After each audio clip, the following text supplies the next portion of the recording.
Hey there, are you curious about how digital marketing works and how AI is changing the game? You are in the right place.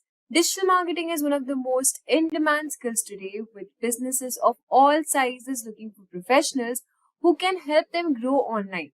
From social media to search engines, from email campaigns to content creation, digital marketing is everywhere and it's only getting bigger. In this course, I will take you step by step through the world of digital marketing and show you how AI can make things easier and faster. You learn how to create eye-catching ads, find the right keywords, and use tools like Google Ads, Facebook Ads, WhatsApp Business, WordPress, and Google Analytics, even if you're just starting out. We'll also cover 7 powerful strategies you can use right away, like social media marketing, affiliate marketing, and even setting up your own drop shipping store with Shopify. And yes, we'll also explore how tools like ChatGPT and other AI platforms can help you write content, generate leads, and boost your campaigns with less effort. And by the end, you'll not only understand how digital marketing works, you will be ready to use it in real life. Also, just a quick information, guys. If you're interested in building a career in digital marketing, then the Professional Certification in Digital Marketing by SPG School of Global Management is a great place to begin. Ranked 7 by APAC by Bloomberg Business Week, SP Jain's 8-month live online program will help you master key skills like SEO, SEM, social media marketing, mobile marketing, marketing analytics, and even latest Gen AI tools. You learn by doing with 20 plus real projects, 10 plus case studies, 35 plus marketing tools used by top professionals. You'll also get access to expert-led masterclasses, session by Meta Blueprint trainers, and a free Meta exam voucher. And by the end, you'll earn a certificate from SP Jain and Simplilearn, and you will be fully prepared for a job in digital marketing. So hurry up and enroll now, and find the link in the description box below. Manager. Greetings everyone, this is Rob Sanders, and today we're going to talk about what is digital marketing. So thanks for joining us here at Simplilearn, and let's get started. Let's start talking about why digital marketing is important. So let's start there on the why. So we're just a fly on the wall and we're in an office environment. We're looking at two friends having a conversation about digital marketing. So really, if we're listening in, every marketer is using digital marketing for his or her business. Now, digital marketing's become more popular than traditional marketing. That's not a surprise. So, in response, hey, over the past few decades, digital marketing has evolved at a rapid pace. These days, a lot of people spend most of their time on the internet. So, what happens in the internet every 60 seconds? Well, a lot happens every 60 seconds. So according to social media today, there's a lot of snaps, there's a lot of clicks, there's a lot of text, there's a lot of videos watched, there's a lot of pictures being taken, there's a lot of voice activated activity going on, a lot of tweets, emails, swipes. There's a lot going on here in 60 seconds. So there's a lot of activity on the internet, a lot. And so the one gentleman says, hey, can you also mention a few differences between digital and traditional marketing systems? And then the expert responds, of course, I can certainly clarify a few differences between digital and traditional. And so he goes on to say what the differences are between traditional and digital, and let's look at that. Okay, so on traditional marketing, we're talking about print, radio, billboard, newspaper, TV, anything that's not on your mobile or laptop. So we know with traditional marketing, reach is limited. With digital marketing, reach is maximum. And what we mean by that is, hey, when you print something, you're printing it for X amount of people. If you're trying to promote an event and you basically create 1,000 flyers, okay, you figure it's going to 1,000 people, maybe they'll share it. So you're looking at about 2,000 people maybe, just to be generous. Well, digital marketing, we're promoting an event. We can promote it to a whole lot of people depending on the platform. So 2,000 is nothing when you're targeting an audience on Facebook or Google search. Traditional marketing, non-versatile. And with digital marketing, very versatile. So again, going back to our flyer, printing an 8.5 by 11. Okay, that's it. With digital marketing, you're running display banners. You have 468 by 60, 200 by 200, 250 by 250, 300 by 300. I mean, the list goes on the types of different display sizes, not to mention text ads, not to mention video or multimedia. So there's a lot you can do to get your message out there. Okay, with traditional, it's always delayed communication. Okay, so meaning if you're trying to get that TV spot, there might not be a spot open until 1 in the morning. Okay, well, with digital marketing, there is no hours. Okay, you can certainly get your point out there and have people see it instantaneously. So with traditional marketing, there's a lack of real-time results. I mean, this seems like it's obvious, but digital marketing, that's one of the biggest benefits. Instant real-time results, instant. Okay, nowadays, go to analytics, you can look at real-time reporting. Okay, so we could see real-time results. Okay, traditional marketing can be very costly. I mean, if you're not only doing postcards and printing postcards, but you have to mail those postcards. So there's postage fees. Where with digital marketing, it's very, very, very cost efficient. I mean, meaning you could pick and choose who you want to target, when you want to target, where you want to target, what you want to target. And if you're doing search, you can put your bidding in place. You can put your hours in place. You can really control how much you actually spend. So that to me is one of the biggest advantages to digital marketing. Not only do you get real-time results, but you can control costs and then obviously optimize based on the amount of cost you're spending based on those real-time results.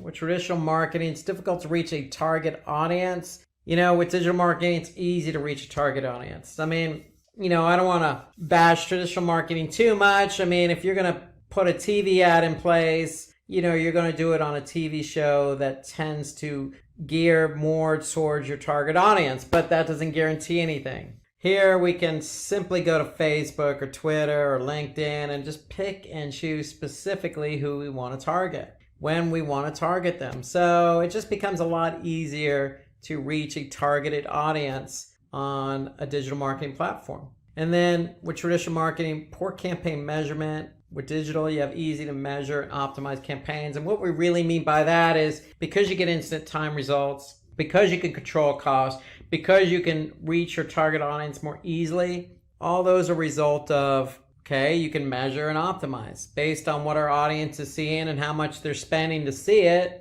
we can quickly make adjustments in order to optimize the campaign for better performance. So that's generally what that means. That's a culmination of pretty much everything that we've listed as a benefit for digital marketing.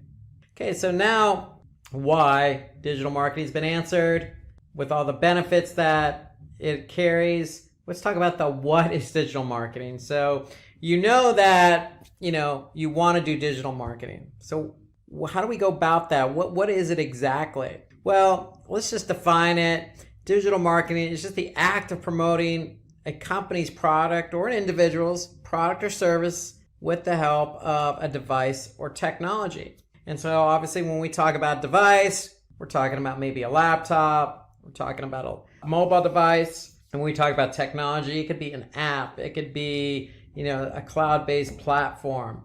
Okay, it could be a piece of software. Okay, so a lot going on the digital side in terms of variations and what you can do. But that's in a nutshell what digital marketing is. You're really just using technology to promote your product or service. So we know because of the benefits in digital marketing, you can promote your campaign on different platforms. Okay, so all those benefits we mentioned about instant real-time results, cost efficiency, optimizing campaigns, you could do that on search, you could do it on social, via email, on mobile apps, etc. So that's what we mean by with the help of digital devices and technology. Well, these digital devices and technology come in the form of search engines and emails and mobile apps, etc. So when we want to go and promote our product or service using a campaign, we have different options. So there are different types of digital marketing channels that we could choose from. And let's just go through that list of digital marketing channels. And the first one is what I consider the king of them all, and that's SEO. So SEO stands for search engine optimization. There's search engine marketing, there's email marketing, affiliate marketing, social, content, mobile, and then we can get into subsets of each of these digital marketing channels. But really, we'll start with SEO because that's the king. And to me, that's basically increasing the quality and quantity of relevant organic traffic on the search engines, including Google. So depending on where you're located in the US market, Google has a large market share. So you want your pages on your website to be found and clicked on organically. And so that means if somebody types in a keyword, you want that relevant page to show up first on Google so somebody can click on that link. Okay, and we know that millions of people, specifically in the US, but worldwide, use search on a daily basis. So if you're ranking for those relevant keywords, you can imagine how much traffic you can get. Okay, so that's SEO. Okay, and here's an example. So you type in online shopping. Well, you can see the first listing here is a paid search ad. And we're going to get to that in a minute. The second, organically, is Amazon. Okay, so online shopping, you think maybe Walmart, you think maybe Alibaba, or you're thinking probably Amazon. Okay, so no surprise, Amazon's ranking for the keyword online shopping. And so if somebody clicked on their listing, that's traffic for Amazon. Let's move on to search engine marketing, known as SEM or pay per click or cost per click or PPC or CPC or sponsored search or Google Ads. I mean, there's a lot of different names synonymous with SEM. So search engine marketing is really just using paid ads on search engines. Just as we saw the previous example, if you want to be found for a keyword, you don't have to worry about organic if you're willing to pay for it. You just bid on that keyword and voila, you have the opportunity to appear number one in the search results at the top of the page for that keyword. Now, when somebody clicks on it, you have to pay Google if it's Google you're advertising on. But that's the beauty of search engine marketing. You can bid on keywords and appear at the top of the search results for that keyword. Example here, if we go back to online shopping, well, myus.com is bidding on that keyword online shopping. So they're actually appearing above Amazon's organic listing. But that's what they want to do. They want to be found for that keyword. So if they're not ranking for it organically, well, they're bidding on it. And if somebody happened to click on that listing, then myus.com is going to pay Google something depending on what the cost per click is. And so that could be anywhere from 1 penny to $100. It depends. Depends on the keyword, depends on who else is bidding on the keyword, depends on the location, depends on the time of day, depends on quality score. There's a lot of factors involved and regarding what you pay. However, the benefit of SEM is visibility and getting traffic to your website for keywords you're not found for. So that's why SEM is such a popular choice for a lot of companies. Okay, let's talk about digital marketing. That's a traditional type of digital marketing channel. It's been around a long time. We all send emails on a daily basis, and we probably all receive emails on a daily basis. Just as an effective way to capture leads and convert them to customers. Because with email, you can personalize your emails, and you can send your emails to a segmented audience. Okay, so if you have emails from females who are 35 years of age to 44 that live in, say, the southern part of the United States, you can segment that and send them an email and cater that email directly to that audience. And of course, you can put some nice call to action in there. You can design it really snazzy, and you can track it just like you can any other digital marketing channel. So email is a very effective way to really reach a target audience because everybody, for the most part, has a functioning email account. So basically, here's an example of an email that could go out. If you're selling a product and the product's promotion is about to end, well, get that email out to your target audience. Let them know that, hey, you have until tonight to purchase the product. And if you purchase it, you're going to get 30% off. And you can put the coupon code right in there with a nice call to action, and you can measure how many people click on that email go to that web page and purchase the product using that coupon code. So that's an example of email marketing.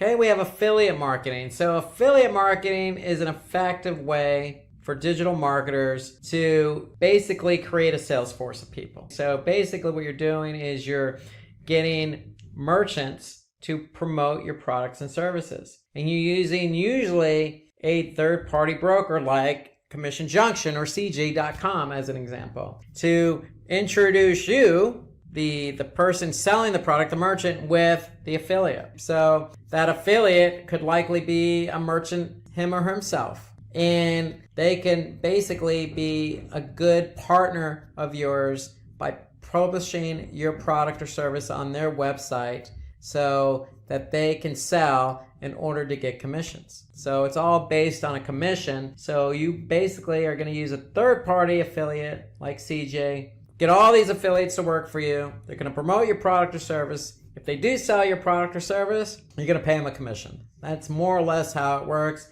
with affiliate marketing. And, with affiliate marketing, to me, it's a good way to, really promote your product or service. And you can pick and choose the affiliates or the publishers of whom you want to work with. So here's an example of affiliate marketing at work. Okay, you basically see a banner. Basically, you could see earn up to 12% advertising fees with a trusted e-commerce leader. Okay, so if somebody clicked on that and purchased, for example, or joined, you could pay out that commission. Okay, let's turn our attention to social media marketing. So social media marketing, I would say it's fairly new. I mean, if I think about it, we're in 2019, and I remember talking about Facebook back in 2006. So you're talking about 13, 14, 15 years of social media. It's definitely evolved over the years. But the concept remains the same. It involves creating different types of content depending on the platform. Okay, so you could be on Pinterest or Instagram and be dealing with photos. Or you could be on Twitter tweeting out certain characters up to a limit.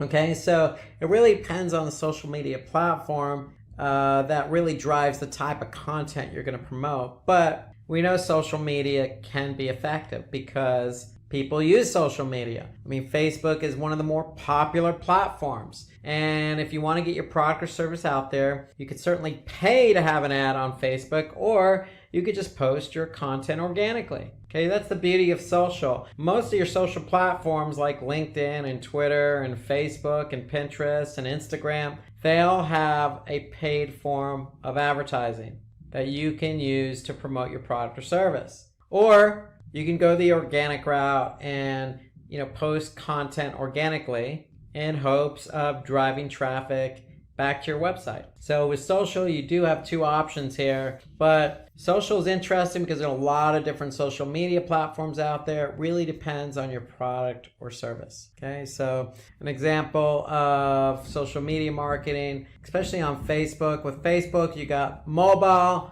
and desktop. And you obviously have the opportunity to post something organically and have that liked or commented on or shared, or you can post an ad and get that liked, commented, or shared, or clicked and have people go back to your website and fulfill the goal of what you want them to do. So moving on to content marketing. So content marketing is really an effective way of really distributing valuable content online. And when we talk about content marketing, we're talking about different types of assets. So it could be simply text in the form of a blog post, or it could be a video, or it could be an infographic, or it could be an image. Okay, there are lots of ways to create content these days, especially in digital marketing. And the great thing about content marketing is you're writing content for a targeted audience. So if you're trying to target an audience on, say, Instagram, then you know who your audience is and you know what the type of content you're going to post on there. So it could be in the form of a video or infographic or just a graphic. And so that's the beauty of content marketing, really putting yourself out there and depending on the platform, putting yourself out there with various types of content. So for example, if we look at YouTube, you could see this video here about digital marketing certified associate. Well, hey, you don't need to always write the content. You can produce the content in the form of a video and post it on YouTube. This is a form of content marketing. So that's content marketing. And then let's talk about mobile marketing. So content marketing, again, different types. But if we go now to mobile marketing, you can kind of segue from content to mobile, because the only difference here is with mobile, it's strictly on mobile phone. It's not desktop. So mobile marketing is really a strategy on its own that helps you, the company, promoting your product or service to reach your target audience through a mobile device. And that includes tablets. And how you could do that is via messaging. You could do it via email, or you could do it via an app. Okay, so you have different ways of getting your content out there to people. Okay, so as an example, you can use basically SMS or instant messaging via mobile devices to promote your product or service. Here's another example of a mobile marketing via app install. And so you can even compound that by running a, say, Google ad as an example, and running your Google ad on, say, just mobile.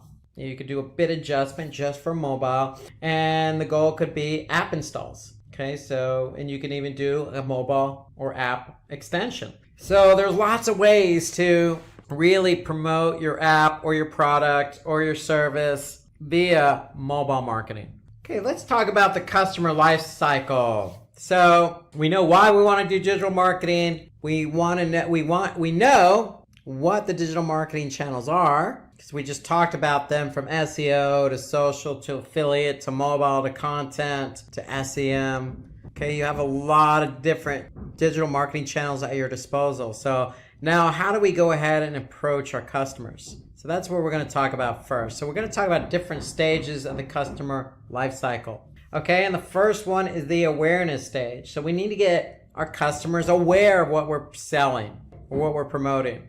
Okay, so the awareness stage is really, what product does your brand offer? That's a question we want to get out there and we want to answer. Okay, what does a customer need your product? Or excuse me, why does a customer need your product? That's a question we want to answer with digital marketing. Okay, and what solution does your product provide? Okay, that's an answer to a question we want to make sure people understand. So these are questions that we want to be able to answer in the form of digital marketing, whether that be mobile or content. Okay, so getting our information out there that answers these essential questions. And if we could do that, then somebody's going to become aware of our product or service. Okay, so what product does our brand offer? Why does the customer need it? And what solution does it provide? Okay, those are some key questions that people tend to ask themselves when they look at a brand. Okay, and when they look at a product. Hey, do I really need this? Is it going to help me in my life? Okay, and who is selling this? I mean, who is this brand? I mean, those are just things that run through people's mind intuitively, that with the right messaging, the right channel, the right type of asset, the right targeted audience, you can quickly make somebody aware of your brand's product or service. In this stage, it's help potential customers discover your brand with the help of these different marketing channels. So in the awareness stage, content is key. So it's, to me, if we have a website, we need a blog, because if somebody does come to our blog from, say, organic search, SEO, then we can write about that product or service via blog and talk to our customer, talk directly to our targeted audience through that blog. And if we're not ranking organically, we can use paid search to promote it, because paid search on Google, for example, basically, we can be right at the top of the search results. And so somebody can actually see it when they do a search, because we know millions of people use search on a daily basis. You could do social media marketing. Okay, so you can publish that product or service on Facebook while you're building your community. And you can use affiliate marketing to help get the word out by using CJ.com as an example. Build up a sales force of people, these publishers that are going to put your product or service out there. So to me, in the awareness stage, these are the digital marketing channels you could focus on. Now, I will say one thing about display ads. Display is part of search engine marketing. You could use display because you can reach a large number of people. So even though it's listed here low priority in the awareness stage, display ads mean that if you go on Google's display network, you could pick and choose your sites, your demographics, keywords, topics, an audience. You could focus on all those different demographics to really attract a large number of people. So low priority, but it's probably also good to focus on in the awareness stage. Okay, so content marketing, you must create a high quality content that people are searching for. Without content, it's hard to get found. And so to me, this is, where the blog comes in. SEO, take that content, get it optimized. Okay, SEM, if we're not ranking organically, we can make sure we're at the top of the paid search results or the search results for a particular keyword we want to be found for. And then social media marketing, using different channels depending on the channel. If we're selling, training like Simplilearn does, LinkedIn is a good platform for us. Okay, and then affiliate, basically building up a nice network of publishers to get the word out. So these are all good channels that we can focus in on. So traffic sources may include paid, unpaid, social, referral, display, email, or direct. So they could come in the awareness stage from all different types of channels. Even though you're focused on content, you could still get traffic from mobile or email. So now that we got the word out via all these different marketing channels, there's that consideration stage. So, people are aware of us, now they're considering us. And that's kind of the next stage in the process. Okay, so a few essential questions to address on the consideration stage. Hey, what features make your product valuable to others? And how will I increase customer engagement towards my product? So those are answers to questions you want to ask. Okay, what features make your product valuable? You want to basically separate yourself from the competition. Basically, that's what you're trying to answer. Okay, so if you're promoting your product or service on paid search and other people are bidding on the same keyword, how are you going to stand out? And then how will I increase customer engagement towards my product? So for example, if you're on Facebook, okay, and you're trying to get people over to your site to purchase your product, then how are you going to improve that engagement? You got to create something really snazzy, or really it's going to be attention grabbing, or something that's going to get them to become aware of it, that's going to separate your post from all the other posts that are in somebody's Facebook newsfeed. Okay, so you really have to work hard to really convince somebody to get their consideration towards your product or service. So in this stage, your customer considers your product, so help them understand how your product is valuable. Okay, to me, email works really good here, because if you have a targeted audience, this gives you the opportunity to really answer these questions in that particular channel. Email, you could support that with a promotion. And display, I think display is a good option here too, because even though people are trying to become aware, you can really hone in and really get them to take that next step. Okay, with display, you can even do remarketing. So if somebody's been to your site because they're aware of your product, they're curious, you can cookie them and remarket to them via display. So display to me is a good channel to use here. Okay, so you have email, mobile display, SEM. These are all good channels to use on the consideration stage, especially on search, because if somebody's looking for something and they're aware of your brand, then you have the good opportunity to get them to click on your ad, especially if you're offering a promotion, and get them to convert. The goal here is to increase our engagement. So people are aware, we're moving them further along the funnel. With email marketing, we have the opportunity to promote the product by sending an email directly to our audience. So with this stage, plan your campaigns around welcoming emails, newsletters.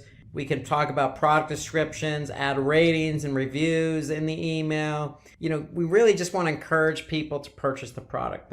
We're trying to sway them over. So email is a good source to allow us to do that. So with mobile marketing, we can promote the products by sending relevant messages to our target audience. display, again, retargeting, because we can retarget an audience that has been to our website, already did some research about our brand, our product or service, and now we're going to reach back out to them to sway them.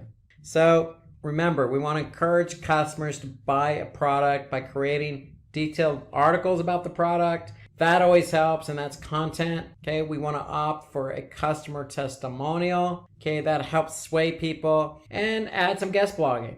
Okay, we can have ambassadors blog on our behalf, or we can go out and blog on somebody else's site. Okay, so blogging works both ways. It's ways of showing yourself and telling people, hey, we know you're looking for this product. Here's why you want to choose us. Okay, moving on from the consideration to the purchase stage. So they're aware of you, they're considering you, and now we're on to the purchase stage. So the questions we want to really make sure we address here are, how are my prices compared to my competitors? And is my brand more credible than others? Okay, so they're considering you, but that price point, and it may not even be the price, it could be the shipping. For example, the price could be good, but the shipping cost could be high. So you really want to do some due diligence and research on what your competitors are doing. Credibility, that goes back to the consideration stage, and testimonials. You want to make sure you have reviews and testimonials to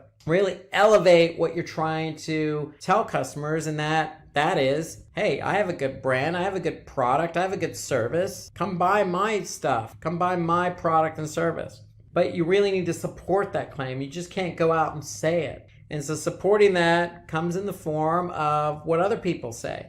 And that could be reviews. That could be comments on a social media platform. It could be, stars on, say, Yelp or Google My Business. Make sure you do your due diligence and make sure you get people to, review you or provide testimonials, because people are going to do their due diligence before they purchase, especially if it's on Google My Business or Yelp or TripAdvisor or whatever it is you're trying to sell. They're going to be able to see those reviews. And so do your due diligence to get the reviews. And if it is a negative review, hey, that's okay. You can't please everyone. You're going to get them. That's the world we live in. Just make sure you show your upper hand and respond even to the negative as well as the positive reviews that you get. That actually bodes well to some people, because, hey, it shows that I made a mistake and you're willing to correct it. And so people actually see that. That could be the tipping point to getting them to purchase. Say, look,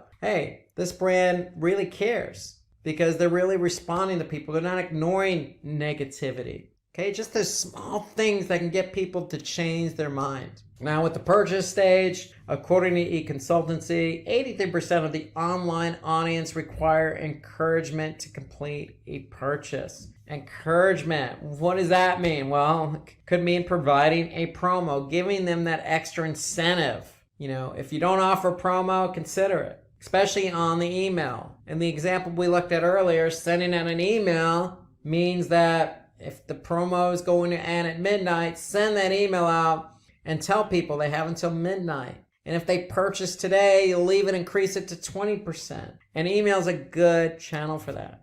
Mobile can reach a lot of people through SMS. Okay, social media, reaching people instantaneously. And then, really with the purchase stage, it gives prospects an offer to help them make that purchase. So you have plenty of channels to choose from. In fact, most of these channels, the only one really that doesn't fit the instantaneous mode is SEO. But you can really focus on affiliate, even though that's a low priority here. You can really, coordinate with your publishers, who, especially those publishers that have proven their worth and have sold your products in the past. Get them to help promote it and incentivize their audience.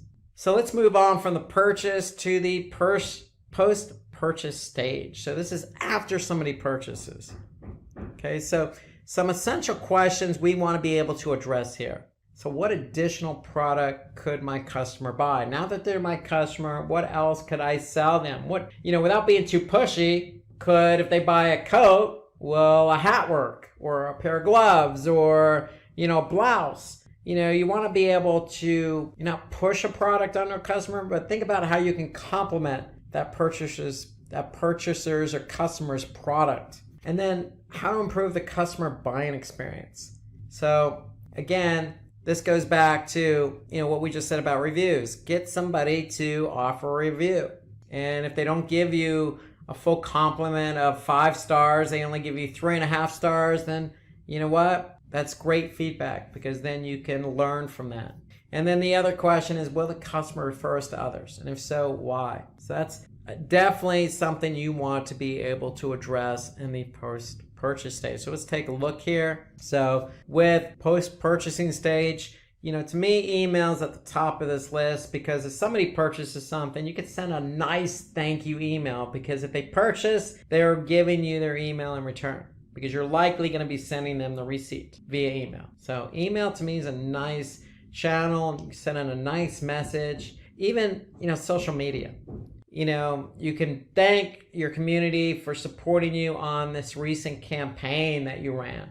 Even throw in an extra 5 or 10% on a future purchase as a thank you. And that's easily done on social media.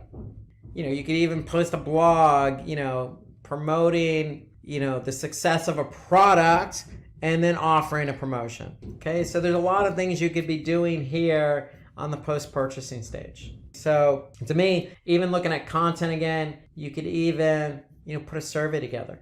You could even put a survey together for your affiliates. Okay, you could even post a poll on Facebook. So it's just working in with these different channels to get some feedback about your product and service. So with email, mobile, you can engage customers with follow-up emails or customer care content. With mobile, if you have somebody's mobile number, hey, text them. A simple thank you goes a long way. You could say, hey, look, if you're satisfied, let us know. Give us a call. You can even, in the mobile text message, you can put a link to a survey. Send emails to active subscribers. Give rewards for customer feedback. So if somebody does provide feedback, give them an extra 10% off. You want to be able to reward loyalty. Loyalty comes in the form of a partnership. If you're giving somebody discounts and you have a good product or service, then they're going to recognize that. They're going to say, hey, look, I really like this product and they're giving me 10%. I'm going to go ahead and purchase from these guys again. So give those discounts to those active customers. Or on the affiliate network, give referral opportunities to your customers. So if it's an affiliate publisher, hey, if they're getting people to your site, reward them. Or if it's an email and you put a forward to a friend, get an extra 10% off, it doesn't hurt, because you're incentivizing people to help you sell your product. So with social, display, and content, use those banner ads, or use that content that you display on social or the blog you're going to write to give customers advice in order to maximize the value of the purchase. So again, you can use these platforms to also enhance what they purchased. So, hey, you just purchased this product. Thank you very much. Did you know you could do this, this, and this with it? And so that's the idea of a post-purchase stage, is to maximize these channels to be able to answer those essential questions about what else could they purchase? Do they like, how do I get these people to become loyal customers? Okay, so with the post-purchase stage, if a customer has bought a pair of sports shoes, for example, running shoes, you can recommend a cross-product sale, a cross-sale. It could be a pair of shorts or a water bottle, or an accessory with an exclusive discount. So that's another example of what you can do on the post-purchase stage. So in today's world, everywhere you go, it's all about digital. So today's lecture is going to be about all the different marketing channels available, piece them together, kind of put together a little digital marketing course for you. So first off, before we get started, we're going to talk about what is digital marketing. And really, digital marketing covers a lot of areas. It's very broad. And really what it refers to is just marketing that a company does, a person does, an individual, a group, an organization, and they do it in the form of an electronic device or with the aid of the internet. That's really what digital marketing is. It's just having something digitally, not something tangible like a billboard or a newspaper or TV. And with that, there are lots of places where you can apply digital marketing. And so electronic devices, we think of mobile devices. And so you could certainly use mobile as a form of digital marketing or to help you with your marketing efforts digitally. Okay, you can create apps, you can run advertising on mobile, you can communicate with different people, your target audience, via different devices like WhatsApp and messaging. Okay, there's also search engines. Search engines is where a lot of people get their information from, at least start to do their research to get information. You got social media, lots of different social media platforms, all the way from tweeting to blogging to social sharing to social content. Okay, so a lot of platforms under the bucket social media. You also have traditional forms of digital marketing like email. You can use different email platforms to send out emails. So lots of different ways to communicate your product, your service, your message to a large number of people that are really targeted to your efforts. How is digital marketing useful? Well, we know it provides different metrics. Why do we know it provides different metrics? Because it's all digital. Okay, so anytime you send out an email or post something on Facebook, you're going to get data back. And when you get data back, you could take that data to determine how well that post or that email performed. And if it didn't perform up to expectation, you can make changes to improve performance. That's called optimization. Okay, so that's the great thing about digital marketing. It's useful in that we get data, in some cases instantaneously, and we're able to make changes in order to optimize that campaign. We can also, provide personalized user experience. So meaning if we know who our targeted audience is on, say, Twitter or LinkedIn or Facebook,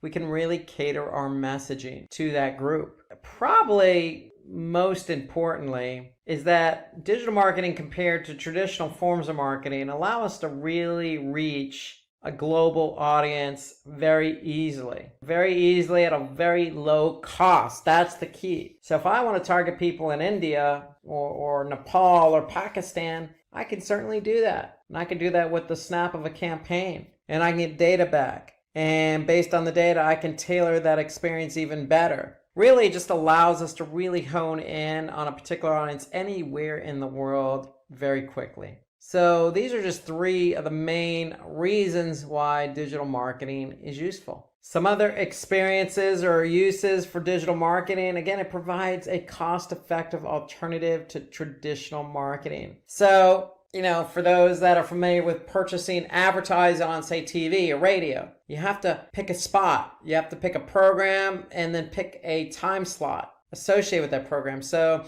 somebody's watching a program and that program tends to draw in a specific target audience, then you want to show your ad around the time when that program is slotted to air on TV because you're likely going to reach your audience. However, to purchase that time slot could be competitive and could be very costly, where there are forms of advertising and paying for advertising digitally, and those forms are cost per click or cost per impression. And so using a cost per click or cost per impression model allows you to really go head to head in kind of an auction style format where you can control how much you pay and potentially get that prime spot in front of your target audience. So it really does become cost effective. And it allows you to make small investments to get a really substantial return on ROI. So let's just say your cost per click is only 10 cents, but you're selling a product for $10. Well, all you need is one click and one sale to generate a very substantial return on investment. And so knowing that you get metrics back on a campaign, you could slowly or quickly optimize that campaign towards a very positive ROI. And then another use for digital marketing, it just enables targeting users based on their actions and preferences. So again, we can really hone in on who we want to target. It really depends on the platform, but if you take Google Ads, for example, and you want to target the display network, well, we know we have demographics, we know we have topics, we know we have interest, we know we have retargeted audiences, in-segment audiences, we have age, we have gender, so you have a lot of options available to choose from to really hone in on who you want to target. And we talk about remarketing is another form of digital marketing. So you can set up a marketing campaign. So if somebody comes to your website and does not purchase the product or service that you're offering, you could take action on that behavior. So I can retarget a group of people who didn't purchase. That's retargeting.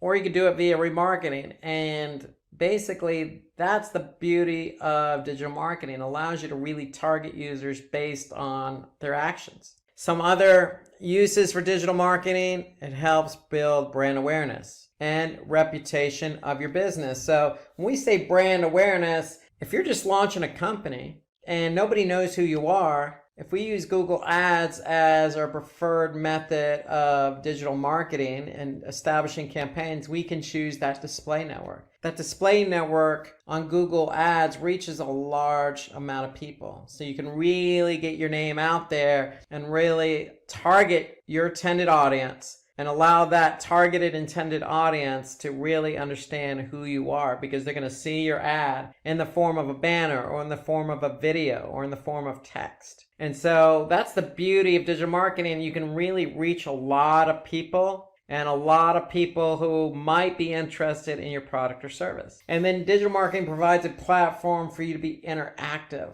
with your audience, helping you stay relevant and competitive. And the best example I can give here is YouTube. And so YouTube's it's a search engine for videos, but it's a video sharing platform. And so if I upload a video, then I can entice people to comment on that video or like the video or share the video. And I can really interact with that audience by responding to their comments or, putting together a playlist or giving them more videos. Okay, so I can really interact with my audience. And I could do that on multiple platforms, not just YouTube and video. I can blog and interact based on somebody's comments. I can have a website and have live chat and interact with my audience. So there's lots of different ways to interact with an audience, and that's what digital marketing provides. So I already mentioned a few examples based on the uses of digital marketing. I mentioned Google's display network. I mentioned YouTube and blogging and social media platforms like Facebook. Well, there are lots of different types of digital marketing channels out there. And we're going to talk about a few of them today. We're going to start with search engine optimization. And so search engine optimization, as you probably know from the name, involves search engine. And it involves really making your site relevant in the eyes of that search engine. So if you're in the United States, you know that Google has a large market share, meaning a lot of people use Google on a daily basis. So we want to make sure we do everything we can to optimize our site in order to make our site relevant for those coveted keywords. Now, why do we want to make ourselves relevant for those coveted keywords that we want to be found for on search? Well, because a lot of people use search. And when a lot of people use search and you're found for those keyword queries, then it's going to increase the flow of organic traffic to your website. So the higher you rank, in theory, the more traffic you're going to get. And so when we talked about optimization, okay, how do we optimize our site in order to be relevant in the eyes of Google? Well, it really comes down to a two-pronged approach. You have on-page SEO, you have off-page SEO. On-page has everything to do with your website in order to make it relevant. Off-page has everything to do with your website, but not on your website. It means that how can we become relevant by linking to other websites, for example? How can we become relevant by getting our content on other platforms so we become relevant in the eyes of Google? So that's off-page SEO. So SEO is always going to be two-pronged. What you do on your website and what you do off the website to make sure your website, your domain, whatever that domain is, .com or .org, is relevant in the eyes of Google. And so let's take a look at on-page SEO first. So like I mentioned, it involves optimizing your website.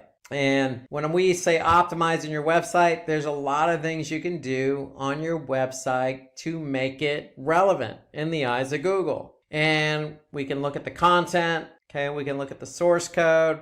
And so there are a lot of different components to be looked at here. So you have the header tag, you have the meta description, you have the alt tag, you have how fast your page loads, you have internal linking, you have a sitemap, you have lots of different things going on here. And so for me, one of the first things you should do when you create a page on your website is to make sure the title tag is unique and includes those keywords. So if we look here at this example, the title tag is important because that's what shows up in search results. Here you can see the title tag on Google is up to 65 characters. So you always want to include that keyword in the title tag. Then you have your URL, and then you have what you call a meta description. So that's underneath the URL, underneath the title tag. And again, this is in search results. So organic search results. Somebody types in a keyword, you want to be found, and you want your title tag to stick out, and you want your meta description to specifically describe what it is you're offering.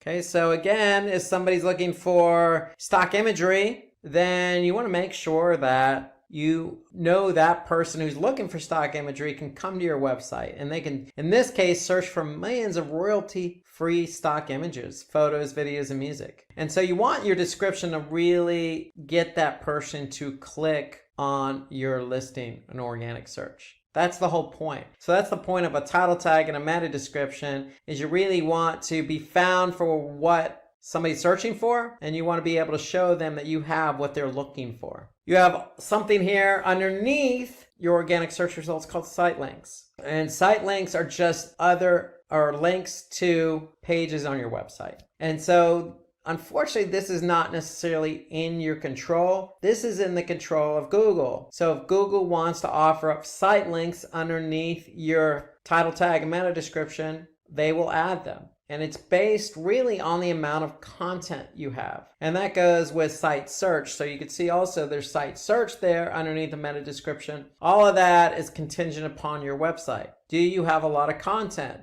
And if you have a lot of relevant content, then Google will naturally add in site links underneath your organic listing to links to other pages on your site. So that's on-page SEO, and now we're going to look at off-page SEO. Okay, so off-page SEO involves using promotional methods beyond just optimizing your site. For example, optimizing your title tag and meta description might not be enough to get you to rank for that coveted keyword query. So we need to do some link building. We need to get our name out there on other websites. Okay, so we need to be able to establish some external links or backlinks from high quality relevant sites to our site. And it may not just necessarily have to be a link, because Google recognizes linkless backlinks. So just having a reference on a high quality site may be good enough to get you in the eyes of Google to become more relevant.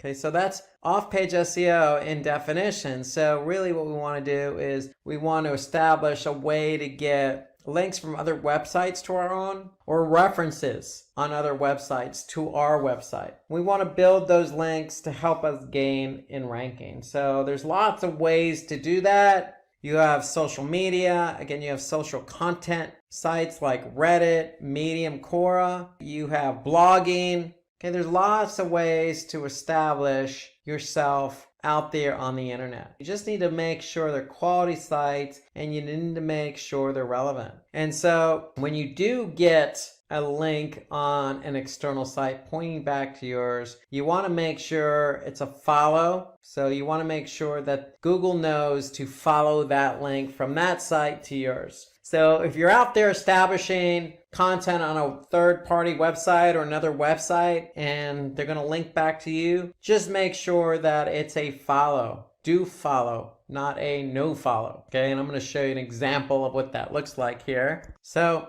if you're not sure what the difference is, here I'm on backlinko.com, and really a no follow versus a do follow is simply in the href. So in the href, if you don't have anything in there other than the link, then the search engines are going to follow that link from that external site to yours. And if you have a no follow in that link, then the search engines are going to ignore the link. So they're not going to pick up the backlink or external link to your site. And that's simply that site just adding the rel equals no follow. Okay, so if you see that in the link pointing to your site from that external site, then that means you're not going to get credit for that backlink. So you always want to shoot for a do follow link because that means you're going to get credit for the backlink. Okay, so again, do follow links allow search engine crawlers to follow the link, and if they can follow it,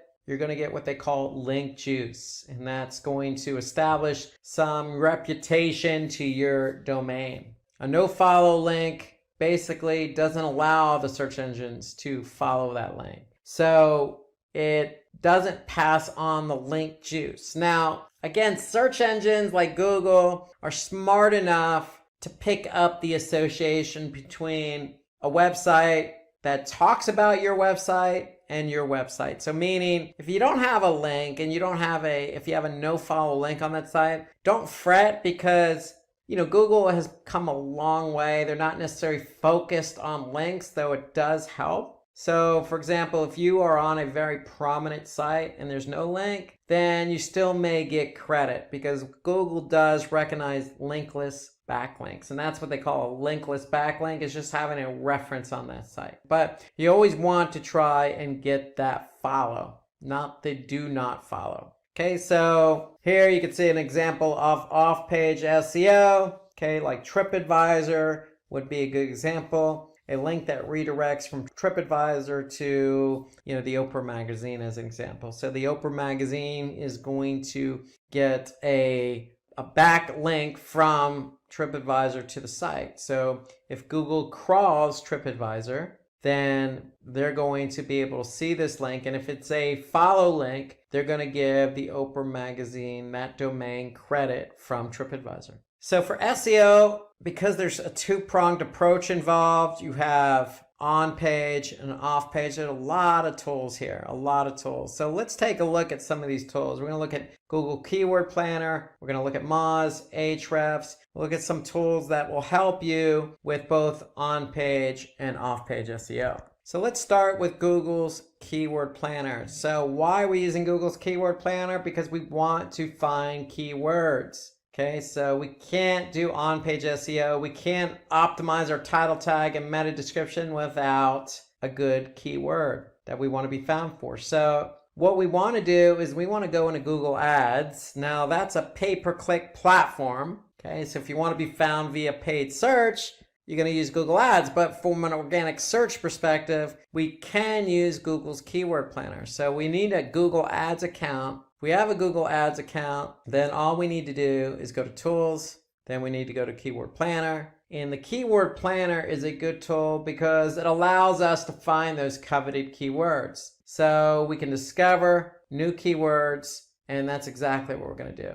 So, for example, we're going to find, use the keyword mail delivery. If we have a business that delivers mails to people, what keywords do we want to optimize for? So we're going to be in Google Ads. We're going to go to Tools. We're going to go to Keyword Planner. We're going to discover new keywords. And we're simply just going to type in a keyword. So we're going to click Get Results. And Google's Keyword Planner is basically going to give us some information. So the keyword we chose was mail delivery. And they're telling us that on average over the last 12 months, there's 22,200 search queries on average over the last 12 months. Okay, so I could see if I hover over the graph here, I'm going to be able to see the average over 12 months. Okay, so here I could see the average over 12 months from July to June 2019. So here, what do I want to do? I want to look for trends. Because here I could see the averages go up and down a little bit. But 22,200 is the average over 12 months. And then Google's Keyword Planner also tells me how competitive that keyword is. So if it's highly competitive, but it's got a lot of search volume, it could be a keyword I may want to covet. But the beauty of the Keyword Planner is that they also give you other keywords to look at.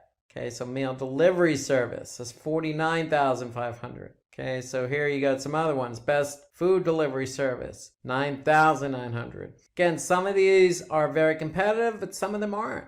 And so you want to be able to do your due diligence, do some analysis, and figure out what keywords work best for you that aren't going to be competitive, but at the same time give you some search volume. So if you do rank for that keyword, you should expect X amount of clicks on that keyword based on the volume. So that's Google's Keyword Planner. Alternatively, you can use a tool like Moz.com. So if I log into Moz, they have a tool called Keyword Explorer. And so here I can just type in that same keyword, meal delivery, targeting the United States in English, and Moz is going to give me some information on the keyword. So here they're going to give me a range in terms of the monthly volume, and they're going to give me a difficulty score. So they're going to tell me how difficult this keyword is. So out of a score of 100, it's 53. And they're going to tell me what my expected click-through rate could be if I'm ranking for that keyword. More importantly, they're going to give me some other keyword suggestions, just like Google's Keyword Planner. So here I can see prepared mail delivery service, mail delivery companies. So there are a lot of different suggestions of keywords that I can choose from. And if we scroll down, we could see basically some mentions. We could see the analysis, who's ranking for these keywords. So we can really get some insight as to who's ranking, how much volume, how difficult it is, what my estimates could be if I'm ranking, etc. So a lot of information built into Moz's Keyword Explorer tool. So Moz's Keyword Explorer tool could be a good option for you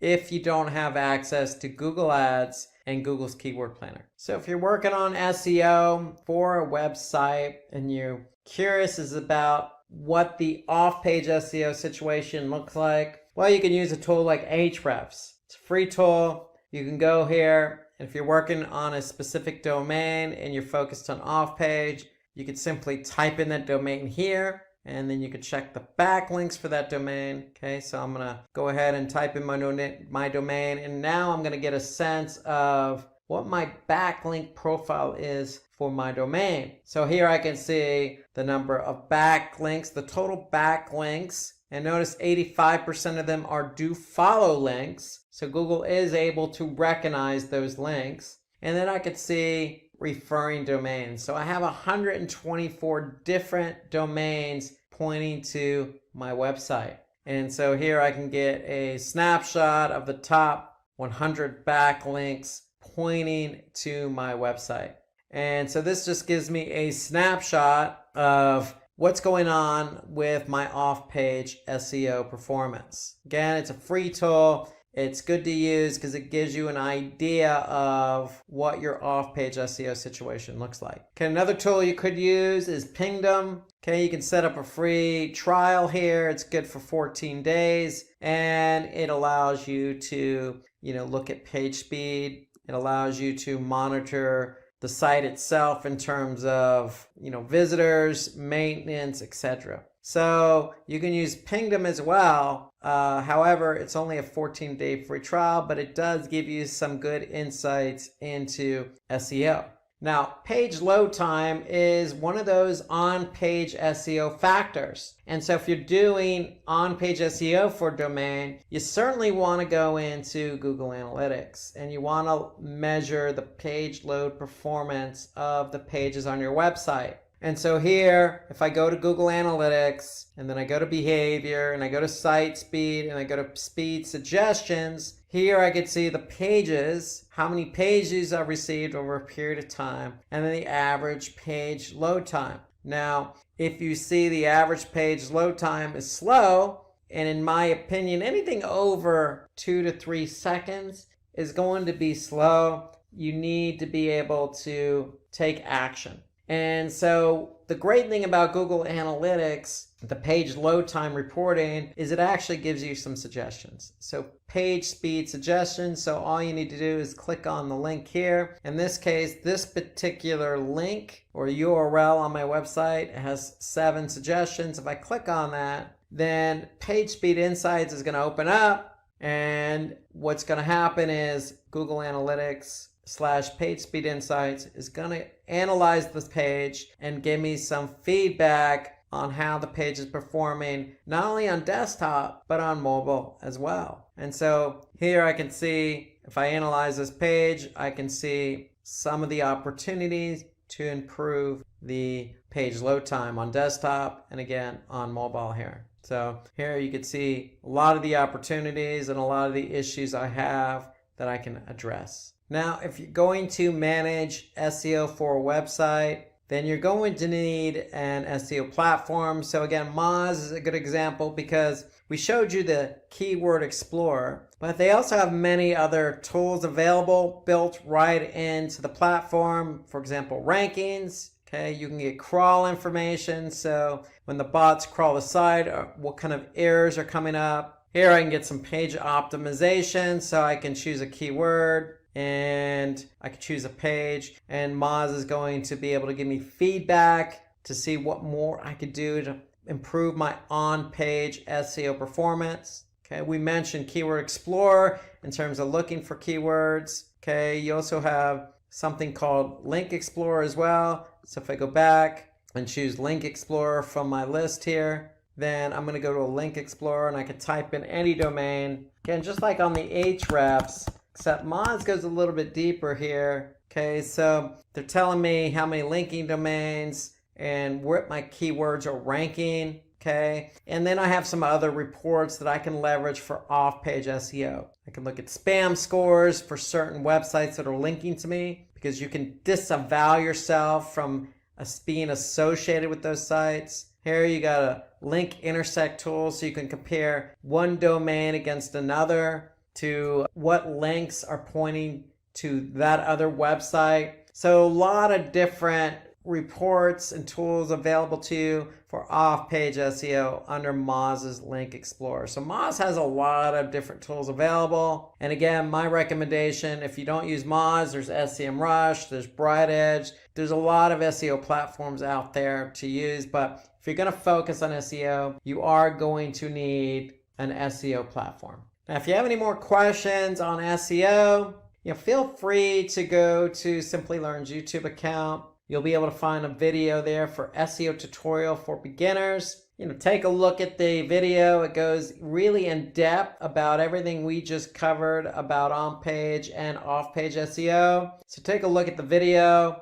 And if you have any comments about everything we covered with SEO, feel free to comment underneath this video here, and we'll be sure to respond accordingly, especially if you have any tips and tricks that you do for SEO. So let's move from search engine optimization to content marketing. And so content marketing is a form of marketing that involves simulating interest in a brand's products or services by creating and sharing online material. So when we talk about online material, that can come in many forms or assets. So some examples are blogs, videos, infographics, case studies, white papers, ebooks. All of this is content generated. It's just in different forms. And so you want to be able to take any one of these forms of content and be able to distribute that in some form or fashion. Okay, so for example, a blog can be part of your website. A video could be something you upload to YouTube. An infographic could be something you actually share on LinkedIn. So all these other assets could be integrated throughout. They could be shared or used on your website, okay, for people to grab and share and use and comment on. Okay, so that's what content marketing is. You need to be able to push out content so that people have a better understanding of your product or service. The process of content marketing is you really want to decide what goal you want to achieve with your content marketing campaign. You want to define your buyer personas to determine the audience best suited for your content. Okay, so what are you creating? Who is it for? And then you want to run content audits to determine the best type of content that can be used. And when we talk about content audits, we're talking about, content that's already been posted. Are people sharing it? Are people downloading? Are people viewing it? And so you want to be able to understand over time what people are reacting to so that you can reuse or continue to use that content that seems to resonate with your target audience. So you want to choose an appropriate content management system. So if it's a blog, You want to use WordPress maybe. So you want to start brainstorming for ideas, for new content ideas. So in my opinion, maybe put together a content calendar and jot some ideas on that content calendar. Then you want to settle on a particular type of content you want to create, and then you want to be able to publish and manage your content. So some top popular tools used for content marketing, you have Buffer, you have BuzzSumo, Follower One, Hootsuite. So let's go ahead and take a look at an example of a content marketing management system. And we're going to use WordPress. And so if we go into WordPress here, on the back end, we're logging a login. And so the reason why we use WordPress is because we can post blogs. So in WordPress, if I go to post here, I'm going to be able to see all the different posts that have been posted over a period of time. And the great thing about WordPress is you can optimize it for SEO. So if I go in here and look at this recent blog post that has been posted, I can go ahead and edit it. And when I edit it, okay, I'm going to be able to look at this blog post in a visual format, and I can also look at it in HTML form. So notice the great thing about WordPress is I can use imagery, I can insert videos, I can insert infographics, I can attach a white paper case study to it. And then again, we have something called Yoast SEO plugin. So we've installed a plugin here. So that'll help us with optimizing that particular blog post for that particular keyword we're trying to target. And so here you can see our focus keyword is remarketing and retargeting. Okay, so we have that in the title tag. Okay, and we also want to make sure it's in the meta description. And so here we have an internal link. We have it in the introduction. Okay, we have it spread throughout the content. So Yoast does a good job of allowing us to make sure we're integrating that keyword into our blog post. But the key to blog posting is we want to, again, follow the process. We want to be able to choose content for our intended audience. And in this case, with a blog post, we can write up to 500 to 3,000 keywords. And the whole point is we're trying to introduce our audience to a particular topic that resonates with our product or service. And so that's the great thing about blogging. That's the great thing about WordPress is that, very easy to use. You can integrate it with SEO. You obviously have commenting, you have different plugins that you can add in there, very easy to edit. And so there's a lot you can do here with WordPress and blogging. So another example of content marketing is video. So with video, you have the ability to upload this video to popular video sites like YouTube or Video, and you can optimize that particular video with title tags and hashtags and descriptions, and you could see the interaction here. So you can see how many views, how many likes, shares, the ability to share, the ability of people for saving it. And there's just a lot of interactivity when you have video. You can also use video, as I mentioned, on your blogging platform. If it's WordPress, you can also use video in social media platforms like Twitter, LinkedIn, and Facebook. So video is a very popular form of content marketing. Lots of good video tools out there to create a video. A high quality video is what you want to put your product and service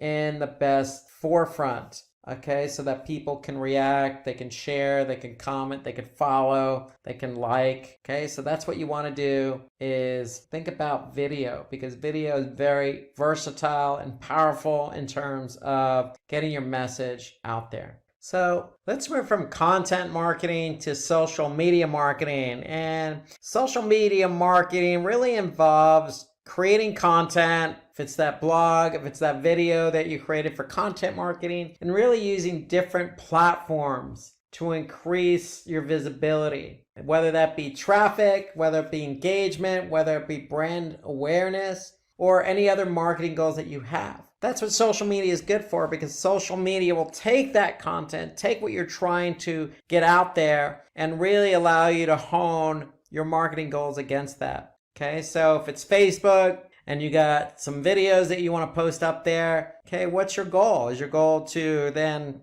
post the video to get traffic to your website, or to build brand awareness, or to just get people to react by sharing or liking? And so that's what social media is good for. It's really good for taking content and really distributing it to your target audience. Okay, so sharing content allows you to, generate user-generated content, or it allows you to create interactive content. And again, you can use infographics, or you can apply content with imagery, or post videos, or do things that are interactive like polling and contests. So a lot of flexibility in terms of the content that you could share on social media. And so you want to establish a process for social media marketing. So this is the digital marketing course of it. So you want to be able to have a process, and you want to be able to set up goals that you want to achieve with your social media campaign, because just posting content for content's sake is really not going to generate anything for you. So you want to set up those goals ahead of time. Then you want to understand what content would be best suited for your target audience. So if our goal is to generate brand awareness, then maybe an infographic is what we want to do. Okay, maybe that's the best choice of asset for our target audience based on the platform. With social media, we also want to research what the competition is and find out what works for them. So it's very easy to do on social. So if you already have a competitor on Facebook, you can always go to your competitor's website, and you can always see what they're posting and what kind of reaction engagement they're getting for a particular post. So it doesn't help before you go live to do some due diligence about your competition. You can also conduct a social media audit. And again, what we mean by audit, just like on the content side, we want to be able to see what's worked and what's not worked in the past. And with digital marketing, recall, you can get instant metrics back. So if you posted something last year and you're thinking about posting it again, you probably want to do an audit to see over the past year what posts have worked and have not worked for you. Then you want to pick and choose the social media channels or platforms and define a strategy for each of them. Because if you have a video, then the video may work on, say, YouTube or Instagram, but may not necessarily work for LinkedIn and Twitter. And so you want to be able to pick and choose the asset, the strategy, and align it with the appropriate platform. Then you want to take inspiration from case studies and other famous brands. So again, continue to learn. I mean, that's the beauty of social media marketing. Most big companies, medium-sized companies, even smaller companies that have performed well are out on social media. So take a look at some other companies that inspire you, or some other companies in your industry, or even, again, your competitors, and see what they're doing and what they're posting and what kind of engagement they're getting. So you should always, be able to seek out what others are doing on social. And to me, this is important. Create a social media content calendar. And this isn't necessarily the very end of the process. This goes back to the beginning of the process. So when you're establishing goals and you're establishing what kind of type of content you want to use, that should all be part of a social media content calendar. And I'm going to show you an example of one here shortly. And then again, you want to be able to test, evaluate, and adjust your strategy, because again, you're getting metrics. And if you post a video on Facebook and it's taking off, then meaning in terms of likes and shares, you probably want to consider maybe doing another one that complements that. So here's a broad example of a content calendar. Again, it's in a spreadsheet. Again, by no means does one size fits all, but just to give you an idea, if we're blogging, what we want to do is we want to pick our target audience, maybe that be country or particular demographic, and you want to come up with some topics ahead of time here. And you want to maybe put the status up there of, it's just a draft or an idea. When it actually does go live, you want to turn it on live. You want to pick your date, add some comments, okay? Create your content. And, what's good about a content calendar is you can also work in SEO, so you can assign keywords. And then you could add those keywords to Moz for ranking. You can create your title and meta description. Then you can carry that content forward and choose a particular social media platform to post to. So that's the beauty of a content calendar, is it allows you to think about things up front and then prepare the content accordingly so you can optimize it for organic search and post it on social media for off-page SEO and for social media marketing. And so you just want to get organized ahead of time using a spreadsheet, in this case Google Sheets, to lay out the topics ahead of time so you can write the content for your intended audience. That to me is the way to go. Now remember, there's lots of different forms of content that you can use with social media marketing. Here we have video, so you can see this video could be posted on YouTube or LinkedIn or wherever. And the whole point is you want to be able to measure engagement. Here you can see this is just an image. It's just a file, and this has been posted on Facebook. So here we can see how many likes and comments and then shares. And so you want to be able to leverage different forms and different assets across social media to see actually what works and what doesn't work. And again, look at what other companies have done, whether they be competitors or not. See what type of assets they're posting and what's working for them. Now, when it comes to social media marketing, there are lots of tools available. Okay, you got Buffer, Hootsuite, Sprinkler, Post Planner, Later, Sprout Social. I mean, the list of social media marketing tools is endless. And just like SEO, you will need a platform to work with. So with SEO, we showed you Moz as the SEO platform. With social, we're going to show you Sprout Social, because with Sprout Social, if you have a content calendar, if you have a lot of different assets, you want to be able to organize those assets and content across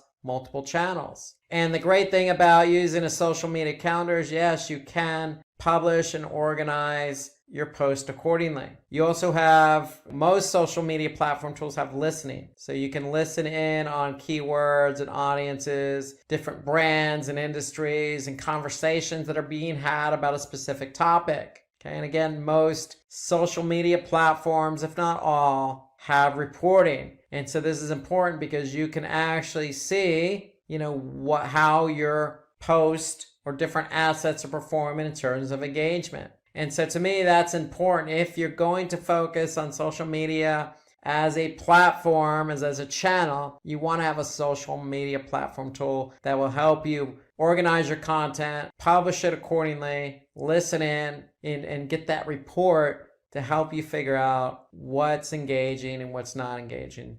Again, so that you can, react to the content that you're using and sharing. So that's Sprout Social as an example, but you will need a social media platform. Now, the other benefit to social media is, in some cases, you could actually pay to have your post out there. And so, for example, on Facebook, we could set up a paid campaign to target our intended audience. And so with Facebook owns Instagram, so you have the ability to really put your content out in front of your target audience on Facebook and Instagram. And so what you need to do is go to Facebook Ads Manager and simply just create an account or campaign. You want to be able to create a campaign. And by creating a campaign, that means you're going to have to go through a particular process here. So if first we want to do is choose our objective. Okay, so you always want to have an objective for your campaign. So is it going to be brand awareness? Is it going to be to drive, traffic? Is it going to be to drive conversions? So you want to choose a goal or objective if you're advertising really on any platform. Then you want to be able to choose your audience. So who are we trying to target? So with Facebook, you can target any specific age, gender, demographic based on interest and behavior. So you can choose specific placements and you can assign a budget. Okay. And then on the ad side, you have different types of ads that you can use. You can do a single image or video. You can do a carousel. Okay, meaning you can rotate different images as a collage or different videos as a collage. And again, you can choose exactly where you want your ad to be shown. For example, desktop or mobile news feed, Facebook in-stream video, you got Instagram feed, you got even Messenger. So you have a lot of options available to you on where your ad or video is going to be shown, and then you can support that with a headline description, and you can send that traffic back to your website. You can even test call to action buttons. Okay, so you can append your ad with a call to action button, and so you can do a lot here. This is just Facebook. You can really do a lot of specific targeting. Now with Facebook advertising, it's a cost per click model. So anytime somebody does click on that ad, you're going to pay. But it allows you to really get your content out there in front of your intended audience. If you're not doing it organically, meaning you're not posting on Facebook on a regular basis, or maybe you want to supplement those organic posts, then doing this is a good way to really get your brand out there. If it's awareness, if it's to drive traffic or to convert, Facebook is a good option. LinkedIn, Twitter, all these social media platforms offer that option up to do paid advertising. Now, if you want more information about social media, we have a great video on YouTube already, how to start social media marketing. It really goes into the details about organic social and what I just covered with paid social, specifically on Facebook. So take a look at that video. And again, if I missed anything on the social media side, feel free to comment or add in your best practice, whether that be part of the process or a different platform that you use for social media. Okay, let's switch to our next digital marketing channel in search engine marketing. So search engine marketing is an advertising model that is good for driving traffic to your site because you're paying each time someone clicks on your advertisement. Now, how is that an equal trade? Well, because you can advertise on channels like, or search engines like Google or Bing or AdRoll, which has a big network that includes Google, you can actually pay your way to the top of search engine rankings. And so if you're at the top for paid search and somebody searches something like shoes or something to that effect, your ad can appear at the very top, even above local search, even above organic search. And so the visibility is there. It's a good way for you to then get that traffic that you covet for certain keywords. And because you're getting traffic or have the potential to get traffic, you're going to pay each time somebody clicks on these ads. So you have multiple choices on the type of asset you want to use, including text, image, video, etc. So there's more to it than just Google, Bing, AdRoll. I mean, you have LinkedIn, you have Twitter, you have Facebook. So you have lots of different ways to advertise and get your ad in a more prominent position. You just have to pay for it. And I just showed you that under social media marketing. Facebook, you can create an ad, have your ad targeting your audience, and in return, you're going to pay Facebook. Works the same way for most of these networks. Okay, so when you actually set up a campaign, like anything you do when you set up a campaign, you want to determine the goal you want to achieve for the campaign. You want to do that up front, especially when you're talking about paying per click. If you're paying per click, then you definitely want to make sure you determine what your goals are so you can measure them accordingly. Then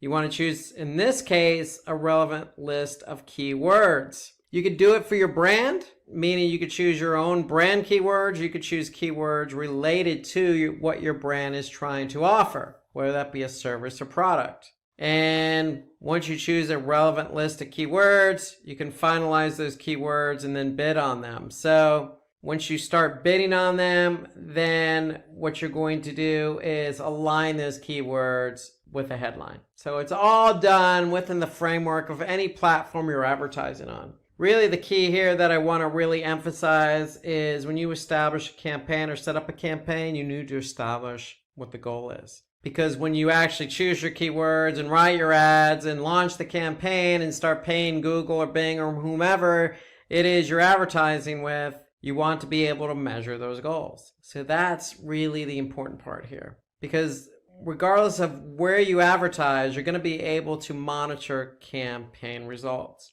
And so with Google, you can even import conversions into the campaign. So for example, if I go to Google Ads, for example, if I go to Tools, okay, you can see I'm running campaigns. What am I trying to accomplish with these campaigns? Well, in this case, I'm trying to get donations. People click on donations. So I can go to Tools, click Conversions, and then I can see what conversions are added to my account. And that way I can measure my campaigns against these conversions. Okay, if I don't see a conversion here, I can certainly create one or import it from, in this case, Google Analytics. So that's the important thing. You want to be able to measure your campaigns with your conversions. And then just as important, you want to be able to optimize your campaign. Because if it's not performing, if you're running a campaign, you're running up costs, and you're not getting conversions, you're probably not going to be continuing to run those campaigns. So you want to optimize your campaign and retarget potential customers. So retargeting is always a good option. Retargeting is targeting someone that went to your website and basically acted in a certain way, meaning they went to a certain page or abandoned a cart or actually purchased or downloaded something. Okay, you define what action you want that audience to take in order to retarget to them. Okay, so the whole point is you can configure your retargeting campaign based on certain behavior on your website. And the whole point there of retargeting is you're pulling people back to your website. So in addition to optimizing, search campaigns, one of the benefits of search engine marketing is you can run retargeting campaigns. So here's an example of an ad. Okay, so here you could see it's a good ad in the sense that it's using everything available to it. So for example, here I could see 3 headlines. So Google, in this example, allows you to add in 3 headlines. So here you could see Simplilearn official site, get certified, get ahead. Then you can see simplylearn.com. So they're taking advantage of 3 headlines. And then here you can see 2 description lines. And so each description line, you can have up to 90 characters. And so you want to be able to take advantage of what Google gives you. The more information you can add, the better. Well, here you can see some other types of ads. Here you can see a banner ad for Slack. Okay, here you can see betterment.com running an ad. Okay, so this looks like an ad that is on YouTube. So because you can see after a few seconds, you can skip the ad. Okay, so here's a video ad, here's an image ad, here's a text ad. So depending on what platform you advertise on, you have an option on what type of asset you want to use. The one thing I like about Facebook is they offer up a multitude of options in terms of assets. So you can run a single image ad, you can run a carousel, meaning you can have multiple images. You can run a video, you can run a combination video image. You can obviously run text, okay, with a thumbnail. So you have a lot of options in terms of the type of ad you can run. So before we move into our next channel, let me just show you an example of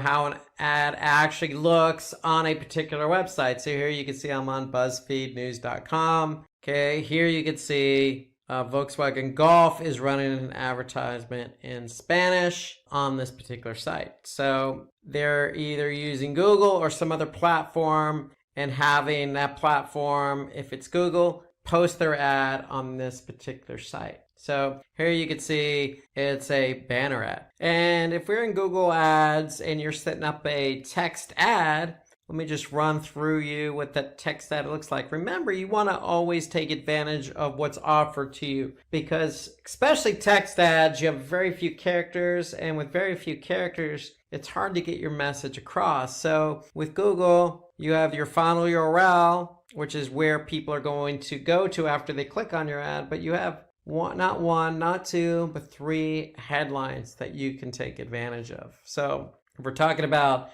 help end child hunger, help today, you can always add in, visit our website for more info. You want to take advantage of what's available to you.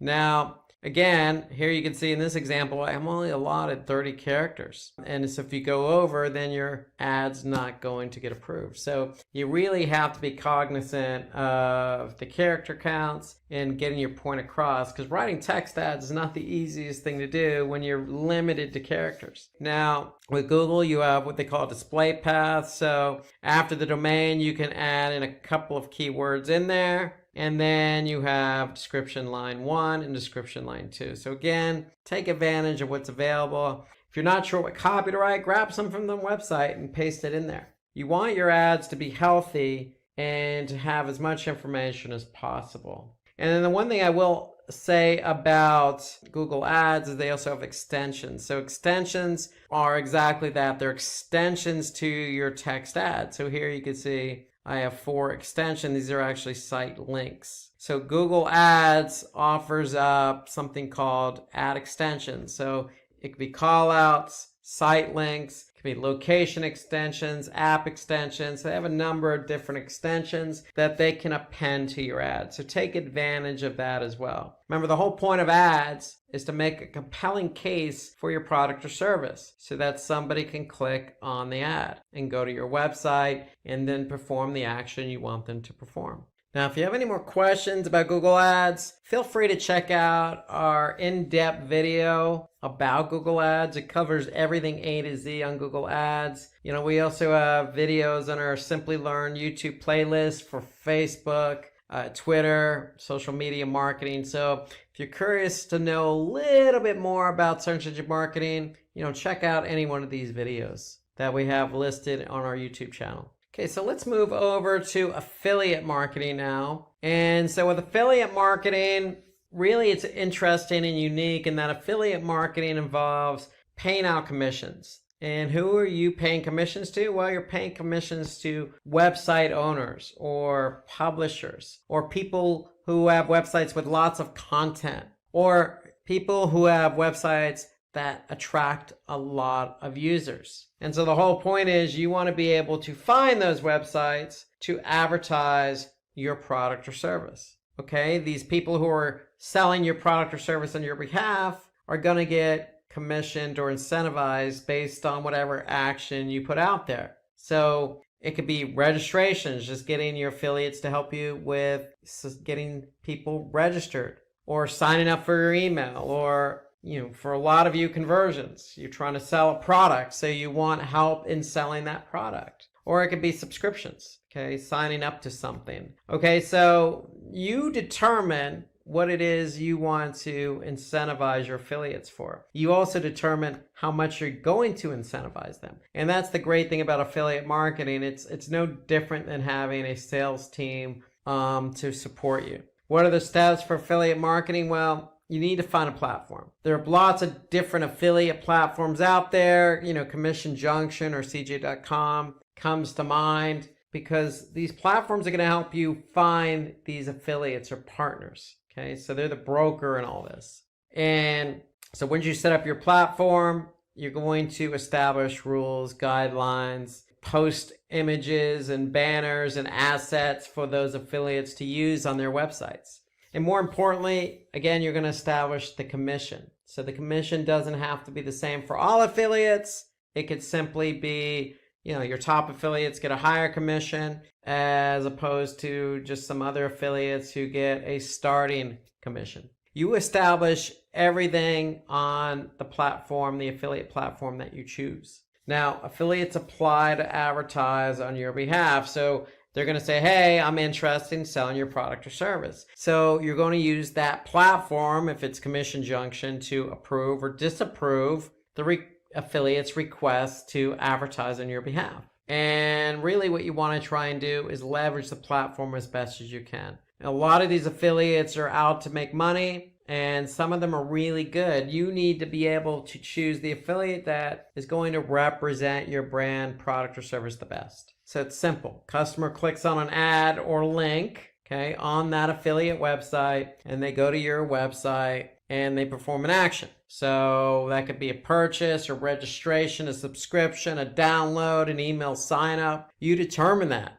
And the great thing is these affiliate networks, the CJs, the commission junctions of the world will record everything. They're tracking not only traffic from the affiliate website to your website, but they're also tracking the conversions. The transaction is validated and credited to the affiliate by the broker. And then the affiliate is paid his or her commission. So that's how it works. So the more the affiliate sells or converts on your behalf, the more they're going to make. And that's the beauty of the affiliate network.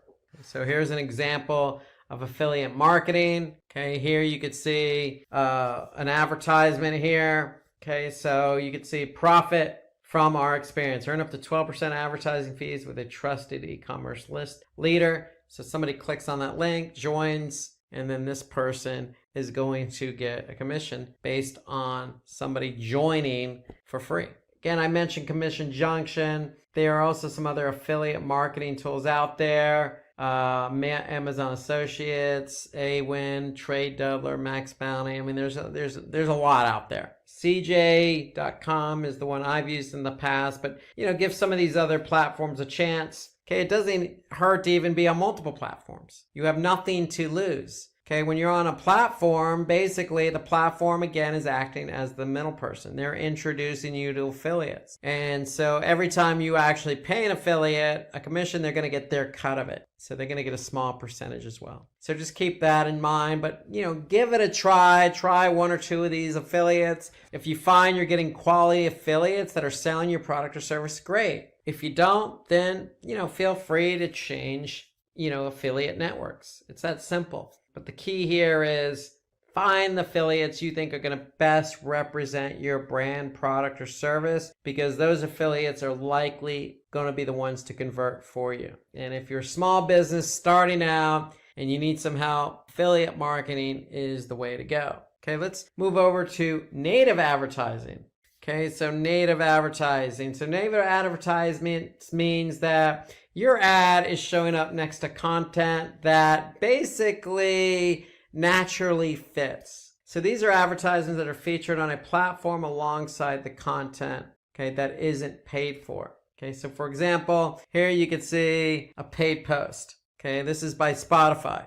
Okay, this paid post, was on BuzzFeed. This particular post was probably on a news article related to music, because they're talking about bands that probably wouldn't exist without Led Zeppelin. Okay, so for Spotify, you using native advertising allows them to put their ad next to content related to their ad. Here you can see another BuzzFeed article. 11 great Amazon deals that will be music to your ears if you're an audiophile. Here you can see an advertisement next to the article. So you can see the ad about Led Zeppelin, and here you can see the actual article is about music. So the whole point about native advertising is making sure there's a connection between the ad and the article. So Spotify is advertising their product and service on an article on BuzzFeed, which happens to be about music. So a good example, we used BuzzFeed just a second ago. So if we go to BuzzFeed, here you can see I'm on TV and movies, and here you can see got an ad here. If we scroll down, keep scrolling down, we can see another ad here for HBO. And so this ad makes sense because it's placed on TVs and movies. So people who go and read the content are going to see an ad related to that content. So that's generally what native advertising is. So you need to be able to place the ad on the right pages. Okay, so you're going to need an ad network for that. So we talked about paid search advertising. We talked about Google Ads. So Google Ads has the ability to place your ad natively on particular pages that are relevant to that ad. So that's really what native advertising is all about, making sure that your ad is placed next to content that's naturally relevant. So if you need more information about affiliate marketing, feel free to visit Simplilearn's YouTube channel. We have a nice in-depth video about affiliate marketing to get more information about the platforms, how it works, and all the tips and best practices about how to run a successful affiliate marketing campaign. So let's turn our attention to email marketing now. So email marketing, very traditional form of digital marketing. It's been around the longest. It's kind of the grandfather of all digital marketing channels. So email marketing really is used to personalize emails in order to convert that recipient or that prospective user into a customer. And so, like all the other digital marketing channels, we want to follow some type of flow or process or methodology. And the first step in email marketing is you have to identify your target audience. Okay, when you identify your target audience, you're going to create a segment. Okay, so in other words, you don't want to send one email to everyone because not everyone is going to be interested in that email. So in order to get somebody interested, you need to be able to send an email tailored to that audience. Okay, so that audience can respond and react accordingly. So once you target that audience and create segments, email segments, you're going to create the campaign and set up an appropriate call to action. One note here is when you create the campaign and set up that appropriate call to action, that call to action is going to be aligned with your goal. So what is the goal of the email campaign? Is it simply to get people to click on something and purchase? Or is it simply to get people to click on something and sign up or watch something or submit some information or download or whatever the case? You need to establish that up front, just like you would with a search engine marketing campaign or any other type of campaign you want to run. So there are lots of tools out there. Just like with affiliate marketing, you want to choose an appropriate email marketing tool. There are plenty to be had, each work in a very similar nature. Some offer different pricing models, meaning, you can send an email to X recipients for a flat fee, or you pay a small amount per email address. Each one is slightly different in terms of how they price, but in terms of the features, they all work in a very similar fashion. And we're going to show you an example of one here shortly. So when you choose that email marketing tool, you're going to test your emails before you send them out. And then when you test your emails, you're going to use that email marketing tool to actually send the campaign after it's been tested. Okay, so you want to send the campaign, you can immediately send them out or you can schedule them.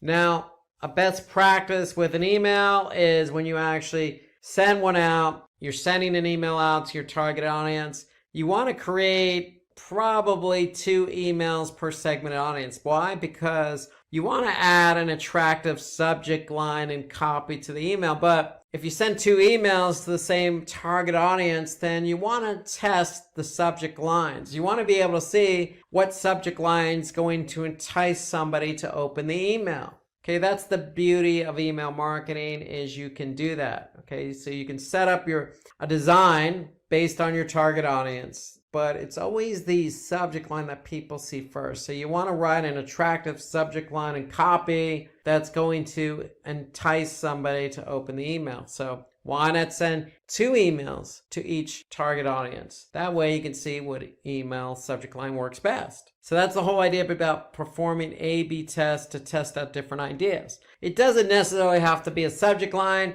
It can be the same subject line, 2 emails, but the difference being the body of the email. It's totally up to you, but the idea here is to always split out your emails per target audience. And just like any other channel, whether it be affiliate or search engine marketing or organic search, you want to analyze performance. And in the case of emails, it's always about open rates. How many people are opening? Then how many people are clicking? And then how many people are actually responding? Are they converting or downloading or whatever it is you want them to do? You need to be able to monitor the behavior because, for example, if your open rates don't work or they're low, then you know something's wrong with your subject line. So you want to be able to make an adjustment. So here's an example of an email from Airbnb. It's a simple email, okay? They're just simply trying to get somebody to click on that call to action to take the survey. Okay, that's really all it's about here with this particular email. So who's their target audience? Well, their target audience could be somebody who's already stayed at a Airbnb property, or it could be somebody who used the app. probably Airbnb has already targeted this audience and they're sending this survey to a particular audience so that they can get the best results. Okay, so that's a good example of a targeted email with a good call to action that's getting somebody to take the survey. So they're probably measuring how many people opened it, how many people clicked on the CTA, the call to action, and then how many people actually filled out the survey. So you need to follow each step and track each step accordingly. Okay, so again, some popular tools used in email marketing. Let's take a look at MailChimp here. But I will mention like Marketo is a good marketing automation tool. Now owned by Adobe, Marketo allows you to send those drip campaigns. So if somebody doesn't purchase right away, you can send up follow-up emails, like say 1 day out or 7 days out or 14 days out. So HubSpot works in a very similar fashion. You want to be able to methodically plan out your emails. That's the point I'm trying to make here. So let's take a look at MailChimp. So if we go over into MailChimp, very easy interface. Okay, here, if we go under audience, we can actually see who our audience is, and we can break out our audience into different groups. You can have a simple test list. You can have people who purchase, people who subscribe to something. Okay, so you can break out your audience into different groups. Okay, when it comes to campaigns, you can see campaigns that are already been built, or you can create your own campaign. Okay, so in the case of MailChimp, we can actually see what campaigns have been dropped or sent out already, and then we could see the opens, the clicks, and then the conversions. So MailChimp has some nice reporting, so you want to be able to measure the reports or how well the campaign performed. So here we can see specifically how many people opened, clicked, how many people bounced or email addresses bounced, and how many people unsubscribed from the list. And here we can see, the top links that have been clicked, okay, the subscribers with the most opens.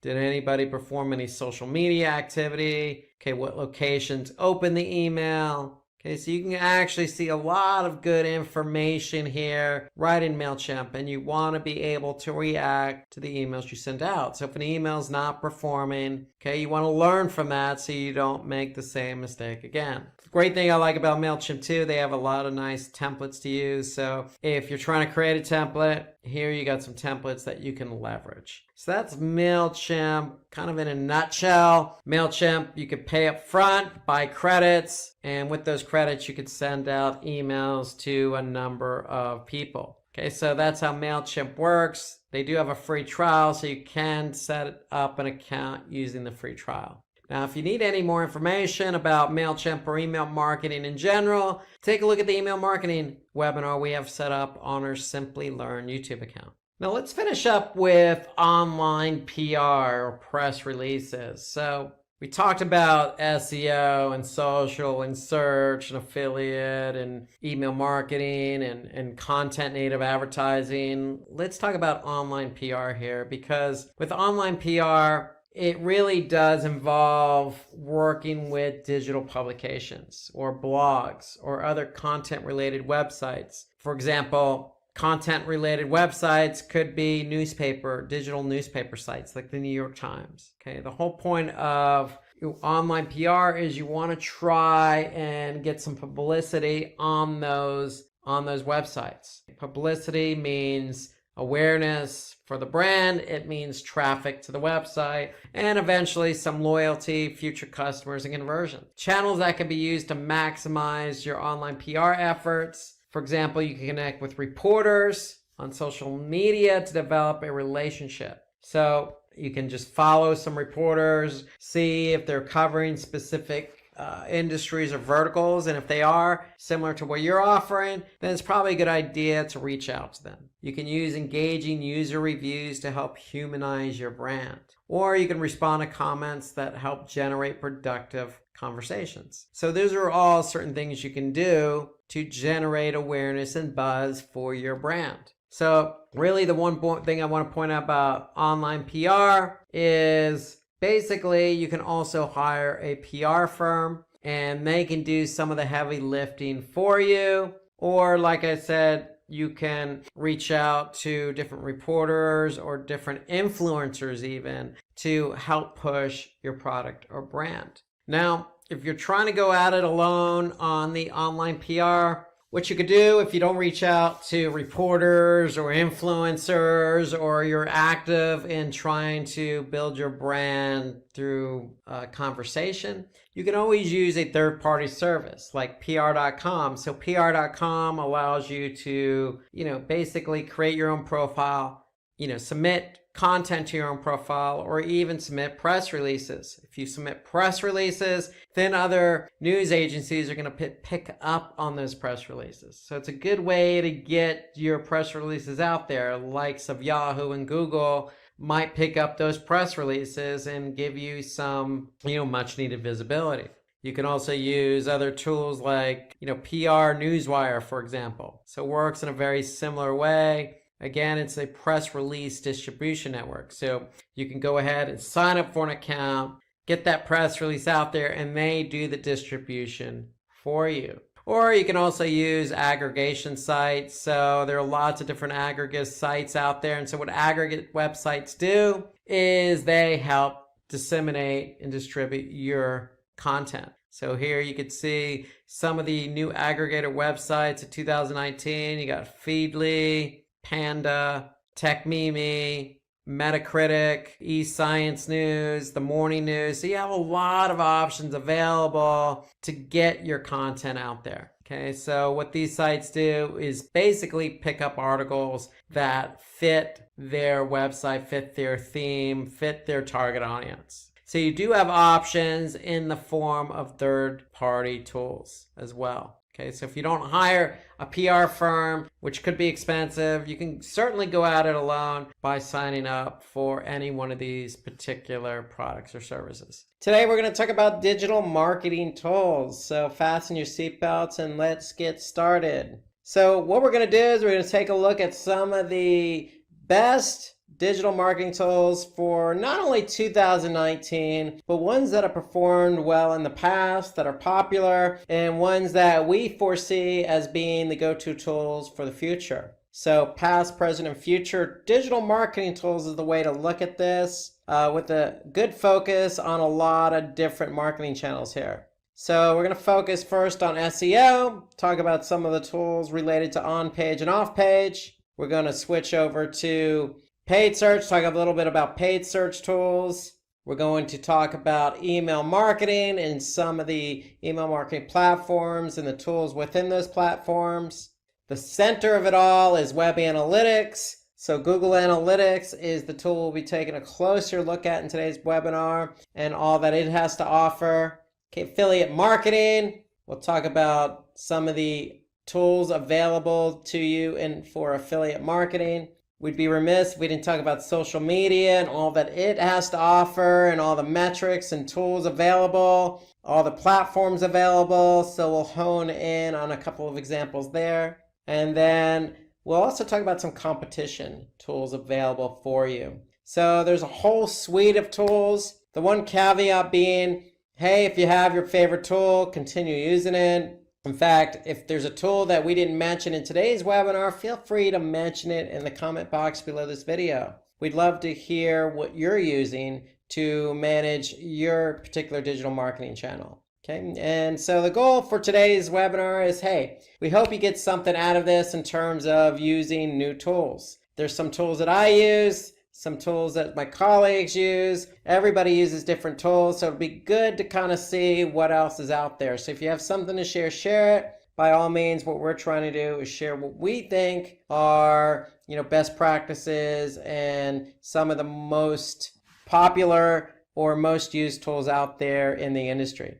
So that's what we're going to do. The goal is to get you to better understand some of the tools we're using a little bit. Imagine it's 2025. You have just launched a business and you are eager to stand out in an increasingly competitive digital landscape. But with so many new trends and strategies, you might be wondering, what's the key to unlocking success? Today, I'm going to share 7 effective marketing strategies that can help you grow your brand, increase engagement, and thrive in this digital age. But this isn't just about quick fixes. It's all about understanding the bigger picture of how marketing works in 2025. So let's start with a common scenario. Suppose you have posted on Instagram, run Facebook ads, and even created YouTube videos, but nothing seems to click. What if I tell you that the missing piece isn't just your effort, but in the strategy you are using? So these 7 strategies will help you see marketing from a fresh perspective and give you a roadmap to success. So let's jump in. So let's get started. So let's start with the first strategy, which is finding your marketing sweet spot. To kick things off, let's talk about the concept of the bell curve in marketing. Imagine the curve represents the volume of marketing efforts. On one side, you have the minimum affecting dose where your marketing efforts are so minimal that they barely make an impact. On the other side, you reach diminishing returns where too much marketing doesn't necessarily lead to more results. So your goal is finding the marketing sweet spot in the middle. This is where you're doing just the right amount of marketing to get the best possible results. But how do you know when you have reached it? That's where the rule of 7 comes in. This rule suggests that your audience needs to encounter your brand at least 7 times before they have taken action. So whether that's a purchase or engagement, you're building familiarity and trust with every exposure, which leads to better results. For example, if you only post sporadically on social media or send 1 email per month, you are likely not hitting that sweet spot. Instead, aim for consistent strategic exposure across multiple channels. The key takeaway here is to keep showing up and your audience will take notice. Now let's talk about the second strategy, which is leveraging data-driven marketing. In 2025, data-driven marketing will be a game changer. Businesses that leverage data to understand their audience's behavior, preferences, and needs will thrive. You can't rely on guesswork anymore. Big data analytics is your secret weapon for creating personalized and effective campaigns. For instance, let's say you own an e-commerce store. By analyzing data, you can figure out which products are most popular among different segments of your audience and tailor your marketing messages accordingly. So suppose if one customer frequently purchases fitness gear, send them promotions or content related to new arrivals in that category. So personalization through data increases your chances of conversations and customer loyalty. Now let's talk about the third strategy, which is go deep, not broad. So here's why many businesses go wrong. They try to appeal to everyone, but in reality, they connect with no one. In 2025, the focus should be on going deep, not broad. Instead of targeting a massive audience with this generic message, focus on a smaller, more specific group and create content that truly resonates with them. To do this, you need to create an ideal customer avatar, ICA. This is a detailed profile of your ideal customer. What are their demographics, interests, and pain points? What are they passionate about and what problems they are trying to solve? So when you narrow down your target audience and speak directly to them, your marketing becomes far more impactful. For example, if you're selling eco-friendly products, your ideal customers might be people who prioritize sustainability and ethical consumerism. Craft your messaging to show your brand aligns with their values and you'll form deeper connections with your audience. Now let's talk about the fourth strategy, which is tap into miracles and misery. Successful marketing isn't just about promoting a product or service, it's more about understanding your customers' miracles and miseries. Miracles are the outcomes of customers' desire, while miseries are the pain points they are trying to escape. Your job as a marketer is to position your product as a solution that takes them from misery to miracle. Take fitness app for an example. The misery for many customers might be struggling with weight loss or not knowing how to create a workout routine. So their miracle would be achieving their fitness goals and feeling more confident. If you can position your product as the bridge that helps them reach the miracle, you have hit the jackpot. So by focusing on the emotional aspects of your customers' desires and challenges, you will create marketing messages that resonate deeply and drive action. Now let's talk about the fifth strategy, which is investing in interactive content. In 2025, interactive content is going to be a powerful tool for engaging your audience. People don't want to passively consume content, they want to engage with it. Quizzes, polls, and even augmented reality are great ways of creating immersive experiences that capture attention. So imagine you are running a beauty brand. Instead of just posting product images, you could create an AR experience where customers can virtually try on different makeup looks, This not only makes the brand more memorable but also encourages users to spend more time interacting with your content. So the more they engage, the more likely they are to convert into customers. Let's now talk about a sixth strategy, which is sell benefits and not features. It's tempting to focus on the features of your product, but in 2025, successful marketers will focus on benefits. The reason is because customers don't care about the technical details. Moreover, they care about how your product will improve their life. Let's go back to the smartwatch example. Sure, it might have a long battery life and advanced fitness tracking. But what customers really want to know is how these features will benefit them. Will it help them to stay on top of their health goals, or will it make them the life easier by syncing with their devices? Highlighting benefits creates an emotional connection and shows customers how your product fits into their lives. Let's now move on to the seventh strategy, which is using the mere exposure effect and AI. Finally, let's talk about the two important tools for 2025, the mere exposure effect and the AI-driven marketing strategy. The mere exposure effect is a psychological phenomenon that states the more people see your brand, the more they begin to like it and trust it. That's why consistently showing up in front of your audience is crucial. This is closely tied to the rule of 7. Frequent exposure, building familiarity and trust. AI and automation will play a significant role in making this happen. AI can help you automate processes like email marketing, product recommendations, and even customer service through chatbots. By analyzing customer behavior and personalizing experience, AI helps you consistently show up the right time with the right message, boosting conversations and enhancing customer satisfaction. So let's talk about the future of marketing in 2025. So what's the future of marketing in 2025? It's all about finding your marketing sweet spot, leveraging data, and connecting emotionally with your audience. The key takeaway is this: it's not just about doing more marketing, but doing smarter marketing. By understanding your audience's desires, leveraging data, and using tools like AI, you can create personalized, effective marketing strategies that drive real results. So if you found these strategies helpful, make sure to subscribe, hit the notification bell, and share more thoughts in the comment section below. Imagine a small online boutique with a great product line and a beautifully designed website. Despite all the effort put into the business, it's barely getting any traffic and sales are stagnant. The owner is frustrated and wondering why potential customers aren't finding their store. That's when they turn to Google Ads. By setting up targeted campaigns, they start reaching customers who are actively searching for products just like theirs. In a matter of weeks, the business sees a noticeable increase in website traffic and sales, all thanks to the power of Google Ads. Google Ads has become an essential tool for businesses looking to connect with the right audience at the right time. A Google Ads campaign helps businesses reach potential customers online by displaying targeted ads across Google's vast network, including search results, YouTube, and partner websites. Advertisers set a budget, choose a campaign objective, and create ads that are shown to specific audiences based on keywords, demographics, and interests.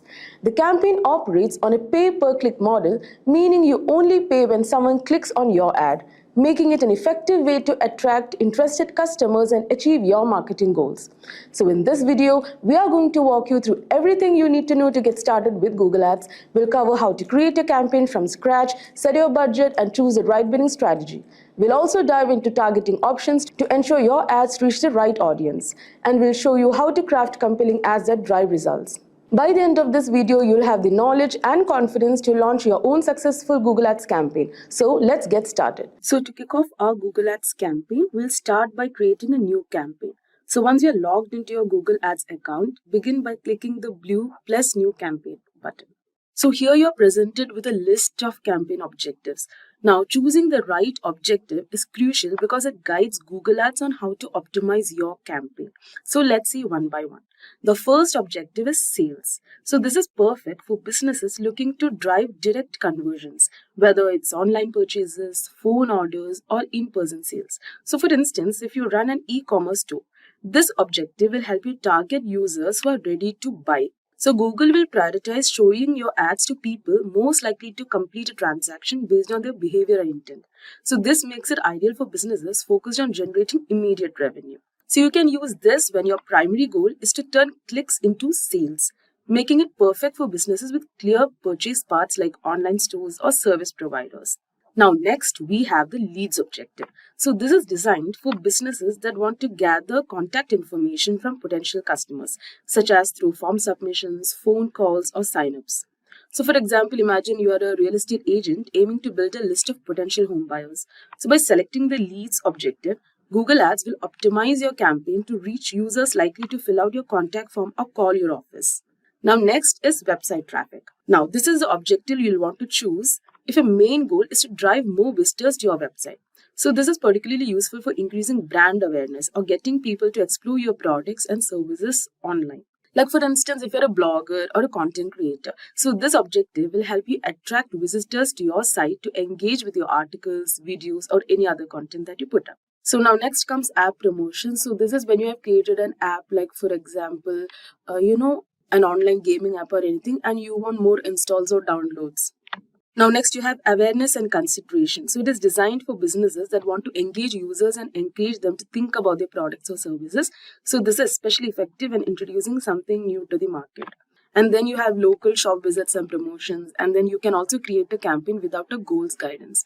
Okay. So here we are planning to give an example for lead generation, like how to generate lead for a free online course provider. So let's select leads and continue. Now, as we have selected an objective which is generating leads, the next step is to choose your campaign type. So there are several campaign types, like Google Ads offers several types, but the two most common are search and display ads. So anyways, let's start with the search ads. So these are the text-based ads that appear at the top of the Google search results when someone searches for keywords related to your business. Like for example, let's just see car rentals near me. So your ad could appear like this, like as you can see the sponsored ads. So your ads could appear at the top of the search results. So this is highly effective for capturing high intent users. So people who are actively looking for what you offer. Now next we have display ads. So these are visually engaging ads that appear across the Google display network, like which includes websites, like the ads, basically the ads you see in others' websites, apps, or even YouTube. So now display ads are perfect for building awareness and keeping your brand top of mind. So they work well for retargeting, like showing you ads to people who have previously visited your website but didn't take any action.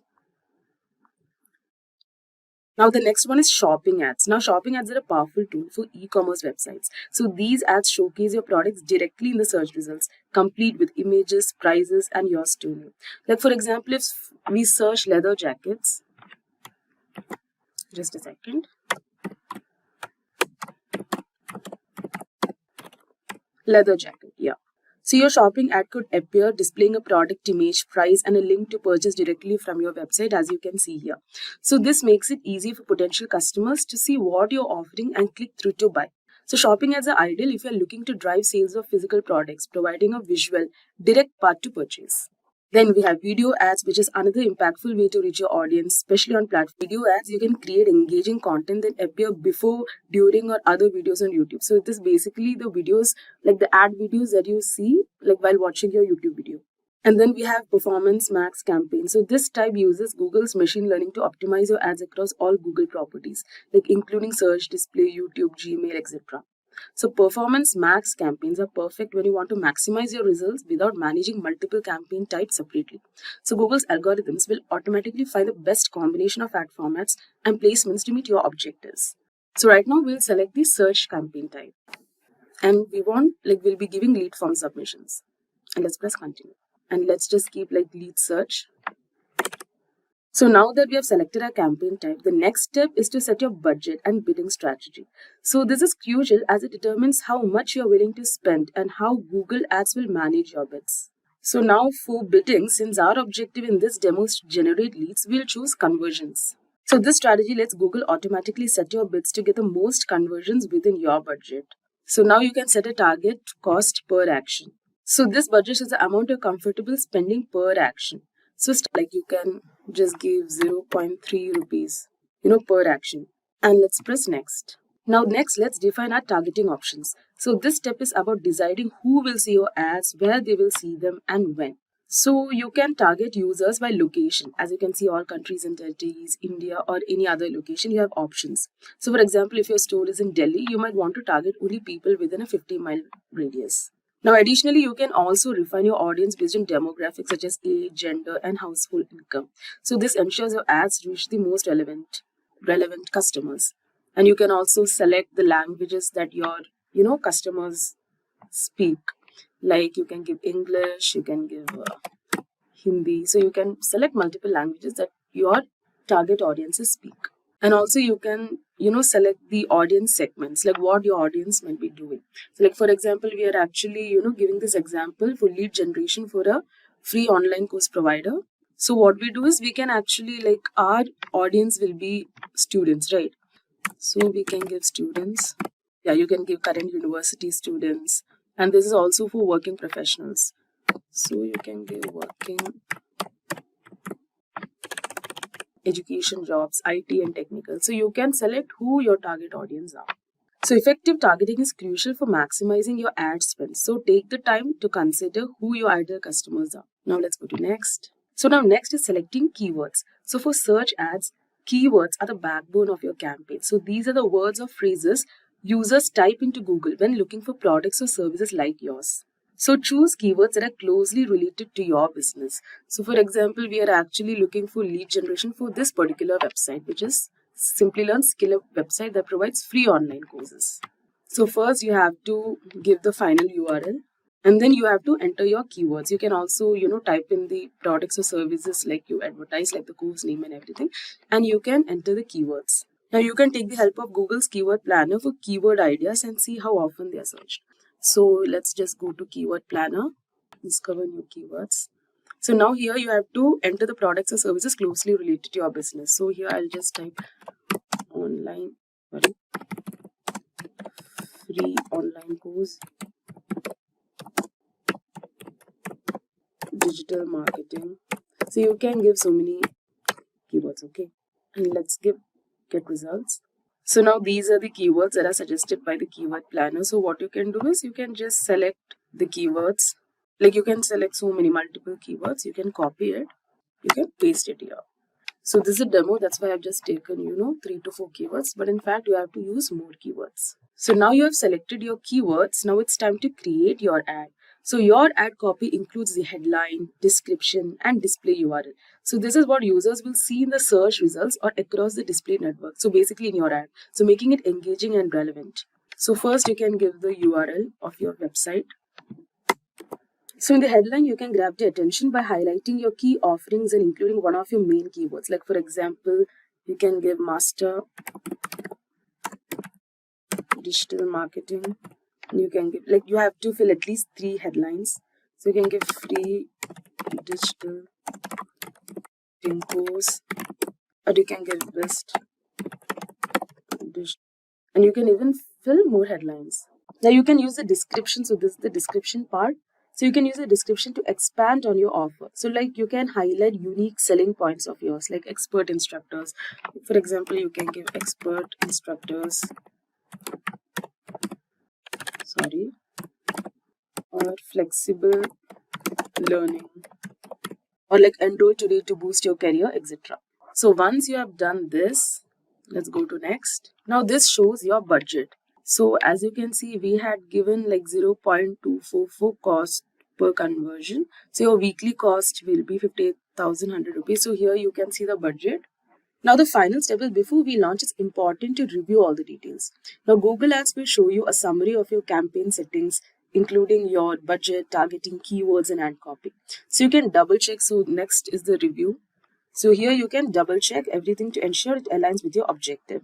So this will take some time. So select, once you're satisfied, you can publish your campaign. So your ads will start running shortly and you can monitor the performance in real time through dashboard. Did you know that 75% of product launches fail due to poor market planning?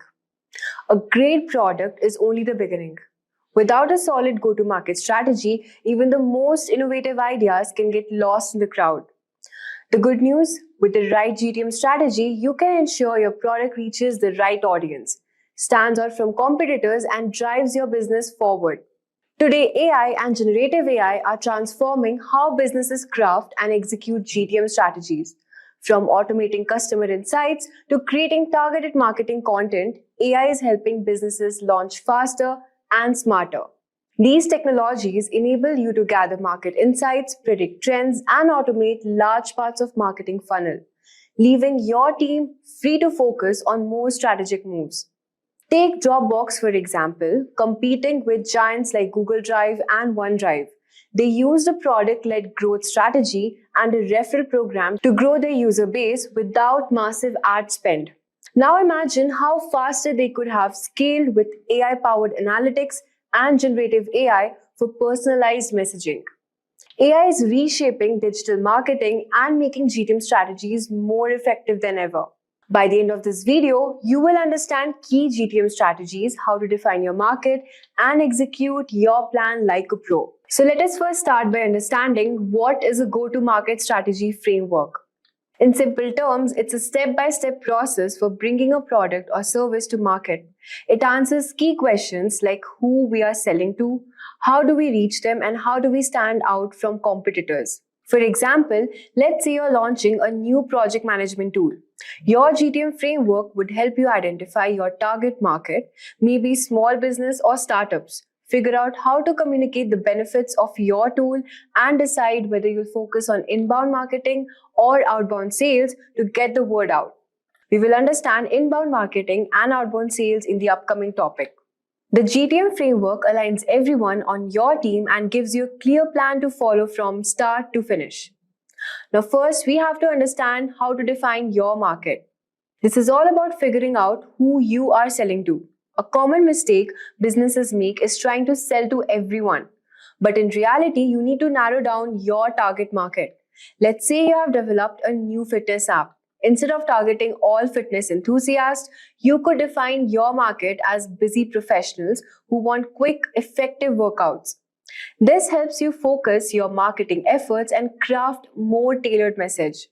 The more specific you get, the better you can target your audience and connect with their needs. So now, the next step is to define your why. Your value proposition is essentially why people should choose you. It's the unique benefit your product offers that your competitors can't match. Let's go back to the fitness app example. Your value proposition might be we help busy professionals squeeze in a 15-minute workout that's just as effective as a full hour in the gym. You're not just offering fitness, but also offering convenience and time saving, which speaks directly to your audience. A well-defined value proposition makes it clear why your product matters and why your audience should care. Let's go back to the fitness app example. Your value proposition might be we help busy professionals squeeze in a 15-minute workout that's just as effective as a full hour in the gym. You're not just offering fitness, but also convenience and time saving, which speaks directly to your audience. A well-defined value proposition makes it clear why your product matters and why your audience should care. The next step is positioning. Positioning is all about figuring out where your product fits in the market and how you will differentiate from the competition. Let's say you're launching a premium skincare line. Your positioning might focus on the high-end natural ingredients you use, which differentiate you from the mass market products. Your positioning helps set the stage for your pricing, branding, and overall market strategy. So, what are the 5 go-to-market strategies? When it comes to launching a product or entering a new market, there are 5 primary go-to-market strategies, which businesses typically use. The strategy allows you to choose which depends on your product, target market, and overall business goals. Let's break down each strategy with examples so that you can see how they play out in real life. The first is inbound marketing. So this marketing attracts customers by creating valuable content that addresses their needs and pain points.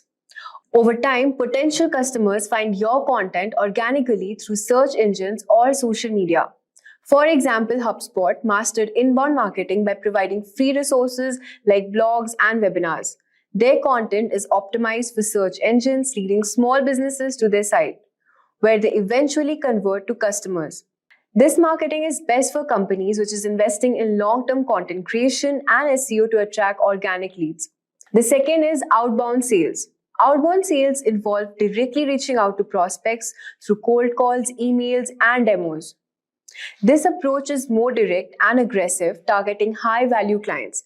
For example, Salesforce uses outbound sales by targeting decision makers at large enterprises with personalized outreach, scheduling demos, and closing deals through direct interaction. This type of marketing is best for B2B companies which target enterprise clients that require personalized engagement. The third is product-led growth. In product-led growth, the product itself drives growth. A freemium model lets users try the product for free, with upgrades to premium features based on the product's value. Example, Slack, which offers a free version of its platform, allowing teams to experience its benefits before upgrading to a paid version for more features. So this type of marketing is best for software as a service companies, which is focused on user experience and self-serve onboarding. The fourth is channel sales. Channel sales rely on third-party partners, resellers, distributors to sell your product, which allows you to reach market you couldn't through direct sales alone. For example, Microsoft partners with resellers to sell products like Office 365, bundling their software with other services to reach more customers. So this type of marketing is best for companies which is looking to scale quickly through third-party networks. Fifth is account-based marketing.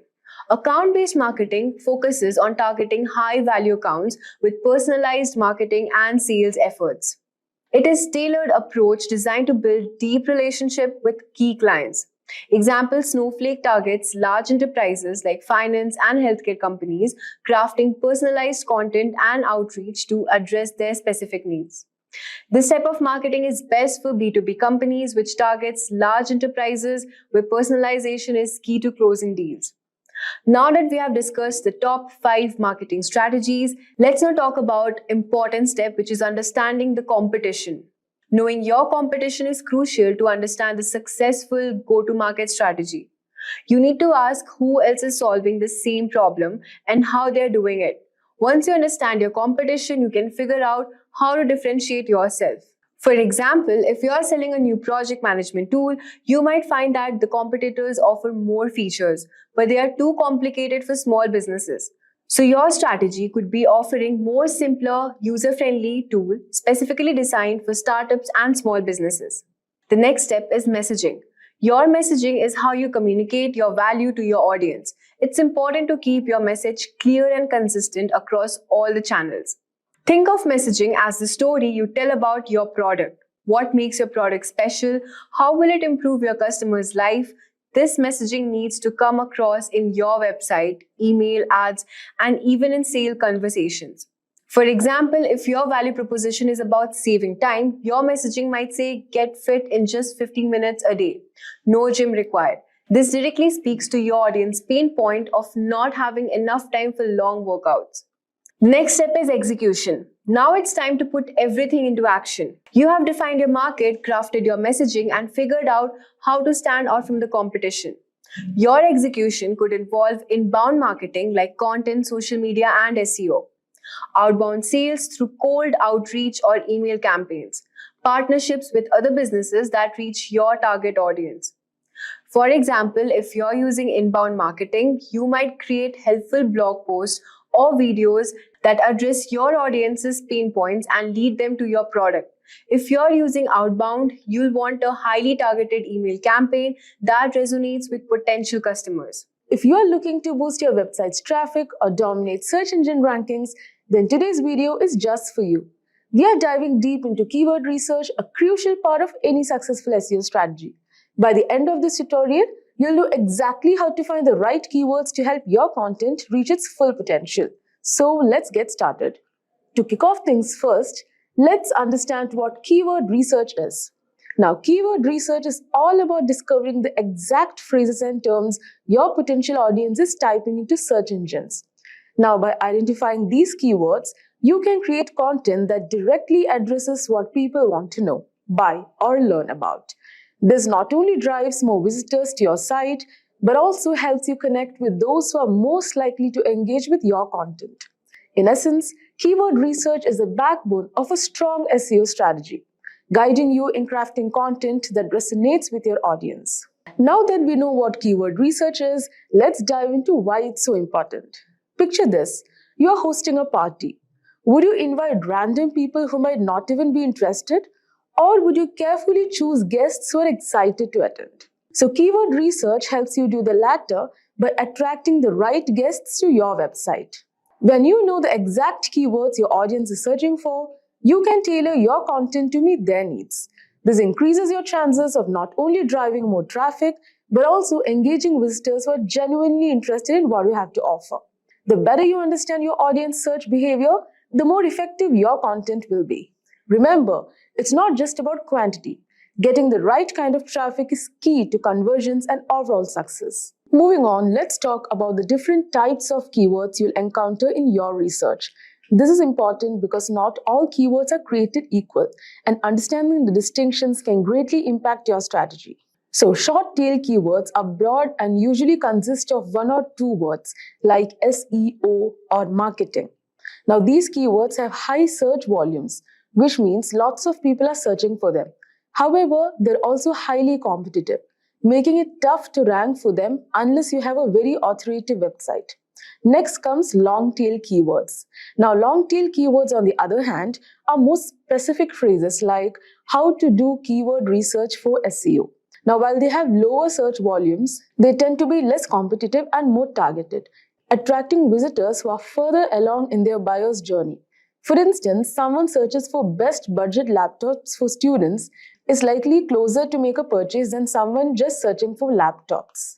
Now, next type of keyword is LSI, which is latent semantic indexing keywords. Now, these are related terms that search engines consider relevant to your main keyword. Now, for example, if your main keyword is digital marketing, then LSI keywords could be online marketing, SEO strategies, or social media advertising. Now, even in this example, if you have given best leather shoes, the LSIs would be official and casual wear, best footwear brand, original leather shoes, etc.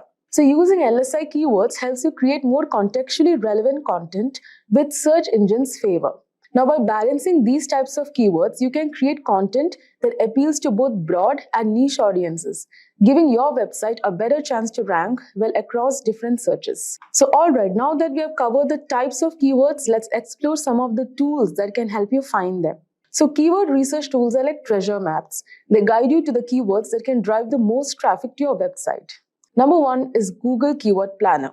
So, Google Keyword Planner is a fantastic starting point, especially for beginners. It's free and provides a wealth of information, including search volumes and competition levels for various keywords.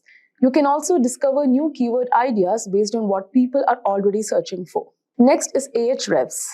Ahrefs is a more advanced paid tool that offers in-depth analysis. It doesn't just give you keyword data, it also provides insights into how difficult it is to rank for a particular keyword, as well as click-through rates, CTR, and related keyword ideas. So Ahrefs is particularly useful for competitor analysis, helping you see which keywords for your competitors are ranking for and identifying gaps in their content that you can exploit. Now next comes SEMrush. Now SEMrush is another powerful tool that goes beyond keyword research. It offers comprehensive data on keywords, including trends over time, and allows you to conduct competitive analysis, track keyword performance, and more. SEMrush is a go-to for many SEO professionals because of its all-in-one capabilities. So these tools simplify the process of keyword research, allowing you to focus on creating content that will resonate with your audience and perform well in search engine results. So with so many tools at your disposal, the next step is figuring out how to actually find the best keywords for your content. So here's a step-by-step approach. Number one, start with a brainstorming session. So you can list down potential keywords related to your topic. Think about what your audience might search for and consider different variations of those phrases. So use the keyword research tools we just discussed to analyze these keywords. Pay close attention to search volume, competition, and user intent. The goal is to find keywords that have a good search volume but aren't too competitive. And next, consider user intent. This is crucial. Ask yourself, what is the searcher hoping to find? If someone is searching for best travel laptops in 2024, they are probably looking for product reviews or recommendations. Tailor your content to meet that specific intent, and you'll have a much better chance of converting those visitors into customers. So by following these steps, you can pinpoint the keywords that will not only drive traffic, but also ensure that the traffic is relevant and likely to convert. Now, one of the most effective ways to find high quality keywords is by analyzing your competitors. This might sound like a spy mission, but it's completely above board and incredibly valuable. So, tools like SEMrush allow you to see which keywords your competitors are ranking for. So, this gives you insight into what's working for them, and more importantly, it highlights gaps in their strategy that you can exploit. For instance, if you notice that a competitor is ranking well for a keyword like affordable SEO tools, but their content is outdated or lacking in detail, you can create a more comprehensive and up-to-date piece to outrank them. So by leveraging competitor insights, you can stay ahead in the SEO game, ensuring that your content is always relevant and competitive. Now, finding the right keywords is only half the battle. The next challenge is using them effectively in your content. So here's how you can do that. Number one, place your primary keywords in strategic locations such as title, meta description, headers, and throughout the content. This signals to search engines that your content is about, helping you rank for that keyword. Number two, avoid keyword stuffing. This old school tactic doesn't work anymore and can actually hurt your rankings. Instead, focus on naturally integrating keywords and using variations. For example, if your primary keyword is digital marketing strategy, you could also use online marketing strategy or effective digital marketing tactics to make your content more readable and engaging. Now, the third one is using LSI keywords to add depth and context to your content. This not only improves readability, but also helps search engines understand the broader topic of your content, which can positively impact your rankings. Remember, the goal is to create content that's both optimized for search engines and enjoyable for your readers. Lastly, keyword research is not a set it and forget it process. It requires regular monitoring and adjustment. SEO is a constantly evolving field, and what works today might not work tomorrow. So make it a habit to regularly check how your keywords are performing. Use tools like Google Analytics to track your rankings and see which keywords are driving the most traffic. If you notice that certain keywords are underperforming, consider tweaking your content or trying out new keywords. So by staying on top of your keyword strategy, you can ensure that your content continues to perform well and adapt to changes in search trends. And there you have it, a comprehensive guide to keyword research. I hope you found this tutorial helpful and that you are now ready to start finding the best keywords for your content. Remember, keyword research is all about understanding your audience and creating content that meets their needs. If you enjoyed this video, don't forget to hit the like button and subscribe to the channel and ring the notification bell so you never miss an update. 15 in-demand job roles you can consider to make a successful career in digital marketing. Let's start with content marketing. Content marketing plays a crucial role in establishing a strong online presence. Let's discuss 3 key job roles within content marketing. First up, we have a copywriter or a content writer. He is responsible for creating engaging and persuasive written content. They craft compelling blog posts, articles, social media captions, website copies, and more. Now, let's talk about the skills required to excel in this role. A copywriter or content writer should have excellent writing skills, a creative mindset, and an ability to adapt to the writing style of different platform and target audience. Then let's talk about the experience needed. An entry-level positions often require a bachelor's degree in communication, journalism, and a related field. However, experience and a strong portfolio of writing samples are highly valued in this field. Let's talk about the salary. A salary of a copywriter or content creator varies depending on the factors such as experience, locations, and company size. On an average, they can earn around $60,000 per year. Next up, the content manager. This role involves overseeing content creation, managing a team of writers, and ensuring the content aligns with the company's goal and brand identity. The skill required to be a content manager, it should have an excellent organizational and project management skill. They must also possess a deep understanding of content marketing strategy, SEO principle, and the ability to analyze data and metrics. As for the experience, content manager often have several years of experience in content creation or related fields. A bachelor's degree in marketing, communication, or a similar discipline is typically preferred. Then we have salary. The salary of a content manager can earn around $80,000 per year, depending on their experience and the organization they work for. Lastly, we have content strategist. This role involves developing a long-term content strategy that aligns with the company's marketing objective, Content strategists conduct market research, identify target audience, and create a content creation and distribution roadmap. As for the skills required, content strategists need the combination of analytical and creative skills. They should be proficient in data analysis, have a deep understanding of SEO and social media trends, and possess excellent communication skills.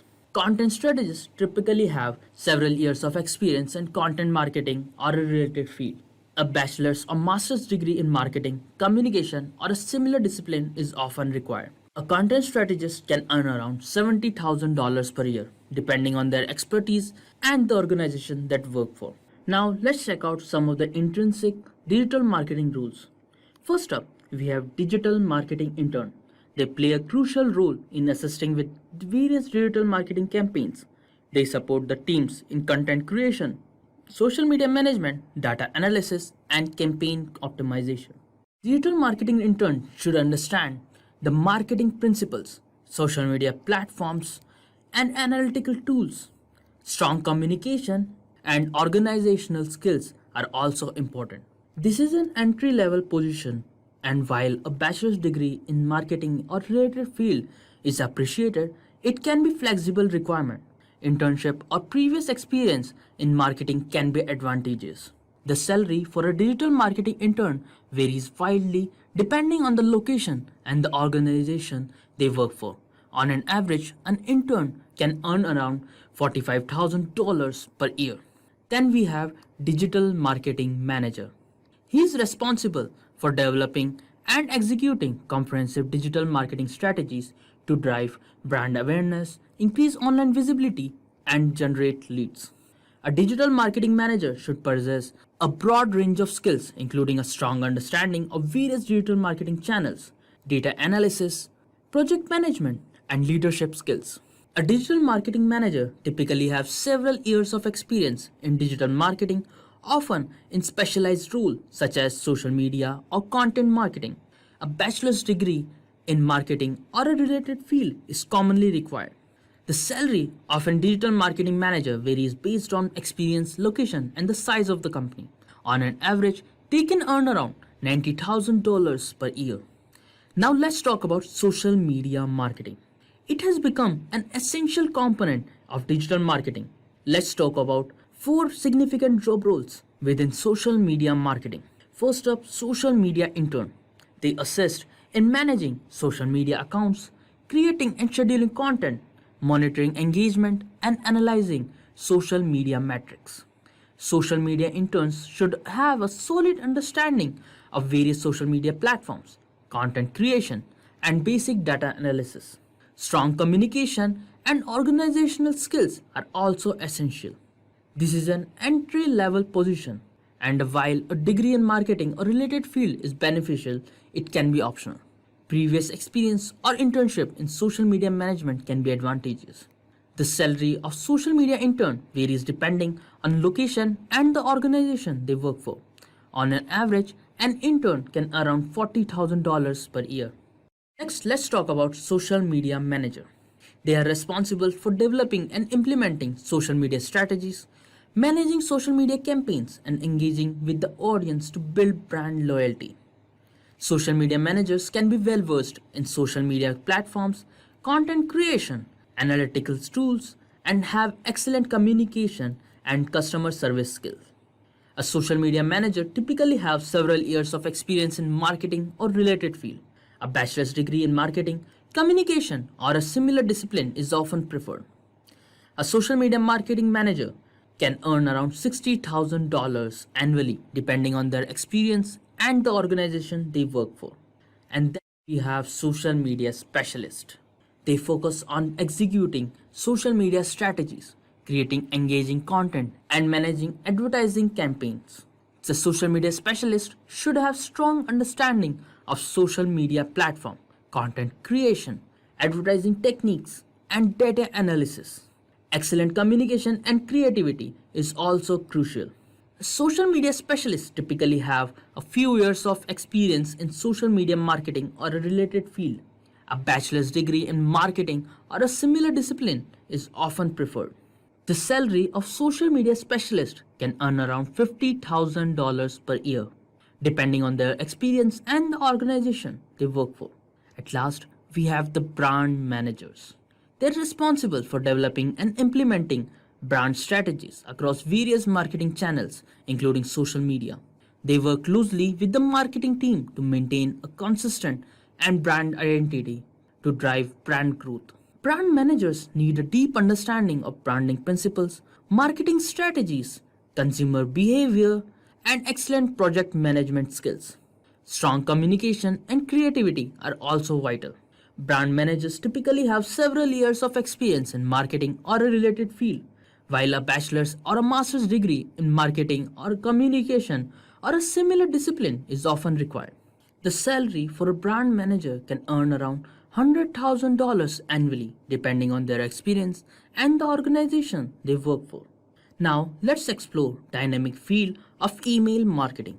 It is a powerful tool for reaching and engaging with the target audience. Let's discuss the role of email marketing specialist.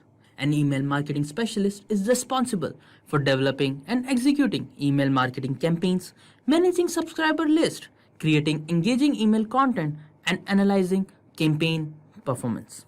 An email marketing specialist should have a solid understanding of email marketing best practices, email automation platforms, copywriting skills, data analysis, and attention to detail and creativity are also necessary.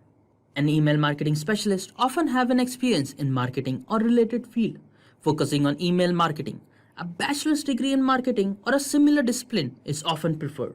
The salary of an email marketing specialist can earn around $60,000 per year, depending on their experience and the organization they work for. Then we have the whimsical world of search engine optimization. It is essential for improving a website visibility in search engine results. Let's explore various job roles within the SEO field. Let's start with SEO analyst. They are responsible for conducting keyword research, analyzing website performance, and providing recommendation to improve organic search ranking. An SEO analyst should have a strong understanding of SEO principle, keyword research tools, data analysis, and web analytics. An SEO analyst typically have experience in SEO or related field. A bachelor's degree in marketing, computer science, or a similar discipline is often preferred. The salary for an SEO analyst can earn around $75,000 per year, depending on their experience and the organization they work for. Then we have the SEO specialist. They focus on implementing SEO strategies, optimizing website content, and monitoring website performance to increase organic search traffic. An SEO specialist should possess a deep understanding of SEO techniques, keyword research, content optimization, and web analytics tools. An SEO specialist typically have few years of experience in SEO or related field. A bachelor's degree in marketing, computer science, or a similar discipline is often preferred. The salary for an SEO specialist can earn around $60,000 per year, depending on their experience and the organization they work for. Next in the line are SEO strategists. They are responsible for developing and executing comprehensive SEO strategies, conducting competitive analysis, and working closely with the content creators and web developers to optimize websites for search engines. SEO strategists need a deep understanding of SEO principle, keyword research, content optimization, and web analytics. An SEO strategist typically have several years of experience in SEO or a related field. A bachelor's degree in marketing, computer science, or a similar discipline is often preferred. The salary for an SEO strategist can earn around $90,000 per year, depending on their experience and the organization they work for. Finally, we have the director of SEO, who is responsible for leading and overseeing an SEO strategy for an organization. They manage a team of SEO professionals, collaborate with cross-functional teams, and ensure the implementation of effective SEO practices. The director of SEO should have an extensive knowledge of SEO principle, search engine algorithms, web analytics, and leadership skills. Directors of SEO typically have several years of experience in SEO or related field, including experience in managing teams, a bachelor's or a master's degree in marketing, computer science, or a similar discipline is often required. The salary for a director of SEO can earn around $200,000 per year, depending on the experience and the organization they work for. Finally, our last stop is paid marketing, also known as the pay-per-click PPC advertising.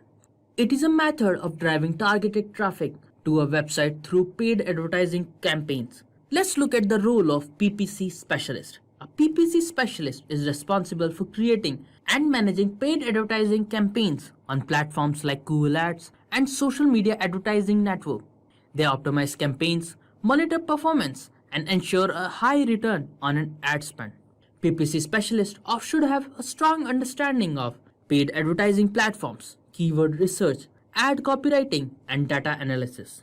PPC specialists typically have experience in digital marketing, specifically in managing PPC campaigns. Certification in Google Ads or similar platform is often preferred. The salary for PPC specialists can earn around $60,000 per year, depending on their experience and the organization they work for. And there you have it. We have explored various job roles within content marketing, digital marketing, social media marketing, email marketing, SEO, and paid marketing. Each position has unique responsibility, required skills, experience, and salary ranges. Whether you are a writer, analyst, strategist, or a manager, the digital marketing field offers diverse and reward career opportunities. But what are the top hiring companies in the field of digital marketing? Here are the companies that are recognized for their strong digital presence and offer exciting career opportunities in various digital marketing roles. First up, Microsoft. As a global technology leader, Microsoft hires digital marketing professionals to manage their online advertising campaigns, content marketing strategies, and search engine optimization efforts. Then we have IBM, a renowned technology company that offers digital marketing roles in social media marketing, digital analytics, and marketing automation. They provide innovative solutions to drive digital growth. Next up is Salesforce, a leading customer relationship management platform offering digital marketing solutions. They hire professionals in roles such as digital marketing strategists, email marketers, and social media specialists. After that, we have Oracle, a multinational technology company specializing in cloud-based software solutions. They hire digital marketing experts to drive their campaigns, optimize their online presence, and generate leads. Following that, we have Coca-Cola, a global beverage company, invest heavily on digital marketing. They hire professionals to manage social media campaigns, content creations, and digital advertising strategies. Finally, we have Nike, a renowned sports apparel and footwear company that emphasizes digital marketing to connect with its customer. They hire digital marketing professionals to manage their social media platforms, influencer marketing, and online advertising. But remember, these are just a few examples of top hiring companies in the digital marketing industry. There are numerous other organizations, including agencies, startups, and e-commerce companies that offers exciting digital marketing opportunities. Exploring job boards, networking, and staying updated with industry trends can help you discover even more companies that align with your career aspirations. And what we're going to do is start out with search engine optimization. Okay, so search engine optimization or organic search, we have a mixture of paid and free. So there's a lot of different platforms, but if you're focusing on SEO, you certainly need to use an SEO platform. So there's SEMrush. Okay, you also have Google Search Console, which is free. So if you don't have a SEO platform, you definitely need to be using Google Search Console. And so we'll take a closer look at that. There's Google Keyword Planner, which is actually situated under Google Ads. And so if you're running Google campaigns on Google Search Network or even the display network, you have access to a great tool called Keyword Planner. And if you know anything about SEO, you'll know that using Google's Keyword Planner is a good tool. So we'll take a look at that. Moz is a freemium tool, meaning they have a free trial that you can sign up for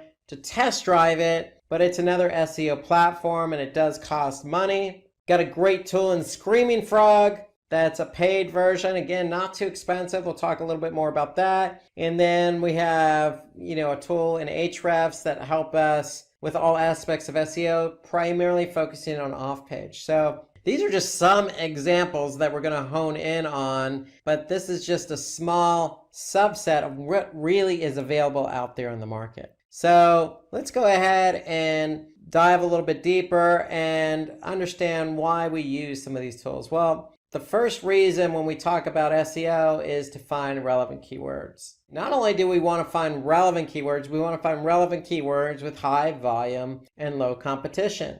Okay, we wouldn't want to find non-relevant keywords with high competition, low volume. That wouldn't make sense. So we need a tool to kind of help us put it all together. And so the tool of choice for us is Google's Keyword Planner. And Google's Keyword Planner helps us hone in on keywords we may be interested in optimizing for, because not only one, are they relevant, but two, they're going to have high volume and low competition. So let's take a look at an example in Google's Keyword Planner. So here I am, I'm in Google's Keyword Planner, and as I mentioned before, Google's Keyword Planner is situated under Google Ads. Okay, so you have to have a Google Ads account to use Google's Keyword Planner. And so when you're in Google Ads, you simply go to Tools, and then under Tools, you're going to select Keyword Planner. So what we want to do is look for keywords. We're focusing on organic search, not necessarily paid search. So organic search, we want to hone in on some keywords. So let's just use one of the examples that Google's given us here, meal delivery. So we're going to just type in meal delivery and get some results. So notice I can enter a domain as a filter. And so in other words, hey, I could say, look, hone in on keywords related to this website if I wanted to. But I'm asking Google, hey, just give me something closely related to meal delivery because that's my business. So I'm going to click Get Results. Notice I can add another keyword if I wanted to, but I'm just going to stick with one keyword. But there are certainly other keywords that I can certainly hone in on if meal delivery is my business. And so let's just hone in on that one keyword, meal delivery. We want to be found organically for that keyword. So what Google Keyword Planner does is not only give us the keyword and other keywords relevant to that, but it gives us the average monthly search volumes. And this is an average over the course of the last 12 months. And notice here, I get a column for competition. So I'm able to see whether that's a very competitive keyword or not.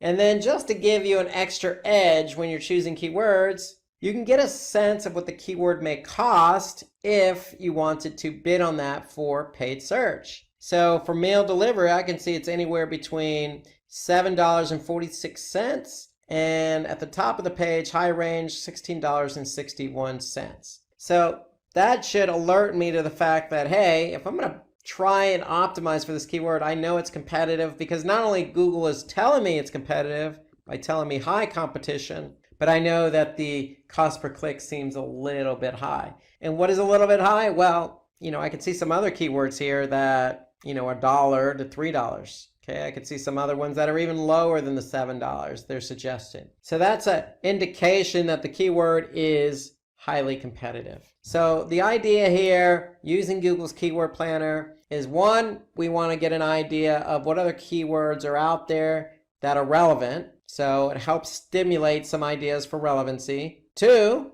we can get an average monthly search volume. So we want to know on average over the past 12 months, how many search queries I can expect from this keyword. And then three, I can get a sense of the competition. How competitive is this keyword? So if I try to optimize for this keyword and I want to rank for it organically, is it competitive? If it's competitive, then it's probably going to take me a bit longer to be found for this keyword on page one of Google. So that's the whole idea behind Google's Keyword Planner. And note that you could change some of the settings here. So if you want to choose a different language, okay, you can hone in on a longer or shorter period of time. You can even choose a specific location. So I chose Texas. I can certainly choose the entire United States to get a sense of what the volume would be for the total US. So you have settings that you can change and manipulate to get you the data you need to choose keywords. So that's the whole idea behind Google's Keyword Planner, to find relevant keywords high volume, low competition. Now, alternatively, I can certainly use another tool to find keywords. So I have a Moz account, so I logged into Moz. And Moz has a tool called Keyword Explorer. So if I use that same keyword I used in Google's Keyword Planner, mail delivery, I'm going to ask Moz to give me some data on that keyword. So this is for the entire United States. And again, I can change that if I wanted to. Okay, so I can hone in on a specific country or different country. So what Moz is telling me, hey, for this keyword in the entire United States, I'm looking at anywhere from 11,500 to 30,000 on monthly volume.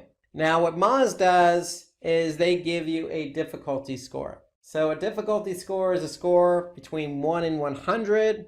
And so I could see this is pretty much right down the middle in terms of difficulty. Okay, so if it's 0, it's an easy keyword. If it's 100, it's very difficult. And then that means you have a lot of competitors who are optimizing for this keyword that are ranking for this keyword. And so Moz gives us the volume, they give us the competition, and they, just like Google's Keyword Planner, gives us some other keywords that we can potentially hone in on. So here I could see keyword delivery plans, delivery services, etc. So I can see a lot more suggestions than what's listed here. So Moz delivers a bunch of other analysis related to the keyword. They also give you some good keyword suggestions. So Moz is a good alternative tool, and we'll be coming back to Moz related to SEO for some other of its features. But for now, if you don't want to necessarily use Google's Keyword Planner because maybe you're not running Google Ads, you can always use Moz. Now remember, Moz has basically a freemium version, meaning you can sign up for a free account. And you could sign up for a free account as a test trial, and you could test it for a period of days and leverage its tools during that free trial to get a better sense of how these tools work. So we want to be able to use Moz. We want to be able to use Google's Keyword Planner, not only to search for all those relevant keywords available to you, but we want to be able to choose keywords with high volume and low difficulty, low competition. We also want to select primary and second keywords wisely. So remember, when you optimize, you're optimizing a page for more than one keyword. So you want to be able to have a nice portfolio of diverse, relevant keywords with high search volume and low difficulty. And then you want to be able to identify those keywords that your competitors are ranking for. So Moz gives you that information. And so we want to be able to leverage the tools available to us to choose the right keywords. So if you need any more information on this, we got a nice webinar on keyword research for SEO. So take a look at that video on YouTube to get more specific details about using SEO tools for keyword research and all about keyword research in general for SEO. So let's talk about some other reasons under SEO why we would use some of these tools available to us. Well, we want to be able to understand the search engines and how they crawl and index our site. Okay, we also want to check the correct format of the sitemap, and we want to monitor backlinks. Okay, we also want to analyze linking to our web page. Okay, which ones are good, which ones are not good. Okay, we also want to perform some competitor analysis. So these are some of the reasons why, other than keyword research, why would we use some of these SEO tools? So we have tools available to us, Majestic, Ahrefs, again, Moz. Let's take a look at Google Search Console.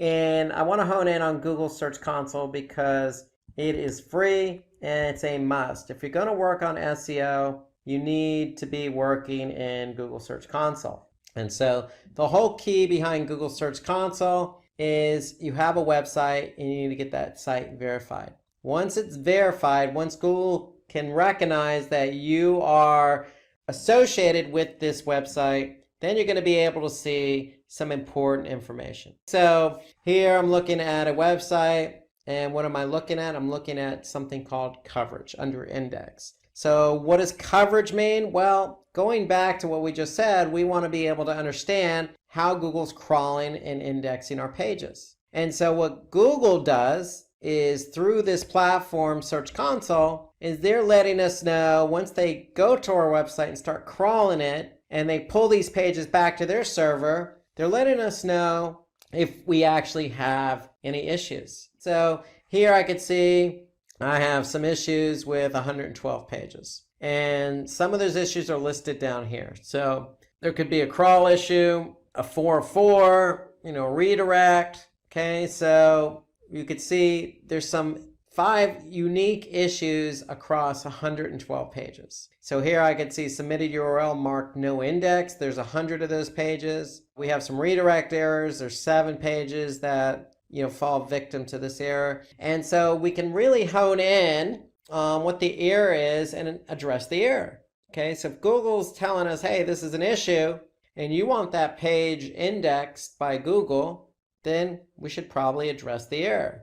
And so that's the great thing here about going into Google Search Console is you can under index, go to coverage, and get a sense of what Google's indexing and what they're not indexing. Okay, so these are the errors. I could see they've certainly were able to crawl and index 9,115 pages.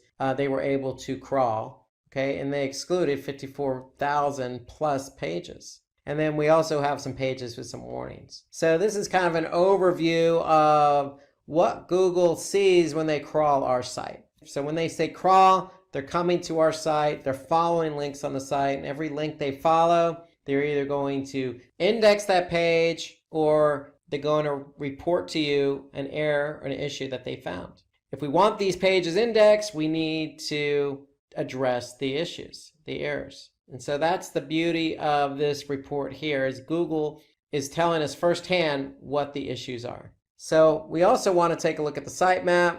So you have an opportunity to submit a sitemap. And a sitemap is just a formatted file that includes all your website URLs. And so you're going to have this file sitting in your root directory. And you're probably going to call it, or should call it, sitemap.xml, XML being the format. So once you have this file, you're just going to let Google know that that file exists. So you're going to enter in the sitemap URL. So if it's in the root directory, all you're going to do is type in sitemap.xml and click submit. So once you've done it, just like this site is done, what Google's going to do is say, hey, look, we see you've submitted this.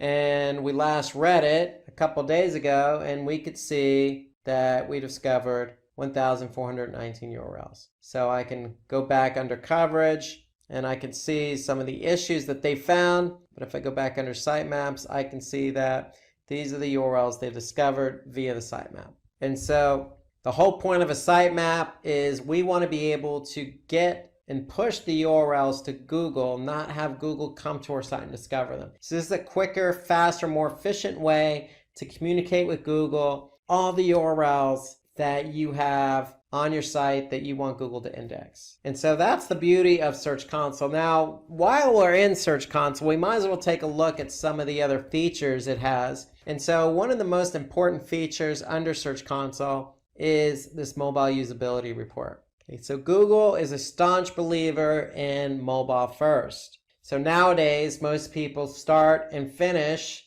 a lot of their searches, a lot of their behavior on mobile. So they begin it on mobile and they may end it on mobile. So if they don't end it on mobile, then perhaps they'll go into a store or perhaps they'll go via desktop. But Google is a staunch believer in definitely a lot of what's going on today starts with mobile. So they want you to understand how your site fares via mobile. And when I say fares via mobile, is it mobile friendly? Is it responsive? Is it loading quick enough? Is it formatted to Google standards? And so if there are any issues, Google's going to let you know what those issues are. So here I could see Google's recognized 206 pages with 4 different issues. Okay, so here I can see what those issues are.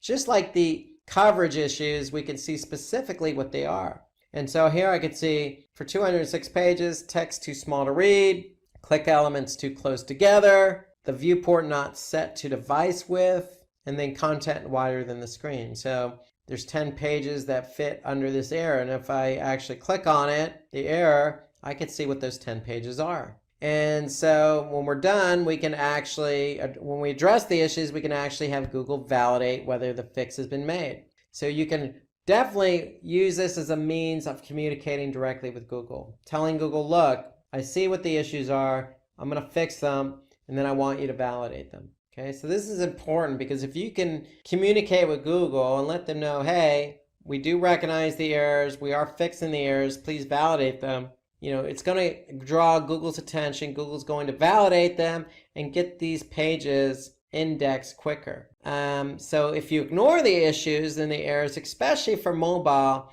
then you stand the chance of your pages not getting indexed. So the mobile usability report to me is an important report because we want to better understand whether Google's picking up issues on mobile. And if they are, we want to address them, get Google to validate them so Google can index them quicker. Now, there's another report that is of interest to you or may be of interest to you in Google Search Console, and that's the links report. So the links report in Google Search Console tells us what pages have the most links. Okay, so here we can see the home page has 26,000 plus links. If we hone in on interior pages, we can see the links to those pages. Okay, so we can get a sense of what are the top link pages from external links, meaning links on other websites pointing to these pages. I can also see internal links. So Google is recognizing links from within my website from one page to another. So external links, internal links, both factors for SEO when ranking. So then I can see top linking sites, what sites are linking to my site. And then I can see top linking text. So Google Search Console has given me kind of an overview of what my linking structure looks like. Okay, so externally, I want links from other websites pointing to various pages on my site. And I certainly want my pages linking to one another on my site. And so I'll be able to better understand what that structure looks like using Google Search Console's links report. Okay, there's one more report that I think is of interest in Google Search Console, and that's the performance report. So the performance report is a report that actually you can link up with Google Analytics. So you could see the same report in Analytics if you're able to link up Google Search Console with Analytics. And you should be able to do that. All you need to do is make sure you use the same email address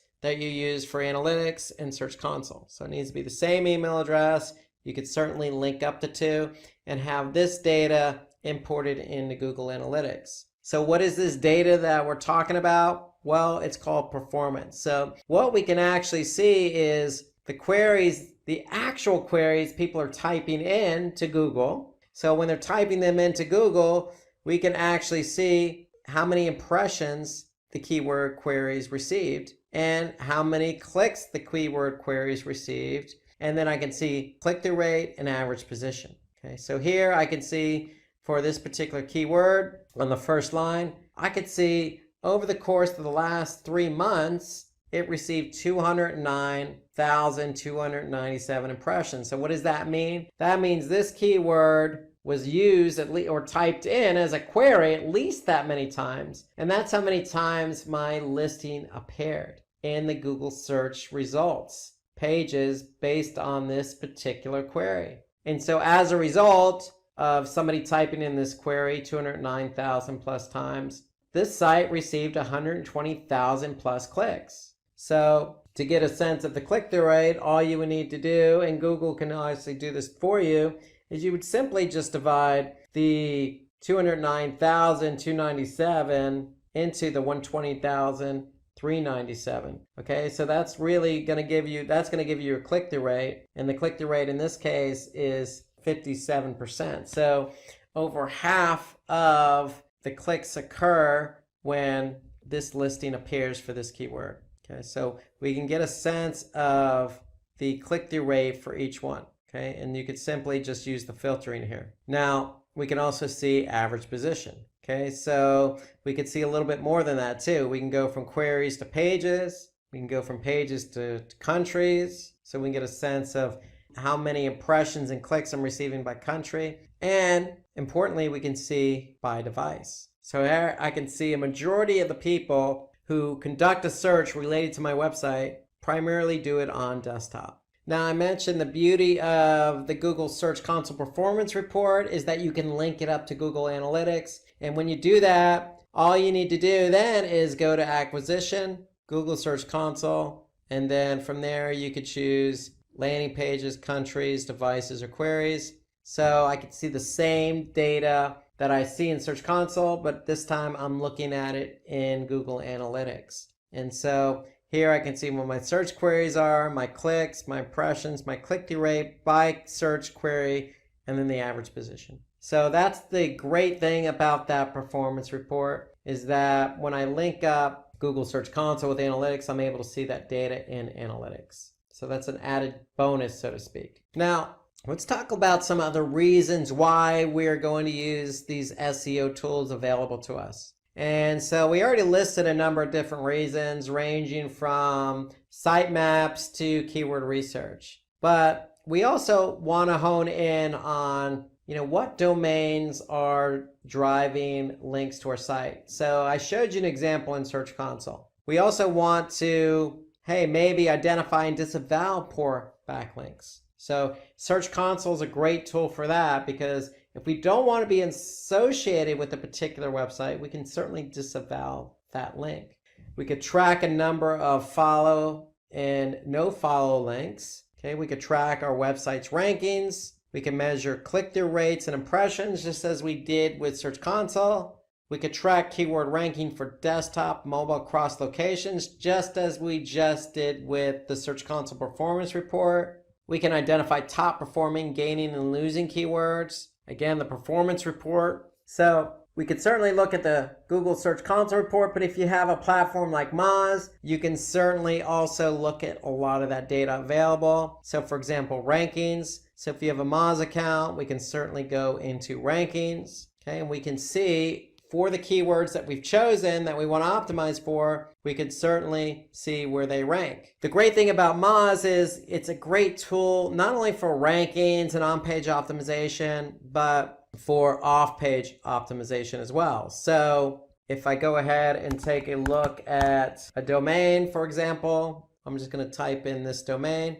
I'm going to be able to get what they call a domain authority. So a score out of 1 in 100, I'm able to see how authoritative my domain is. And how authoritative a domain is based on the quality of links pointing to it. So Moz gives me some good insights as to how many linking domains, how many inbound links I have, ranking keywords, and it goes into detail as well. So here, if I click on the linking domains, I'm going to be able to see the actual domains pointing to my site as an external link. And not only can I see the domains, I can actually see the domain authority of those domains. So if there's a domain, for example, that doesn't have a good domain authority and the site appears a bit scammy per se, then we can disavow that. So I can certainly look at all the domains that are linking to me, and then I can highlight the ones that have poor domain authority. What Moz even takes it a step further. They also give me a spam score. So Moz is able to measure how spammy a website is. So if I have a combination of, say, a low domain authority and a high spam score, then I probably want to disavow myself from that site. And so I can use this report here. You can see here as I keep going down. For example, I could see this particular website has a domain authority of 26 and it has a spam score of 16%. So not a good combination. This should alert me to the fact that, hey, this particular site, because it has so many links pointing to me, or it has at least one link pointing to me, that I probably want to disavow myself because it's probably hurting my own domain authority. So that's the great thing about this linking domains report, is I'm able to hone in on not only who's linking to me, meaning domain, but how many linking domains does that domain have? What's the spam score of that domain? What's the domain authority of that domain?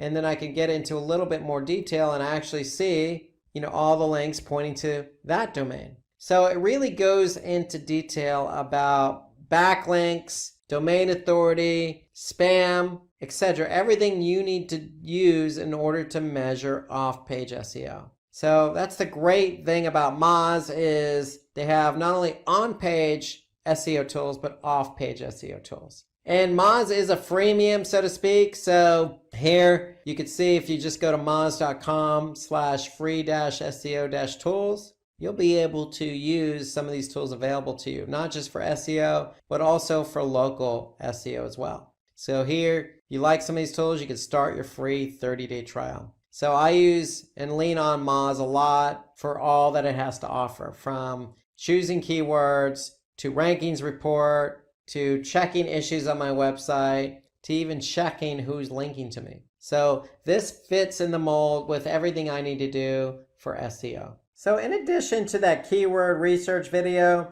you could certainly lean on some other webinars that we've done in the past on SEO. So we've done a webinar on SEO tools, and we've also done a webinar on SEO tips and tricks. So if you want any more information about the tools we covered or SEO in general, take a look at those two videos and check them out. And that should kind of complement what we talked about with using some of the tools, Google's Keyword Planner, Moz, and Google Search Console. Today, we are talking about something super important for your online game. That is, how to do keyword research with ChatGPT. Ever wondered why it's a big deal? Well, we've got you covered. In this video, we will break down what keyword research is, why it matters, and most importantly, how to do it using ChatGPT. No confusing stuff, just simple steps. Just easy steps to boost your online presence. Subscribe, smash that like button, and let's dive into the world of keywords together. So now, let's first understand what is keyword research and why is it important. Just a quick info for you. If you want to upskill yourself, master digital marketing skills, and land your dream job or grow in your career, then you must explore Simplilearn's cohort of various digital marketing programs. Simplilearn offers various certification and postgraduate programs in collaboration with some of the world's leading universities like SP Jain, Purdue, and Meta. Through our courses, you will gain knowledge and work-ready expertise in skills like search engine marketing, strategies for paid campaigns, analytics, ROI, and evaluation, and over a dozen others. That's not all. You'll also get the opportunity to work on multiple projects and learn from industry experts working in top-tier product companies and academians from top universities. After completing these courses, thousands of learners have transitioned into digital marketing role as a fresher or moved on to a higher paying job role or profile. If you are passionate about making your career in this field, then make sure to check out the link in the pinned comments and description box to find digital marketing programs that fits your experience and areas of interests. So keyword research is like finding the words people type into search engines. It's vital for online success. Picture it as using the right words to get noticed on Google. By knowing that words people use, you can make your content match what they're looking for. This is crucial because it means the right people find your website. It's not just about being at the top of the Google, it's about talking in a way that makes sense to your audience. Keyword research is like a guide, helping you know where your audience is looking. It's the key to making sure your website is easy to find and has what people are searching for. The significance of research lies in its ability to align your online presence with the actual language your audience uses. It ensures that your content resonates with their queries, attracting a relevant audience interest in your offerings. Essentially, keyword research is a strategic tool that not only boosts search engine rankings but also establishes a connection between your content and specific terms your audience employs, making your online presence both accessible and meaningful. Alright, so this was about what is keyword research and why is it important. Now let's understand how to do a keyword research using ChatGPT. For that, let's go to google.com. So as you can see, we have opened Google. Now all we have to do is to write, first of all we'll write AIPRM. Alright, so AIPRM or AIPRM for ChatGPT you can type. Now let's open the first link. We'll click on the first link. So this is basically an extension. It is a marketplace of prompts. They provide you prompts that you don't have to type the whole prompt. they have pre-made prompts that you can use. Alright, now we can click on this add to Chrome button over here, add extension.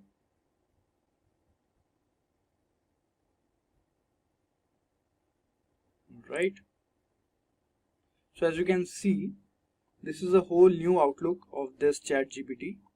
This is AI PRM prompt extension. So basically they give you pre-made prompts. As you can see, this you used SEO optimized content writer, fully SEO optimized article including. So there are numerous, as we can see, 4580 prompts. So you can choose accordingly whichever prompt you want, and you can also search over here. And this is topic, activity, sort by. You can also sort, and prompts per page. You can customize it according to yourself. So as you can see, here is the topic. We can go to topic and we can select. So we want to basically do a keyword research. We'll go to SEO. We'll click on SEO. After that, in activity, we can select this keywords. All right. Now, as we can see, there are numerous prompts according to what we have selected.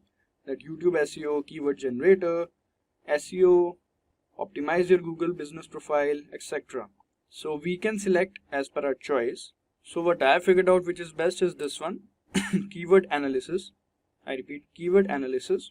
So as we can see, find the table of best keywords with search volume, CPC, paid difficulty, SEO difficulty. So for those who don't know about CPC, CPC or cost per click is a measure in online advertising that represents the amount you pay when someone clicks on your ad. It's essentially the cost of each interaction with your advertisement. Higher the CPC values often indicate more competitive keywords or advertising spaces. And as you can see, paid difficulty is also written. So paid difficulty refers to how challenging it is to compete for a particular keyword in paid advertising. A higher paid difficulty score means that it might be more expensive or competitive to bid for that keyword in paid search campaigns. So now there is SEO difficulty. So SEO difficulty basically is a measure of how hard it is to rank organically for a specific keyword in search engine results. A higher SEO difficulty suggests that it might be more challenging to optimize your content to appear higher in unpaid organic search results for that keyword. It takes into account factors like competition and the existing strength of other pages ranking for the same keyword. So these are the meanings of these things, as we can see. So we have already clicked on this. Now, as you can see, seed keyword that you search for. So let's say I'm searching for cloud computing, let's say. Cloud computing. And let's click on this. So as we can see, they are creating all this. Now let's explore keywords related to cloud computing along with their respective search volume. Alright. So as we can see, keyword, these are the keywords that we got, and these are the search volumes. So we all know what search volume is, the number of searches, and the CPC, as we already discussed. What is CPC? Again, if somebody wants to know about it, CPC or cost per click is a measure in online advertising that represents the amount you pay when someone clicks on your ad. So these are the amount you pay when someone clicks on these ads. Alright, so paid difficulty, again, it refers to how challenging it is to compete for a particular keyword in paid advertising. So this is paid difficulty of each of these keywords. Then SEO difficulty. SEO difficulty is a measure of how hard it is to rank organically for a specific keyword in search engine results. So these are the SEO difficulty. So we can select accordingly, and the table index is a mix of 100 keywords including long tail, LSI. So long tail keywords are also there, as you can see. We'll discuss long tail keywords also after this. So this is how you can do keyword research using ChatGPT. We'll do one or two more demos regarding this. So let's do another example. So we are going to select keyword analysis, and then we'll have to put seed keyword. Remember to select SEO first of all. Here we can see SEO, and then in activity you have to select keywords because we are doing the keyword research. Alright, now after selecting this keyword analysis, we basically want all these things like search volume, CPC, paid difficulty, SEO difficulty, so that we can choose the right keywords accordingly. So let's see, here we have to put the seed keyword. So let's say the seed keyword is, let's say, DevOps. Alright, now let's click on this. So they are giving us the keywords, a lot of keywords they usually give. Let's explore the keyword analysis for DevOps. So as you can see, high search volume, very high search volume, high. So these search volumes regarding these keywords are shown, and the CPC is also showing, and paid difficulty, SEO difficulty as well. So we basically want the SEO difficulty is to minimum, like minimum or like medium. So we can search or extract those keywords accordingly. So they have written this table includes a mix of 100 relevant long tail keywords, LSI keywords and FAQ related to DevOps. It provides insights into search volume, CPC, cost per click, paid difficulty and SEO difficulty to help optimize your content and reach the target audience effectively. So through this you can select these keywords, and I think if you click on continue, it will keep on going for more keywords. So as you can see, long tail keywords now it is showing. So these are LSI keywords. So we will discuss these terms, long tail keywords, LSI keywords after some time later in this, I repeat, later in this video.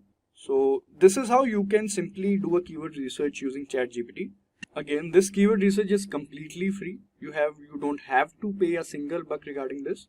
Now let's try another method of doing a keyword research. For that, all we have to do is to go to Google and we'll type keywords everywhere. Alright, so here's the first link. Let's click on this. This is another extension, install for Chrome. We'll click on install for Chrome. Now let it open, and now we can click on add to Chrome to just add this extension in our Chrome browser. As you can see, add extension. So I think it is added now. Now all we have to do is to pin this one. Alright, so now let's go to ChatGPT, or let's open a new one. So as you can see, this is keywords everywhere icon. Please continue. As you can see, clarify, explain, rewrite. So for that, to use this extension's powers or functionality, all we have to do is to click on this template button. Alright, now here the thing is, first of all we'll select choose a category. Similarly that we have done previously, choose a category. So as you can see, copywriting, marketing, SEO, social media, productivity, professionals. We'll select SEO because we want to do keyword research. Then in subcategory we can select keyword research, and because we want to do keyword research, then there's a template. So here we can see first is keyword strategy. So you can click on keyword strategy if you want to do basically strategize the keywords. So basically I'll tell you what keyword strategy is. Keyword strategy involves planning like how to use specific words or phrases in your content to achieve specific goals. Like it's about selecting and targeting keywords that align with your overall objectives, whether it's to boost website traffic, increase conversions or enhance your online visibility. Then there is get search intent for keywords. So it itself tells what it is, like intent. Understanding search intent for keywords means grasping the reason behind someone online search. It involves figuring out what a person is looking for when they type a particular keyword into a search engine. Aligning your content with users' intent ensures that your information meets their needs, improving the relevance of your content. Then here is related keyword generator. So a related keyword generator is a term or phrase closely connected to the main keyword you are targeting. Including related keywords in your content helps search engines understand the content and relevance of your page. It's a way to capture a broader range of search queries related to your main topic. Then there is long tail keyword. So basically a long tail keyword is a more specific and detailed phrase, usually consisting of 3 or more words. While these phrases may have lower search volumes individually, they often attract a more targeted audience. Long tail keywords can be valuable for niche topics, are generally easier to rank for than broader, more competitive terms. So these are all these things. So let's say first of all I want to search for related keyword generator. And so first of all, as you can see, category, SEO, subcategory, keyword research, templates, select accordingly whichever you want. I've explained all these. Related keyword generator I want basically. When we'll select related keyword generator, this will come up. Language is English, we want in English only. Here is the seed keyword we'll have to write. This is total keywords, how many keywords do we want. We can select accordingly. Basically I want 40 itself. So this is a prompt template that automatically gets created whenever you select a particular template. So let's say if I want to select keyword strategy, so it will create itself a different kind of prompt. So if I'll select long tail, then a different kind of prompt will be generated. So this is a self-made itself, it will create a prompt. All you have to do is to write a seed keyword over here. So let's say, as I said, I want a related keyword generator, and let's type here DevOps. Alright, so total keywords I want 40 itself. Now I'll click on execute template. Alright, so these are the 40 keywords that we wanted. So related keyword generator, continuous integration, infrastructure as code, Docker, Kubernetes, Jenkins, and they're also telling me the search intent, informational. So all of these keywords are informational. So firstly, they'll create a table regarding these keywords. After that, they will basically list of same keywords separated by commas. As you can see, same keywords are separated by commas so that you can easily use them wherever you want. Alright, so this we have selected for the what we call related keyword generator. Now let's select another one. Let's click on template again. We'll go to related, or let's say long tail keyword generator. Now we'll put DevOps again. Yes. Alright, so as you can see, I think we'll have to select another new chat we'll have to create. Alright, now again we'll go to template, long tail keyword generator, DevOps, and let's say this time we want 50. Alright, so we'll see whenever we are doing this editing, here also it is getting edited. So let's type 60, then it will get 60, and whenever we'll type DevOps, this will also get edited, as you can see.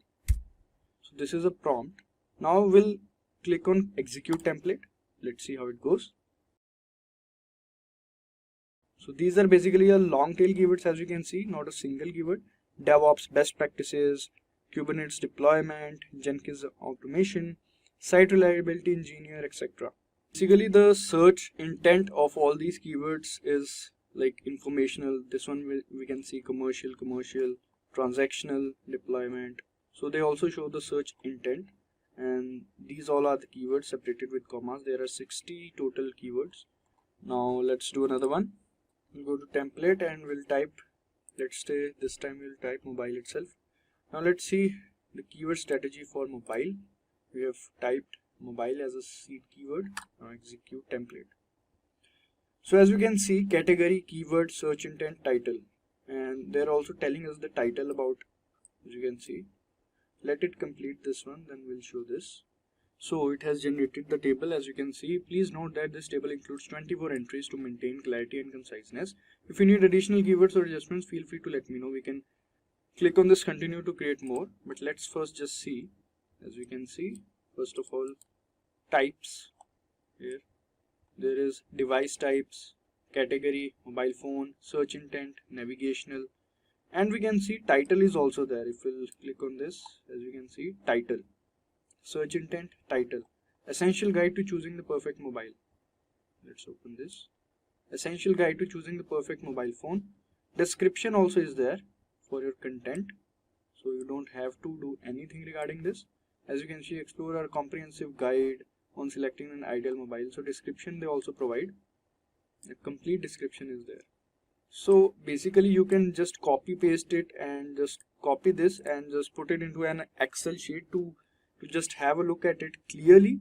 So in Excel sheet you can easily figure out what all keywords you want to use in your content or your article. So these two extensions are important for you if you want to do keyword research using ChatGPT and make your work easy.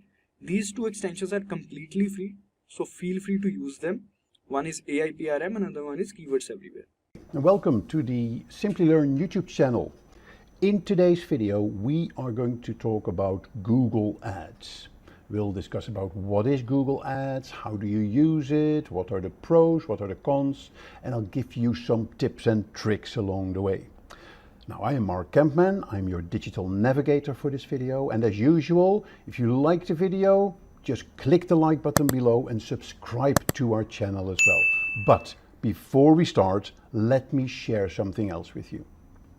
So if you want to upskill yourself in mastering digital marketing skills, maybe land your dream job or grow your career, then you must explore Simplilearn's cohort of various digital marketing training programs. They offer a variety of certifications and postgraduate programs in collaboration with some of the world's leading universities like SP Jain, like Purdue, and even with Meta. Now, through our courses, you will gain knowledge and work-ready experience in digital marketing skills like search engine marketing, like strategies for paid campaigns, analytics, return on investment, and evaluation of digital marketing, and over a dozen other digital marketing programs. But that's not all.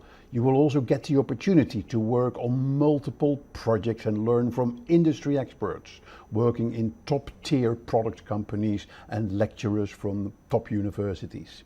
And after completion of these courses, thousands of learners of Simplilearn have transitioned into a digital marketing role or moved on to a higher paying job and a higher profile. So, if you're passionate about making your career in this field, then make sure to check the link on this slide and in the comments below or in the About section below, and find the digital marketing program that fits you best and that fits your experience and areas of interest. So we hope to see you at one of the Simplilearn programs.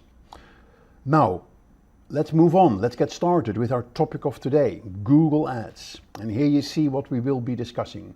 After kicking off with a short introduction on Google Ads and its history, we're going to dive straight into the deep with 4 demos that I will be giving. I will show you how to register your business on the Google Ads platform. I'll show you how to navigate the Google Ads dashboard. Then you'll be learning how to create a campaign and how to choose keywords. And finally, I'll show you how to identify a target audience and how to create an ad. Very exciting topics to go through, so let's get started. Let's talk about the Google Ads platform. Let me give you a bit of a history of Google Ads. So born out of the digital revolution in the late 1990s, early 2000s, Google Ads, formerly known by the way as Google AdWords, traces its roots back to early 2000s. It was launched by Google, in fact, in October 2000, and it was a groundbreaking response to the needs of online businesses to get closer to their customers. Google AdWords in those days introduced a paradigm shift by allowing advertisers to reach potential customers through targeted online advertising. So over the years, Google Ads has undergone massive transformations, adapting to the changing dynamics of the online landscape and additional opportunities that arose from that. From the introduction of the quality score algorithm to the evolution of campaign types, it consistently innovated so advertisers could find more and do more with more effective and efficient tools. So today, Google Ads is the standard as a comprehensive and a sophisticated platform serving a bridge between advertisers and businesses and their target audience. And there are various online channels that you can use, like Google Search Ads, Google Display Network, YouTube, shopping ads, and many other opportunities that you have within the Google Ads platform. So as we journey through the Google Ads demos that I'm going to share with you, let's not just look at the functionalities, but also understand how it has evolved into an indispensable tool for businesses who want to thrive in the digital era. So let's unlock the power of Google Ads together so you can position your brand in this dynamic landscape of online advertising. So what exactly is the Google Ads platform? It is an advertising platform where businesses can create and manage digital advertising campaigns on Google Search, YouTube, the Display Network, and other owned by Google properties. So it is an online advertising platform. It connects businesses with a global digital audience. Now it works on a pay-per-click model where advertisers bid on keywords related to their business. Yeah, that is for the Google search ads, and it is one of the most popular areas to advertise. And ads appear when users search for relevant keywords or on Google or its partner sites. So it also allows you to target very specific interest groups or affinity groups, or groups that have done certain, have shown certain behavior, like visiting your website and offering them like the display advertising that they will see on websites or YouTube ads that they are visiting. They can get specific campaign types for specific goals, like driving traffic to your website, generating leads, increasing brand awareness. The Google Ads platform allows targeting based on demographics, on interests, on geographic locations. It provides comprehensive tools and metrics for campaign management and optimization. It also supports various ad formats like text ads, image ads, video ads, and display ads. And it finally empowers businesses to reach their audience in an effective manner to achieve their marketing objectives. So, with that introduction behind us, let's kick off our demos. So, navigating to Google Ads is a must in today's competitive digital landscape. The journey goes beyond the basics. So we're going to cover setup, we're going to look at campaign intricacies, and we're going to look at how do you create those ads. So it'll be a practical demo. So it gives you the knowledge to refine your online presence. Because digital advertising is dynamic. It allows you to get into a dynamic conversation with your customers, and it gives you fantastic insights to engage effectively with your customers. Let's start by laying the groundwork and look at how you register your business on the Google Ads platform. So let's kick off our journey by registering your business on the Google Ads platform. So simply go to Google or the ads.google.com, log in with your Google account, and initiate a process of connecting your business with this extensive online audience. But before that, let me quickly show you this ads.google.com page. It gives you lots of information and knowledge about the Google Ads platform. It can show you what you can do with it, how you can use it to achieve your goals. You see a voucher that you can get. If you spend $400, you get £400 in ad credit.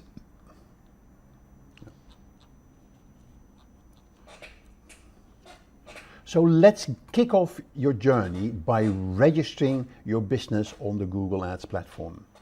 So simply visit ads.google.com and you get to this website, which is kind of the entrance to Google Ads. And on this website, you find lots of information about the Google Ads platform.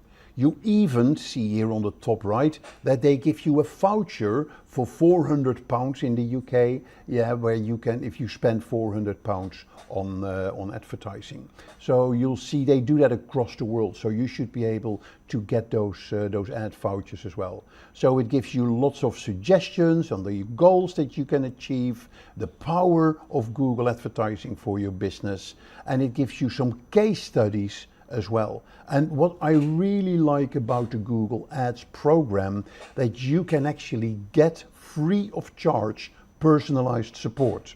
And by scheduling a meeting with a Google Ads expert. And I would highly recommend you use that service, because they can really help you with setting up your first Google Ads campaign. So let's go into this system. We can click Start Now, or you can sign in if you have an existing account. So if you click Start Now, it'll probably immediately log in to my existing account. But what it will do, it will actually give you an overview of the Google Ads accounts that you already have, or you can create a new Google Ads account. So this step forms the backbone for your online identity, and it gets you a seamless integration between your business and the Google Ads environment, as it were. So very practical steps to get you started on the Google Ads platform effectively. So let's go on to create a new Google Ads account. So create a new account, and here it goes into the process of creating a new Google Ads account. So you need to add business information. You can then go straight into creating your ad and set up your budget. Now, you can go straight into your first campaign, and in the process, you will actually fill in your data to sign up. But what I advise you do here is to skip the campaign creation, that you're not ready, and then you will go in a proper setup for your Google Ads. So there's different elements that you can do here. So you give your billing country, you give your time zone, your currency. If you want personalized campaign guidance, I would certainly advise you take that, as I mentioned earlier. Yeah, you fill that data in and then you click submit. And then yes to continue. I'll select no for now. So click submit, and then you're basically all done. And then the next step, what's going to happen is actually you need to go through the verification process. Now, a few more steps here. The details are very important if you go through the entire process, like your business name, your physical location, your contact information. It's not about getting the data, but it's about crafting your digital presence. Yeah, so it goes beyond checkboxes. Make sure that you add every step, yeah, and that you fill in every step in the process. Okay, so the next step is that you will go through the verification process. When you've done that process, it is very important that you are going to verify your account. So how do you verify your account? You go back to your main Google Ads dashboard, and I will explain this dashboard a little later, and you click here on the billing, and here you see advertiser verification. Yes, so here is where you go into verification to make sure that Google recognizes your account and understands that you are the actual business owner of this account. So that gives you an extra level of security and integrity on your Google Ads account. And once you verify it, yes, so Google has then reviewed your business details, and you can ensure your accuracy, but it can also give you a good foundation for your advertising experience. So it's more than security checks. It's about making sure that your data is correct and you have a solid basis to start your journey in the Google advertising.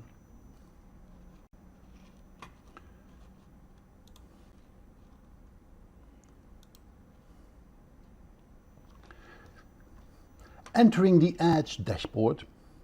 So here we are on the Google Ads dashboard. So let's start the second part of our Google Ads demo. Here is the Ads dashboard. It's like stepping into the command center of your digital advertising operations.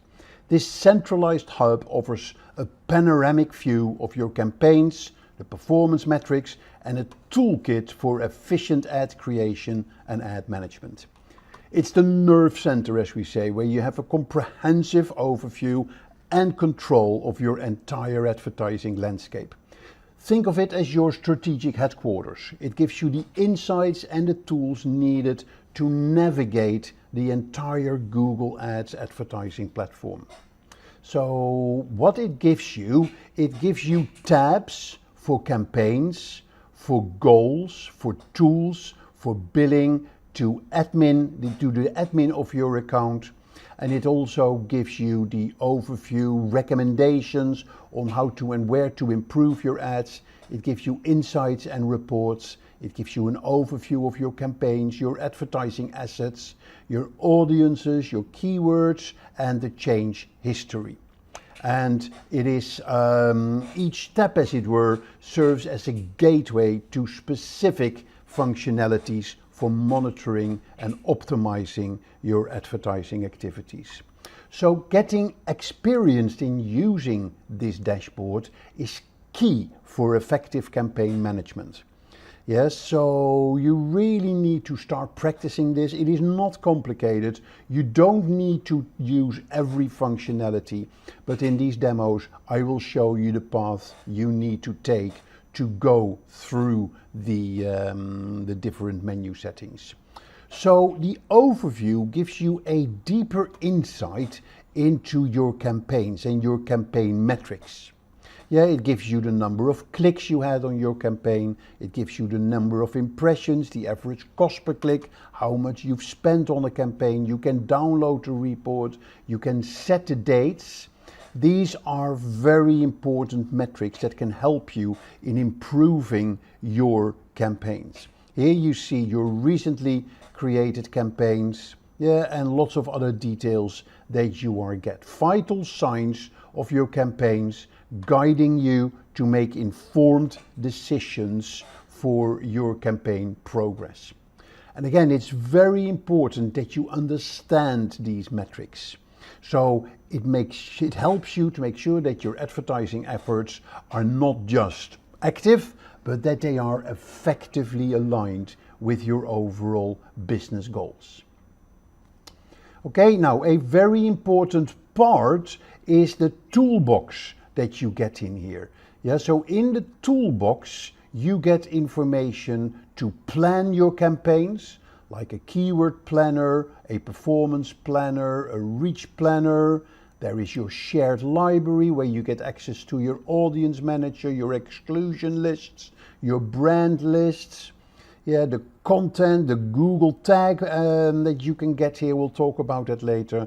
Troubleshooting, bulk actions, more info about budgets and bidding. So a lot of extra additional aspects you can get here in your toolbox that you will definitely need in executing your campaign.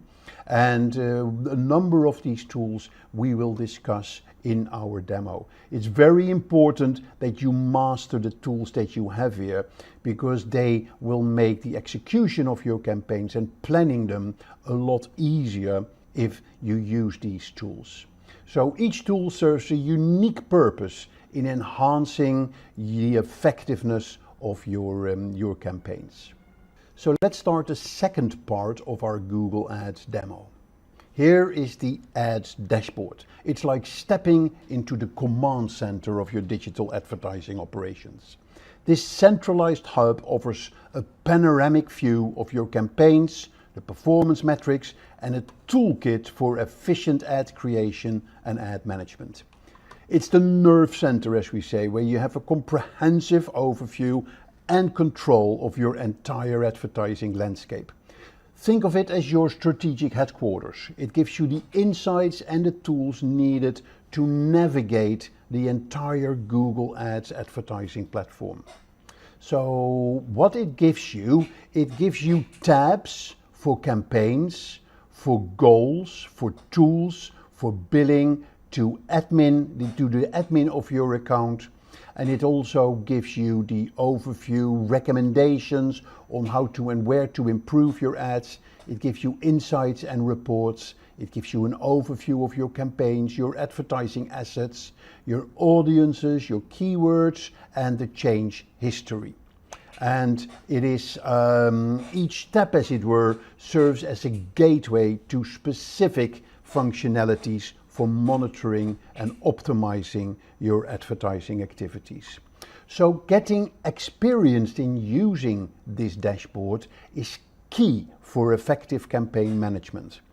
Yes, so you really need to start practicing this. It is not complicated. You don't need to use every functionality, but in these demos, I will show you the path you need to take to go through the different menu settings.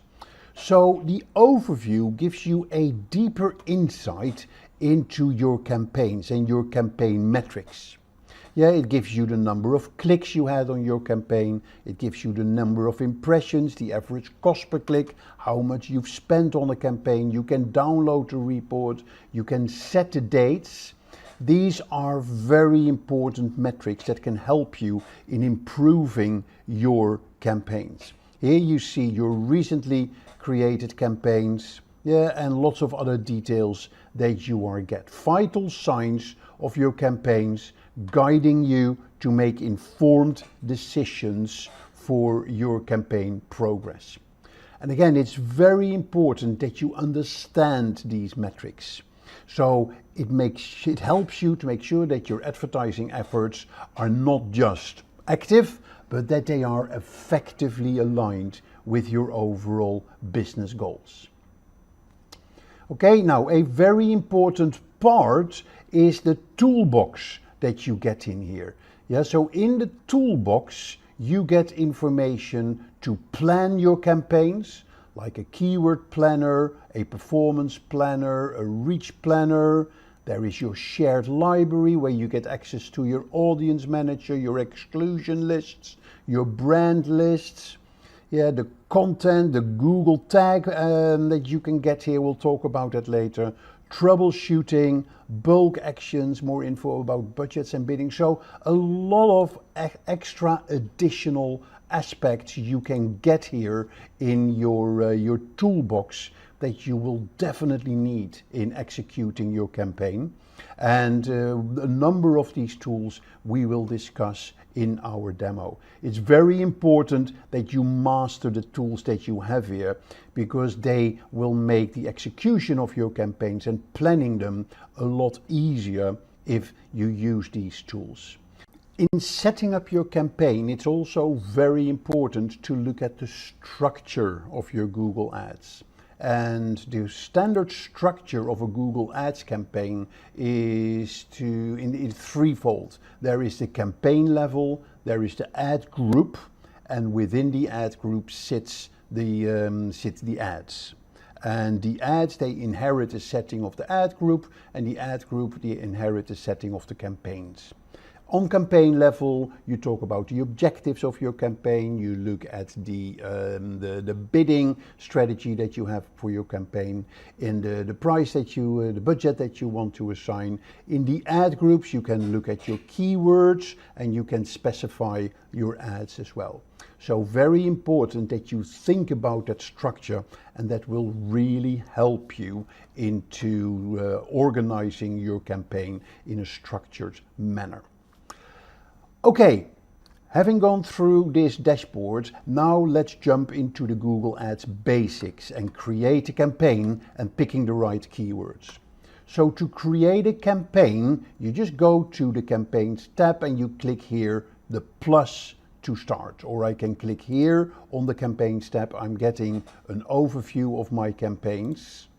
And but in this case, I just click on the campaign tab, on the plus button, and that will take me to the sort of the starting screen of my Google Ads setup. So I can decide my campaign goal, I can set a budget, and I can pick a bidding strategy. So this is the beginning of your ad game. Here you state what you want. Do you want more clicks? Do you want leads? Do you want brand awareness? How much do you want to spend? What is your bidding strategy? Do you want to set it, or do you want Google to handle it? Yeah, do you want more clicks, more conversions? And when you start this process, you're on the way to create your first ads plan. So here you see the different types of campaign objectives that you can select. And each objective will kind of pre-select the digital narrative within Google Ads. So they serve different purposes, whether it is driving sales, or driving website traffic, or whether it is capturing leads, whether it is promoting your app, whether it is a local store visit, whether it is sales or a product and brand consideration, or you can also decide to create a campaign without selecting any of these, and that is for the more experienced people who know exactly what to specify. But if you click one of these, then Google will automatically pre-populate kind of the settings for you in the Google Ads screens that will follow. So aligning these types with your goals is very important, and they ensure that you get a very impactful digital marketing approach to your customers. So let's click on one of them. Yes, so let's click, for instance, on the we want website traffic. So here you see what type of conversions that you want. Yes, so that could be page views, that could submit lead forms, it could subscribe. So you can specify these conversions. And you just click here, you click on continue, and here you select the campaign sort of type that you want to select, want to run. Do you want a search campaign? Do you want a display campaign? Do you want Google to sort of select it for you? Yeah, do you want a shopping campaign, a video campaign, or do you want a demand gen where you run ads on YouTube, Gmail, and various other channels? So let's say we're going to create a, let's start with a search campaign. Yeah, so you put in your website address, which in my case would be this website. You're going to give your campaign a name, and you click continue. I'm going to start a new campaign, and here it's very important that you specify the bidding strategy that you set. As you know, Google Ads works with an auction system.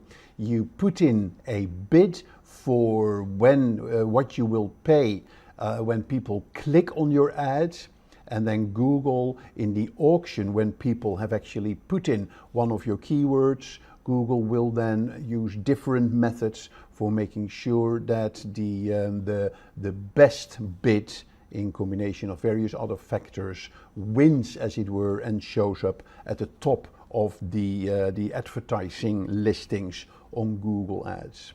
Now, the highest bidder doesn't necessarily automatically be at the number one spot. There is also a quality score of your ad that is impacting whether or not you would show at the top.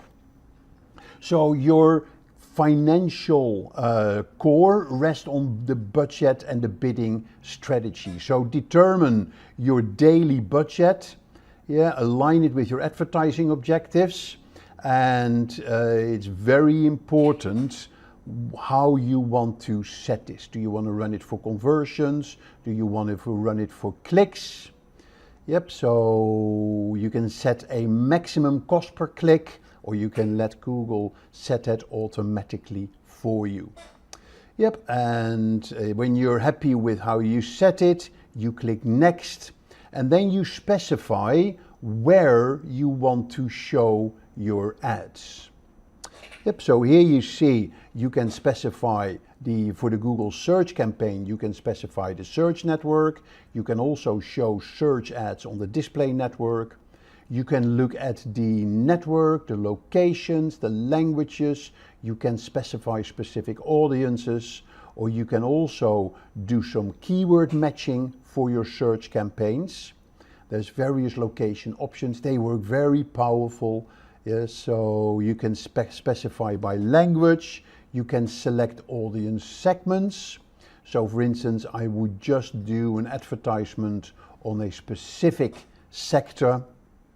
So I can say, give me just people that are interested in travel, and they will then be added to, they will then be targeted with your ads.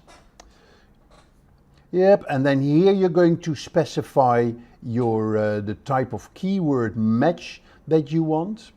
So that is very important. And as you can see in the Google search ads, the keywords are very important. But I'll come back to that in a minute. What I first want to do is go through the more settings, where you will sort of open up additional functionality that will make you use, give you a more advanced use of the Google ads, like how do you want to rotate your ads? Is there a start and an end date for your campaign?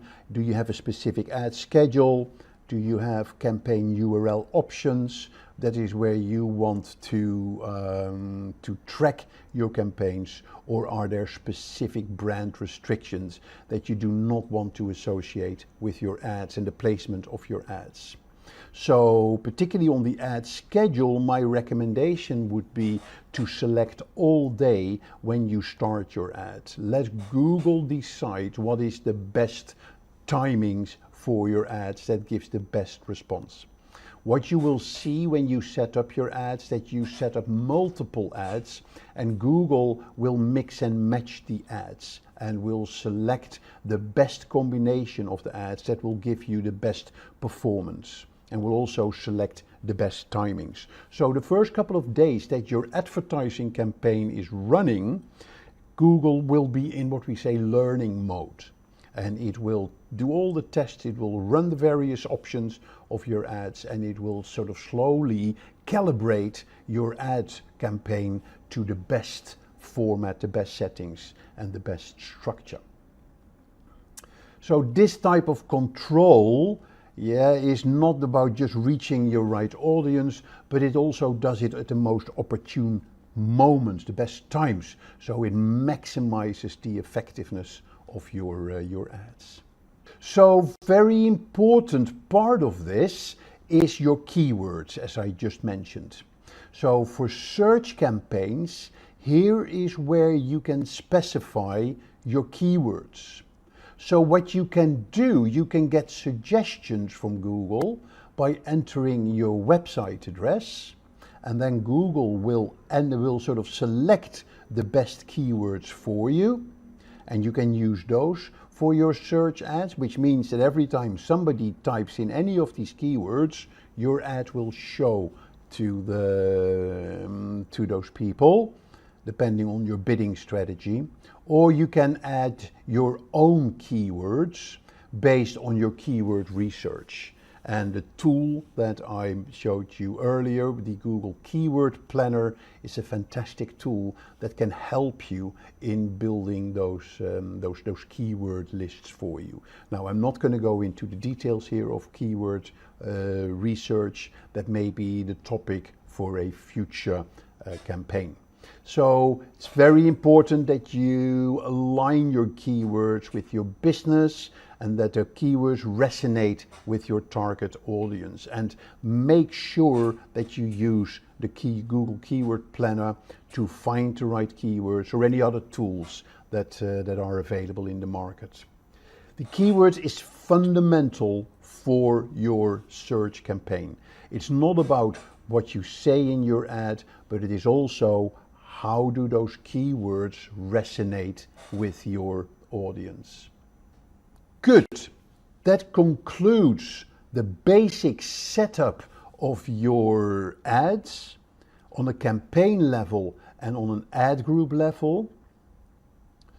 We're now going to look at our next demo, where we're going to look at targeting, and also where we're going to look at how to create an ad. So as we shift focus, the spotlight turns now to defining and refining your target audience. And particularly this will be important when you set up a display campaign. And when you go into the campaign settings for the display and you follow the menu down here, you get to the targeting option. And that is the first place where you can specify which people you target with your display ads. So this is where you can identify demographics, interests, and behaviors that resonate with your brand. So this ensures, if you set that your ads are displayed to those people that are most likely to engage with your brand. So navigating through these audience settings is not about casting a wide net. It is about precision, about reaching the right people at the right time. So let's click on the targeting, and you see here that you hone in on various areas. You can hone in on audience segments, demographics, keywords, topics, and placement. And here, while you're going through these targeting options, you can keep track of your estimated number of impressions and your estimated performance for your ads. So exploring this array of audience targeting options is about tailoring your message to different personalities, different audiences. And so look at audience segments. That is where you can select audiences who are particularly interested in travel or lifestyle and hobbies. And there is literally hundreds of segments that people can select. Yeah, you can search for any segment. You can, let's say here, let's do train enthusiasts, just taking a random topic. Yeah, let's see what comes up. And here is train information, train hobby, traveling by train. Yeah, so everything to do with trains that you can pick here. You can even probably take miniature trains. So you can target those people very specifically. That ensures that your ad is not visible, but also relevant to specific segments of your target audience. So that is through the audience segments. And again, if you pick one, so say train information, then here you see how your weekly estimates are changing.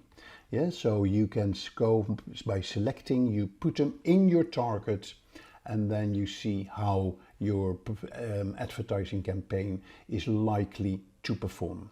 So let's stay away from the train. Let's go to adventure travel, for instance, and now you get all those people that are interested in adventure vacations, activity holidays, wildlife trips, etc. And again, you see how your performance is changing.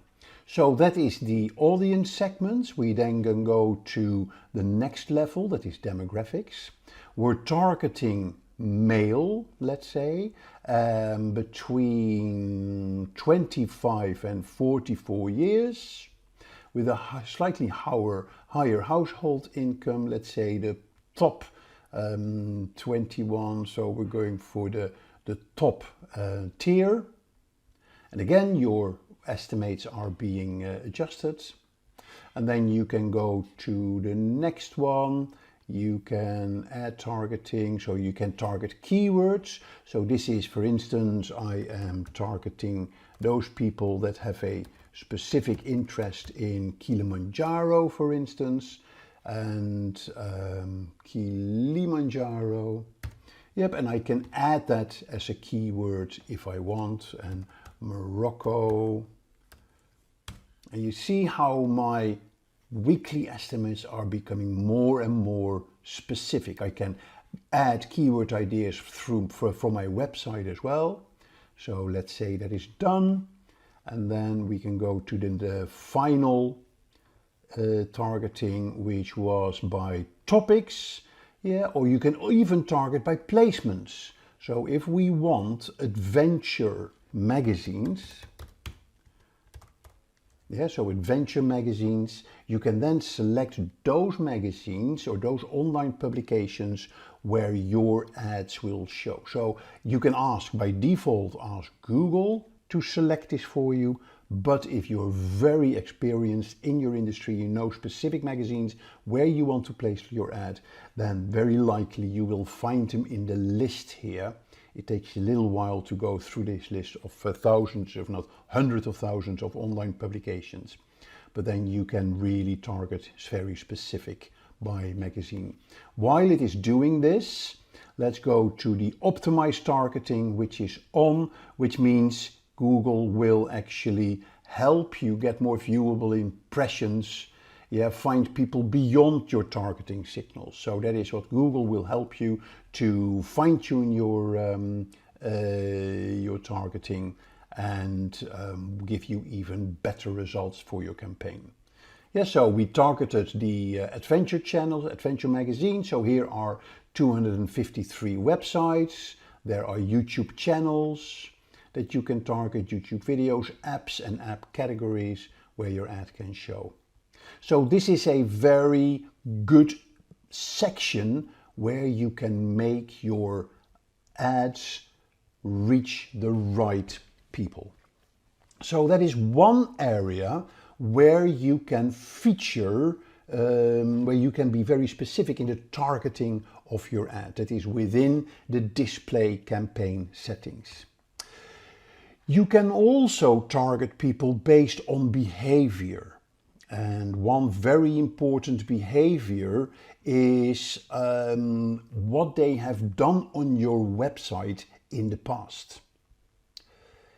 Yeah, and that is what we're going to look at next as part of this audience segmentation and audience targeting. We're going to look at how can I leverage activities from people, behavior of people, for instance, visiting my website or buying a product. Yeah, how can I capitalize on those people and maybe put them in a separate audience that I can then target with my ads. This is what we call retargeting.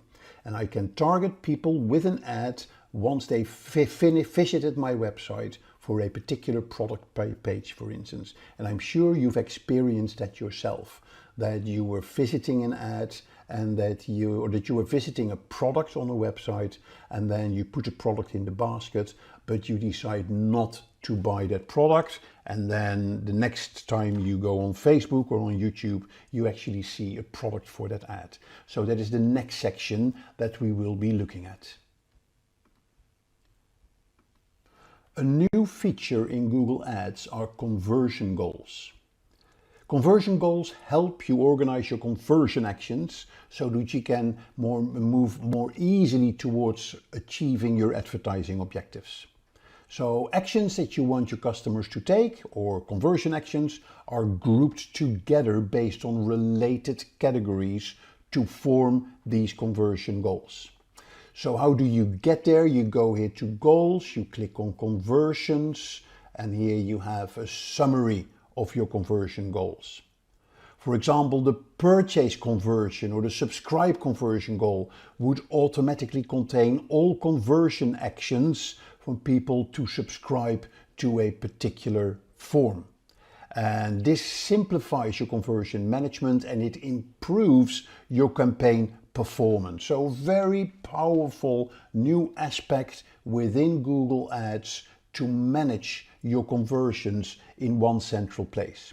So how do you set up a conversion? You set it up here in the new conversion action.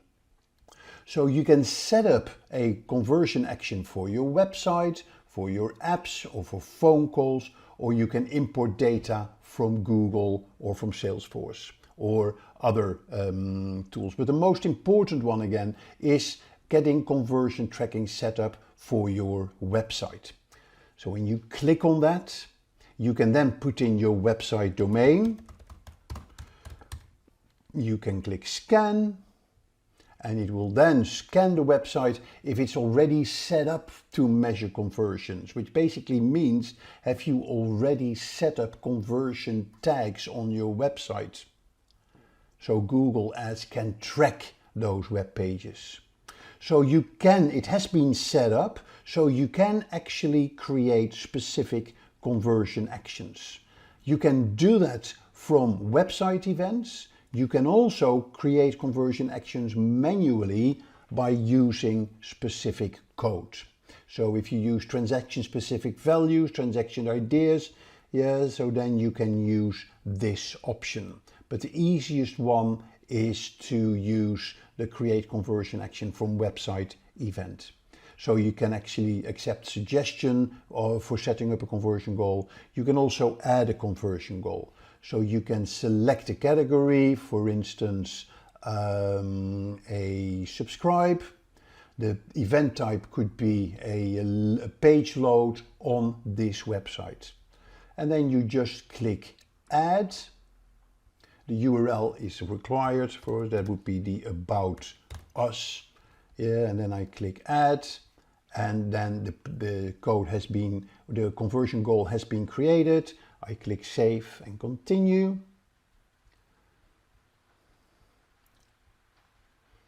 And then it sets up this conversion action, where of course I need to make sure I set it up properly with a Google tag through Google Tag Manager.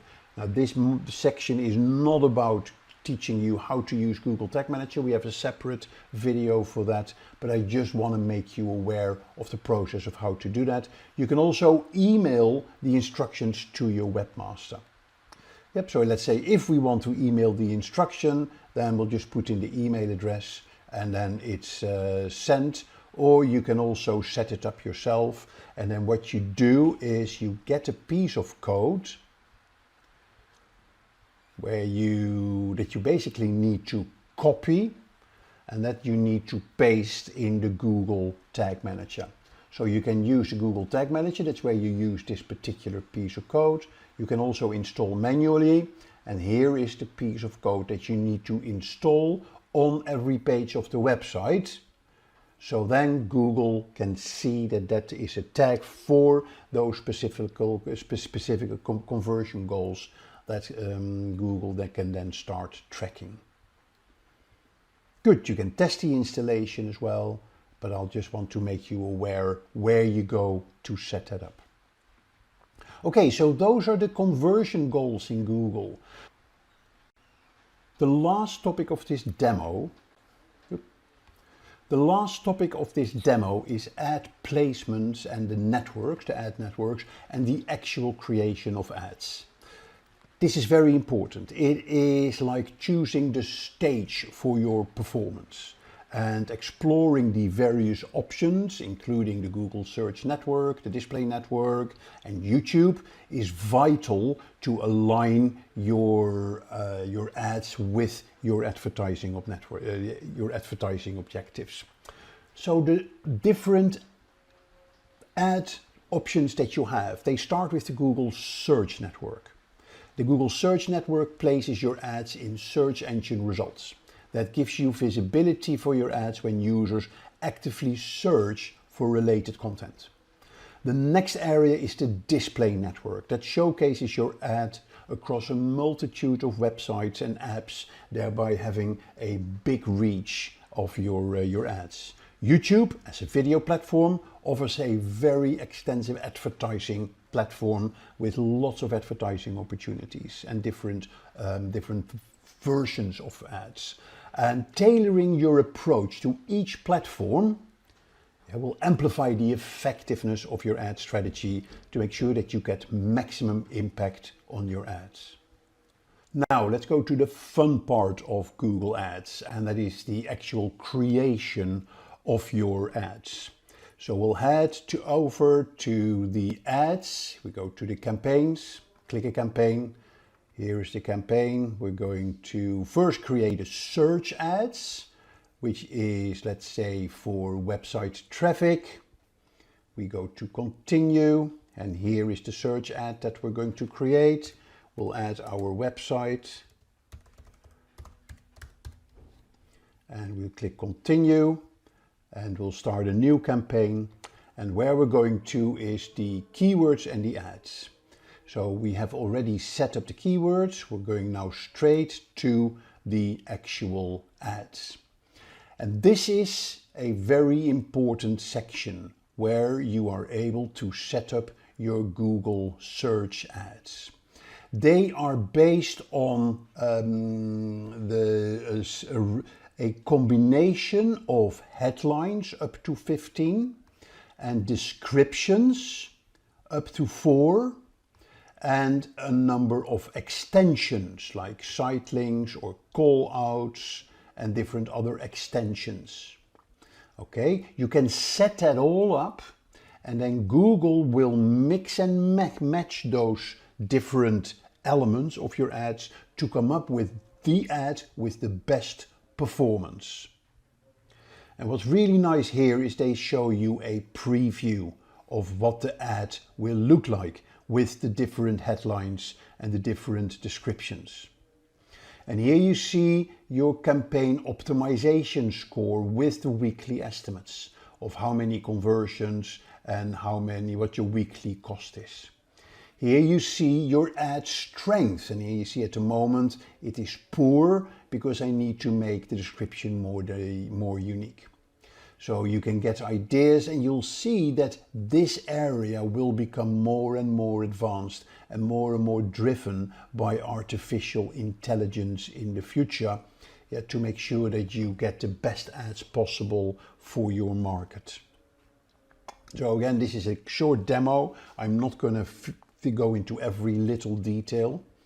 But this is where you create your search ads. So that is the first area.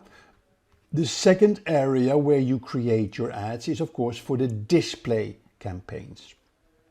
So if I go back to Google Ads, and I am going to create a new campaign, but now I'm going to create a brand awareness campaign for display ads.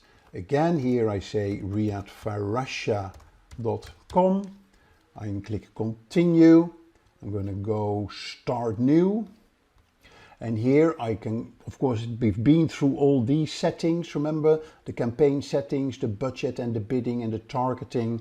And here we go to the ads.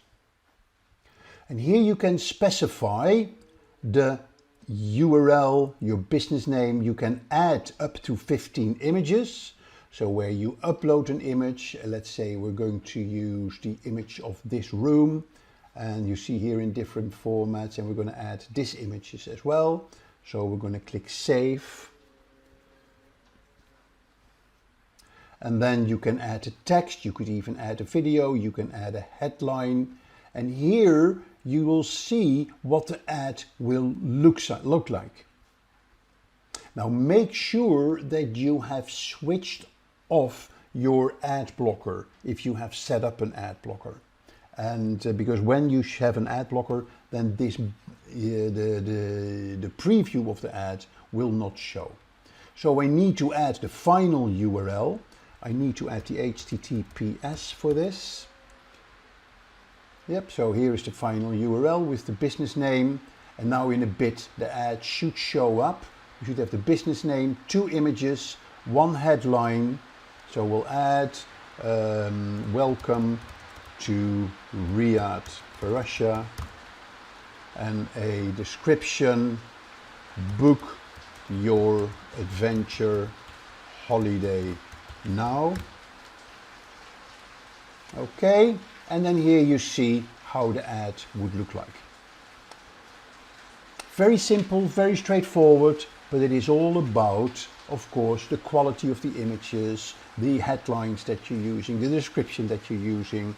But at least this gives you an idea of what an ad looks like and how you would create that within the display ad category.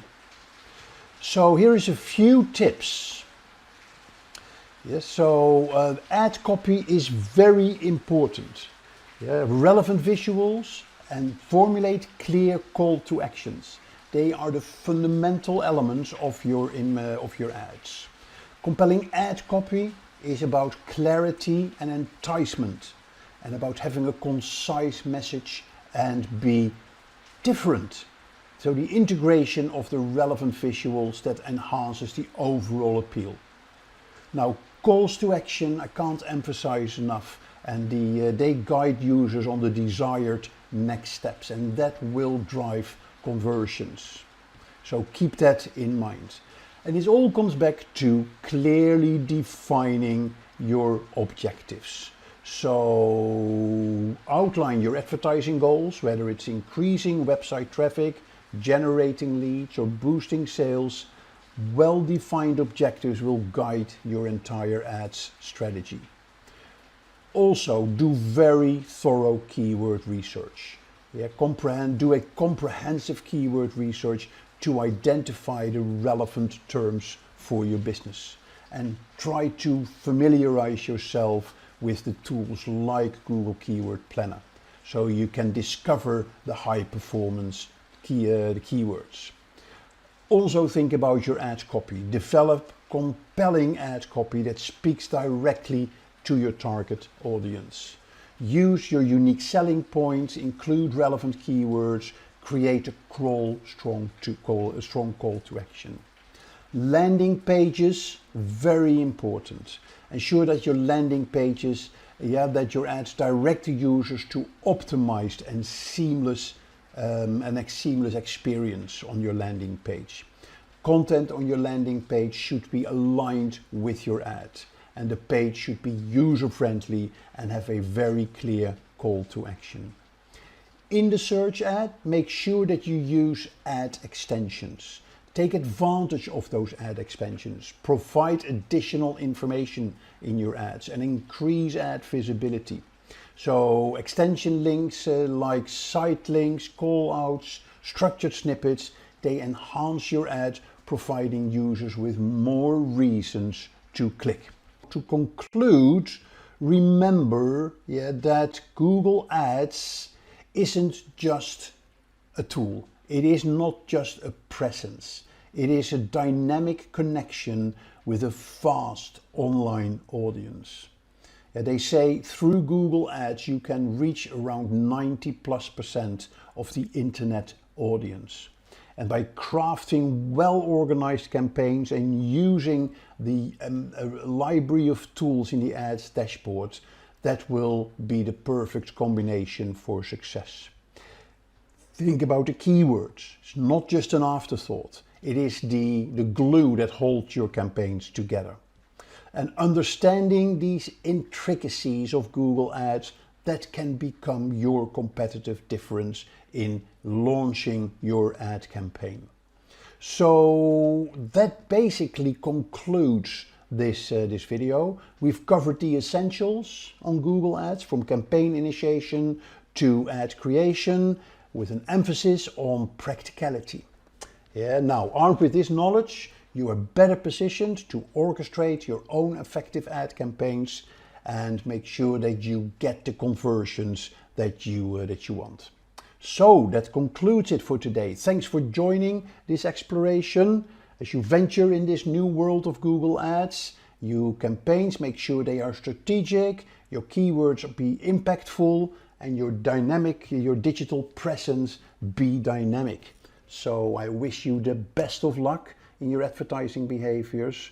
Remember, if you like this video, click the like button below and subscribe to our network, so you get access to other videos that we will be publishing in the near future. What social media marketing actually means. What is it? And we got to put this in the context of the definition of marketing. I studied marketing in the very early days in the 80s, and my main sort of guru in marketing was Philip Kotler. And over the years, marketing has sort of developed from traditional marketing to online marketing, but the basic concept has not changed. If you look at the definition of marketing, it's the activity of creating, communicating, delivering and exchanging offerings that have value for customers. So you supply, you deliver, you exchange products or services that have a value for your customers. So two very important aspects here. There is value and there is customer. And that is what we capture in the marketing concept. You put the customer at the core of what you do. Because when you do that, you automatically will look at what value are we giving to the customer. So take social media marketing in that context. Then the second part of the social media marketing sort of term is the word social media. What is social media? When I explain social media, I'm using the 3 C's. The 3 C's of social media marketing. And they are content, their community, and campaigns. Content is the fuel of your social media. Content is the currency of social media. If you have really good content that you can share on the internet, using various multiple social media channels like Facebook, like YouTube, or like video, or like Instagram, or blogging, you name it, people will engage with your content.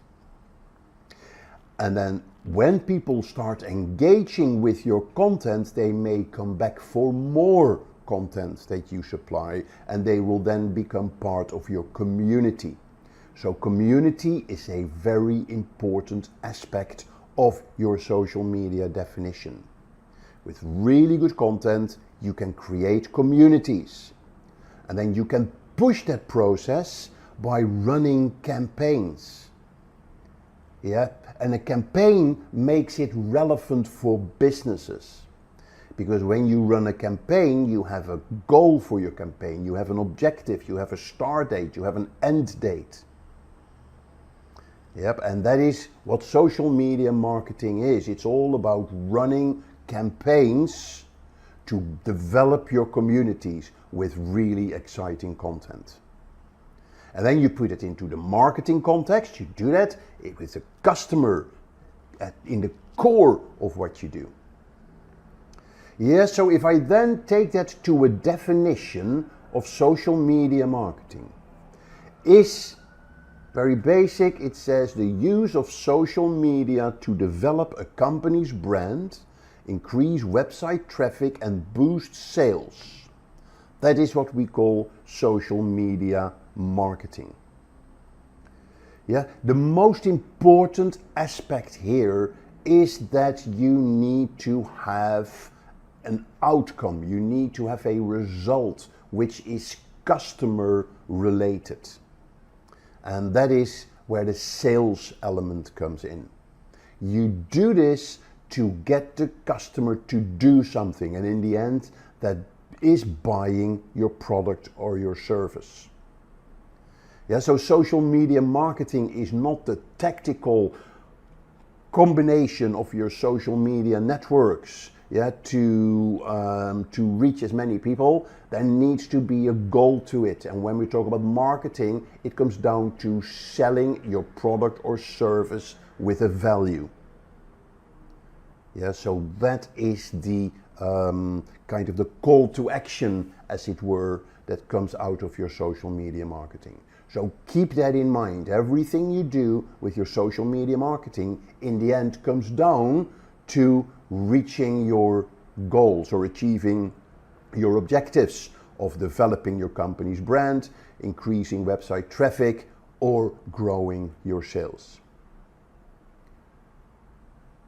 Now, a big benefit that you're getting these days in digital marketing and social media marketing is data, is intelligence, is knowledge. In the early days of marketing, the biggest problem has always been how to measure the success of your marketing campaigns. If I ran adverts in a magazine, how do I measure the effectiveness? If I do a PR campaign and they write about me in the newspaper, how do I measure the effectiveness of that? How can I track that when somebody buys a product, it actually is as a result of the PR campaign that I ran? So in the early pre-internet days, the only way to measure customer engagement, as it were through loyalty cards or credit cards. With a loyalty card, you had some basic customer data. Through credit cards, you could track transactions. But it's very difficult to relate that to your marketing. Then the internet emerged. And all of a sudden I could track traffic to my website. Yeah, I could see how many people visit my website. Are these people that visit my website for the first time? Are they returning visitors? What are the most popular pages that they see? How long do they stay on my website? And are they actually buying my products? Yeah, so that was a major advancement of marketing in the early 2000s. And then when social media emerged, it all of a sudden became possible to measure engagement. How many people are having conversations with us? I could even measure sentiments. Are people positive about my brand? Are they negative about my brands? I could track the effectiveness of my marketing campaigns. I could measure the effectiveness of my advertising campaigns that I ran online. So today's reality is that we can measure everything. We can measure clicks, we can measure transactions, we can measure engagements, we can measure return on investments. Yep, and we can now even take that a step further through artificial intelligence, that we can actually start making predictions how people may respond to campaigns that we're going to be running. So it's a very important aspect of your digital, your social media marketing. So as I mentioned earlier, social media is a completely new way for businesses to engage with their customers.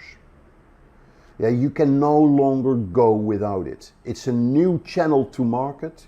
It is a new channel for engagement with your customers. It is a new channel to learn. It's a new channel to listen, to find out what's happening in the market. So it's there in every aspect of your business.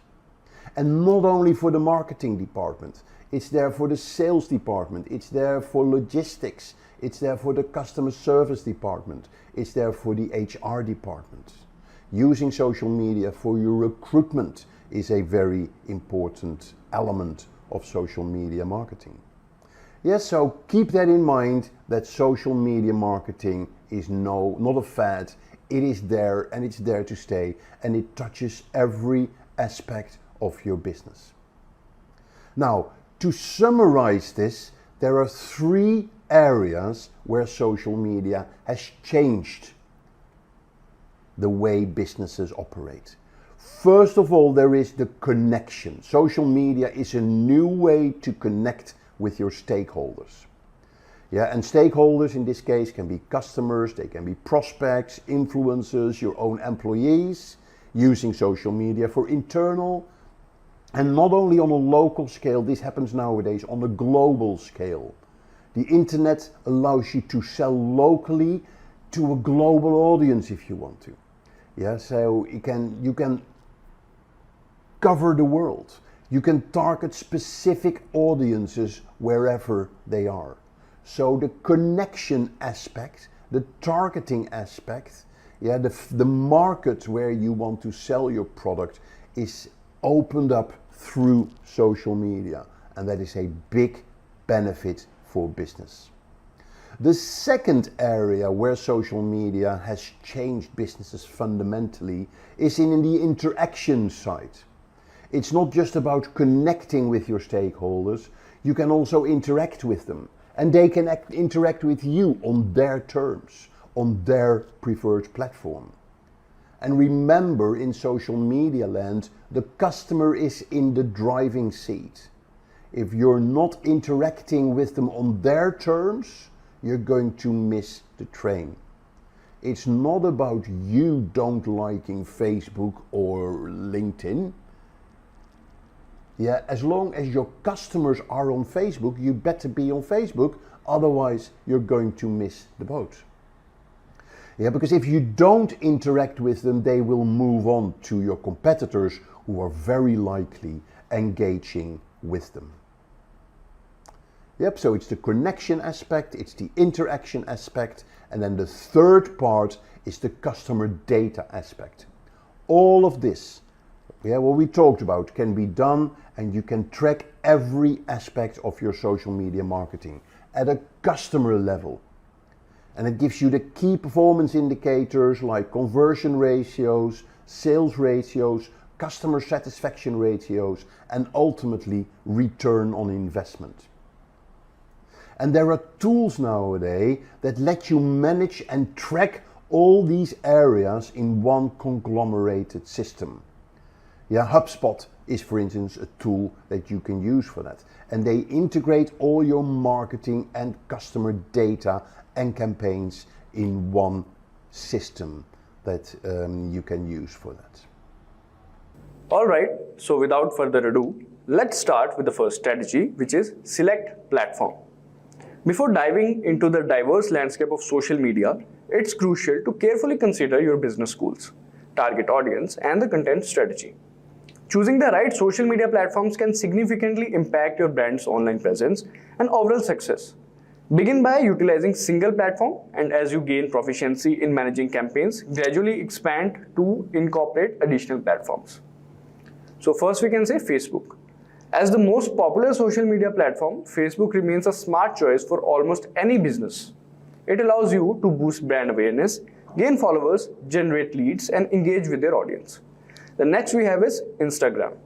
So Instagram, known for its visual appeal, Instagram is excellent for showcasing products, lifestyle content, and behind the scenes glimpses. It's particularly effective for businesses in fashion, beauty, travel, and lifestyle. Alright, then there is Twitter. So with its real-time updates and concise format, Twitter is ideal for quick interactions, news sharing, and customer service. Then next is LinkedIn. So if you are in the B2B space, LinkedIn is essential. It's a professional networking platform where you can connect with industry peers, share through leadership content, and build business relationships. So it's a very effective app. Alright, now next is YouTube. Video content continues to dominate, and YouTube is the go-to platform for sharing video tutorials, product demos, and brand storytelling. So it is again one of the most important tools. Alright, now coming to the next one, which is TikTok. Especially popular among younger audiences, TikTok offers short-form video content and creative challenges. So once you have selected your platform, then you can proceed to knowing your audience. So understanding your audience involves grasping what you are trying to connect with and tailoring your content accordingly. For instance, if your target audience is tech-savvy individuals, incorporating content related to the latest gadgets and tech trends would be relevant. On the other hand, if you're reaching out to the fitness enthusiast, content on workout, healthy recipes, and lifestyle tips would resonate. By recognizing these details, you can effectively engage with diverse groups. It's like to speaking the language of your audience, whether it's through fashion or environmental concerns or entertainment preferences, fostering a stronger connection. Alright, now this was about knowing your audience. Alright, now next we have is competitors research. So competitor research is a fundamental aspect of a top social media marketing strategy. It involves systematically analyzing the digital presence, content strategy, and engagement tactics of competitors in your industry. By understanding what works well for others, you can identify opportunities, avoid pitfalls, and refine your own approach. Identify your competitors. Make a list of businesses or brands that operate in your niche. Consider both direct competitors, those offering similar products, and indirect competitors. Track their social media activities. Monitor their profiles on platforms like Facebook, Instagram, Twitter, LinkedIn, and YouTube. Observe their posting frequency, content types, engagement levels, and response times. Pay attention to their tone, messaging, and visual aesthetics. Leverage insights from competitor analysis. What are their strengths? What unique value do they offer? Identify gaps or weaknesses in their strategy that you can capitalize on. Learn from their successful campaigns and adapt relevant tactics. The next is series-wise content. Series-wise content involves organizing and sharing content in a sequential or episodic manner, creating a cohesive narrative or theme. Series content not only includes your audience interest but also encourages them to return your subsequent episodes, enhancing engagement and building anticipation. It allows for a more structured storytelling approach, fostering a deeper connection with your audience. Explaining what the series is about. Now share the purpose, benefits, and what viewers can expect. Each post should provide value, educate, entertain, or inspire your audience. Use a mix of formats, images, videos, carousels, or infographics. Remind your audience when the next post is coming. So by using these series-wise content and all these strategies, you can enhance your traffic. Now next up we have is, that is the next strategy we have is optimization. So optimization is a crucial component of an effective social media marketing strategy. It involves refining various elements of your online presence to enhance performance and achieve better results. By regularly accessing and adjusting these aspects, business can improve visibility, increase audience interaction, and achieve their marketing goals. Alright. Optimization is a crucial component of an effective social media marketing strategy. It involves refining various elements of your online presence to enhance performance and achieve better results. By regularly addressing and adjusting these aspects, businesses can improve visibility, increase audience interaction, and ultimately achieve their marketing goals. So this was about optimization. And inside optimization, there are three things like profile optimization, timing optimization, and hashtag optimization. So let's start. First, profile optimization. So profile optimization, you'll have to do fill out all the profile details, include a clear profile picture, bio, and relevant links. Keywords. Use relevant keywords in your profile description for better discoverability. Then there is hashtag optimization. Research and use relevant hashtags. Optimize by selecting a mix of popular and niche specific tags. Then avoid overusing hashtags. Quality matters more than quantity. Then time optimization. Post when your audience is most active. Use social media analytics tools to identify optimal posting times. Different platforms have varying peak hours, so you have to look into that. So this was about optimization. Next strategy is create a content calendar. So yeah, developing a content calendar is a vital component of a social media marketing strategy. This involves planning and scheduling your content in advance, ensuring a consistent and organized approach to your online presence. A content calendar helps in aligning your post with key events, product launches, or marketing campaigns. It facilitates better time management and coordination across various platforms. By strategically mapping out your content, business can maintain a steady flow of engaging material, stay relevant to their audience, and efficiently execute their overall marketing plan. The next is select your channels. Identify the platforms where you will publish content, example blogs, social media, email, newsletters. Each channel may have different posting frequencies and formats. Build guidelines and a content workflow. Define content guidelines, voice tone, and branding. Establishing a workflow from ideation to creation, review, and publishing. Plan and schedule your content. Then there is create a calendar grid with dates, content topics, and channels. Then assign responsibilities. Writers, designers, editors. Include key milestones, launching, events, holidays, etc. Now coming to the next strategy, which is content promotion. So content promotion is a vital component of an effective social media marketing strategy. It involves actively showcasing and boosting your content to a wider audience, utilizing platforms like Facebook ads and others. Businesses can amplify the reach of their content beyond organic methods. Collaborate with bloggers and influencers to amplify your content. Share content across platforms like Facebook, LinkedIn, and Twitter. Make sure your content is shareable with visible share buttons. Alright, so this was about content promotion. Next is track and evaluate current efforts. So this is the next strategy. To ensure the effectiveness of your social media strategy, it's essential to consistently track and evaluate your content efforts. Regularly monitor the performance of your campaigns by assigning audience engagement, website traffic, lead generation, and other relevant metrics. Evaluate how well your campaign aligns with your set targets. If discrepancies arise, scrutinize the specific areas contributing to the shortfall and make necessary adjustments. This ongoing assessment allows for a dynamic and responsive approach, ensuring that your social media efforts remain aligned with your objectives and adaptable to evolving circumstances. Track and evaluate current efforts. To ensure the effectiveness of your social media strategy, it's essential to consistently track and evaluate your social media efforts. Regularly monitor the performance of your campaigns by assessing audience engagement, website traffic, lead generation, and other relevant metrics. Evaluate how well your campaign aligns with your set targets. If discrepancies arise, scrutinize the specific areas contributing to the shortfall and make necessary adjustments. This ongoing assessment allows for a dynamic responsive approach, ensuring that your social media efforts remain aligned with your objectives and adaptable to evolving circumstances. Alright, so this was about track and evaluate current efforts. Now the next strategy is have some live sessions. So incorporating live sessions into your social media marketing strategy is a dynamic approach to engaging and content with your audience in real time. Whether through platforms like Instagram Live, Facebook Live, or others, hosting live sessions provide a direct immediate interaction with their followers. So Instagram Live is a fantastic tool for real-time engagement. When you go live, your followers receive notification and your profile picture appears first in their stories section. Then YouTube Live. YouTube Live is ideal for longer, more structured sessions. It's great for tutorials, workshops, and events. So this was about live sessions. Now coming to the last strategy, that is call to action. So call to action. The first we have is lead generation. CTAs. Encourage users to sign up for newsletters, webinars, or free trials. Example, subscribe to our weekly newsletter for industry insights. Then social sharing. Prompt users to share your content on social media. Example, share this post with your network. Then there is contact CTAs. Provide direct ways to get in touch. Email, phone, chat. Example, contact us for personalized assistance.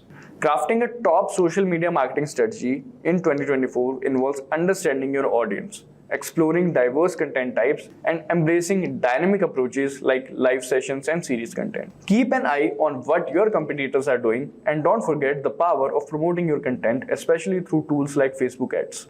By staying authentic and responsive, you will create a strong and engaging presence on social media, fostering connections and driving success for your business.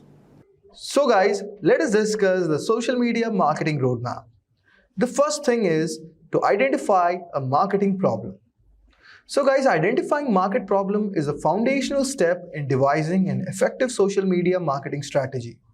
It involves a comprehensive evaluation of various aspects that may hinder your business growth. Addressing these issues strategically can pave the way for successful social media campaigns. Firstly, consider the challenge of inadequate brand awareness and publicity. If your target audience is not familiar with your brand, it's crucial to focus efforts on increasingly visibility through engaging content and targeted campaigns. Next is the declining sales from traditional channel signals that need a shift in marketing approach. Embrace social media platforms to reach a wider audience and explore new avenues for sales. If I talk about the third one, a decline in fresh leads also demands a reassessment of lead generation strategies so that you have to utilize social media expansive reach to attract and convert potential customers. If rising operating costs are affecting profitability, social media can offer cost-effective marketing solutions. Leveraging these platforms can optimize resource allocation and enhance overall efficiency.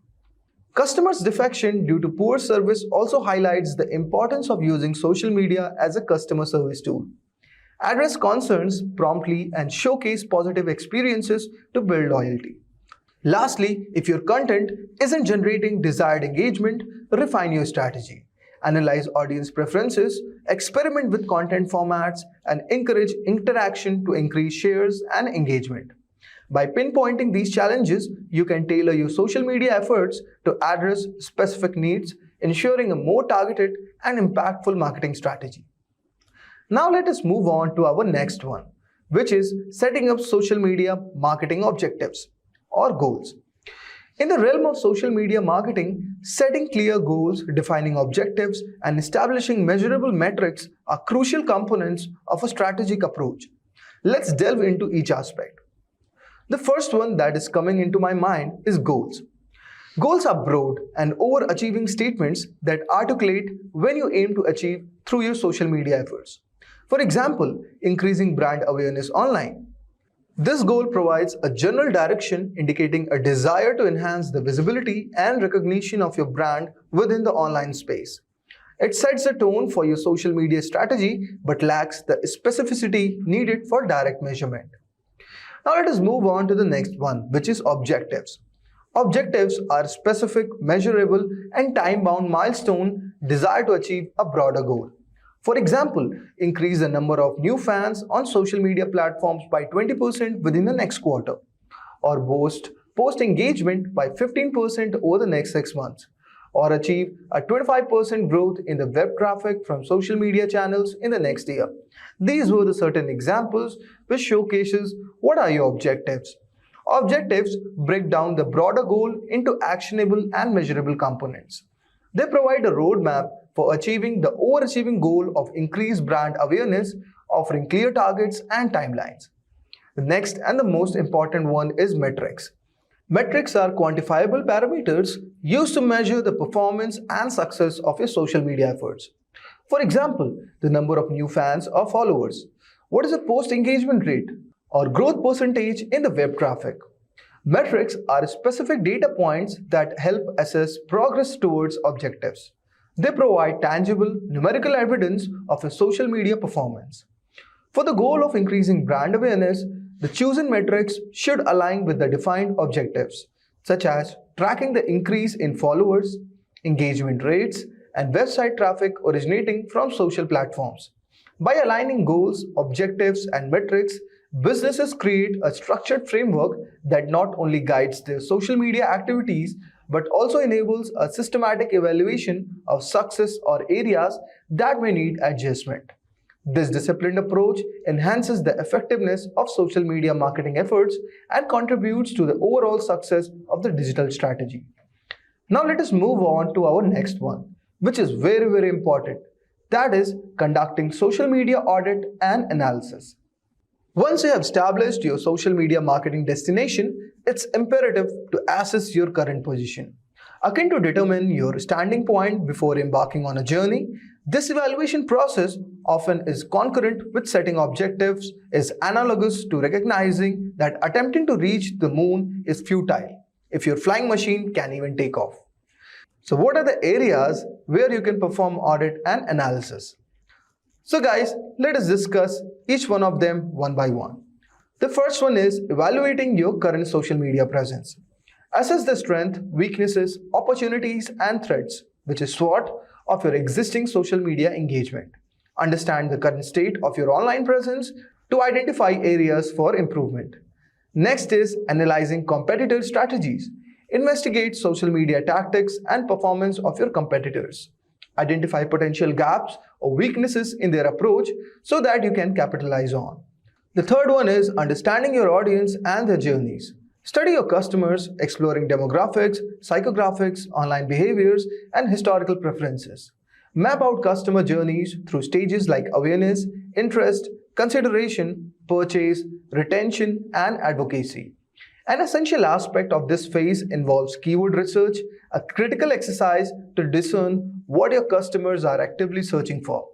Utilize tools like Google AdWords Keyword Planner, which facilitates this process, aiding in identifying the key terms and phrases that align with your audience interests and online behavior.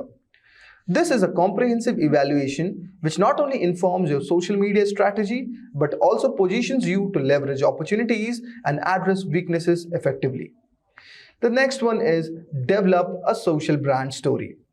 Like every other facet of online promotion, the initiation of social media marketing commences with narrating your brand tale. In the digital era, social branding involves crafting a unique value proposition and a unique story proposition. It revolves around instigating a grassroots movements within your communities and constructing a lasting connection founded on trust and affability. To infuse a narrative to your brand, it's valuable to contemplate the following. The first one is, what principle and conviction does your brand uphold? Next one can be, how are your brand narratives conveyed in the online sphere? Third one could be, in what ways are your stakeholders, especially customers, engaged in your brand social narrative?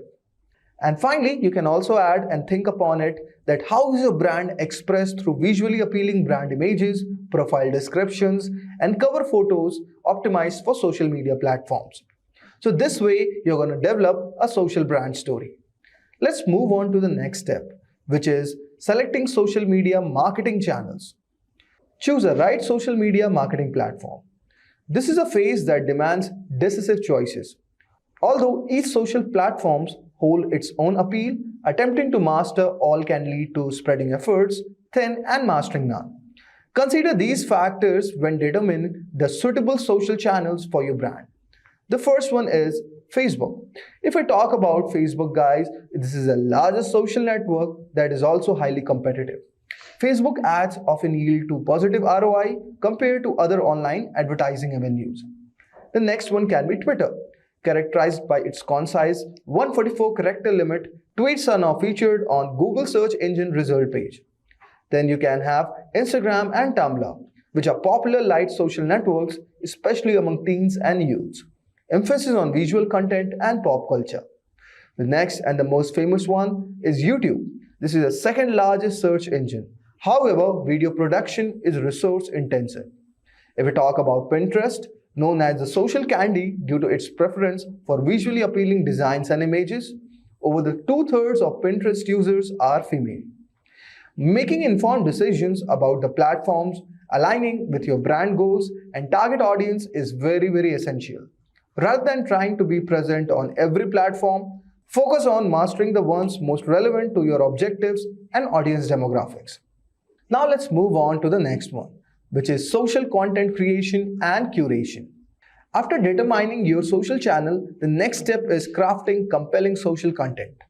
Embracing 80-20 rule in the content creation and integrating best practices in both written and visual content are key considerations. Here are certain crucial aspects to ponder upon. The first one is content creation techniques. Develop skills in writing, photography, videography, design, content production, and also ensure a harmonious blend of engaging and diverse content. The next one is content curation strategies.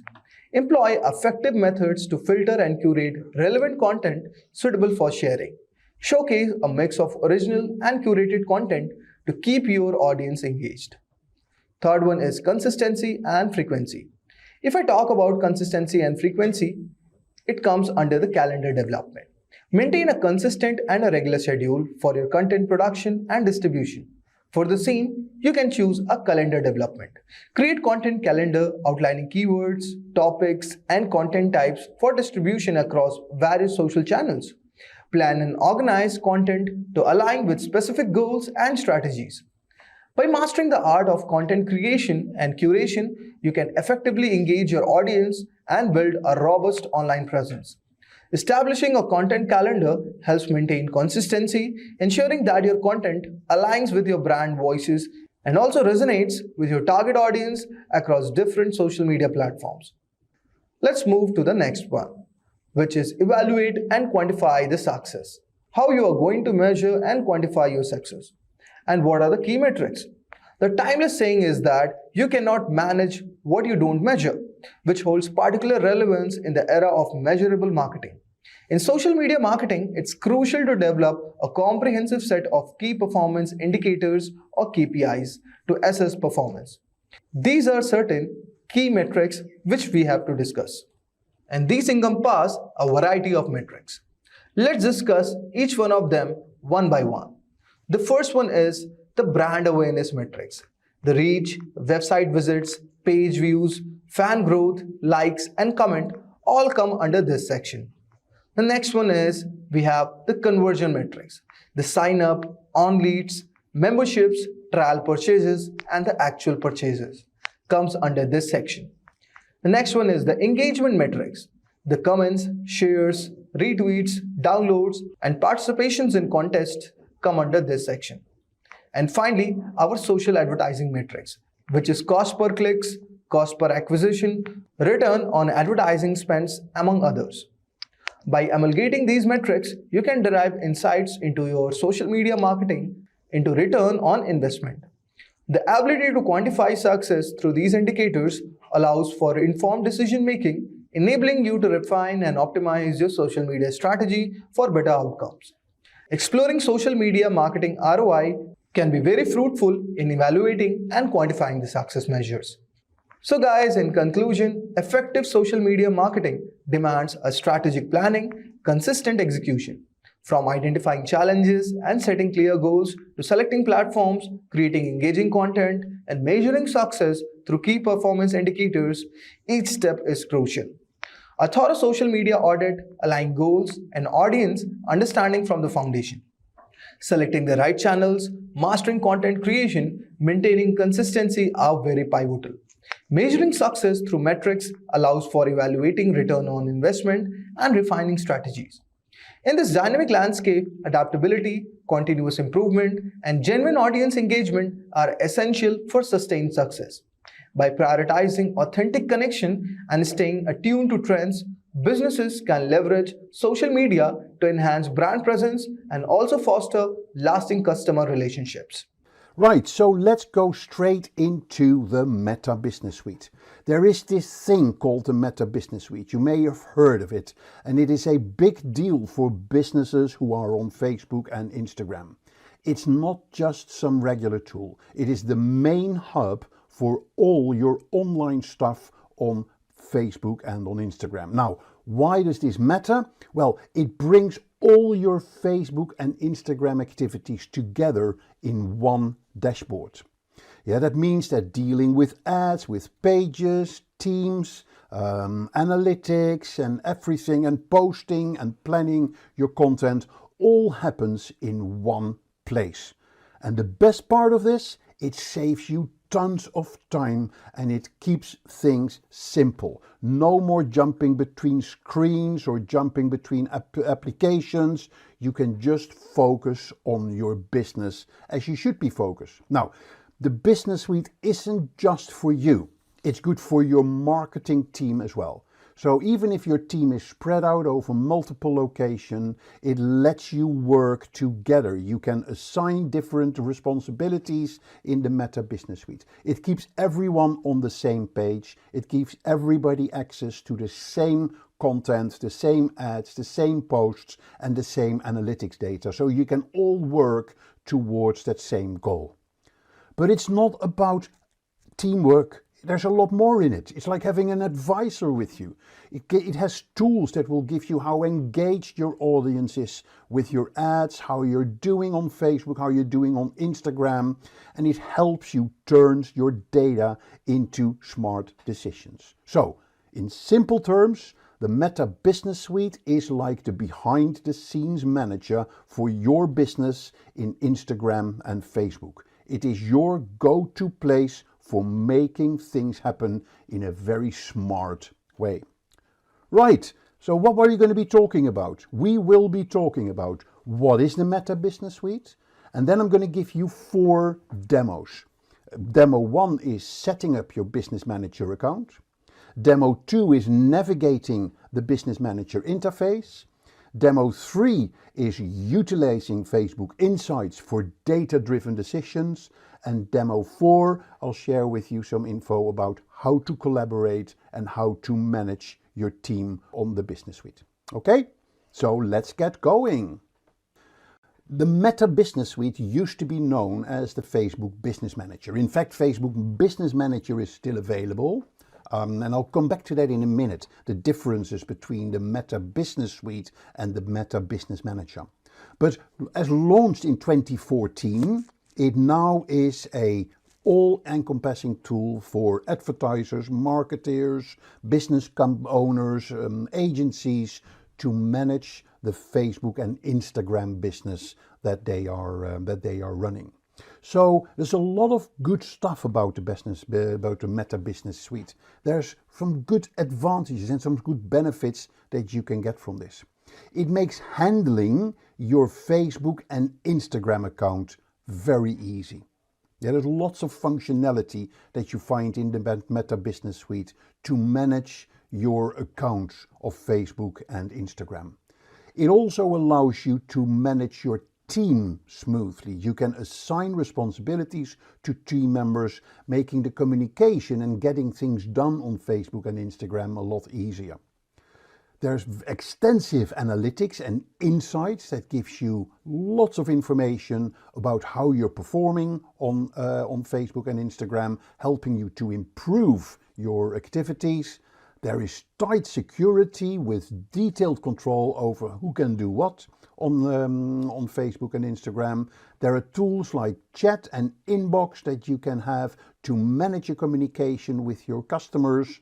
And being part of the Meta family, it links with other Meta platforms as well. Yeah, like audience management, advertising, messaging tools, and what have you. So it is your full package for your digital and your social media marketing game focused on Facebook and on Instagram. Good, so let's look at how to set up your business manager account. I'm going to walk you through setting up your business account, and then we're going to show you how that gives you access to your advertising, your pages, your teams, how you can post, etc. So if you go on Facebook, there are two places. There is the Facebook Business Manager and there is the Meta Business Suite. And that is a bit confusing. Yeah, so let's talk about the difference between the two. So the Facebook Business Manager and the Meta Business Suite are two different applications and they serve different purposes. Yeah, though the Facebook Business Manager is designed for businesses that rely on Facebook for their marketing and advertising efforts, while the Meta Business Suite is designed for businesses that want to manage their total online presence. Yeah, the Meta Business Manager is free and it helps you manage your Facebook page, the advertising and all your assets in one place. Once you have a Facebook business page, it is essential to have Meta Business Manager as further development of your Facebook and your Instagram. So the Business Manager allows you to create and track your ad campaigns that you are managing. It helps you access and control billing settings and create custom audiences for your ads. And you have the option to allocate specific tasks across your team. But it's very much focused on Facebook and the core functionality of managing your Facebook page. But the business, also by the way, the Business Manager gives you the ability to manage your meta pixels or your Facebook pixels that you can use for retargeting. So everything you want to do with your Facebook page, you can do within the Facebook Business Manager. But Facebook learned, or Meta learned, that people wanted more. People wanted to manage their Instagram, do their posting, do their content calendar, so they needed more functionality. And that's where Facebook came out with the Meta Business Suite. That is a centralized area to manage your Facebook, your Instagram, your messaging in one place. So you can save time to manage your business and to manage your connections and develop relationships with more people. So cross-functionality is one of the Business Suite's most appealing features. So the ability to view all your social activities at a glance in one dashboard, manage multiple Facebook inboxes and making your community management very simple to do. You can also create and schedule posts and stories on both Facebook and Instagram through the Meta Business, the Business Suite. And it's also a great tool for managing and tracking your page insights and tracking trends that can help you better understand your audiences. So in summary, Meta Business Suite is an application that should be used if you are looking for an easier way to post, engage with your communities across Facebook and your Instagram business accounts, where the Meta Business Manager is a site to be used if you're looking to run ad campaigns with a team, control your business account settings and manage your Facebook page. So here are the two introduction screens. Here's the screen for the Business Manager that you will see, but what we're going to focus on today is the Meta Business Suite. So if I click here, it takes me to the welcome screen of the Meta Business Suite. It shows you the get started, gives you lots of functionality. It leads you to the advertising, lots of places where you can learn, where you can get support. Yep, and then here you find more information about the Meta Business Suite with case studies, how to get started, tips and what have you. And everywhere you see that button, get started.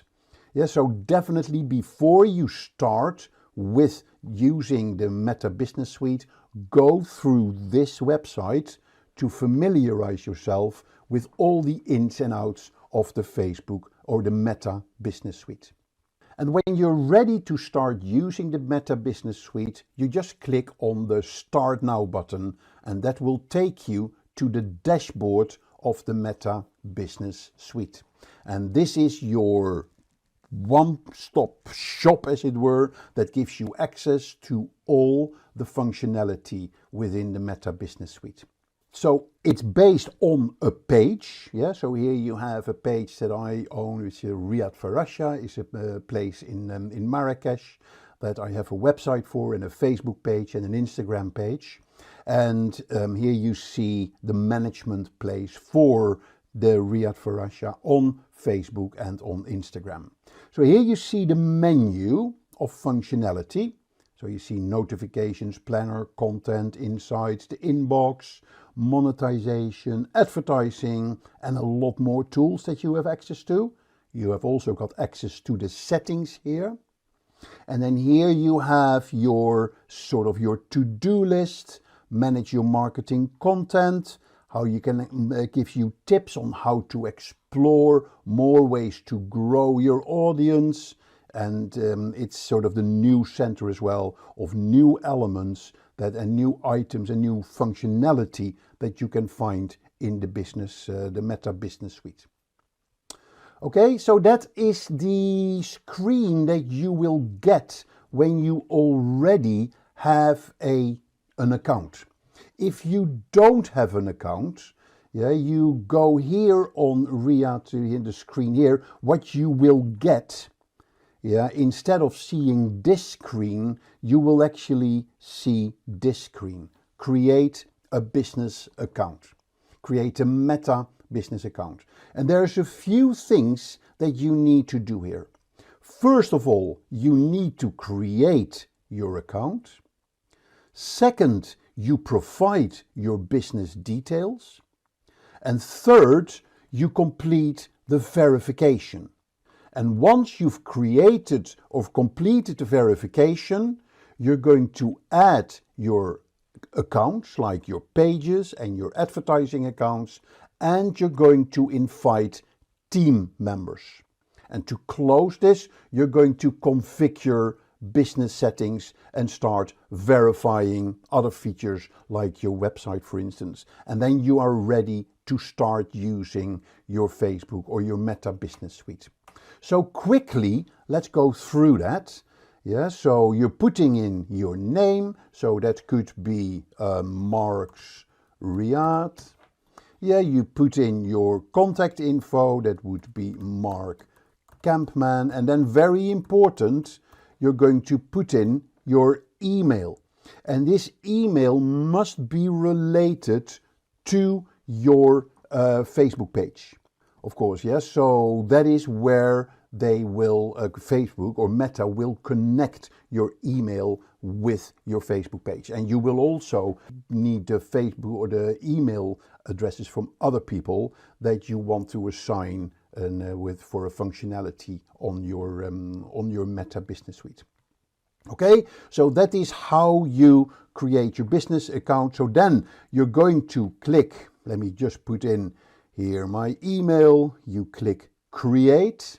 Yeah, you're then coming to the next screen where you're going to start filling in more business information and where you're going to provide more business details. Yep, so here you see Mark's Riyadh. Then you can connect different pages to it. You can select relevant business assets like claim Facebook pages and accounts that are related to this business, or you can edit this section later as well. So that's how you can claim and link to your business account.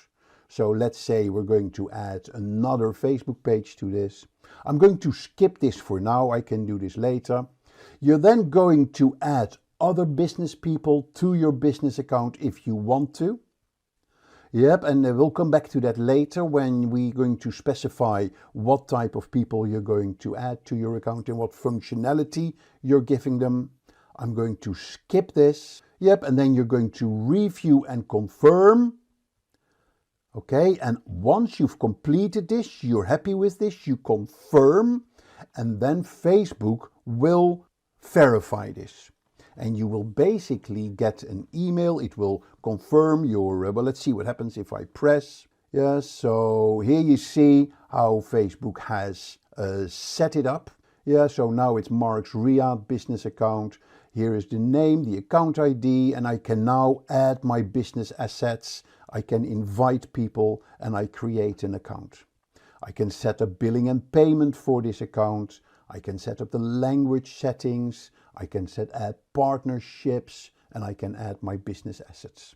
In the meantime, I will have received an email from Facebook where I need to verify this account. So quite a comprehensive setup, but once you've done that, you are basically ready to add your assets and ready to run your Facebook pages or manage your Facebook and Instagram page through the Meta Business Suite. So let's go back to the Riyadh Farasha Meta Business Suite and let's go to the second demo, which is to navigate the Business Manager or the Business Suite's interface. This part of the demo is crucial. Understanding the layout, the tools and tabs is like unlocking the secrets for smoothly cruising through the Meta Business Suite. You want to know where things are and how to use them to make the most of this tool. So let's start with exploring the dashboard and think of this of your mission control. The place where you get the big picture of what's happening with your Facebook and your Instagram pages. And then we'll peek into an ad account. This is where the magic happens with your ads and how to get familiar with using the ads, because that is critical in growing your Facebook and your Instagram presence. And of course, we'll look at the pages as well. Where do you manage your pages? Because they are the storefronts of your Facebook and your Instagram, and managing them well is essential to keeping your online presence on point. Now, there are other topics as well, like using at how do you post content, how do you plan your content, but we'll look at that at later demos. So let's start with the dashboard overall. Here on the left, you have your menu. If you click here on all tools, you get an extensive menu with all the functionality. And then here in the center, you have your dashboard. Dashboard with the look and feel of your page or your Instagram.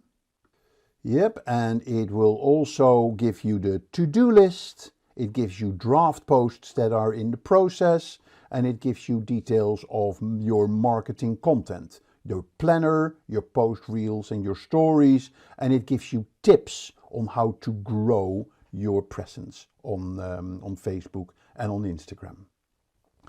This is the home screen. Here you have notifications, are important, because this is where you get messages from things happening in your Facebook and your Instagram world. Here is your planner.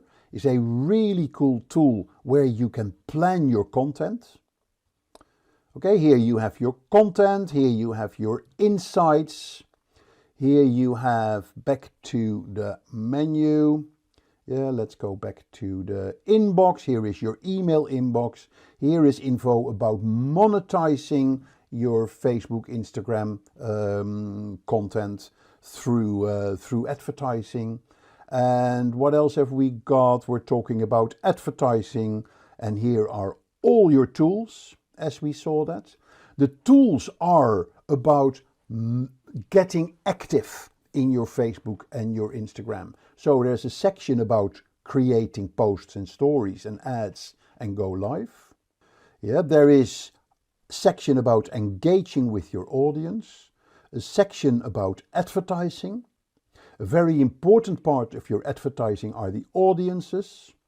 There is about your commerce, Facebook commerce, which is selling products and services. Here is a section about managing all the details like your billing, safety, business apps, collaboration, file manager, page settings and what have you. And here is analyze and reports, which are ads reporting and insights. They're the most important ones. So that is in a nutshell. And then here you have search, there's help, and here you have settings, which is very important tool as well, because that's where you can specify the settings in using your Meta Business Suite. Right, so this is what the dashboard is all about. This is all about making your life easier and your business management game stronger. Yeah, so let's dig in there and let's go into a bit more details. There's dedicated areas for advertising and for your pages. Okay, so if I click here on the all tools, I show that there is dedicated areas for advertising on an ad level or even on an ad manager level. Yeah, and it's very important that you understand how you work with this. So click on these buttons, explore them. It's where the advertising magic happens. So it gives you kind of the back pass entrance to all your ads. When you want to check on your ads, want to tweak them or see how they're performing, this is the place where you want to go. So it is a must to understand how to use these ads, yeah, and how to use the ads manager. We'll go later. This is a series of 3 videos. In the 3rd video, we're going to get more details on accessing the ads manager and the ads. Yeah, there's also the section on the pages. These are like the shop window of Facebook and Instagram presence. Manage them well. Yeah, it's very important. If you go to the page settings, yeah, so it allows you to set the pages, the details of your pages. It sets the privacy for your pages. It sets the locations. You can link accounts, videos, branded content, lots of added elements that you can set here for your pages. So go through that, make sure that you understand how to manage this. Okay, so it opened a new window, so I can just close that window to go back to my business manager, to my business suite, I have to say. Okay, so most important thing here, this dashboard gives you access to all the functionality of your Meta Business Suite. And a very important button to close this section with is on the settings. And in the settings, you can set up your language, billing, ad account settings. And you may have seen this earlier when we've set up the account in the Business Manager. Yeah, so if you want to revisit that, if you want to make changes, then you can do that here in the settings area. Now that you understand the dashboard, let's dig a bit deeper into a very important section in the Meta Business Suite, which are your Meta Insights. That is not just another tool. It is the data hub of your Facebook and Instagram presence, where you can get information about your audience, about how your pages are doing, and whether your advertising is achieving its objectives. It gives you kind of a cheat sheet for making decisions. You want to know about who your audience is, you want to know where they are.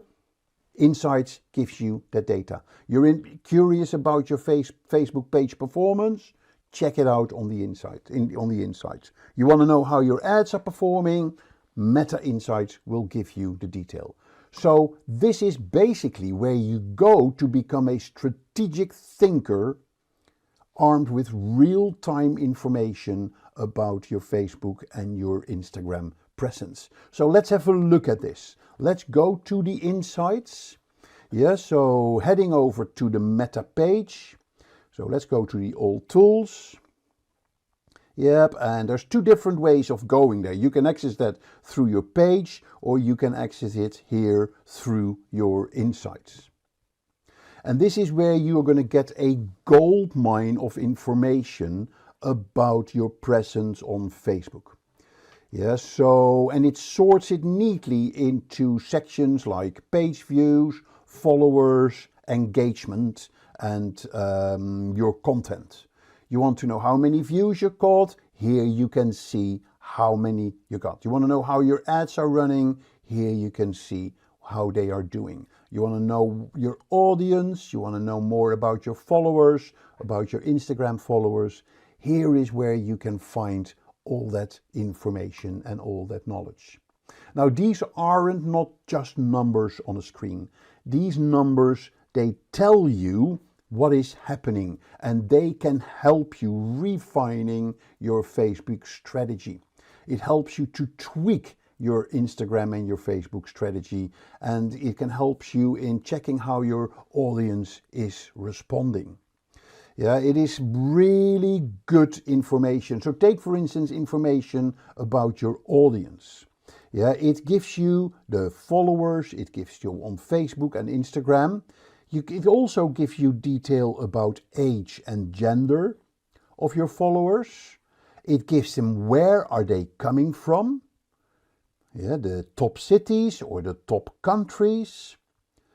So you can benchmark this data with competitors. Yeah, you can also look at your content. So the content is a very important one. This is probably, in my opinion, one of the most important tabs in the Meta Insights section. So this dissects your posts and it shows you how each of your posts is doing when it comes to number of people reached, number of people that have seen the post, number of people that have seen the video. You can split it by post and by stories. You can split it by, let's just do photo posts. No photo posts, mostly were video posts. Yep, and you can specify the columns here as well. So I want to see the type of posts. Yeah, so I can then apply and it gives you lots of information here. You see on the videos how many minutes people viewed the post, how many impressions that you got, the reach of the post, and the most important one is the engagement on the post. And that is this button, is the reactions, likes, comments and share. This is a critical column in your Facebook, your Facebook Insights. Yeah, if I order this from top down, yeah, so here then I see those posts with the highest engagement over the last 28 days. And this is where you can learn what posts work and what posts do not work. And that is golden information, because if you know this post works, then why not make more of those posts so people can, so you can get in similar engagement level, and overall it can help you in driving your engagement levels. So very useful reports. You can see what posts are stealing the show, what posts need a bit of tweaking, and it can help you in making sure that you hit the right content with the right people with the right content. So think about this tab, the content tab, as checking what posts work and what those posts don't work, and you can use that to optimize your posts for in the future. So there's a lot more in here. You can get audience information here as well, and we'll talk about that in a later demo on how to develop audiences in your Facebook, your Meta Insights. Right, let's move on. Let's go to the fourth and final demo of this video, which is about collaboration and team management. Let's go back to the Meta Business Suite. In this demo, we'll dive into the world of collaboration and team management within your Meta Business Suite. So Meta Business Suite is not just an act for you. It's not a solo act. It is about getting your whole marketing team on Facebook, on the Meta Business Suite. Yep, and that can help you in kind of supercharging your management of your Facebook and your Instagram. So let's break down how you can add team members. Because teamwork is like the secret sauce that can really make your Meta Business Suite come to life. So it is very useful to get your team online. So it helps you keep people in the loop. You can assign specific roles. Yeah, so everybody knows what they're doing, what they're supposed to be doing when they get on the Meta Business Suite. And very important, even if your page is across, or if your team is across multiple locations, you can still work as a team in managing your Facebook and your Instagram. So let's go down to the basics. The first of this is building your team. So what you're going to do, you're going to move to the business settings. And here you see people. Yeah, already you here see an overview of the people that are available on this business account that can use. And there's currently one that is me, and I've done another one which is me on another email, and the invite has been sent, but I haven't accepted it. But let's go and click on invite. Let's first look here on the people button. That is basically, that leads you to this screen. If I click here on invite people, you can then go through a number of steps. Yeah, so in this section you can select people. Once you've selected those people, you can assign their access. You can assign business assets to those people. You can review the invitation, and then you can send it out. So let's go through this process. So we're going to enter the email. Again, we're going to do just myself.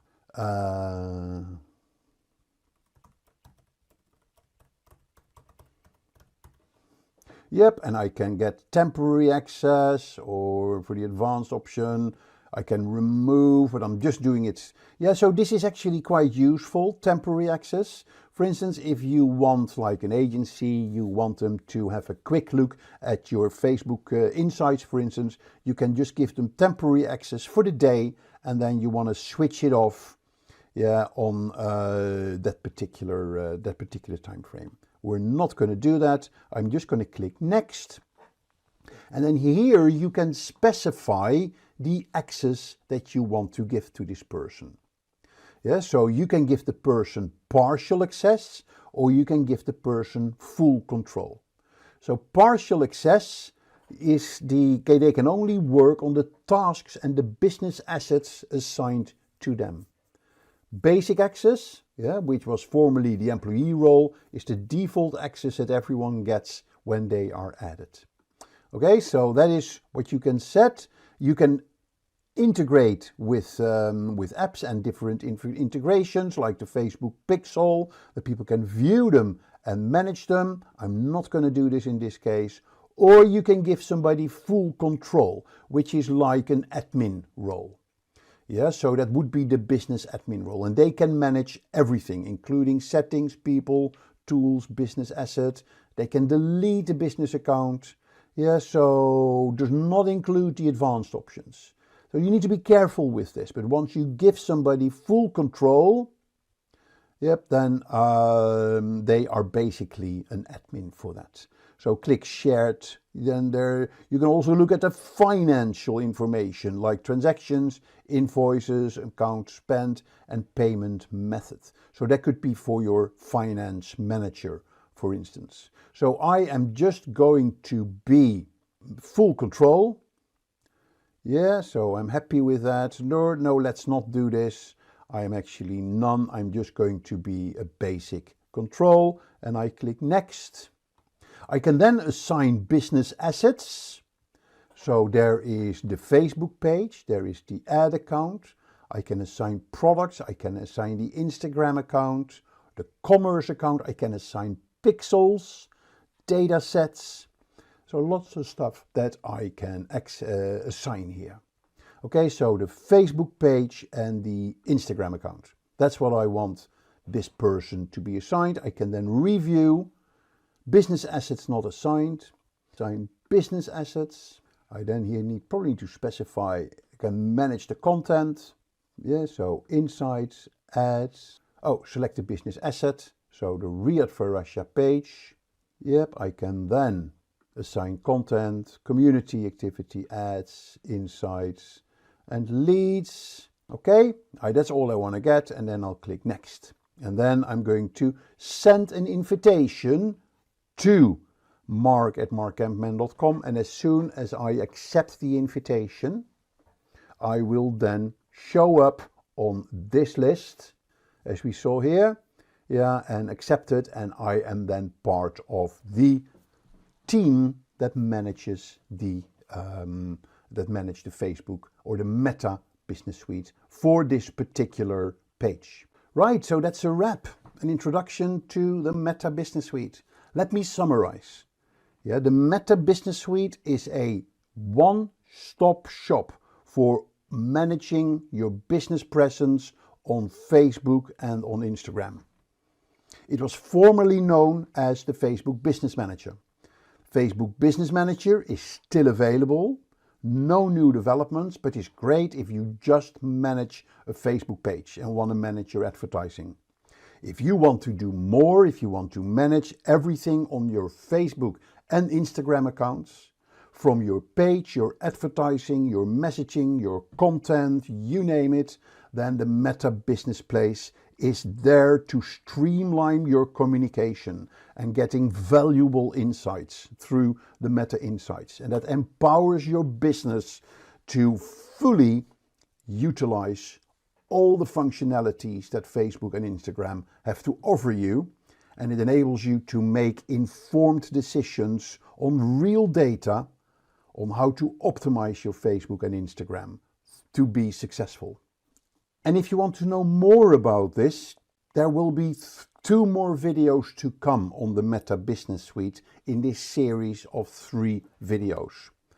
In the second video, we will be talking about posting and planning your content on Meta Business Suite. And in the third video, we're going to be looking at advertising, more details about insights, and we're going to be looking at making money on Facebook and Instagram by managing your commerce through the Meta Business Suite. Posting, scheduling, and publishing through the Meta Business Suite.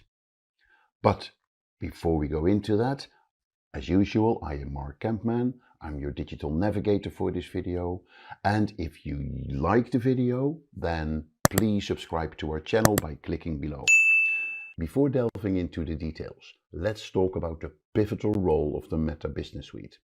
It serves as the central control hub for businesses using Facebook and Instagram. And it's more than just a tool. It manages their entire digital presence on Facebook and on Instagram. It consolidates all elements of your presence into a unified dashboard, simplifying the management of your ad account, your pages, and your team collaboration. And this streamlining saves you a tremendous amount of time. It also minimizes complexity, so you can focus your attention on those business matters that work for you best. Now, in the previous video, we talked about how to set up an account on the Meta Business Suite and how to navigate the dashboard and how to collaborate by setting up other users in your account.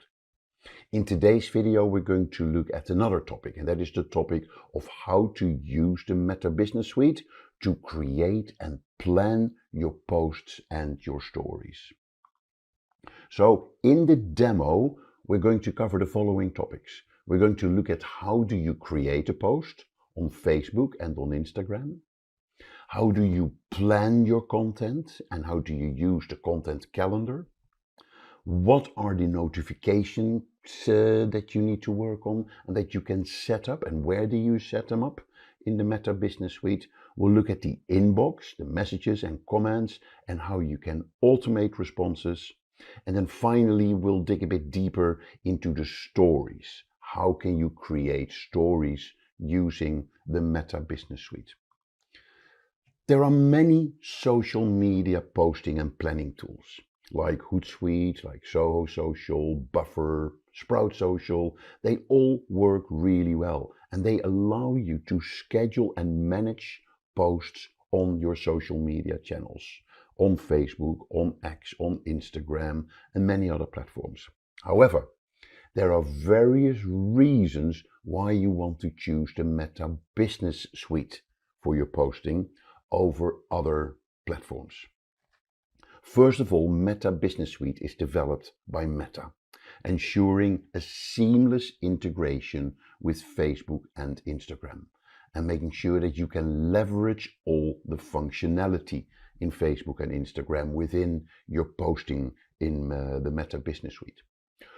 Also, content published through the Meta Business Suite may have a slight advantage in the algorithmic reach on Facebook and Instagram. Basically, Facebook will reward you for using Meta Business Suite to post your content by giving you a wider reach for your post.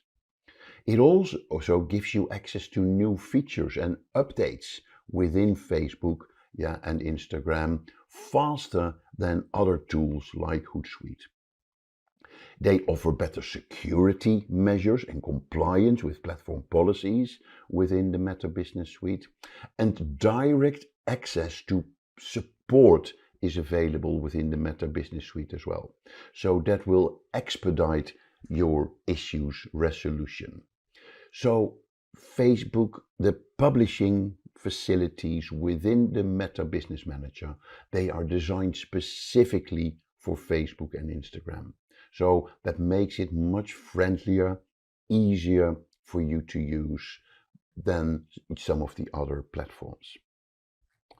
Good. So let's delve into the posting and publishing on Facebook and Instagram. Let me go to the real life dashboard. So here you see the dashboard. And let me first show you how to create a post. There are various routes that you can use to create a post. There is here the create post. You can also go through the planner, you can go through the content. So there are various ways that you can get into. But let me show you the create post, the simple approach. I'm clicking here, create post, and I'm then getting to the basic screen for creating a post. So here you see all the elements that you need to do. So first of all, you're going to specify the platform that you want to post. And I've selected here Facebook and Instagram. I can then add the photo. I can use a template, and here I can use specific text. And then here I see the scheduling options. I can set my privacy settings. And here you see the preview either in the Facebook feed or in the Instagram feed. So I'm going to add a photo. I can actually upload from the desktop or add from the file manager. We'll look into the file manager in a bit, but I'm clicking upload from desktop. And then here I can go to, let's say, for Russia, picking this photo. The photo is now being uploaded. And here I see what the post is going to look like. Then here I can add the text and I can say winter promotion in Riyadh for Russia. I see here how the text is being added. So I can completely see how the post is being set up. I can add all the stuff that I can add on Facebook as well. I see the Facebook feed preview. I can go for the Instagram feed preview. I can look at the desktop and the mobile version. So it's a fully featured posting platform within the Meta Business Suite. So now a few things, of course, before finalizing the post. Take advantage of this preview feature in the Business Suite.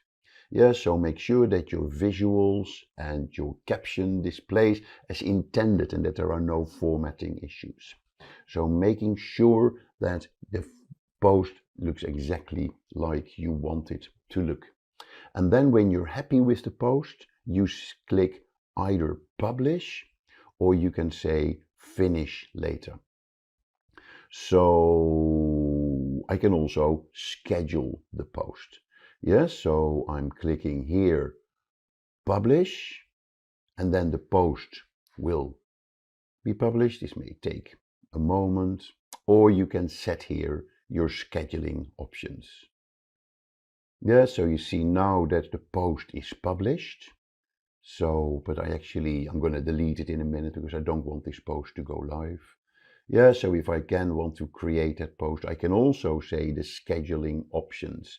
and I can set a date and a time for my post. Okay, so that gives it to you in a nutshell. And what we're going to do now is let's look at this file manager in a bit more detail. The file manager is a tool that Meta Business Suite has put together to allow you to add and organize your assets for your business account. You have assets like your photos, like your ads, like videos, etc. So with File Manager, you can collaborate on files and folders, you can assign access to creative assets, and you can plan your content more efficiently. So you can manage your image and video files for use in your posts or your stories or your videos. You can upload multiple assets at the same time for later use. You can create albums to organize and access your creative assets. And you can share your assets with other people in your team. So how do you access the file manager? You can go here to All Tools. And then within the All Tools, you see here File Manager. So click on that, and that takes you to your File Manager where you can create folders and where you can add sort of creatives in your folder. So if I go to this folder and I can check the folder, and here you see one of the assets that I've added into this file manager. Clicking here, I can straightly bring it into my creative posts. Yep, so I can use it to create a story, or I can delete it. I can look at my folder setting. Yeah, here you can see which people have access to the folders. I can assign partners to the folders. I can edit these folder permissions.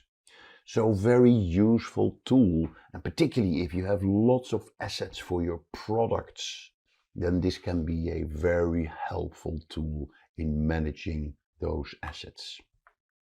So that takes me then a step deeper to the Content tab in the Meta Business Suite as well.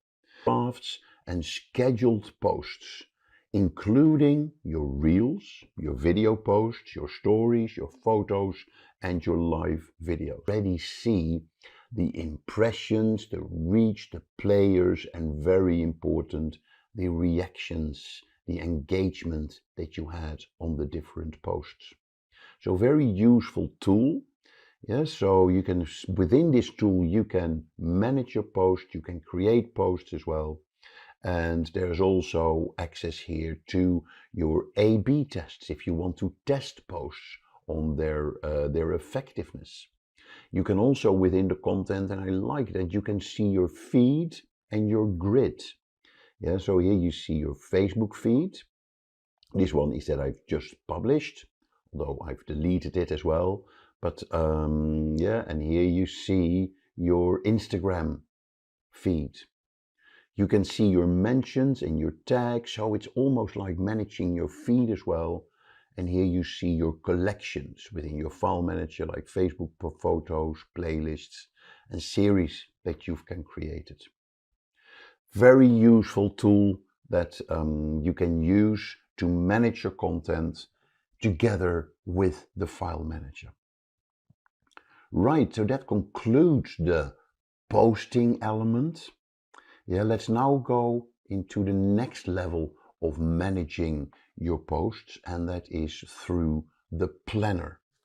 The planner can be accessed by clicking the planner button here on the menu in the Meta Business Suite dashboard.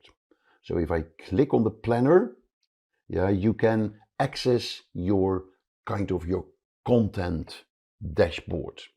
And within this dashboard, you can have a total overview of what you have posted and what you're going to post. And you can see some basic information about your different posts as well. Yep, and it's a very useful visual tool to plan your content and to plan ahead of your content. So you click on the planner tab as I mentioned. Yeah, it also features this calendar that helps you plan, schedule, and visualize what content you want to share and when you want to share it. You can also use this calendar to coordinate your content with holidays and special events, what is going on. And you can also use it to manage your creative access, your creative assets. Yep, so here you see the goals that you can specify. You can add goals. Yeah, so here, for instance, I want to increase reach. You can specify that for a specific period. And then here you see how you fare against reaching the objective of the goal that you've set. There's also the moments. Now, unfortunately, moments does not work in most of the markets. Currently, it's only working in the US. So here you will see what sort of events are coming up, like holidays, national events, or you can specify your own events. And that's always good with your posting of your content, because you can then relate your content to the events that are relevant in your market. So you can look at your content type, yeah? So you can have all your content showing in your calendar, or you can look at your stories, your reels, or your ads. And here you can specify, set it by week or by month. And it gives you, as I said earlier, a fantastic overview of what you have done and what you're going to do. It also, and that's what I really like about it, gives you kind of a library of the posts that you have done in the past. So the content calendar, is very important. It's also called an editorial calendar. It's used by the marketing team to plan and schedule your content across your Facebook and your Instagram. So it serves as a roadmap for your social media marketing strategy, and it makes sure that you will be consistent and cohesive with your posting. Yeah, and it's a very important tool that marketing teams are using. Some key elements of your calendar. Yeah, it outlines the type of content you plan to share. That's number one. Yeah, it helps you scheduling. It includes the specific dates and times for when your posts will be, or for when your content will be published. Yeah, so you can schedule it forward as well. What are the posts that you are planning in the coming months? Good content calendars have an integration of your different social media channels. Yep, so that is very useful, because then you can select and show the posts for each sort of channel that you're using. The calendar often includes themes or topics for postings. Yeah, so you have a diverse range of content that you're scheduling. There's also alignment with your campaigns in your content calendar. So it aligns with your broader marketing campaigns or events. So your social media efforts, they're really contributing to it, to sort of achieving your marketing objectives. Good content calendars, they have collaboration features. So multiple team members can contribute or review. So you can coordinate your efforts across your posting. And by planning and scheduling your content in advance, it's just a matter of efficiency. It helps streamline your content creation and your posting process. And finally, a good content calendar helps with the communication within your marketing team. So everybody is aware of what is being scheduled, what posts are coming, and they can plan their tasks accordingly. Now that we looked at the publishing and planning side of your content and your posts, let's look at the notifications, a very important part of your Facebook and Instagram presence. And fortunately, Meta Business Suite allows you to receive notifications related to your Facebook and your Instagram business accounts, whether you get those on messaging or whether you get them on your email. So what are notifications? They are kind of alerts or messages that inform people Yeah, and it's mainly you, of course, and your marketing team that are working on the Meta Business Suite as well, about specific activities, updates, or interactions with the Meta Business Suite platform. So what are the features of the notifications in the Meta Business Suite? So here we go into the notifications button that we can access through the Meta Business Suite menu. So click on notifications. Yeah, so first of all, you can customize your notifications. Yeah, so you can customize the notification preferences based on your settings and your priorities. You can receive real-time updates on relevant activities, so that keeps you in the loop, and you can explore the advanced notification settings. And in the advanced notification settings, you can tailor your notifications based on specific activities, so you're getting prompt sort of messages about events that are critical to your business. So here's the overview. Yeah, so here there's no new notifications. Here are the other notifications that are coming in. These are notifications from within your Facebook or your Instagram. Here you can filter your notifications. Yeah, so you can have set for action needed, message reminders, comments, recommendations, notifications only for Facebook or Instagram or your business account. Here you can set mark as read, and here you have the settings of your notification. And here you can specify what notifications you want to have. And most notifications that will go within your team, your marketing team, will go through email.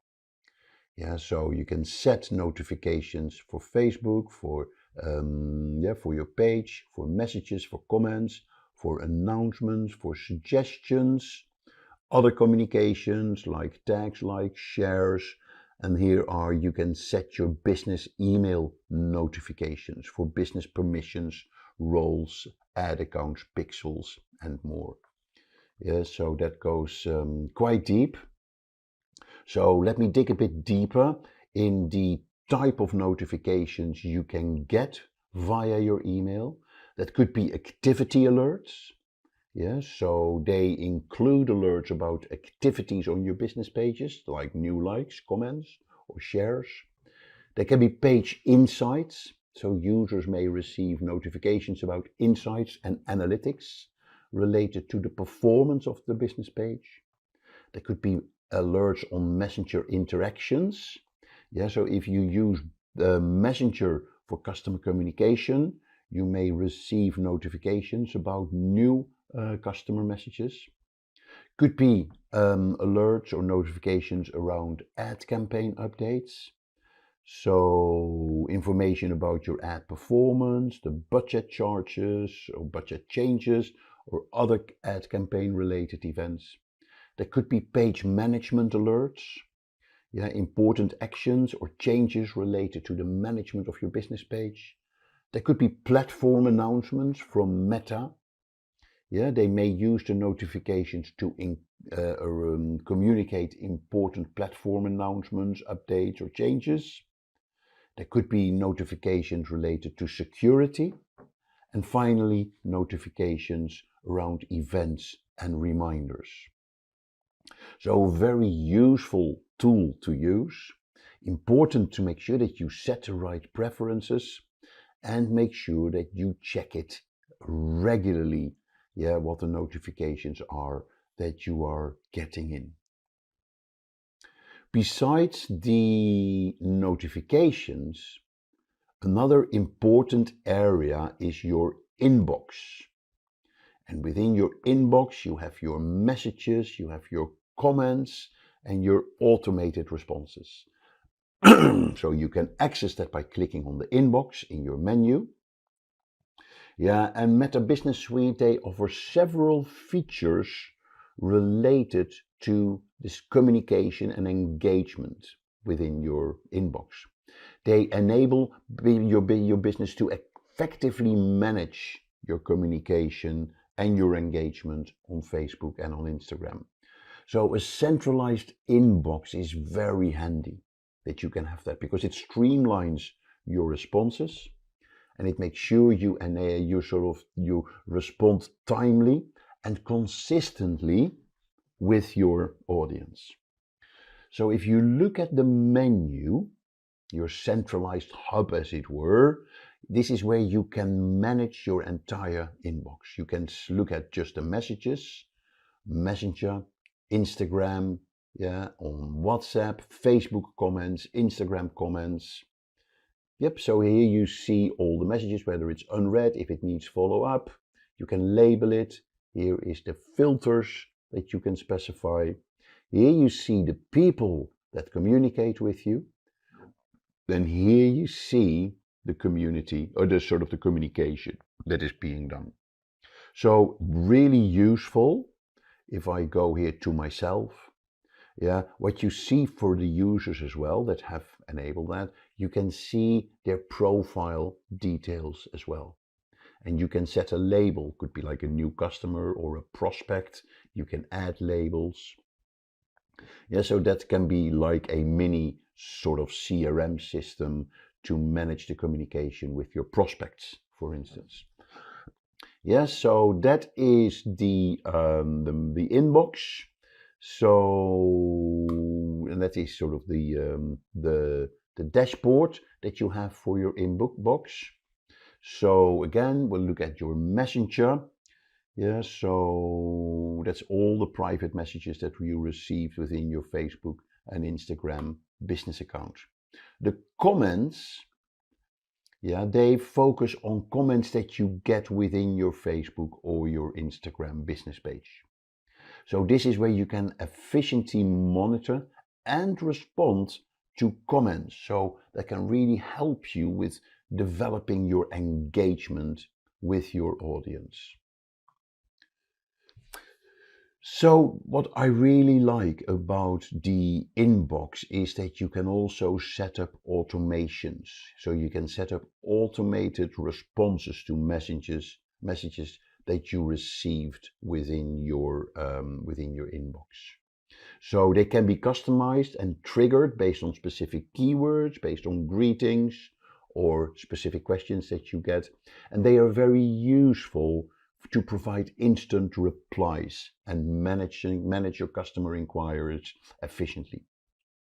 So they can be configured to acknowledge receipt of a message or provide basic information or guide users to relevant sources, relevant resources. So let's have a look. If I click on the automations, then here you see there is basically a library of automations that you can set up. And some here you can see the ones that you have already set up and that you have activated. So for instance, I have already activated an instant reply, or I've activated identify unanswered messages. My away message is not on, or I can create an automation. And then here you see the library of kind of templates that you can choose from. You can greet people, share information, organize messages, send a confirmation, or follow up.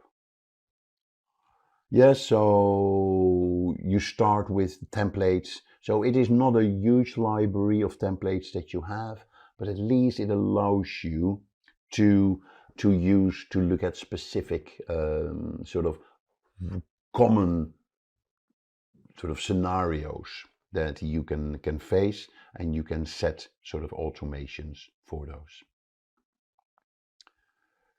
Right, let's go back and let's go to the final demo in this video. And that is take a bit of a deeper look into creating stories. So stories offer a very dynamic and engaging format for content sharing. Because of their temporary nature and their interactive features and prime placement, don't forget that. Yeah, it makes them a very valuable tool for businesses that want to enhance the engagement on their social media presence and connect with their audiences and make the content more authentic and immediate. Stories also help increasing the visibilities because they appear at the top of a user's feed. So that provides prime real estate for visibility, and it makes it more likely that users will see your content and engage with your content. Yes, so and there are lots of engagement opportunities. Stories are designed to be interactive with features like polls, questions, quizzes, swipe up, links, yeah, and it connects with your audience in a much more engaging way. So let's have a look at the stories, how you create them. Yeah, so here we say create story. Yeah, what I like about stories is that they provide the opportunity to share kind of raw, unfiltered content to your users. So you can give your followers a behind the scenes look at your business or the personal life, and makes your posts a lot more authentic. Yeah, so you can build stronger relations with your audience. There's also a thing like FOMO, as we call it. It's the fear of missing out. Because of the temporary nature of stories, they typically last for 24 hours, it creates a sense of urgencies. Yeah, so you encourage users to check your stories regularly because they feel, I don't want to miss anything that you are posting in your stories. It's kind of known that people, for instance, on Instagram, will spend more time in the stories than in the news feed. Yep, and businesses use that. Businesses know that stories, yeah, their algorithm, they often prioritize stories, making them more likely to appear on the user's feed. So, and another big feature of stories, by the way, is the highlights feature, particularly on Instagram. So you can create story highlights, which are collections of past stories that you can feature on your profile permanently. So that is a fantastic way to showcase important information or key aspects of your brand. I always say it's like the menu of your website.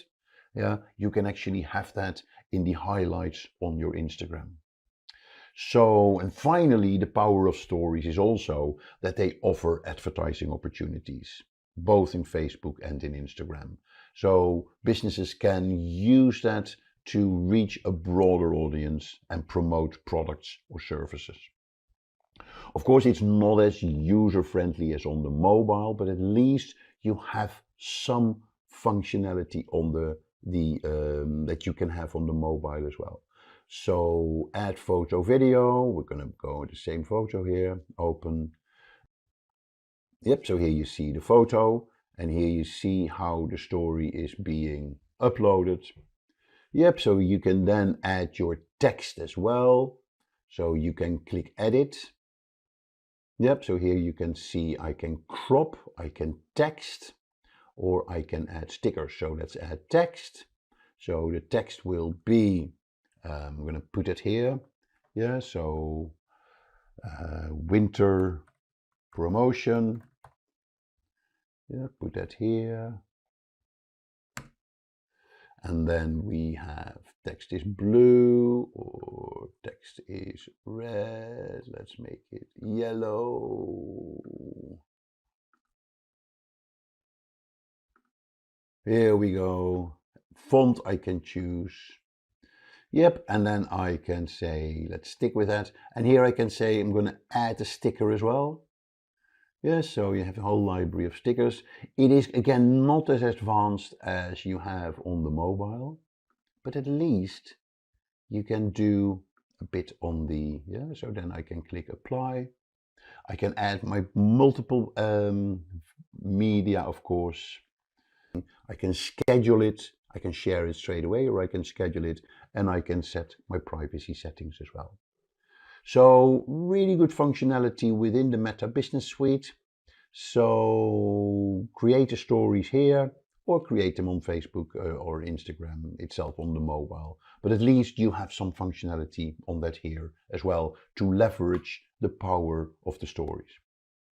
There are two additional items in the old tools that you need to be aware of that can help you with your content creation and your content planning. If I click here on all tools, then in the menu you will see here sound collection.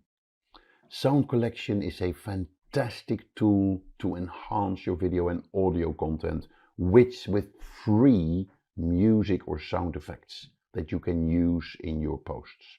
And it's a hidden sort of secret in the Meta Business Suite, but it gives you a great collection of hundreds of sound files that you can add to your videos or your photos or your stories. And there you can sort by genre, by mood, by duration, by vocals, by tempos. You can add it to favorites. There is, as you can see here, over 13,282 soundtracks in there that you can use, and they're all free of charge. So there's tracks, there's sound effects, and it is very handy little tool that you have in the Meta Business Manager. So the other one that I want you to be aware of, if I go back home and back into the old tools, is the Collaboration Center.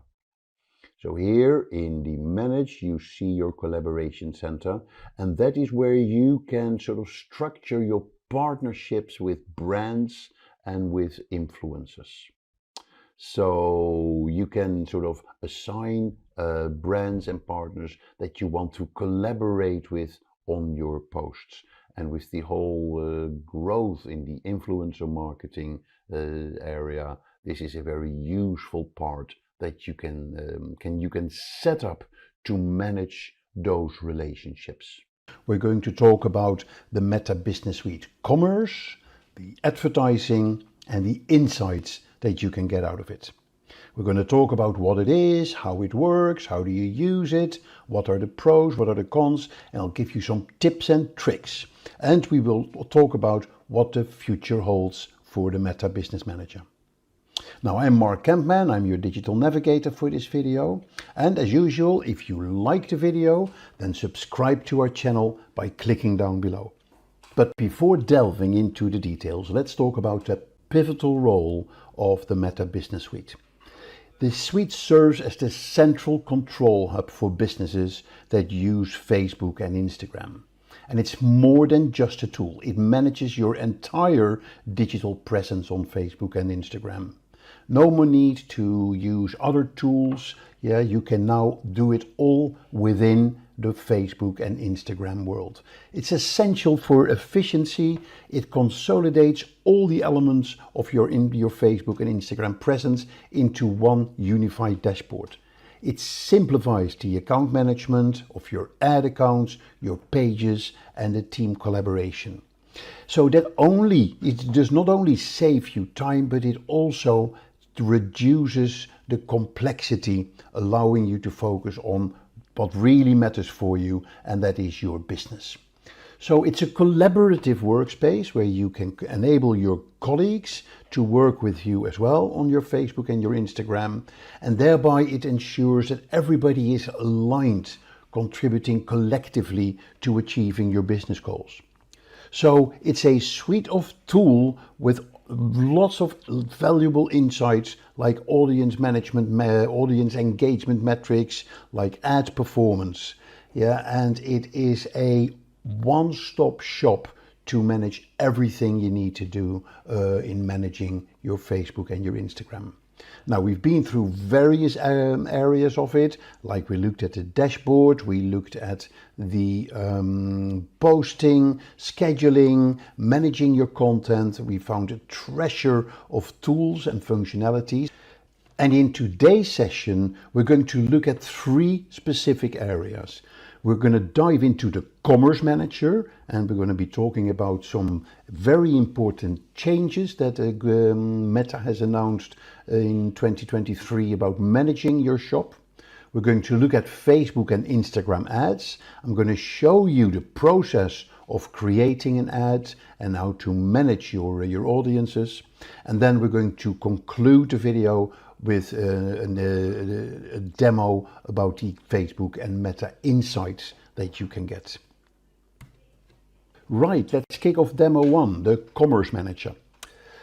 Now, it's important to understand that Meta has made some very important announcements in managing your Facebook shop. In response to the current economic downturn, Meta is investing heavily in AI and automation tools to boost campaign performance through shop advertising and the Meta Advantage suite of ads. And we'll come back to that in a little bit, what that means. But it means that shops are scaling down in functionality, but promoting your products through advertising is kind of scaling up in Facebook and Instagram. So the shop ads are going to be consolidated under the Meta Advantage, and they facilitate easier shop setup with in-app checkout. So particularly for the markets where you already have checkout functionality within the Facebook app, this is a very important announcement. That although the shop is going to sort of be defocused, the advertising of your products is going to get more center stage, and thereby you can promote more of your products to your target audiences. Now, new shop tools that are coming out, like ratings, reviews, they're being tested. And support for shops without checkout, and that's very important to understand. If you haven't got a checkout functionality in your shop, and that will be in most of the countries, except in the US and I believe in India, the support for the shops will be discontinued, with a focus on helping the US businesses in adding the checkouts to their existing shops. Basically, what Meta is doing is to optimize the whole shopping experience in the US market and then rolling that out across other markets. Which means that some of the shop functionality and opening up a new shop in Facebook in other markets like Europe and like Asia is going to be limited. So this strategic change aims to optimize the shopping experiences, support businesses, and learn from the experiences in the US before a global rollout. So remember, as I said, discontinued support for shops without checkouts in various markets like Europe and Asia. And for those markets, you can start increase your focus on personalized ads, reels, and messaging. And in the US, the emphasis is on aiding businesses in implementing the checkout with support for shops linking to a website until sort of first quarter of 2024. So now this is clear, let's start with looking at the Meta Commerce Manager. The Commerce Manager is the essential core of your online store, and it simplifies all your store tasks with a user-friendly interface. So it enables you to manage your products, to process your orders, and deliver excellent customer service to your customers who buy your products. Now, by centralizing all e-commerce activities, Meta Business Commerce Manager helps you to focus on selling your product through Facebook and Instagram. And that is, of course, a fantastic opportunity that you have to add an additional sales channel to your current sales operation. So let's get into the demo. So here we see the Meta Business Suite portal, and to get into the Commerce Manager, we go to down here, we look at all the tools, and then we see here down here the commerce button. We click on there, and this takes you to the Commerce Manager interface. And here is your dashboard. Yeah, so here you see the overview, but it gives you access to activities like adding products to your catalog, like customizing your shop or publishing your shop. It gives you shop insights. It gives you things to do on your catalog, your shop's offers that you have. It gives you your top products, so it gives you some basic insights. It gives you your top tagged content, and there may be some questions you have that you can get answers from through the FAQ. So here you see the important elements of managing your shop. There is your catalog. That's where you start, of course. Yeah, there is the different shops you may have, and you can manage your shops here. You can run promotions. You can promote your product through ads. You can get insights. You may have a to-do list with things to optimize your shop, and here you go to the settings. Yeah, of course, always important to start with the settings, and you can have a look at the details of your shop. There's the general settings of your shop, yeah, like your account info, like your email. There is your localization of your shop, but you can specify the currency, the language, the product details, the shipping information. You have the settings for your catalog, for your business assets, for your checkout method. Permissions, very important. You can assign permissions to different users, colleagues in your organization or your agency, yeah, what they can do within the Commerce Manager. And then there is your customer support, where you can manage your claims, your chargeback email address details, shop contact information, and what have you. Right? So that's important to understand all the different items that you can go through within your Commerce Manager. So let's go and let's add a product. Yeah, so first you're going to do here back to your home, to your overview. Yeah, and there are various ways that you can start adding products to your catalog. Yeah, so you can here add products to your catalog directly here.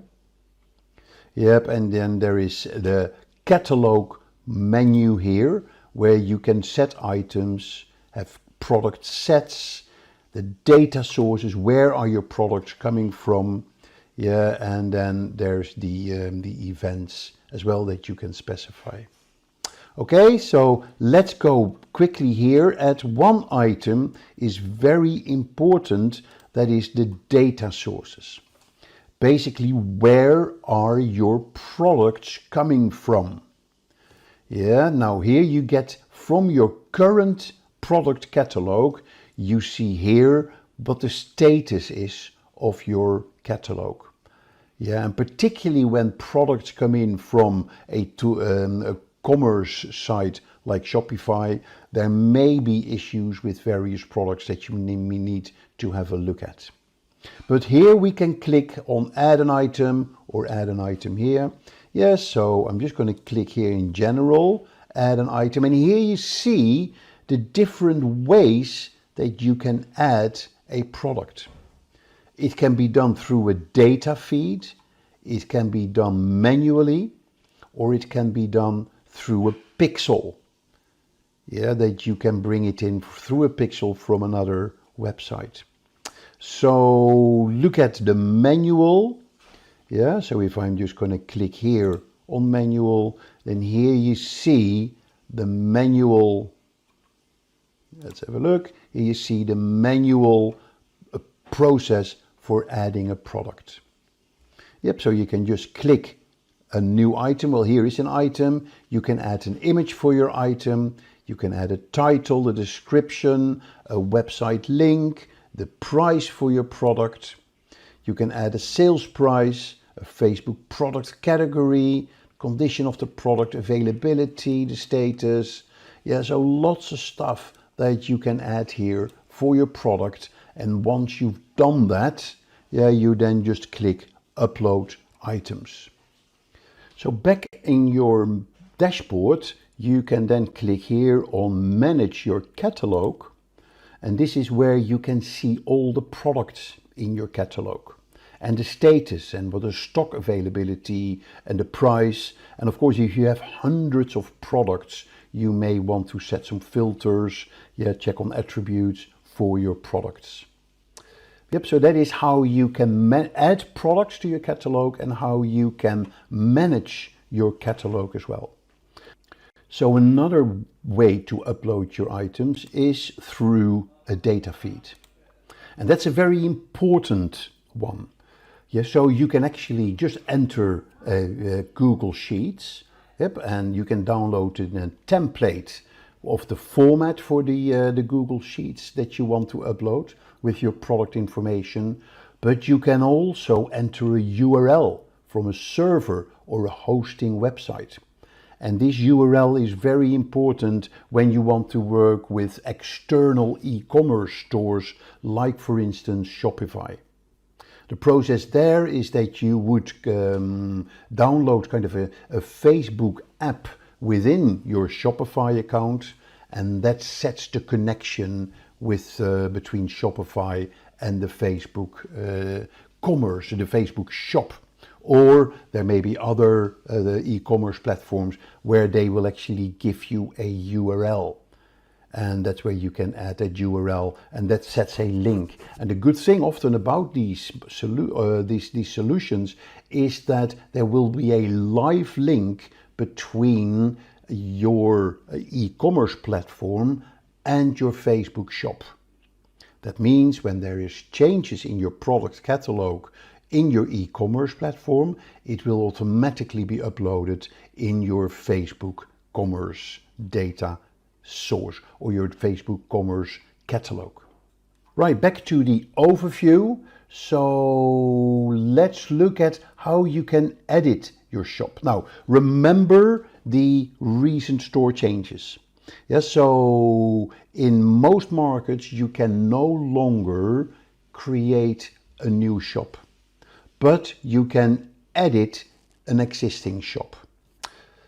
And in some markets where there is the in-app checkout functionality, like in the US, you will still be able to create new shops and manage your shops. So let's click here on shops. And here you see the shop that I have. Yep, and it's here I can see the live shop. So here you see how the shop looks like. Yep, so I can look at the products and I can look at the categories. I can search within the shop. Here you see a version history.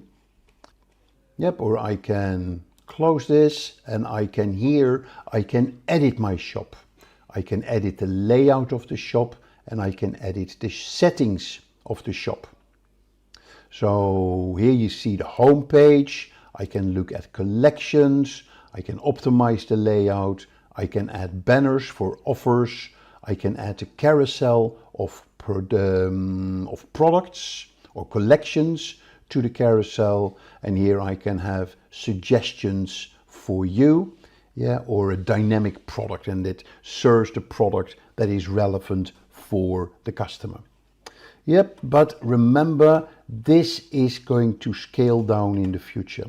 Yeah, you will no longer be able to see a shop, and actually on most sort of Facebook pages, you already see that many Facebook pages have already removed the shop because of the limited functionalities that you have these days.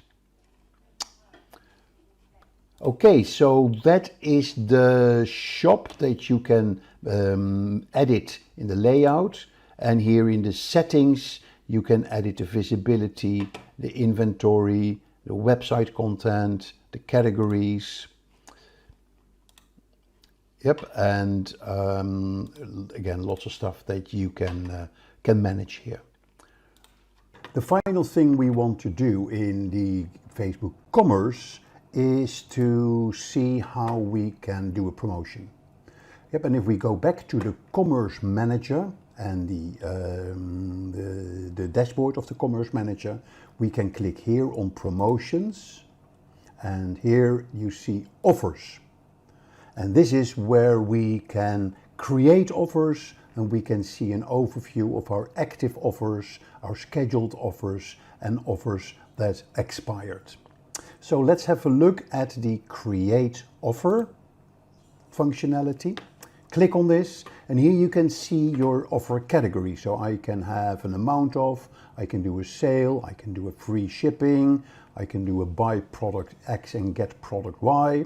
Here's the name of your offer, and here you can see the different, if you want to use a promo code. If you don't want to use a promo code, then you tick this, or you can get a code that people have to enter. And here you see the summary of the offer. So we're going to give the name of the offer is Spring Promotion. Yep, no other changes, it's an automatic. Yes, so no other details up here to enter. Here we do the type. Are we doing a percentage off or a flat amount? So let's say we're doing a 20% discount. Here you can select your products. We can say apply to the entire shop or select some specific products. I'm going to do it for the entire shop. And then I can do include products that already have a sales price, or I can not include them. The offer applies only once per item, or I can say let's do it per order. Here you see what the offer would look like. Yep, and here you can set the start date and the end date of your offer. If I'm happy with all these settings, I can then click here, Create Offer, and then the offer will be live on my shop. Okay, here is the here's the summary. So the offer is being created. It gives you some tips. So you can feature the offer in the shop. There's the offer details. Yeah, the discount ID, the visibility, the start date. We haven't specified an end date. Yeah, for all the customers, we can look at the customers, the product, and then we see it's for all products. And then if we're happy with this, we'll just click cancel. Yeah, so that concludes the promotion, and you see how simple it is to add a promotion. So now let's look at the last section I want to cover in the Commerce Manager, and that is the advertising that you can schedule in the Commerce Manager. Now let's talk about Advantage Plus. You may have heard me talking about that earlier in this video, where it talks about the changes that Facebook announced in 2023 in the Commerce Manager. So what are Advantage Plus catalog ads? They have been launched on August the 15th in 2023 for e-commerce and retail advertisers, really helping them enhance the ad efficiency. So the Advantage Plus ads, they use AI and machine learning, where they automatically sort of create up to 150 creative combinations of the ads. So it eliminates manual steps in the ad creation, allowing advertisers to learn much more efficiently which ads work and which ads don't work, and how to maximize their budget efficiently. So the rollout of Advantage Plus provides advertisers with new and innovative ways to optimize campaigns. And thereby you can get fantastic new insights that can help in developing your advertising strategies.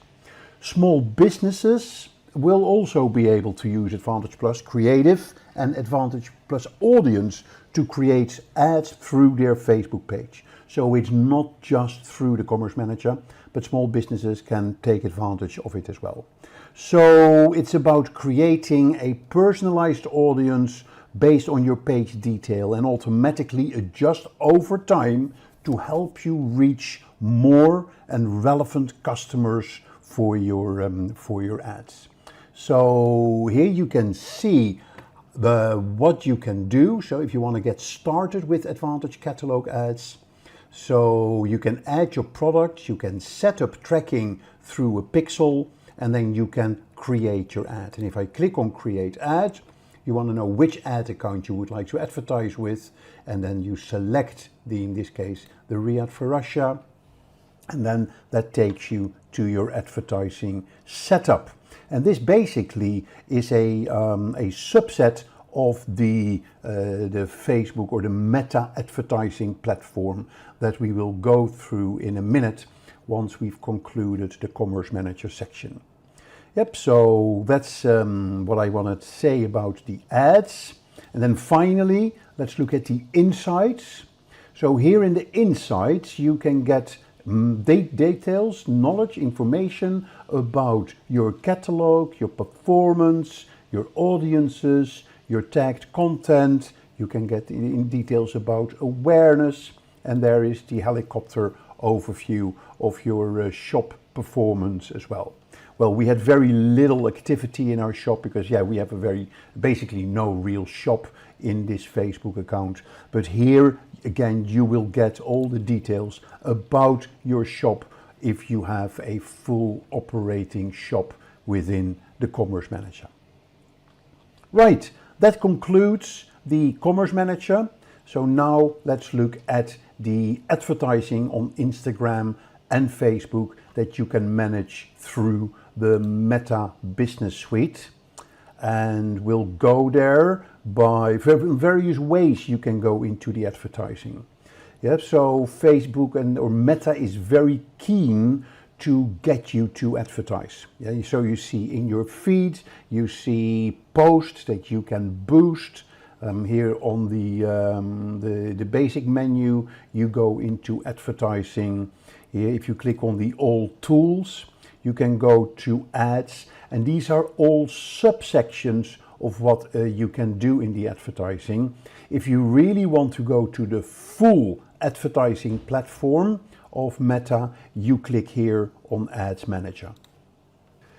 This is the dashboard of your account in the Meta Business Suite when it comes to advertising.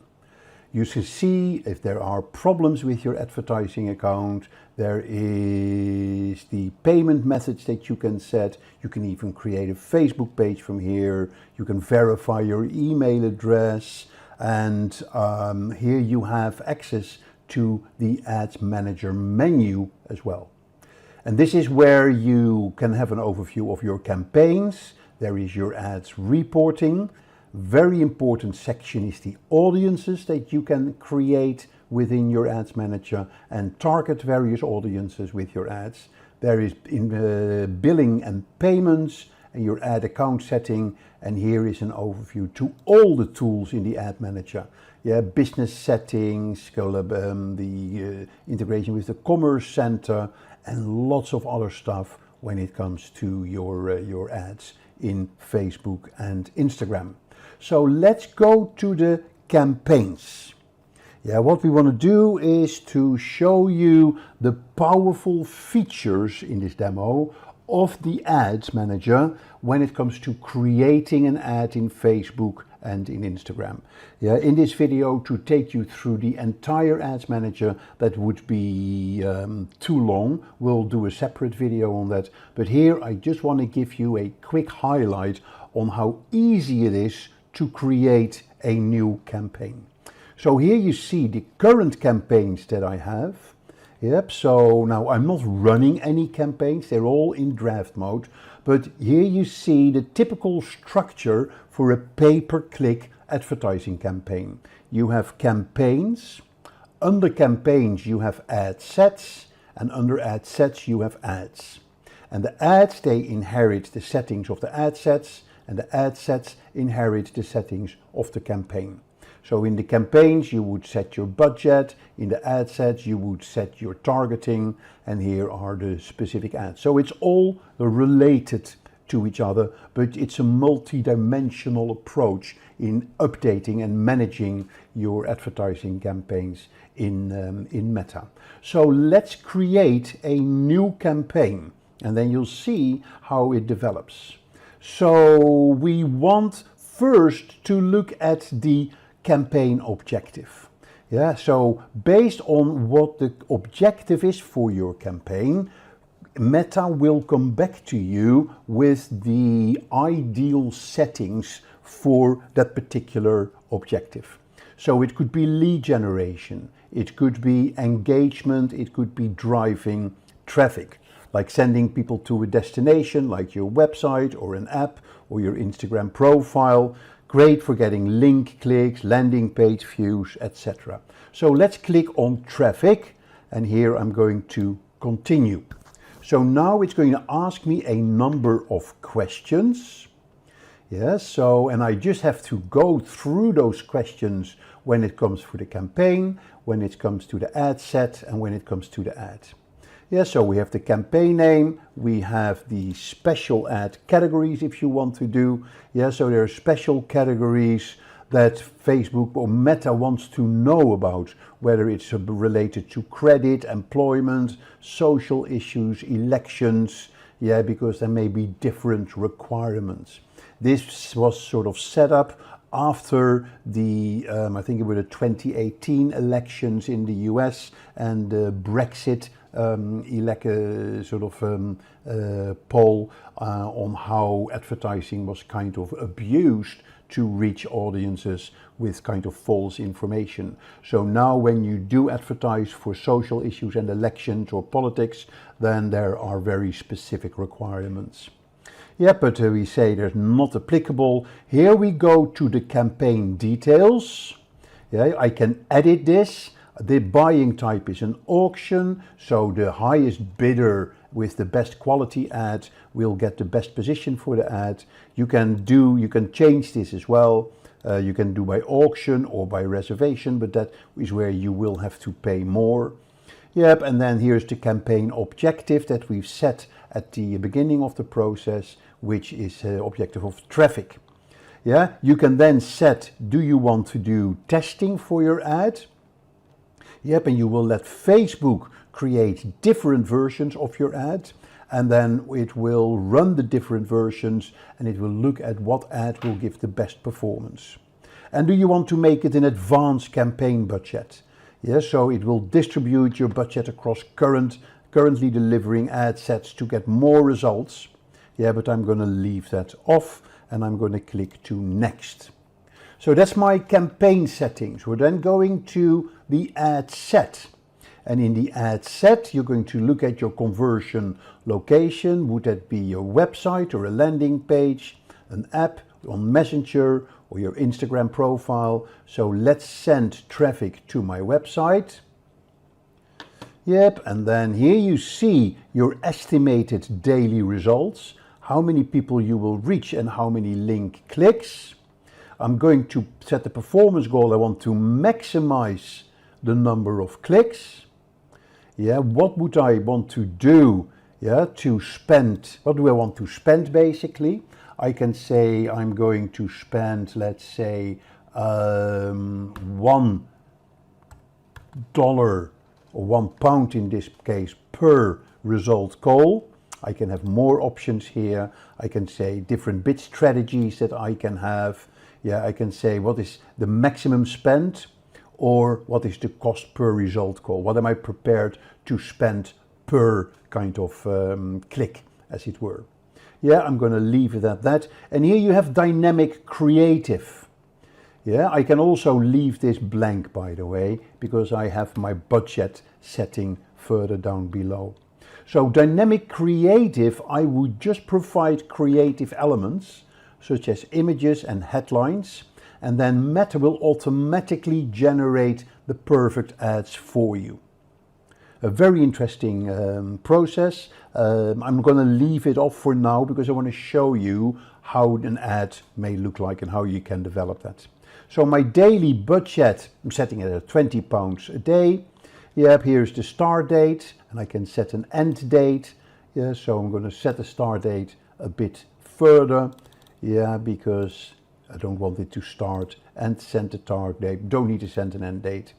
Yep, and here's the budget and scheduling. You can now schedule budget increases on certain days. I'm not going to do that at the start of the campaign because I want Facebook or Meta in this case decide what works best for me. Yep, so and then ad scheduling I can specify, but again I'm going to run all the ads at the same time. And then here you have your audience controls. So this is set criteria for where ads can be delivered. So this is, we have sort of location, we have age, we can look at existing custom audiences that we have created over time. I can look at audience suggestions. Yep, so that is part of the Advantage Plus audience that I created, that I discussed with you earlier. Yep, and here you have your placements, and there is let Meta decide for you where your ad is going to be shown. Or you can decide for manual placement. Yep, and then the more placement you select, the better it is. Yeah, but we'll let the Advanced Plus. Yeah, show more options here. There's brand safety and suitability. For instance, prevent your ads from appearing near content that's not conducive to your brand. For instance, if you are a holiday destination and you advertise on Facebook, you don't want to be shown next to an article or a post about an airline disaster. Yes, so we're going to hide these options. Manual placements, I also want you to be aware where you can select which platforms do you want to advertise. On Facebook, Facebook's audience network, on Instagram or on Messenger. Shop is no longer available, we talked about that. Yep, and here you go then in your ads. So this is the placement of the ads. Where do you want to show your ads? In the feeds, in the stories, in-stream ads, the search results, in messages. But again, we'll let Facebook or Meta decide on all of this. Okay, so I'm going back to Advantage Plus placement, where you use Facebook's artificial intelligence and machine learning to give you the best placements based on Meta's understanding of your audience. So click next. Yep, and then we're going to go to the ad. Yeah, so Facebook suggests make a carousel ad. Yeah, so here we go into the ad creation. So the Facebook page that we're going to base this on is, let me have a look, Riyadh for Russia. Yeah, we're going to manually upload creatives, or we can get it from the catalog.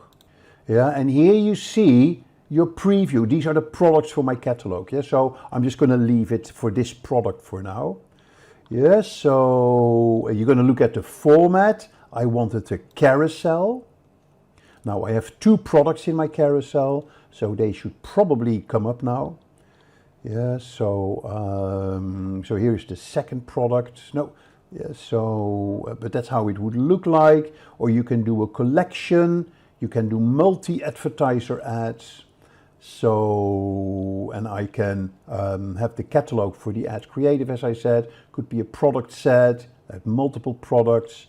I can make carousel cards as well. Yeah, I can turn it in a slideshow. Lots and lots of opportunities. And here you have your headline and your description.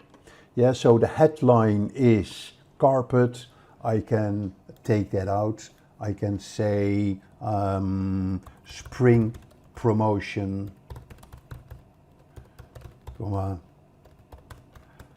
of Atlas Mountains.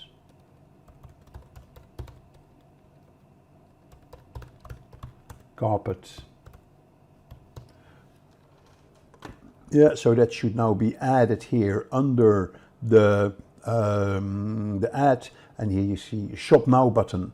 I can add a description that will show up at the top. Describe your link, which would be fantastic handmade carpets from the Berbers in the Atlas Mountains. Let's see.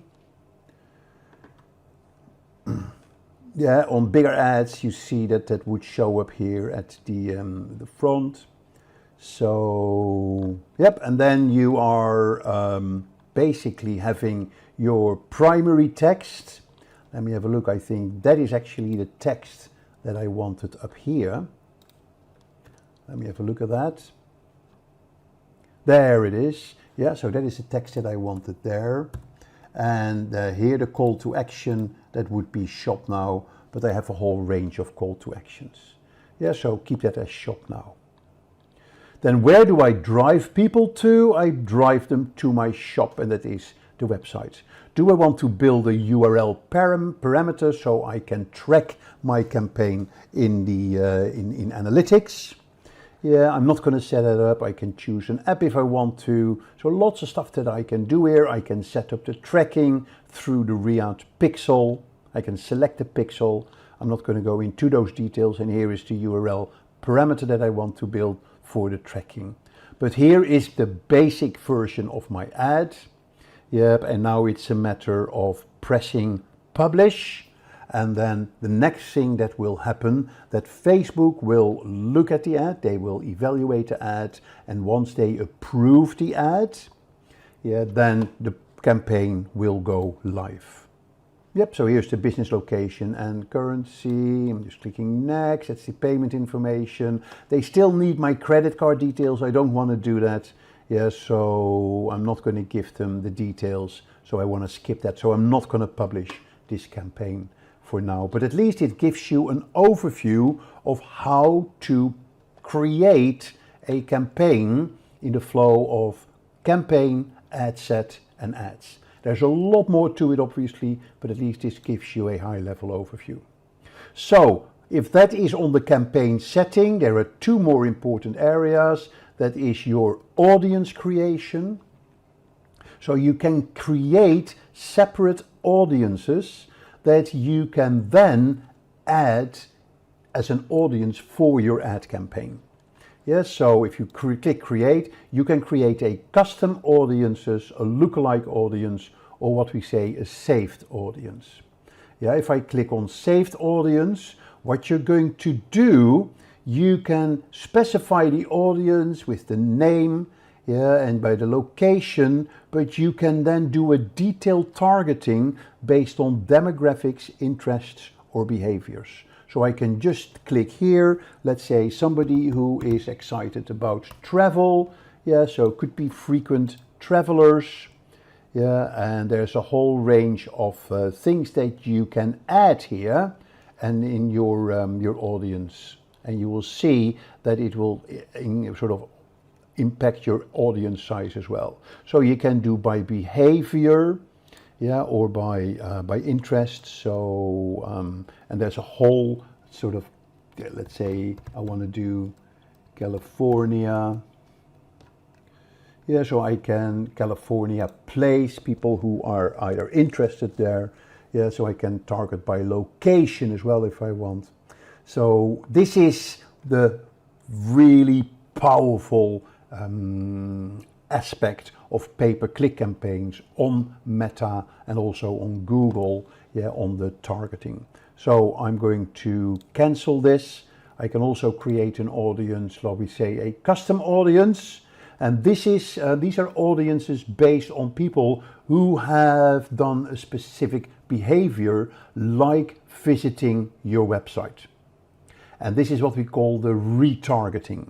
So Facebook allows you to target people who have visited your website, a particular page, which means the next day they could get an advert of your Facebook ad of the product that they saw on your website. So it's all to do with the retargeting and the pixel marketing. Now, I'm not going to go into that because that's beyond the scope of this video, but this is where you would set that all up. Okay, and then of course within your advertising you have your ads reporting section as well, where you can look at the account name, yeah, for the yeah, you can look at reach, impressions, frequency, amount spent, and attribution setting. Now I haven't got any campaigns running, so I don't see any details here. Yeah, also because the period is, but let's say if we can select, let me have a look. let's say, no, I haven't run any Facebook campaigns on this campaign, so I can't show you any data. But this is where you can create your advertising reports, where you can select all these breakdowns and bring them into your report. Good, that's it on the Facebook and Instagram ads. And what we're going to do now is move to the next demo, the final demo of this series, which is everything to do with the Meta Insights. To access the insights in the Meta Business Suite, you go to the main dashboard and you click on All Tools and you scroll down in Analyzing and Reporting. So you have your specific ads reporting. You can create tests like experiments that you can get reports on. You can get traffic analysis. So trends are related to the Facebook impressions and usage of the website or app.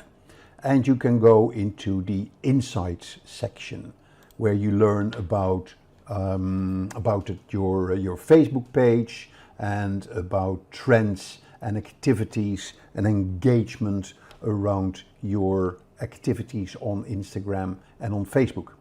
So here you see the summary, your last week in review. So you see the reach from last week on my Facebook and Instagram, the total for this week, your messaging activity, how you're progressing towards goals that you've specified, like increased reach, for instance. And here you see your activity, the content that we placed and how and if we did any advertisement. So that is sort of your high level summary. If you click here on View All Insights, you're going to your dashboard. So let's start and have a look at this dashboard. This is where you get a very detailed breakdown into your audiences. So you can understand your audience's characteristics and behaviors, and you can develop your content strategies for a more personalized and engaging customer experience. So let's look at the most important reports here.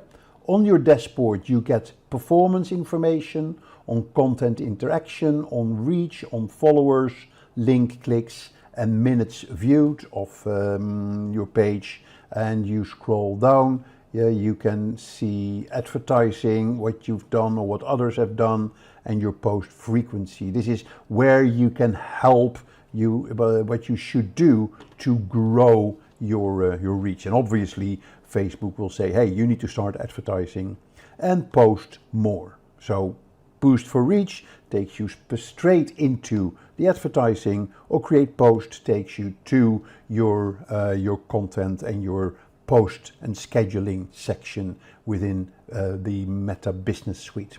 So very important here, and that is the most important reports in your insight, which is your audience report, which is your content report, and your performance report. So let's have a look at these three reports and see what we get. If I look at audience, here again you can go straight into advertising or creating a post, but what you want to have here, want to look at, is how did my followers grow? And how did on both Facebook and on Instagram? What are the most important cities where people are from? That are following our page. What are the top countries? So lots of information you get here. And then the age and the gender. So that's your current audience. It gives you potential audience, where what you can get. The top cities, top countries, top other pages that you can learn from. So great information that you can get here on your audience that you are interacting with. If we then look at your content, to me this is probably the most important section of your Meta Insights. Here you see what content works and what doesn't work. Yeah, for your Facebook posts, your stories, and your Instagram posts and stories, whether those posts are photos or videos or text posts. Yeah, so here you have your high-level overview of when you can select for Facebook or Instagram. You see the reach and the engagement, but the real spicy details you can find under content. Here you can see every post and story and video that you did. Yeah, and you can see here what is the title, what is the date published, and what else you can see here is information about reach and impressions and further details that you get. Yeah, so, and this makes it so exciting because here you can see which posts have the highest engagement levels, like reactions, like comments and shares. And you can order these from high to low. So I can now see what post has been my most engaging post when it comes to reactions in the last 28 days. I can say make that in the last 90 days. Yeah, I can now see what has been my most popular post over the last 90 days when it comes to reactions and comments and share. And the nice thing then is by clicking on that post, you see what the post was about, and then you can say, hey, if that post worked, then can we make the other post similar to this post? Because for this post, we know that that post works. Yep, so very useful information you can get here about your content and use that to your advantage. Yeah, so we looked at the audience, we looked at the content. So now let's look at the performance of the videos and the reels. Again, I can see a summary. I can also go down straight into the details. Yep, and here you see the total minutes of viewed compared to the previous period. You see what is organic, what is paid, and again, what were your the most popular posts when it comes to minutes viewed. Yeah, for the period that you selected. So here in this end, some final details about your audience. Yeah, for your videos and the retentions. Now we haven't got any earnings on videos. So that kind of summarizes everything there is to know about the insights.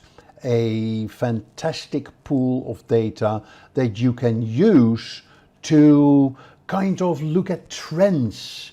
Yeah, so you can kind of predict of what is going to happen and you can stay ahead of the curve with what you learn from your meta insights. So very useful, and take this information and turn that into your advantage by creating better posts, targeting better audiences, and thereby getting better results. So let's start by understanding what is email marketing. At its core, email marketing is the art of leveraging email communication to connect with the targeted audience and achieving marketing goals. Whether it's promoting products, sharing valuable content, or nurturing customer relationships, email marketing offers a direct and personal channel for businesses to engage with their audience. By building and managing an email list, crafting relevant and engaging content, and analyzing data to refine strategies, business can drive conversion, boost brand awareness, and foster long-term customer loyalty. With its versatility and effectiveness, email marketing remains a cornerstone of digital marketing strategies, providing businesses with a powerful tool to reach their audience in an increasingly crowded online landscape. Email marketers are always high in demand and may grab a high-paying career. An email marketing manager may earn up to 16 lakh rupees per annum. Email marketing is the need for all businesses trying to get hold online. Some big giants hiring for email marketers include Amazon, HubSpot, Salesforce, Shopify, Facebook, and LinkedIn. So let's understand benefits of email marketing for business growth. Here are some benefits of email marketing when you consider choosing it for business growth. Improving sales. Email marketing enables businesses to promote products or services directly to their audience, driving sales through targeted offers, promotions, and exclusive deals derived right to their inbox. Increase leads. By offering valuable contents or incentives in exchange of email sign-ups, businesses can effectively grow their email list, nurturing leads and converting them into customers over time through strategic email campaigns. Communicate with audience. Email marketing provides a direct and personalized channel for businesses to communicate with their audience, keeping them informed about new products, company updates, or upcoming events. Generates web traffic. Through compelling email content and strategically placed call to actions, businesses can drive traffic to their websites, blog posts, or landing pages, increasing engagement and conversions. Targeting the right audience. With advanced segmentation and targeting capabilities, businesses can ensure that their email messages reach to the most relevant audience segment. Targeting the right audience. With advanced segmentation and targeting capabilities, businesses can ensure that their email messages reach to the most relevant audience segments at the optimal time, maximizing the chances of engagement and conversion. Produce cost-effective campaigns. Compared to traditional marketing channels, email marketing offers a high return of investment with relatively low cost, allowing businesses to create and execute effective campaigns without breaking the bank. Owning media and contact list. Unlike social media platforms or advertising networks, businesses have full control over the email marketing assets, including their contact list and content distribution, providing greater autonomy and flexibility. Increasing brand awareness. Consistent and engaging email communication helps businesses to reinforce their brand identity and messaging, increasing awareness among their audience and fostering brand recognition over the time. Creating personalized content. Email marketing allows businesses to tailor their messages and content based on their preferences, behaviors, and interests of individual subscribers, delivering a personalized experience that resonates with recipient and drives engagement. Collecting feedback and surveys. Email marketing provides a valuable platform for businesses to gather feedback from their audience through surveys, polls, or feedback forms, enabling them to gain insights, improve products or services, and enhance customer satisfaction. So let's start by knowing top email marketing strategies for 2024. Number one we have is personalized email content. Personalize email content in subject lines and body content. Instead of generic subject lines, personalize them based on subscriber preference or behavior. Use dynamic content to tailor the email body to each recipient's interest or past interactions with your brand. Next is audience segmentation. Segment your email list based on demographics, purchase history, engagement level, or any other relevant criteria. Create targeted campaigns for each segment, delivering content and offers that resonate with their specific needs and preferences. Automate email campaigns. Set up an automated email sequence triggered by subscriber actions or milestones such as welcome emails, abandoned cart reminders, or post-purchase follow-ups. Use email automation tools to streamline the process and ensure timely delivery of relevant messages. Track important email metrics. Monitor key email metrics such as open rates, click-through rates, conversion rates, and revenue generated. Use email analytic tools to gain insights into subscriber behavior and campaign performance, allowing you to make data-driven decisions and optimize your email strategy accordingly. Send emails strategically. Determine the optimal timing and frequency for sending emails based on your audience preferences and behaviors. Experiment with different send times and days of week to identify the most effective sending schedules for your target audience. A/B test. Test different elements on your email campaign such as subject lines, CTAs, or email copy to determine what resonates best with your audience. Split your email list into random segments and send variations of your campaigns to each engagement. Then analyze the result to identify the winning variation. Last but not the least, leverage seasonality. Tailor your email content and promotions to align with seasonal events, holidays, or trends relevant to your audience. Incorporate seasonal themes, imagery, and offers to make your email timely and engaging, driving increased engagement and conversions. By implementing these strategies, you can create more personalized, targeted, and effective email campaigns that resonate with your audience and drive better results for your business. So what is lead generation? A lead is just someone who has shown interest in your business. In simple terms, anyone who has shared their contact details with you, for example, to join a webinar, get a free guide, or subscribe to a newsletter, is considered as a lead. This is because they have interacted with your business website and allowed you to reach out to them. Now, lead generation is the process of attracting and collecting information from potential customers who have shown interest in your products or services. It involves strategies and activities to capture the attention of individuals who may be interested in what your business offers. The goal is to turn these interested individuals or leads to customers by nurturing the relationship and guiding through the sales funnel. Lead generation methods can include various marketing efforts. The aim is to build a pool of potential customers that can be further engaged and converted into loyal clients for your business. So this was about lead generation. Now let's understand the process of lead generation. So lead generation involves multiple steps. This process guides potential customers from initial interest to becoming a valuable leads for business growth. First one is research. Before attempting to gather leads, it's crucial to gather as much information about your target audience. Understand not only who they are, but also their location, priorities, and especially their immediate challenges. Next one is creating your personal personas. Creating customer personas can be helpful. Outlining typical customer details like demographics, budget, and requirements. Consider factors like social habits, professional background, etc.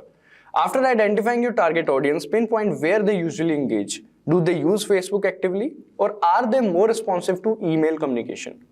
What sets apart your product or service from theirs? And importantly, what makes yours superior? So these all things you'll have to take care about. Next one is create great content. Yes, at this point you should be aware of the problems your product solves for potential customers. Utilize the knowledge to make content that addresses those issues. Consider the platform you're using as it impacts the type of content you can share. For instance, videos are effective on social media, but you cannot include directly them into the mail. So if your audience is on Twitter, keep in mind that long blogs might need to be linked or shortened. Always prioritize providing value, ensuring each piece of content serves a particular purpose. Alright, now the next one is lead generation database. You might have the best potential customers, but it won't help unless you manage them properly. It's essential to set up a database to keep track of and analyze, sort, and group your potential customers. Consider using an automated CRM system to make this process much easier. These systems often let you categorize leads by type and their level of interest. This helps your sales team go through their list more effectively. So this was about the process of lead generation. Now let's have a look at its strategies. Alright, so lead generation strategies. So first one on the list is create landing pages that are straightforward. Create simple and easy to understand landing pages. Choose straightforward designs that focus on clarity. Use plain language to deliver your message so visitors quickly understand without getting confused. Get rid of any unnecessary complications to make their experience smooth and user-friendly.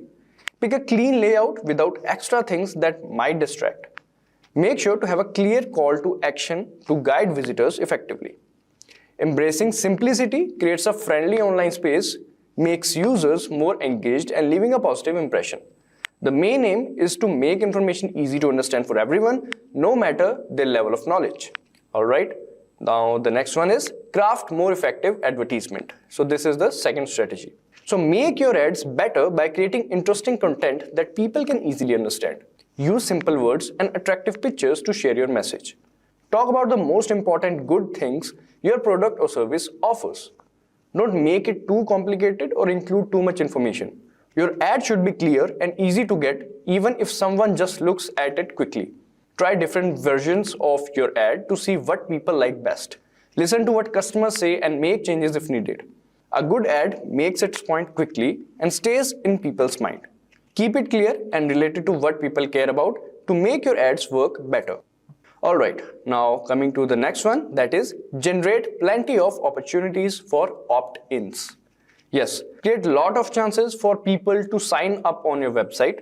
Use webinars, free reports and live demos to get users interested. Don't just stick to a couple of sign-ups options. Turn every blog post into a chance for people to join. Give away things like recipes, PDF versions of blog posts, worksheets and resource guides. Move the sign-up box from the sidebar and use pop-ups to grab attention. Make users decide by using clear pop-up messages. The idea is to offer many appealing opportunities for people to connect with content and offerings. This helps more people to get involved and expand your potential audience. Alright, now coming to the next one, which is remarketing. Remarketing lets you reconnect with website visitors across the internet. By tagging users, you can reappear in various online spaces like email, YouTube and Google. This strategy enhances the impact of your overall marketing efforts such as content and social media marketing. It brings your startup back to the attention of the potential customers, reinforcing your brand presence. In essence, remarketing acts as a friendly reminder, ensuring that your audience doesn't forget about your products or services while they engage in their online activities. It's an effective way to stay on the radar and maximize the impact of your marketing endeavors. Alright, so the next one is Gmail ads. So Gmail ads offer a potent way to connect with your desired audience, particularly advantageous for SaaS startups. These ads provide a unique opportunity to engage with a highly valuable demographics, your competitors' customers. Through Gmail ads, you can precisely aim your AdWords campaign, ensuring it reaches individuals who actively receive emails from your competitors. This target approach grants you direct access to a pool of potential customers already familiar with the comparable products, increasing the likelihood of converting them. It's a strategic way to tap into a ready-made market, leveraging the power of competition to expand your reach and potentially lure users of similar services to explore what your startup has to offer. Alright, the next one on the list is free trials. So many individuals hesitate to share their email addresses, fearing unwanted spam. This poses a challenge for businesses. To address this concern, offering something valuable in exchange for contact information is a key. Utilize risk-free trials or discount codes as potent tools to overcome sales obstacles. Once prospects experience your product or service, retarget them with ending offers to boost conversions. Providing a free gift, a coupon, or the opportunity to test your product can significantly increase the number of people willing to share their information. This approach not only captures leads but also builds trust and increases the likelihood of turning potential customers into satisfied ones. First thing first, what is affiliate marketing? Affiliate marketing is a performance-based marketing strategy where individuals or businesses known as affiliates earn a commission by promoting other people's or companies' products. When a sale is made through affiliate's unique link, they receive a percentage of the revenue. Imagine it as a partnership where individuals or businesses called affiliates becomes a brand advocates and earn a commission for every successful sale they contribute to. It's a win-win scenario. The affiliate earns a percentage of the revenue and the company gains a new customer. Now let's talk about finding your affiliate niche. Your niche is essentially the specialized market or area of interest you will be focusing on. Whether it's health and wellness and technology or lifestyle, finding a niche that aligns with your interest and expertise is paramount. This targeted approach not only enhances your credibility but also ensures that your promotional efforts resonate with your audience. Research trending products and industries and consider the audience you want to target. This helps you narrow down your options and find a niche that resonates with you and your potential customers. Now the next step is joining an affiliate program. Once you have pinpointed your niche, the next step is to join an affiliate program. There are various affiliate networks and individual companies programs to choose from. So now let's do a demo. Let's navigate to Google and let's type. So first of all, whatsoever affiliate marketing, whatsoever company you want to do affiliate marketing for, all you have to do is just type the name of that company and then the affiliate program. So let's say I want to do affiliate marketing for a company called Nike. I'll type Nike affiliate program. Alright, so as you can see, what is the Nike affiliate program? So we'll click on this and let's see. So here, as you can see, what is the Nike affiliate program? They have explained. After that, apply now button is there. FAQs, if you have any questions regarding FAQs, then you can go through it. like what are the benefits of Nike's affiliate program. Once you have accepted into Nike's affiliate program, you can benefit from the following perks. Earn up to 11% commission on all valid sales, 30-day cookie period. Now, what is cookie period? Now, what is tracking time or frequency? In affiliate marketing, tracking time or frequency means keeping an eye on how long people engage with ads or click on links.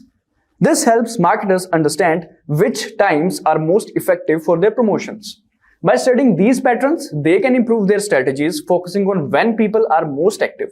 This way, affiliates can make their campaigns work better, targeting the right times and getting more values for their efforts. It's like figuring out the best moments to show ads so that more people notice and respond to them. Now, what is cookie duration? So, in affiliate marketing, a cookie is a small piece of data stored on a user's device after clicking an affiliate link. Cookie duration specifies how long this information remains on the user's device. Example, a product has a cookie duration of 60 days. If someone clicks your affiliate link, a cookie is stored on their device. If they make a purchase within the next 60 days, you receive a commission. Alright. Then full range of category specific affiliate banners, etc, etc, etc. Now there is requirements like who can become a Nike affiliate partner. So all of these companies have their own requirements. So we have partnered and established websites including sports sites, fashion clothing shoe sites, news sites, health and fitness sites, true content sites, and bloggers, etc. So if you fall under the category of any of these, then you can do affiliate marketing for Nike. Alright, how will my customer benefit from me joining Nike affiliate program? So these are all the benefits that you will get. Alright, now if you want to do or join this program, you can click on apply now. Alright, now you can read all these key reasons to start promoting Nike today. And then you can do, if you already have an account at Avin, then you can log in and join program. Otherwise, you'll have to sign up and join the program. So let's click on sign up and join. So here we'll not be showing how to do the complete process, but you can go through all of these and do the thing. So there they have written, are you an Instagram influencer? Great news, we have made a joining Avin even easier. If you are Instagram influencer, then you can click on this sign up here button. Otherwise, join Avin is there. So let's click on join Avin, and there you have to put the company name, tax residency, first name, last name, and the complete details. After filling all these details, you can see promotional type, promotional space, verification. After completing this, you will be provided a affiliate link so that you can use wheresoever you want to use in your blogging sites, etc. So this is how you can do affiliate marketing in Nike. Once you have approved into the affiliate program, you can usually log in to your affiliate dashboard. There you will find a section where you can search for the products you want to promote. After selecting a product, the system will generate a unique affiliate link for you. This link contains a special tracking code that identifies you as the affiliate. Use the affiliate link. Once you have your affiliate link, you can use it to promote the product through various channels as your website, blog, social media, or email marketing. When someone clicks on your affiliate link and makes a purchase, the system tracks the sales back to you and you can earn a commission. So alright, now let's do affiliate marketing for MyProtein, another whey protein brand. Very famous it is. So we can type MyProtein affiliate program. Alright, so here's the link, became an affiliate. You can click on that. Alright, as we can see here, want to become a MyProtein influencer. The MyProtein influencer programming is an easy way to monetize your website. The benefits, as we can see, the benefits can go as high as 8% commission on all sales that you are drive via the website. You'll also benefit with exclusive affiliate promotions, and the cookie period is 30 days cookies. So if you make a purchase in the next 30 days, you will get benefit out of it. You will get a commission. Now, we'll support you along the way. All right. Apply now. So as we can see, we want to partner with the best people in the fitness space while introducing more customers to our great brand. We look forward to working with you. Please ensure you fulfill these conditions found here. So again, as I told, every company has their own conditions or requirements. So MyProtein has their own requirements. So we'll click on here. So as you can see, influencer and affiliated partners. So they have mentioned the benefits: 8% commission, 30-day cookie period, in-house affiliate team to respond to requests, etc. So now the thing is approval. If you have a social media profile with over 10,000 followers and would like to work as an influencer, please email to this email account to assist you with the query. Please include all the links of your social media profiles and an explanation as to why you think you would be a great fit for Team MyProtein. We do have strict approval process, and so they have clearly mentioned we do have strict approval process, and we will make a decision based on multiple factors. Most importantly, whether or not your profiles are brand aligned with MyProtein. So these are the conditions they have put on. If you fulfill all the conditions, and then only they can go forward with your program or your marketing, affiliate marketing. And these are the FAQs, terms and condition. Then now there is no apply button to directly apply for this affiliate program. You'll have to mail yourself and what all influencer marketing you do and which kind of influencers are you. If you have 10,000 plus followers, then only you can mail to this person or this team and let them know and attach the links they have asked for. Then only they can go forward with your program. So this was about how you can become an affiliate marketer for MyProtein. Now let's do another one. ClickBank affiliate program. All right, as you can see, affiliates. All right, so ClickBank is over 10,000 affiliates worldwide choose ClickBank as their preferred marketplace, and for a good reason. We have paid 6.1 billion in commissions on time for more than 25 years. So they have written in this. So start here, we'll click on that. I think we have to log in as well, but let's just do this first. Let's customize your ClickBank experience. Please select the primary reason you're signing in. So I'm new to all this and not sure. I want to promote ClickBank. I have a product I want to sell on ClickBank. I'm just creating a new nickname and others. So let's select the first one. I'm new to all of this. Then no problem, you're at the right place and we're excited to help you. Okay, let's go. What is the biggest factor motivating you to explore affiliate marketing? So they have given 4 options again. Earn extra income, quit my day and be my own boss, turn my passion into career, and others. So let's write earn extra income. Do you currently have traffic or audience to promote? Yes, I have. If you have, you can select this. Otherwise, you can select no, I do not have a consistent traffic. All right. So how do you plan on generating traffic? So let's just click on YouTube first. All right. Select all of the ClickBank tools you would be interested in using. Let's say email marketing tool. Okay. How did you hear about us? So let's say YouTube video. Last question, what is the email address would you like to use for this new account? So you'll have to type your email address and then you can go forward with it. So you can also log in.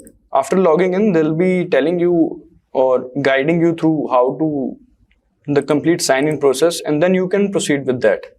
So this is how you can do affiliate marketing at ClickBank. First, you'll have to sign in and then you can proceed with further.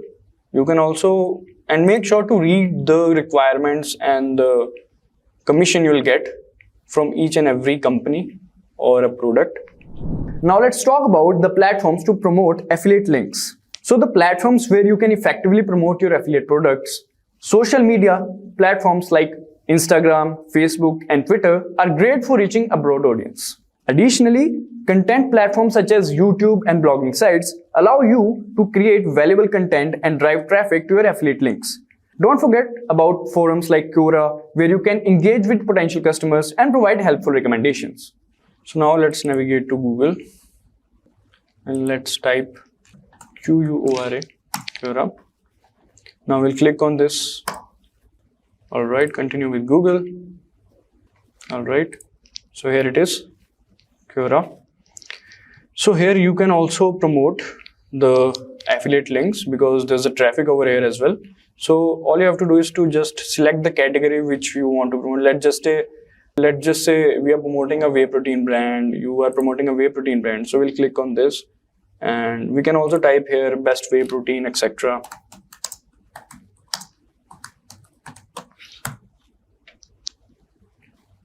And you will get the questions similarly, like what is the best whey protein brands in India, what is the best whey protein brand for building muscles, etc., etc.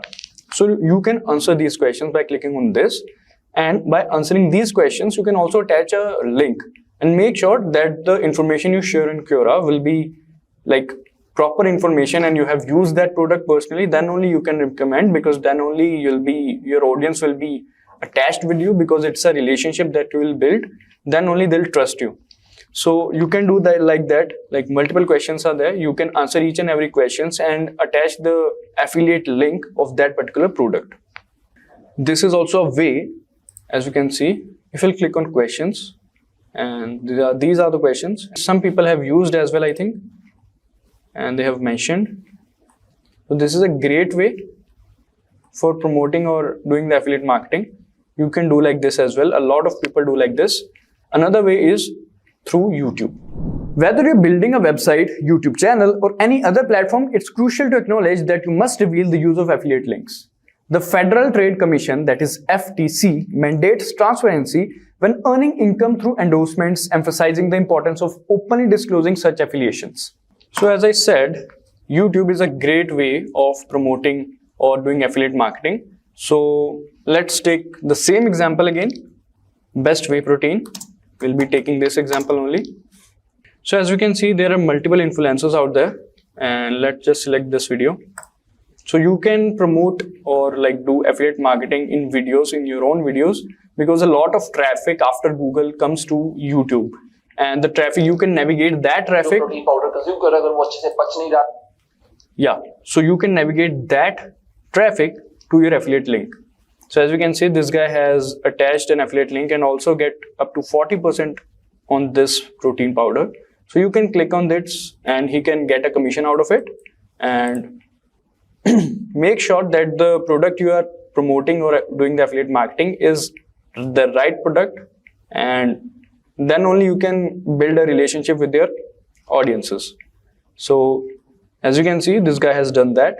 So you can do that, and this guy has like 340,000 views, and let's say if he's getting 2,000 or 3,000 clicks on this protein by suggesting them, so he'll get the commission, a lot of commission from that.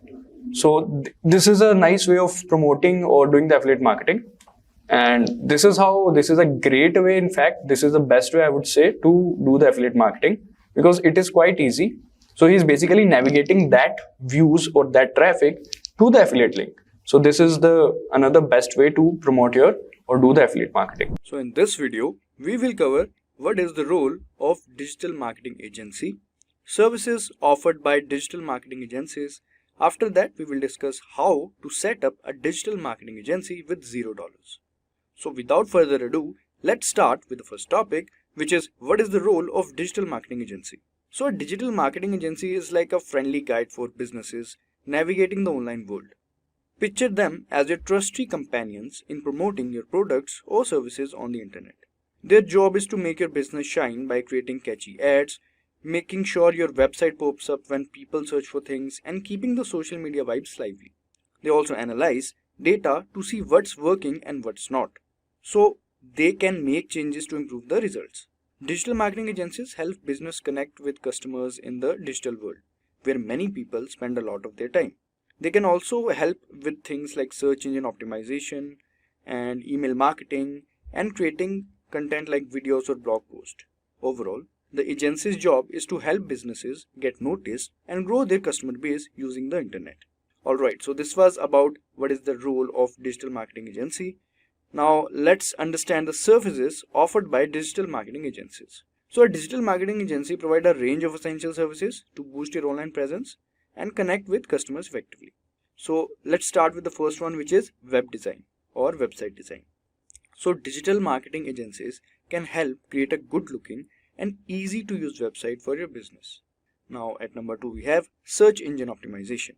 So they can make sure your website shows up higher in Google search results so more people can find it. At number 3 we have web development. So this means they can build new features for your website or make it work better. So next service is email marketing. So these agencies help you send out emails to your customers to let them know about your products and special offers. The next agency would be social media marketing. So these agencies can manage your business social media accounts and create posts to get more people interested in what you are selling. The next is content marketing. This means they can help you create articles, videos, or other content to share online and attract more customers. Then at number 7, we have pay-per-click management. So they can help you set up ads online so that you only pay when someone clicks on them, which can help bring more people to your website. These are the main services that digital marketing agencies offer to help businesses promote themselves online and reach more customers. Alright, so these were the services that were offered, and now let's move on to the interesting part of this video, which is how to set up a digital marketing agency with $0. So the first step here would be start with market research. So market research is crucial first step for any business, including a digital marketing agency. By understanding your target audience, their needs, and the demand for your services, you can tailor your offerings to meet those needs effectively. Analyzing your competitors helps you identify what makes your agency unique and where you can stand out in the market. To analyze your existing customer base to understand their demographics, preferences, and needs, start with looking for industry trends to identify popular services and emerging demands in the market. The next you can do is conduct surveys to gather direct feedback from potential customers about their pain points and preferences. After that, you can develop bias persona, which are fictional representation of ideal customers to better understand and cater to the needs of your target audience. Next you can do is undertake comprehensive market research to comprehend your target audience, their pain points, and the demand for your chosen services. Next is analyze competitors to identify market gaps and opportunities that can set your agency apart in the digital marketing landscape. Alright, so these were the things that you can do in market research. So this was about doing the market research. Next step would be address legal requirements. Yes, making sure your digital marketing agency follows the rules is super important when getting started. This means officially setting up your business by registering it and picking a good name. You have got to do things by the book to make sure your agency stays on the right side of the law. It's smart to get advice from legal experts to make sure you're following all the local rules and also to create the contracts with your clients.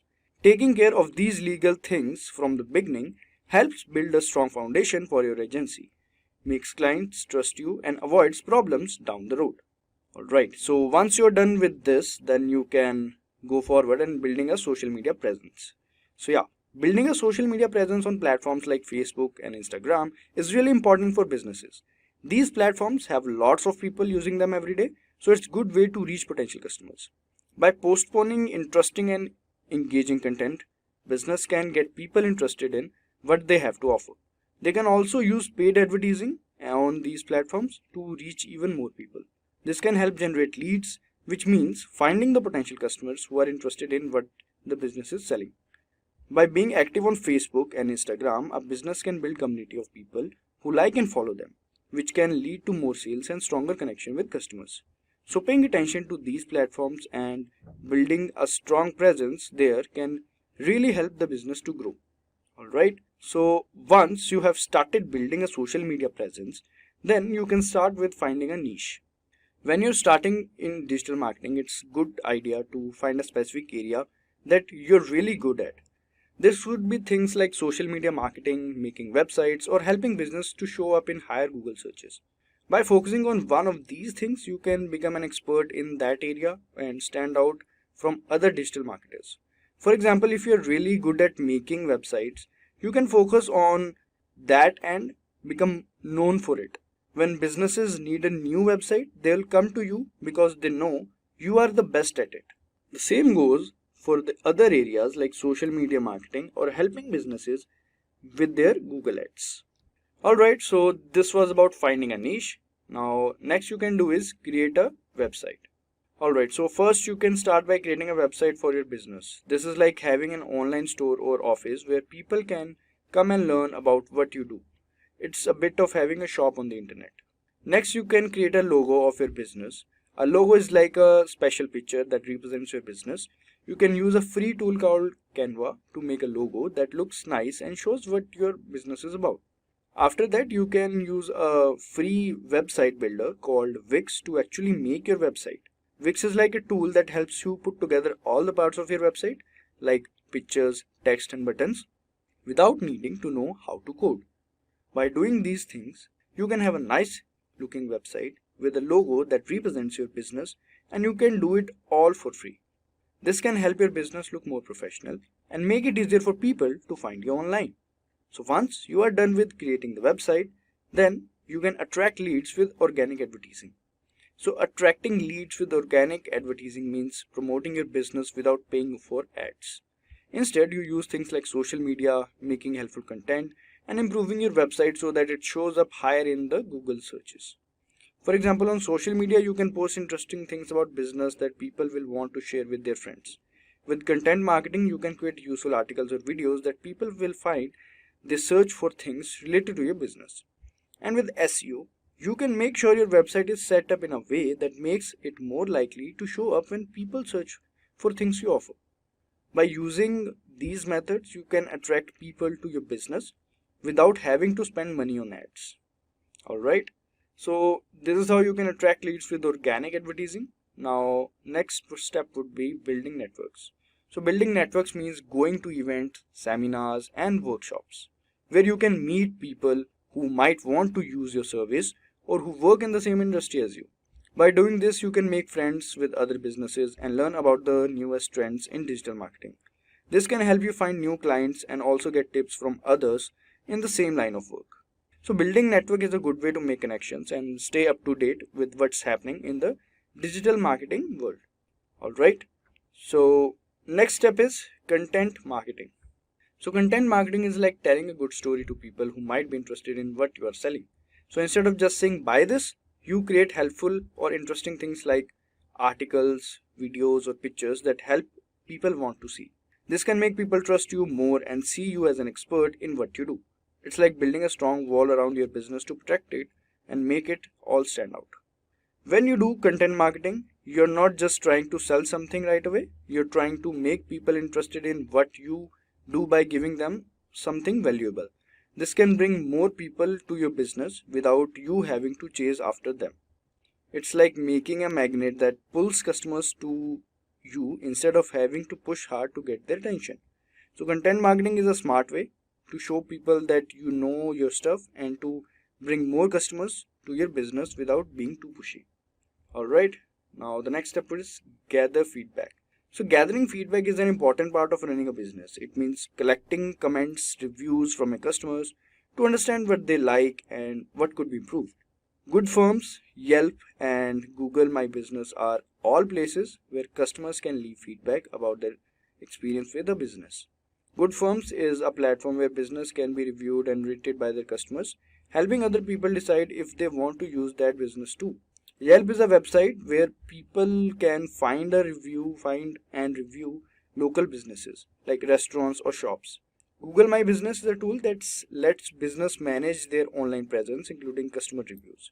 By gathering feedback on these platforms, business can learn what they are doing and where they can make changes to better serve their customers.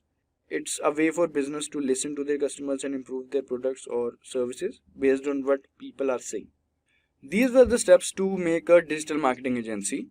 Thanks for turning into today's video on setting up a digital marketing agency with $0 in 2024. We hope you found the information valuable and inspiring. Remember, with determination and creativity, you can overcome financial barriers and make your entrepreneurial dreams reality. We have broken down 10 marketing strategies bound to work in this digital age, starting with the first one, which is education marketing. Education-based marketing is a potent strategy for credibility by consistently offering solutions and insights aligned to your expertise. You automatically build trust with your audience, and this approach is focused on addressing their specific needs and desires, not only establishes credibility but also sparks curiosity about your products or services. Once you have garnered interest, transitioning your resonating audience into a community strengthens your influence, creating a loyal following. In a sense, educational content and community building synergize to rapidly establish credibility and foster lasting connections. Now, moving ahead, we have the second one, which is about market research. Avoid the frustration of misjudging your customers needs to embracing market research. It's like having a practical crystal ball steering you away from guessing games and towards understanding your audience deeply. Market research not only unveils what customers truly care about, but also equips you to predict trends before they become mainstream. This invaluable skill keeps you consistently at the forefront, ensuring you offer exactly what your customers want. In the business world, research isn't just about seeing what everyone else sees. It's about thinking what nobody else has thought. Now, moving ahead, we have SEO or search engine optimization. Think of SEO like highly skilled employee in the office whom you want to be associated with. Why?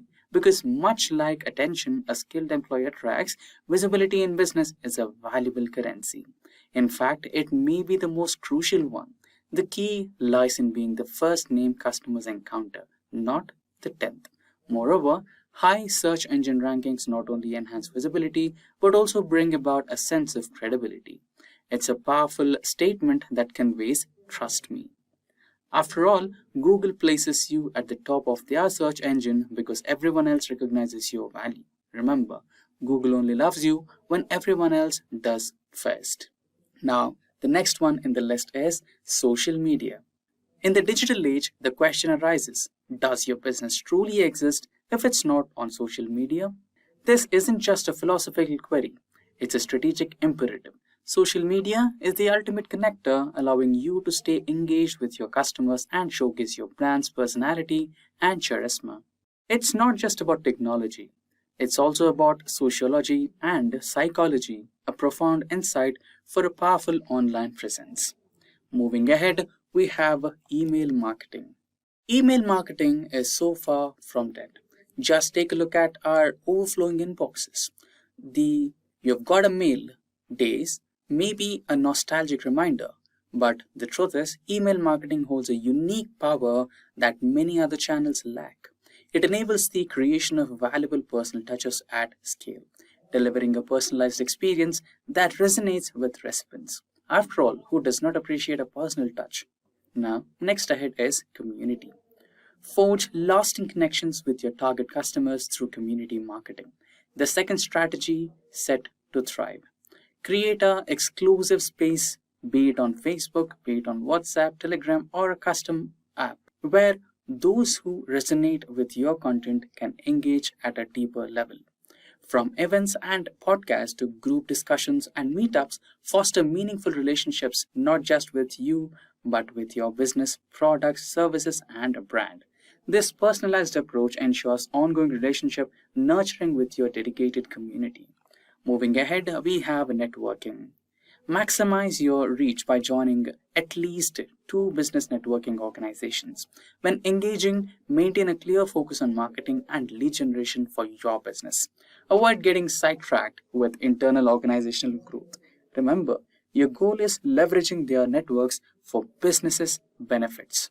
Stay committed to making business referral networking a strategic part of your business and witness a steady flow of leads and inquiries for your products and services. These timeless strategies ensure success for micro, small, and medium enterprise business owners in 2024. Embrace these evergreen tactics and relish a year filled with leads and marketing success.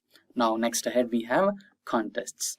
Elevate audience engagement and energy levels by captivating contests. These not only boost participation with your brand, but also infuse a sense of fun and excitement into the engagement dynamic. Tailor contests to match your brand's tone, whether quizzes, trivia, or talent-driven competitions. Offer enticing rewards such as your products, services, or memberships to keep participants motivated. Leverage people's love for participation and winning to enhance your brand connection. This strategy, centered on creating engagement, stands out as a top-tier approach for the year ahead. Moving ahead, we have referrals. Unlock a hidden gem in marketing. Tap into your customers' references. Many overlook this powerful strategy as a systematically reaching out to satisfied customers. Instead of pleading for referrals, approach it as your entitlement to leverage their networks. Your existing happy customers hold the key to a high probability of success, as referrals from their boast a 66% high chance of conversion more than other marketing methods. This untapped strategy can be a game changer, potentially rendering other marketing approaches unnecessary. Make the most out of your satisfied customers' networks for unparalleled marketing success. Now, the last one in the list is pay per click. To steal the spotlight and claim instant attention, enter pay per click advertising, a fast track into the forefront. Instant gratification is the name of this game, eliminating waiting game. Beyond speed, it is the precision of targeted traffic that elevates PPC profitability. This strategy places your content directly before your most coveted prospects and customers precisely when they seek solutions your business provides. In the competitive business arena, advertising is the beacon that ensures your prowess is seen and recognized. In the words of wisdom, doing business without advertising is like walking in the void. You know, but others don't. Embrace pay-per-click for a strategically. And with that, we have come to an end of this session on business marketing strategies. So guys, let's start with the top marketing strategies in 2024. The first strategy that we have all over here is video content. So guys, as we all know that in 2024, the dominance of video content continues to ascend, solidifying its status as the premium medium. Short-form videos captivating audiences on social platforms showcases the medium's dynamic and engaging nature. Meanwhile, long-form video essays gain prominence for their ability to both educate and entertain, offering a versatile and immersive experience. As this technology evolves, we all know that video's adaptability and ability to convey information in diverse format ensures its unmatched appeal, making it an indispensable tool for communication, entertainment, and education in the digital landscape. The continual rise of video in 2024 signifies its enduring influence and adaptability in ever-evolving media landscape. So this is one of the most prominent marketing strategy that I've been seeing in 2024. Let's move on and discuss about our second marketing strategy. And I hope so you would have heard about it. It's called as Personalization 2.0, Precision at Scale. In the era of Personalization 2.0, technological strides have revolutionized customization. AI-driven insights empower brands to meticulously tailor individualized experiences on expansive scale, transcending generic approaches. And this precision at scale not only enhances the customer engagement but also fosters an unwavering loyalty.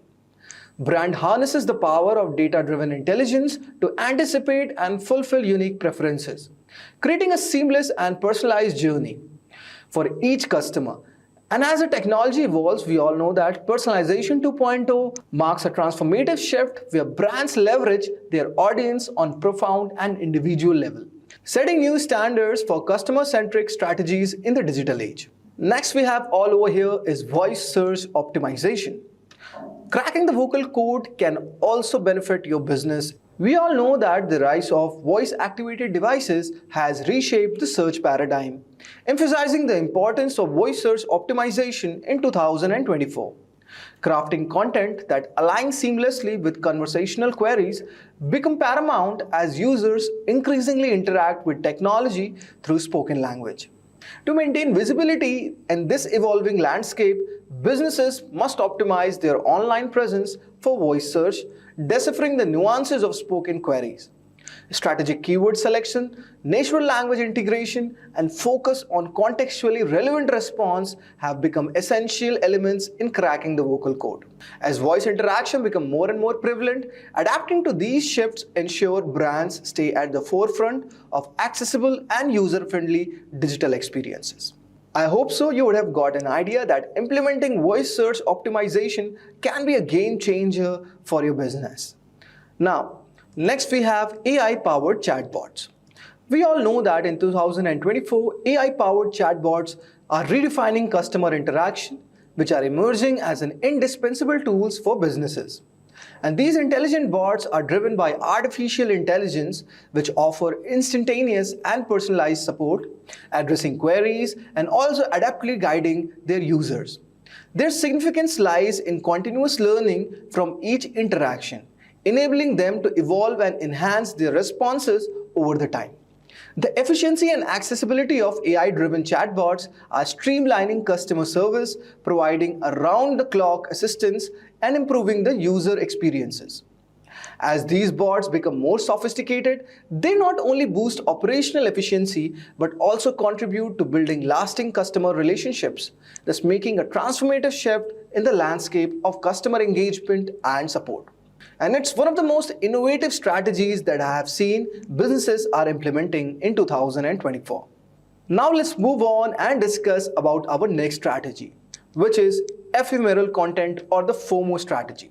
I hope so you would have heard about FOMO. If I'm correct, FOMO stands for fear of missing out.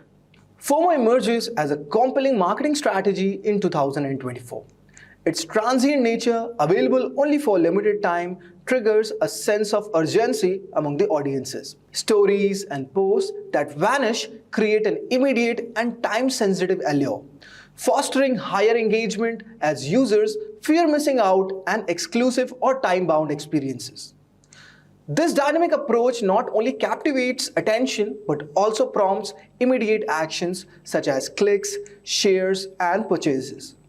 In the evolving landscape of digital content consumption, leveraging ephemeral content as FOMO strategy proves effective in maximizing audience engagement and also capitalizing on the psychology of urgency. Next we have all over here, guys, is sustainability. So, in 2024, sustainability has emerged as a cornerstone of brand identity, fostering profound connections with an environmentally conscious audience. As societal awareness about the environment intensifies, brands embracing sustainability have gained the prominence. Incorporating eco-friendly practices have become imperative from supply chain decision to product packaging. Transparent communication about these initiatives not only enhances brand credibility but also resonates with consumers seeking ethical and responsible choices.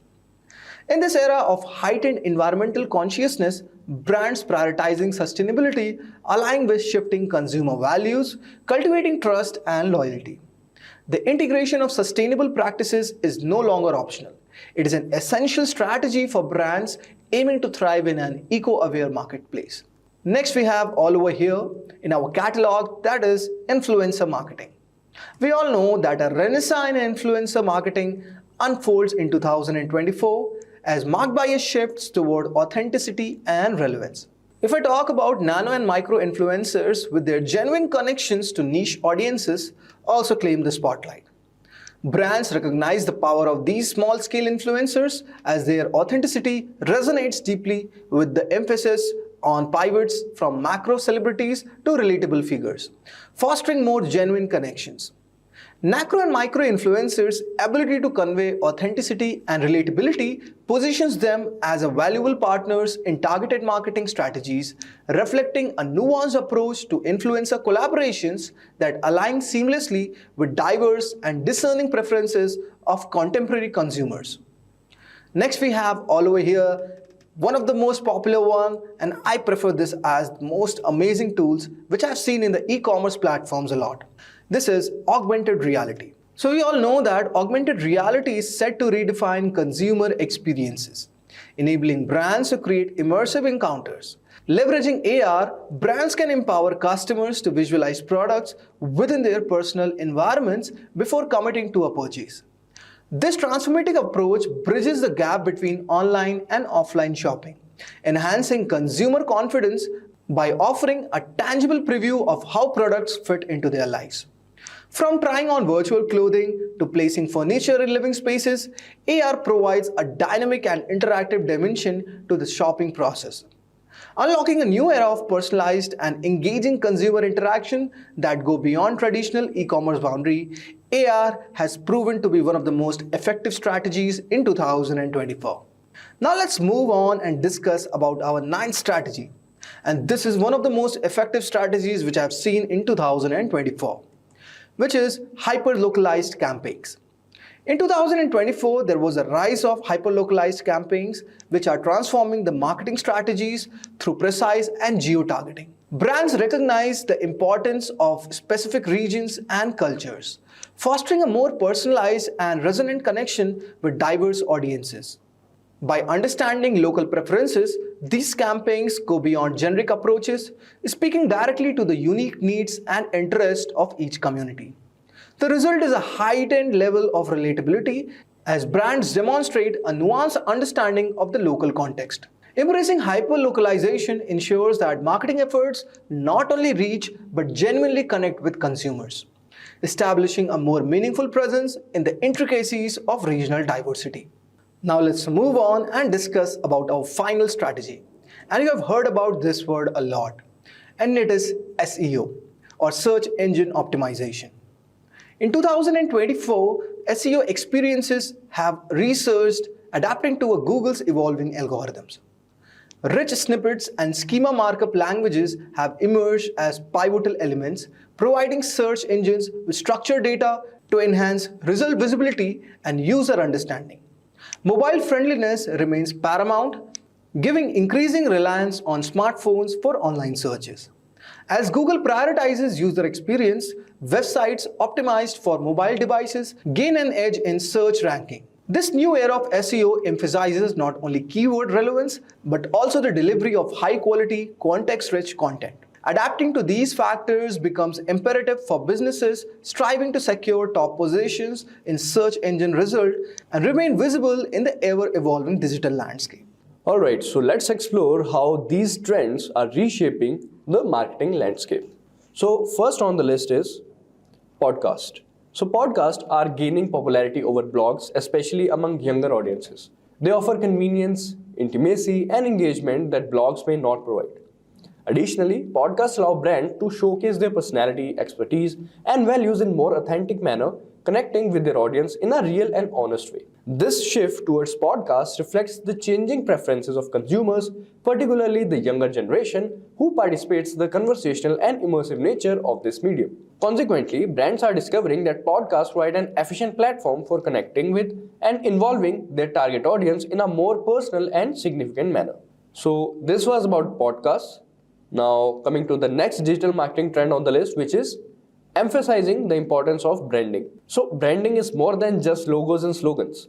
It involves crafting a unique identity and narrative that resonates with target audience. Effective branding helps differentiate from competitors, build trust and loyalty, and increases customer lifetime value. In 2024, customers are expected to prioritize brands that demonstrate a commitment to society well-being beyond just financial considerations. Alright, so this was about the importance of branding. Next up we have is short form content. So short form content consumed in under 10 minutes has become a dominant force in digital landscape. This content type includes videos, stories, reels, tweets, captures attention, delivers value, and encourages action. A report by Similar Web highlights that the average user spends 95 minutes daily on short form content like YouTube, TikTok, Instagram, and Snapchat. So this was about short form content. This is the trend. Now coming to the next trend, which is multi-region marketing, that is US, UK, India. So the multi-region marketing is about adapting your marketing strategies to fit the unique cultures, languages, behaviors of different regions. By doing this, you can connect with more people, boost your sales, and make your customers happier. In 2024, it's crucial to pay attention to major digital markets such as US, UK, and India because they are not only large but also growing rapidly. These geographic areas offer substantial prospects for business aiming to broaden their influence and enhance their achievements. Customizing your marketing endeavors to meet the distinct needs and preferences of these diverse markets, you can better engage with potential customers and improve your overall performance. This approach allows you to speak directly to the people you want to reach, making your marketing more effective and impactful. Ultimately, multi-region marketing can help your business thrive in today's global marketplace. Alright, now coming to the next trend, that is voice search. Yes, voice search involves using your voice to look for things, the information, products, or services on the internet. Using devices such as smartphones and smart speakers or laptops, it's getting more common and accurate because of improvements in understanding natural language and recognizing speech. Voice search can be really handy, fast, and easy to use, especially when people are busy on the move or have trouble seeing or moving. A report by Juniper Research suggests that ad revenue from voice searches could hit 19 billion by 2024. and that's a very big number. So this was about voice search. The next trend on the list is automated and personalized email marketing. Yes, so automated and personalized email marketing involves using software and data to send customized email to your subscribers, talking into action their preferences, behavior, and actions. This approach saves time by automating the process of sending out emails and ensures that the content is relevant to each recipient, increasing engagement and potentially leading to more conversions. A report by Litmus revealed that 68% marketers consider email personalization a top priority for 2024, indicating the growing importance of this strategy in the market world. By tailoring emails to individual subscribers, businesses can create more meaningful connections with their audience, leading to higher open rates, click-through rates, and ultimately better results for their email marketing efforts. Now moving on to the next trend, which is AI in marketing. Yes, AI in marketing refers to the use of artificial intelligence for various marketing activities, including analyzing data, creating content, and segmenting customers, personalizing marketing strategy, optimizing campaigns, and measuring performance. By leveraging AI, businesses can improve their efficiency, effectiveness, and creativity in marketing while also gaining deeper insights into the customer and competitors. A report by Salesforce highlights that 57% of marketing leaders view AI as crucial for delivering personalized customer experiences. This indicates the growing importance of AI in helping marketers tailor their approach to meet the public and specific needs and preferences of individual customers, ultimately leading to more meaningful and impactful interactions. Imagine you have a fantastic shop in a busy street, but no one seems to notice it because it's tucked away in a corner. SEO or search engine optimization is like putting up bright signs and arrows that guide people straight to your shop. It helps your website stand out in the vast online world, making it more likely for people to find and visit it. So, SEO is like the friendly guide that ensures your website gets the attention it deserves, bringing in more visitors and potential customers. And for doing so, a tool is very crucial, and one of the best tools out there is SEO PowerSuite. So SEO PowerSuite stand out as the best solution for all your SEO and digital marketing requirements. It offers 4 powerful tools like Rank Tracker, Website Auditor, SEO Spyglass, and Link Assistant, providing you with a complete toolkit to boost your search engine rankings. Unlike many other SEO software options, SEO PowerSuite offers a one-stop shop for optimizing your online presence and achieving better visibility on search engines. Alright, now the question must arise, how do I use SEO PowerSuite? So for that, we will focus on 4 things, that is keywords, on-page SEO, backlinks, and link building. And first we'll have to focus on keywords. For that, we will be navigating to Rank Tracker. Alright, so this is our Rank Tracker. We'll double click on it. So Rank Tracker is a valuable tool designed to assist you in discovering profitable keywords, monitoring your own rankings as well as those of your competitors, and conducting thorough competitive analysis also. It serves as a comprehensive solution to enhance your understanding of keyword and overall market dynamics. So first of all, we'll have to create a project over here. So over here we'll have to type the URL of this website, and so I will just type here bewakoof.com. It's an e-commerce site. Alright, so now we'll click on next, then again we'll connect on next, and here you can enter the keywords if you want, and if you don't want, then you can proceed by clicking on next. Here you can add more search engines, Google, Bing, Yahoo, ask.com. I mean, it's your choice if you want to add it or not. I just don't want to add all these.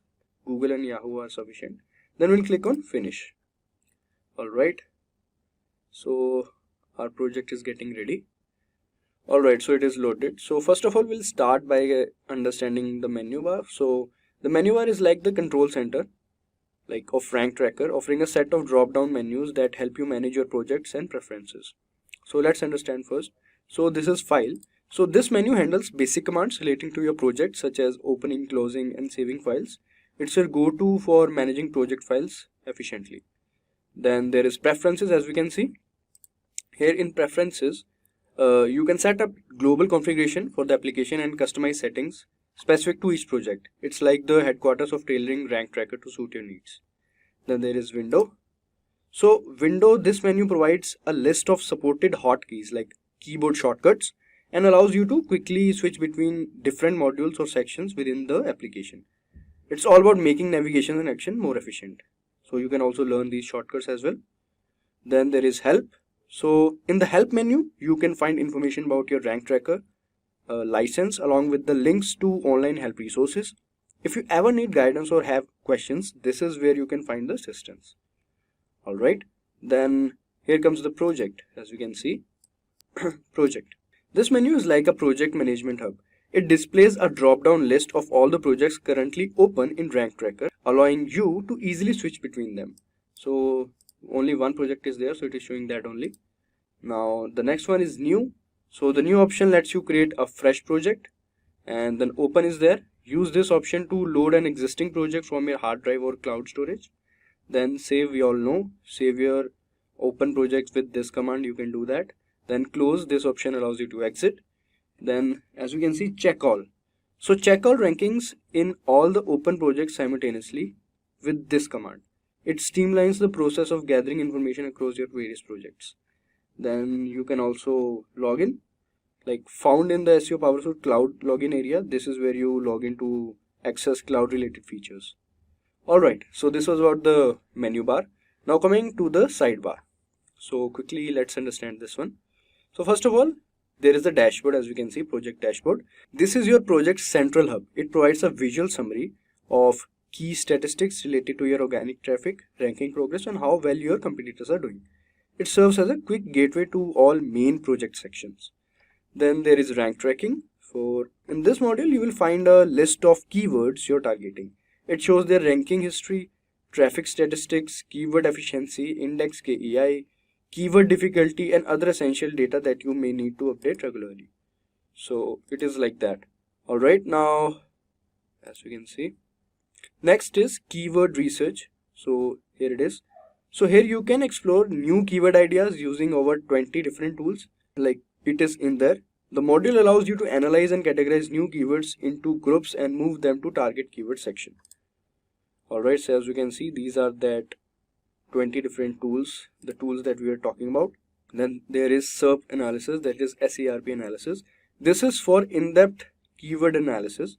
It provides you detailed analytical report on websites competing with you for the same queries. Then competitors research. This module enables you to research on competitors based on domain or topic. Domain strength. It offers an overall report on your website's SEO strength, showing how it evolves over time. Then there is reports. This module is for generating and delivering reports to your clients.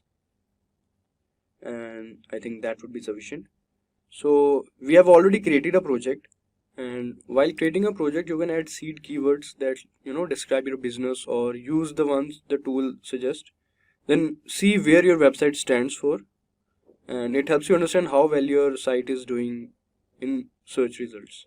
So the next step would be analyzing. So first of all, for analyzing that, we'll have to go to keyword research. We'll click on that, and then ranking keyword is there, as you can see.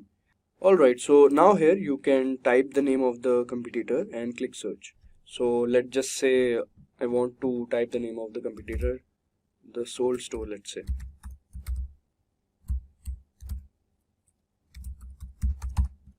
Alright, now I'll click on search. Make sure the URL is correct, and it might take some time. It is fetching something. It is collecting the keywords, and then it will compare the keyword profiles. Alright, so this is what it is. This is the result, and as we can see, keywords, and this is organic traffic. This is URL of the sold store, and these are the keywords, as you can see. So these are basically the keywords for which the competitors are ranking, and access their performance. You can have the option to investigate any competitor of your choice, or rely on Rank Tracker to recommend the most relevant ones within your specific niche. Now after this, you can explore keywords with various keyword research methods like keyword gap, search console, keyword planner, autocomplete tools, related searches, keyword combination, etc. So as you can see, all these are over here. You can have a look at these and explore these. Meanwhile, we can explore this keyword sandbox.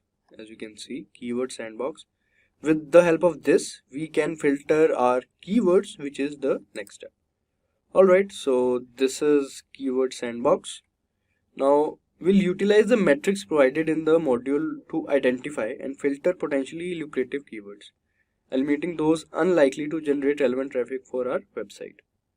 So factors such as search volume, as we can see, and keyword difficulty and competition can guide you in selecting target keywords effectively. So as you can see, these are the search volumes and this is the competition. Competition is high for this keyword and keyword difficulty is also mentioned.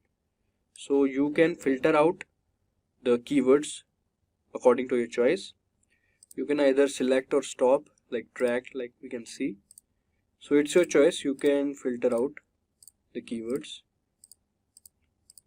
So whichever you don't want to, you can just click on it and it will be tracked.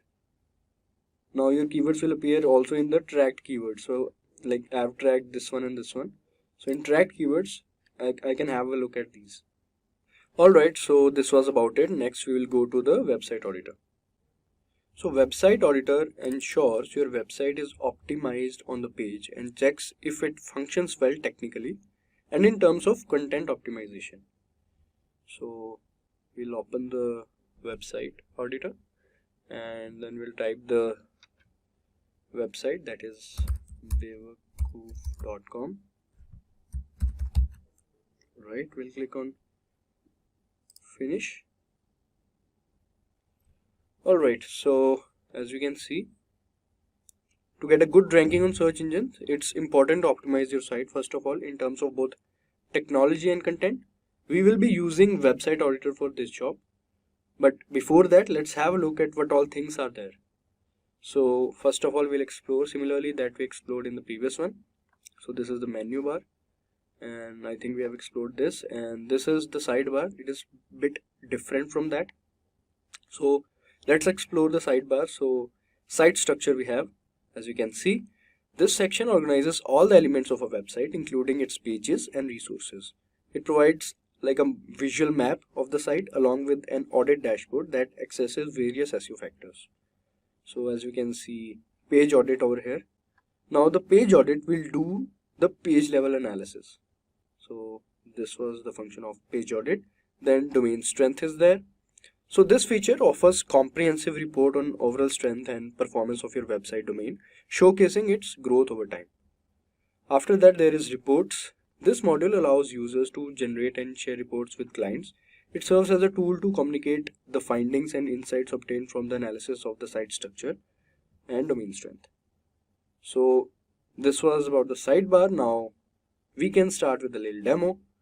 So first we have to create a project that we already created and wait till the tool crawls and collects all the pages on your website. So that we have done already. Now we'll go to site audit. So as you can see here under site structure, site audit. Now after visiting site audit, we'll address each technical issue systematically, following the tool's recommendations to eliminate all the discrepancies. So as you can see, we are not able to see any error. As you can see, error 0, warning is 1, information is 1. So there is nothing exactly to be fixed. But if there is some error or something is there, then we can easily do that with the help of this tool. Alright, so next we can do is visualization. As you can see over here under site audit, we click on that. Now to ensure visualization basically is used to ensure your site is well structured. The tool transforms your website into a visually intuitive app. Once generated, you can effortlessly spot and address like issues, orphan pages, isolated sections, redirects, broken links and more. So this is what it is used for. On the right side, you can arrange the pages based on the click depth. As you can see, click depth, internal page rank, page views. So on the right side, this is the right side. And if you switch to internal page link, as you can see, we'll click on that. You can see how the internal link are spreaded, like it is a bit different. Sorting by page views, if you would see, it lets you see which pages are visited and viewed the most and least, but we're not able to figure it out as of now. For that, I think we'll be needing a Google Analytics account and we'll need to log in with that. Alright, so after reviewing and addressing on-page optimization for the site, let's revisit the keywords you gathered in Rand Tracker. Like use website auditor keyword map. As we can see, keyword map. For keyword map, we'll have to go over page audit. Inside page audit, it is keyword map. Now this module automatically identifies the pages most relevant to each keyword group. So the program will take a few moments to harvest all the data for your keywords and pages for further analysis. First of all, you'll have to type the keywords. Alright, let's say I want to write joggers, watch, printed t-shirts, shirts, sliders, and you can write as many as keywords you want.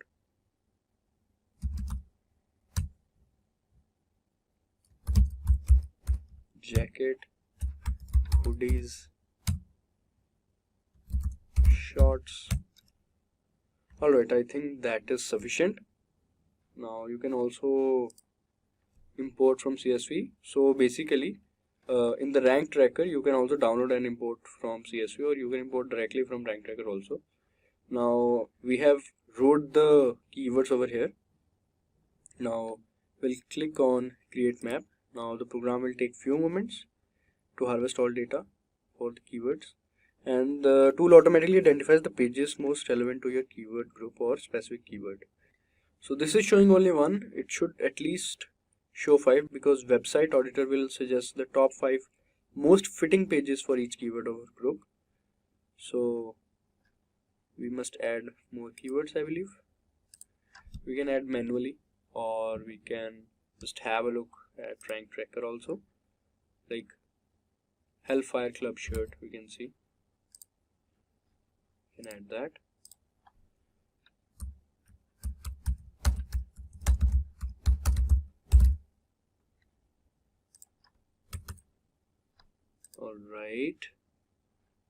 Alright, so still it is showing 1. So after finding a match, as you can see, we have found the match. Just hover over the page and click map. As you can see, we'll have to click on this or this, relevant it is. Alright, so we'll have to hover over this and we'll click on map. Now with the ready keyword map, ensure your landing page is optimized for target keywords. Now we'll go to content audit first. So here we can adjust the target settings, set the default search engine for competitor page, and assign a specific one for the current page. So as you can see, they are showing the errors and warnings, so that we can improve on it. And as it is showing, make your page meta description approximately 22 word long. So it is showing how to fix also basically. And if we'll talk about competitors, we can see Amazon and many other HM is there, American Giant, Nike. So they have used the keywords they are showing, the meta description it is showing. Alright, so now coming to the content editor. So this is content editor. Basically what it does is, to start editing an existing page, you will need to choose between the editing modes first of all, as you can see. So it might take some time when you click on that. After doing that, it might take like 5 to 10 minutes. After it will show this window. Now you'll need to choose between editing modes. Browser mode is there and document mode is there. So let's just select browser mode and let's click on go. You can easily edit this site also and properly write an SEO optimized title. So as you can see, 33.2% optimization rate is there, it is showing. And other than that, we can click on this, and this is showing us manage mapped keywords, manage search engines. So manage search engines, so this will change the default search engine, set a separate search engine for the given page. This can be helpful when optimizing for creating a regional or local page. and click manage search engines. You can also do that. Alright, so the two top fields, as we can see, this one, this one. So these two fields will let you edit or enter the meta title and meta description tags, and you can see how those fit into the intersections, the recommended number of characters based on the best SEO practices. So as you can see, 311,160. You can easily edit that and make it SEO friendly. Also, all your target keywords will show up in the mapped keywords, as you can see, the mapped keyword hoodies. So the green here, it is green, so green means okay. Orange, if it was orange, it means almost there. Red as an alarming for neglecting or stuffing. So next to each keyword, as you can see, you will see the actual keyword count versus recommended. So the recommendations are customizable. Simply click on any chip to manually change the recommendation. So you can do that. Then the recommended keywords. This section will list the keywords that have been extracted from the top ranking pages of your competitors. So you can also include these as per your choice. And then you can save in an HTML document from here, and you can reset from here and save. So once finished, save the page and upload it on your website. So now let's just go to backlinks. Now for backlinks, we'll have to go to SEO Spyglass. It is a useful tool for checking backlinks. It helps you gather and analyze your own backlinks as well as those of your competitors. So it's a good tool. So again, we can write the website URL. So we'll type bewakoof.com. Alright, now we'll click on next, SEO Power Suite, and we can also change this as per our choice. Let's say we'll click on, so these were the number of backlinks. So I've wrote 10,000. So it is collecting backlinks as of now. Please wait while SEO Spyglass collects backlink statistical data and builds up the project. Okay. So these are the number of backlinks that this site has. 1,30,000, domains 9,622, and IPs 8361. Alright, so this is basically the data. So search engines prioritize websites that have backlinks from reputable domains. Conversely, an abundance of backlinks from spammy sites can negatively impact your domain's reputation also. Considering this, it is advisable to access your existing backlink profile before embarking on any efforts to build it further. So this involves examining and evaluating all the backlinks already directed to your site. So we are going to do that, and SEO Spyglass is one of the best tools for that. So step 1, find the pages linking to your site. For that, to gather all the backlinks directed to your site, you need to initiate a new project in SEO Spyglass that we already did. And now we can navigate to backlinks profile. We'll click on backlinks. Alright, so the tool will examine its index and identify all the backlinks, providing a variety of useful metrics essential for further analysis. So as you can see, backlink page, domain, in-link rank, linked page, links back. So all the backlink pages are there. It is also showing 130k backlinks.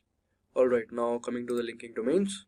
So in linking domains module, you can quickly switch between all domains, new or lost ones, and additionally set the program to show all TLDs or filter out any specific one like .com, .in, .org, .net, so like that. Alright, now the anchor texts. So the anchor texts module will show the summary widget with the total number of unique anchors, an anchor diversity diagram, and backlink distribution of anchor type. The workspace will list all the anchor texts associated with backlinks in the project alongside. You'll see the stats for each anchor, like link type, as we can see, and number of backlinks. You can also see 847, and linking domains, etc. Also, hovering over any cell in the backlinks domains columns, you'll see the icon of expanding the list of URLs to look through. So as you can see, these are the backlink page, list of URLs. Alright. Now let's move on to the referral traffic. And to analyze the traffic your website is getting through the backlinks, turn to referral traffic module. This is the referral traffic module until backlink profile. This is the backlink profile. If you want to analyze your website, you can come here in your SEO spyglass. Once you click the update traffic button, as we can see over here, update traffic stats, or this also will work. Oh, this one only. Once you click on this, the program will ask you to connect your Google Analytics account, and if you haven't yet, then you can enter it. So this is how it will work. So once the account is connected, it will take few moments for the program to gather the data from Google Analytics or the backlinks in the project. After the task finishes, you will see the results in the workspace.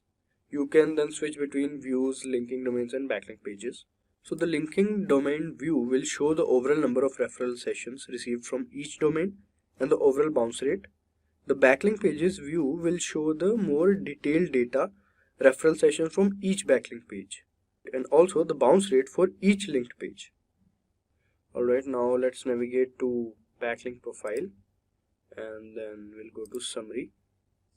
So within this module, examine a summary. You can including key metrics to identify both the strengths and weaknesses of your site. Now we can peek at your competitors' backlink profile also. Now is the moment to access your backlink profile in comparison to your competitors. Achieving superior SEO performance is crucial for securing a higher ranking than your competitors. To do that, go to domain comparison first of all. As you can see, now this is our domain. Now here we'll type the competitors domain. Let's like the soldstore.com. Alright, the spelling is wrong. The sold store it is.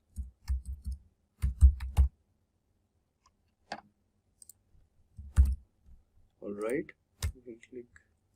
Then there is snitch.co.in. Alright, and one more is there. Let's write mintra.com. Alright, now let's click OK.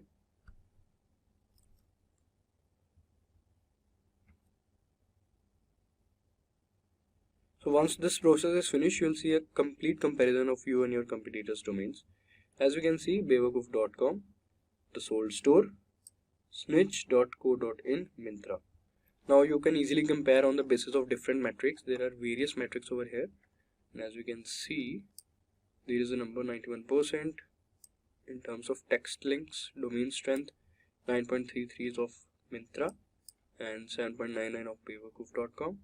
And these are for Snitch and these are for soldstore.com. So you can easily compare them on the basis of different metrics.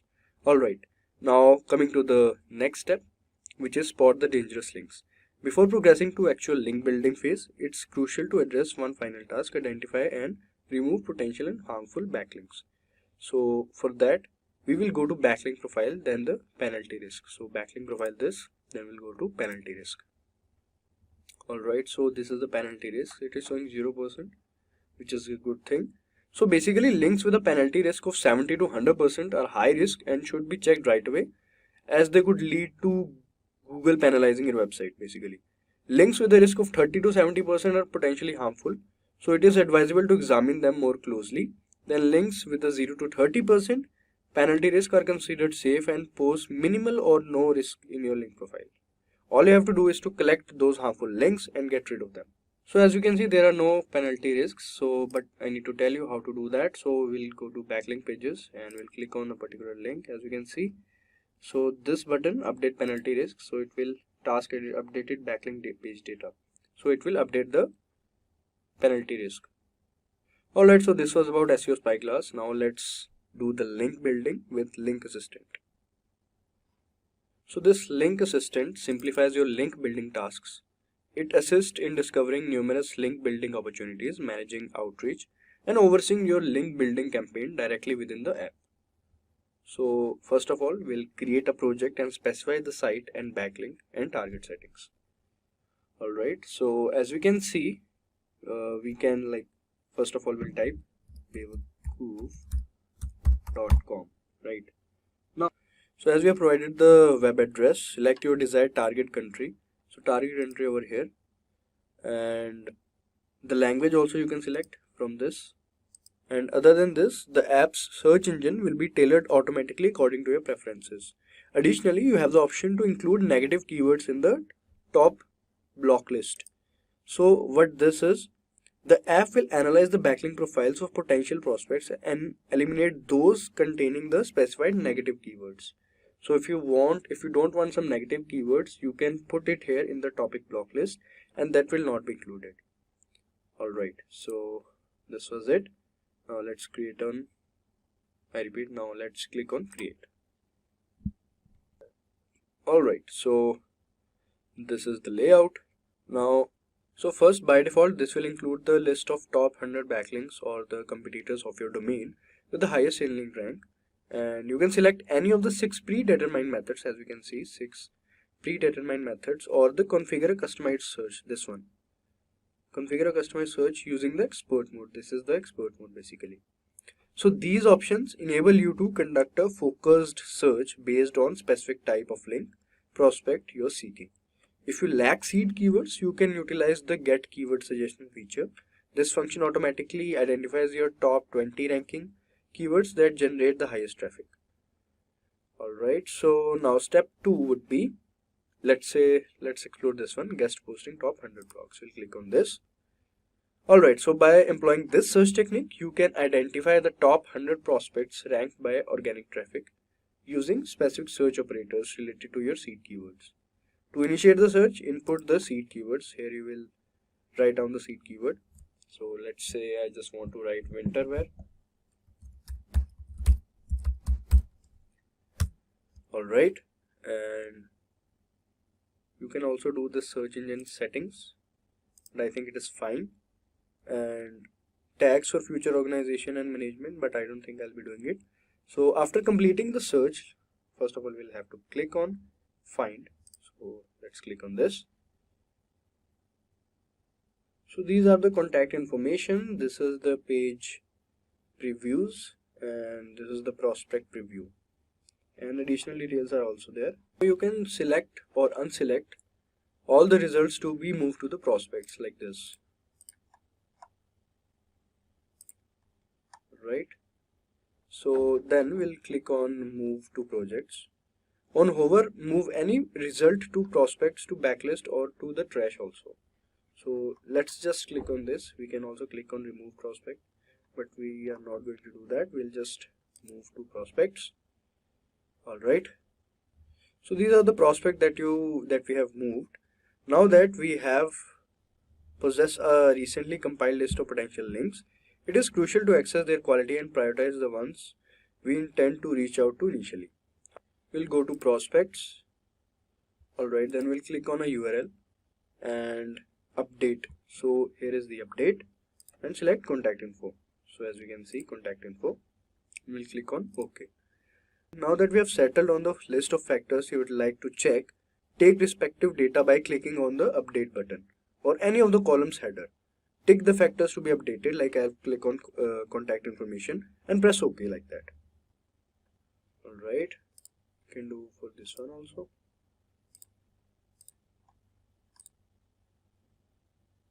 Alright, so the next step is to reach out to prospects. Utilize the app to initiate outreach directly, taking the convenience of having all the contact details at your disposal.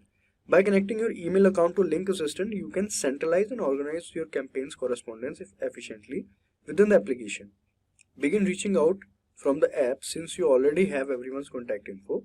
Simply link your email to Link Assistant and all your campaign messages will be saved in one spot. So you can just click on this and then email. So as you can see, domain.operations.web.com.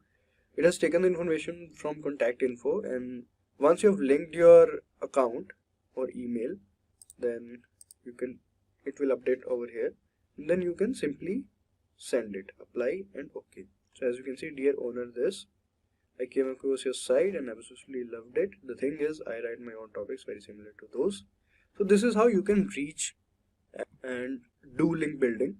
So that was it for the link building part. I think SEO PowerSuite is an all-in-one toolkit that helps you improve your online presence easily, enhance your SEO efforts, manage your backlinks, track rankings, and more. All in one user-friendly package. Try SEO PowerSuite today for a simple and effective way to supercharge your website's success. Welcome to this session on brand management course. So today we will uncover what brand management is, why it is essential, and how it impacts the business. So let us get into the first chapter, that is Introduction to Brand Management. So initially we will understand what is brand management. So brand management is a process of managing your brand's identity and ensuring it consistently aligns with the expectations of your target audience. So this includes everything from your logo, color palette, messaging to your customers, then their overall experience with your brand. So imagine managing a relationship where you constantly ensure that the brand's promises are delivered in every interaction. So now, after we have a basic understanding of what is brand management, let us get into why is brand management so important. So brand management is more than just about marketing your products. It's about creating a distinct, memorable identity that resonates with the customers and stands out in the competitive market. It also includes the strong brand management that results in customer loyalty, trust, and even advocacy, which are priceless for a company's long-term success.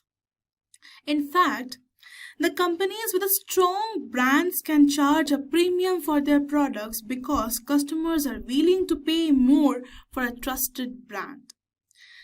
So, for example, Nike can sell running shoes at a higher price compared to no-name competitors because Nike's customers believe in the brand's value. Then we have a real-life example. So think about Coca-Cola.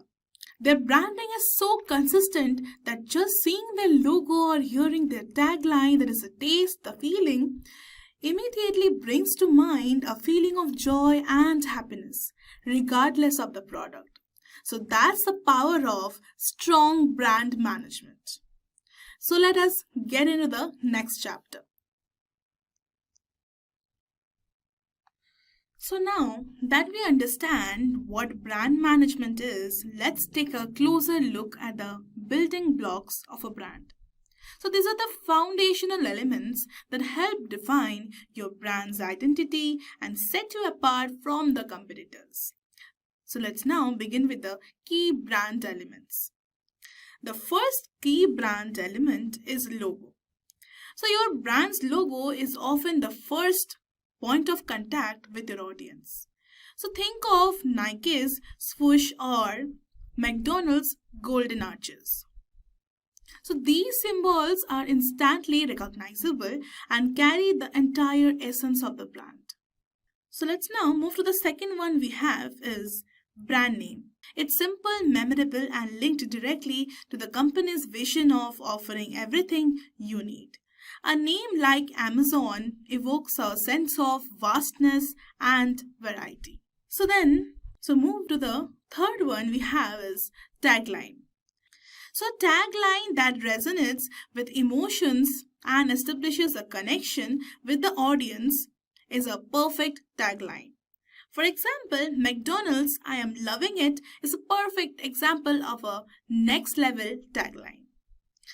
So let's now move to the fourth one we have is color palette. So colors are emotionally charged and should be selected carefully to reflect your brand's values. For example, Starbucks uses green to represent freshness, relaxation, and environmental consciousness. So, after we have a basic understanding of a key brand element, let's now move on to how these elements actually shape a brand's identity. So brand's elements such as the logo, name, tagline, color palette, and typography play crucial roles in shaping how a brand is perceived and how it connects with its audience. So let's break it down. For example, we have the first one as logo. So what is it actually? So the logo is a visual symbol that represents the brand. It's often the first thing people notice about a brand, so it carries significant weight in the brand identity. So let's now get into the impact it creates. So the logo helps customers immediately recognize a brand and recall its values or personality. For example, we have Nike's swoosh is associated with the movement, performance, and athleticism, instantly evoking ideas of action and motivation. So logos are very simple yet powerful representation of what the brand stands for actually. For example, think about McDonald's golden nuts. So the logo is not just a symbol, it represents the convenience, warmth, and the family-friendly fun. Let's now move on to the second one we have, that is the name. So what is it? The brand name is the verbal identifier of the brand. It's typically the most direct way customers refer to a business or a product. Impact it causes is the name communicates the essence of the brand and can influence the customer's perception. A simple, easy to remember name is more likely to stick with the customers. For example, Amazon's names suggest vastness and variety, which aligns with its mission to offer everything under the sun, that is A to Z. And then we have Apple, that is conveys simplicity and innovation, which are the core attributes of the brand's product. Then we have is tagline. So what is it?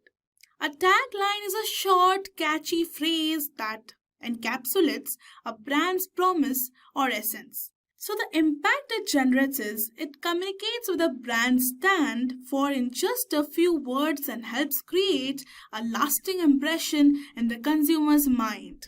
So great tagline can become iconic. For example, Nike's "Just Do It" speaks to motivation, perseverance, and action. It's more than a slogan, it's called a call to action that reflects the brand's empowering message to its audience. Then we have is color palette. So colors are fundamental elements of branding and are used consistently across all the marketing materials to create a recognizable and visually attractive brand. Then we have the impact caused by the colors. So colors evoke emotions and greatly influence the consumer's perceptions. So different colors can elicit the specific feelings and reactions from the people, helping to reinforce the brand's message. For example, we have Coca-Cola's iconic red color. Is not just eye-catching, it's associated with excitement, joy, and celebration. It taps into customers' emotions, making them feel happy and energized. Similarly, so Starbucks' green color conveys feelings of relaxation, trust, and sustainability. So let's now move on to the next we have typography. So typography refers to the style and the arrangement of the text used in the brand's visual communications. So the impact it generates is the font choice impacts the tone and the mood of the brand's message. So it can give a brand a modern, classic, playful, or a professional vibe.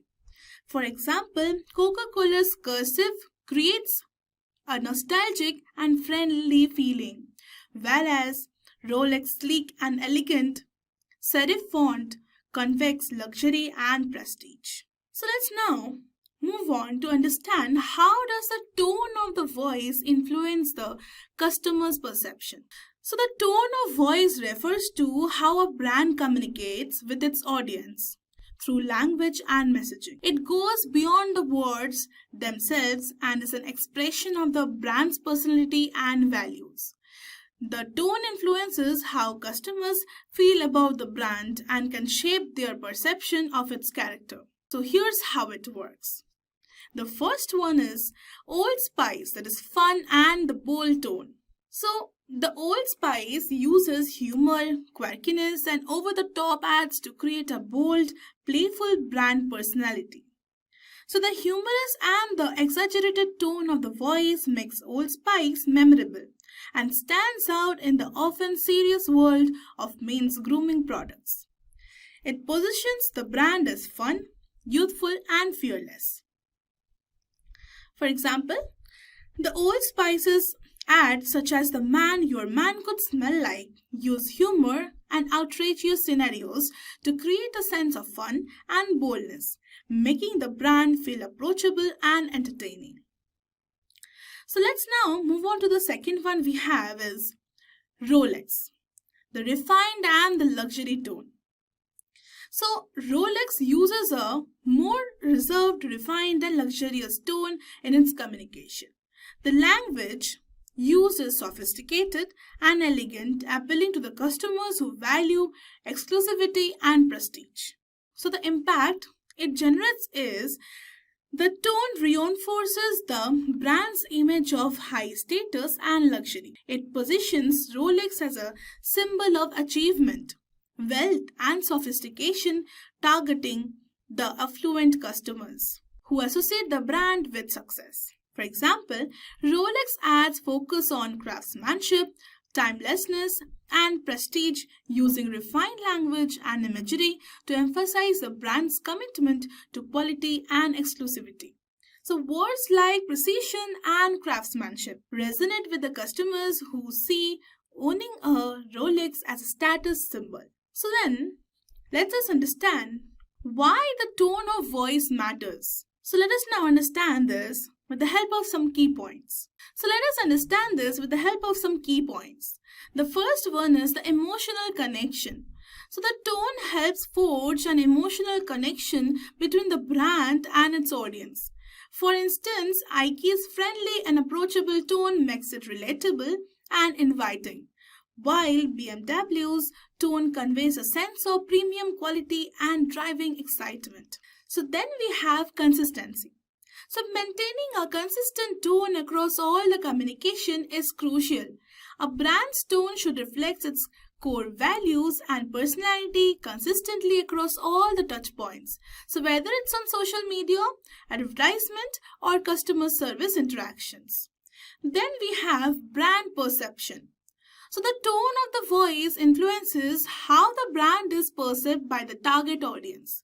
A funny casual tone might appeal to the younger generations, while a formal and authoritative tone might resonate with a more matured or a professional audience. So let's now understand this with the help of some real life examples. Consider Nike and its "Just Do It" slogan. The tone here is motivational, encouraging action and perseverance. So this tone aligns with Nike's brand as a promoter of the athletic performance and achievement. The brand's language, so whether in ads or social media posts, continues to inspire customers to push through their limits. On the other hand, Apple uses a tone that is simple, aspirational, and elegant. Their messaging is often minimalistic, focusing on the beauty and the innovation of their products. The tone reflects the brand's commitment to the clean design and the cutting-edge technology. So let us now move on to the next chapter. Welcome back, guys, to this next chapter. So let's kick things off by talking about types of brand management. So the first one we have is corporate branding. So corporate branding is all about shaping the identity of the entire company, not just one product or service. So think of it as a big umbrella that covers everything under a single brand. For example, we have as Virgin is a fantastic example of corporate branding. So whether you're flying with the Virgin Airlines, using Virgin Mobile, or even taking a trip to the space with the Virgin Galactic, the overarching brand message is the same: adventurous, bold, and fun. The Virgin brand conveys these values across all its services and business, which means no matter what you're experiencing, you know you're getting the same spirit of innovation and excitement. The benefit here is that everything the company does is linked to one big, consistent image. It helps build trust because customers know that they can expect the same experience no matter which part of the company they are dealing with. So let's now move on to the next one, that is product branding. So now let's talk about this. So product branding is when a company creates distinct brands for different products even though they all fall under the same company umbrella. The goal is to make each product feel like its own identity, appealing to the different group of customers. For example, take Coca-Cola. They have created separate brands for products like Coca-Cola Classic, Diet Coke, and Coca-Cola Zero. Even though all these drinks come from the same parent company, each one has its own branding and targets a different group. So Coca-Cola Classic is for the people who love the original taste. So Diet Coke appeals to those looking for a low-calorie option. So Coca-Cola Zero targets those who want zero sugar but still crave the taste of Coke. It's all about appealing to specific tastes and needs while still keeping everything under the Coca-Cola umbrella. So next up we have got another one, that is service branding. So this one's a bit different because instead of focusing on a physical product, you are branding the experience itself. So service branding is all about how a customer feels when they interact with your company. For example, we have Airbnb, and it is a perfect example for service branding. So Airbnb is not just about booking a place to stay, it's about the feeling of belonging anywhere in the world. So whether you're staying in a chic apartment in Paris or a cozy cabin in the woods, Airbnb's brand is all about creating memorable, personal experience that make you feel at home wherever you go. So it's not just a service, it's an experience that connects emotionally with the customers. So then we will move on to the next one, that is something a little more personal, that is personal branding. So this is all about you as a person building your own brand. It's how you present yourself to the world, especially if you are in a public facing role or an entrepreneur. Then we have a perfect example. Oprah Winfrey is a perfect example of a personal branding done right. So everything she does, whether it's a TV show, her magazine, or her philanthropic work, reinforces her brand, that is trust, empowerment, and inspiration. She's built a personal brand around helping others live their best lives, and everything she touches reflects their core values. So when you build a personal brand, you are really shaping how people perceive you and what you stand for. And just like any brand, consistency is always the key. Oprah didn't just become a household name overnight. She worked on building and maintaining that image for years, and it's all about staying true to your message. Now let's talk about employer branding. So employer branding is all about how your company is viewed as a place of work. It's not just about attracting customers, it's about attracting the best employees. So look at Google. Their employer brand is so strong that people are constantly trying to work there. They have built a reputation as an innovative, creative, and a fun workplace. Perks like flexible work hours, free meals, and a culture of creativity are all a part of Google's employer branding. So by cultivating a work environment that reflects their values, they attract people who are passionate about technology and innovation and who want to be a part of their company that values collaboration and creativity. So employer branding is a key because in today's competitive job market, talented professionals are looking for companies that align with their personal values. So if you have a strong employer brand, you will not only attract great talent but also retain it. So let's now move on to the real life example. So let's put all this into one perspective with a real life example. That is, Nike is a prime example of how branding can work across different strategies. So Nike's corporate brand is all about inspiring athletes around the world to achieve the greatness. They don't just sell shoes, they sell the idea of pushing yourself to be better every day. The message runs through all their products and marketing campaigns. But when you look at Nike Air, that product has its own brand identity, targeting the athletes who want the top performance, while the Nike Free line focuses more on the comfort and the flexibility. Nike also uses service branding with apps like the Nike Training Club, where the focus is on creating a personalized workout experience that motivates and helps people improve their fitness. So Nike seamlessly integrates corporate branding, product branding, and even service branding to create an overreaching identity that's not only recognizable but also emotionally compelling.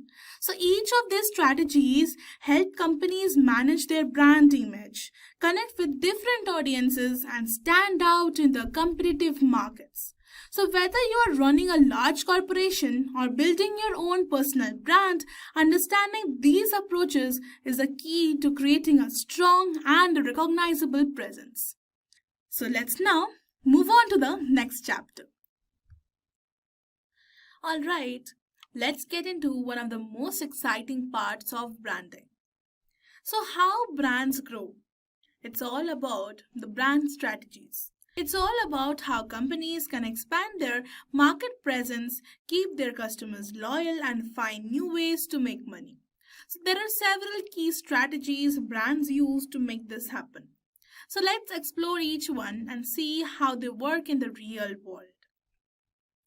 So let's start with the two strategies that are often confused with: the brand extension and the line extension.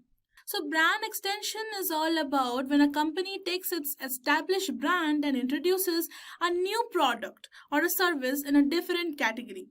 So the goal here is to leverage the trust and the recognition the brand already has and expand into a new market. But the line extension is when a company introduces variations of an exciting product like new flavors, sizes, or formulations. The goal here is to meet the different consumer needs with the same product category, so without changing the core identity of the product. So then again, coming back to brand extension, how that works. So take Apple for example. So they started with computers and then over time they expanded their brand to include smartphones, tablets, and wearables like the Apple smartwatch. When Apple launched the iPhone, they didn't need to start from the scratch. Their brand was already associated with quality, design, and innovation. So when people saw Apple releasing new products, they trusted that the same quality would carry over. But then coming back to line extension, we will take the example of Coca-Cola.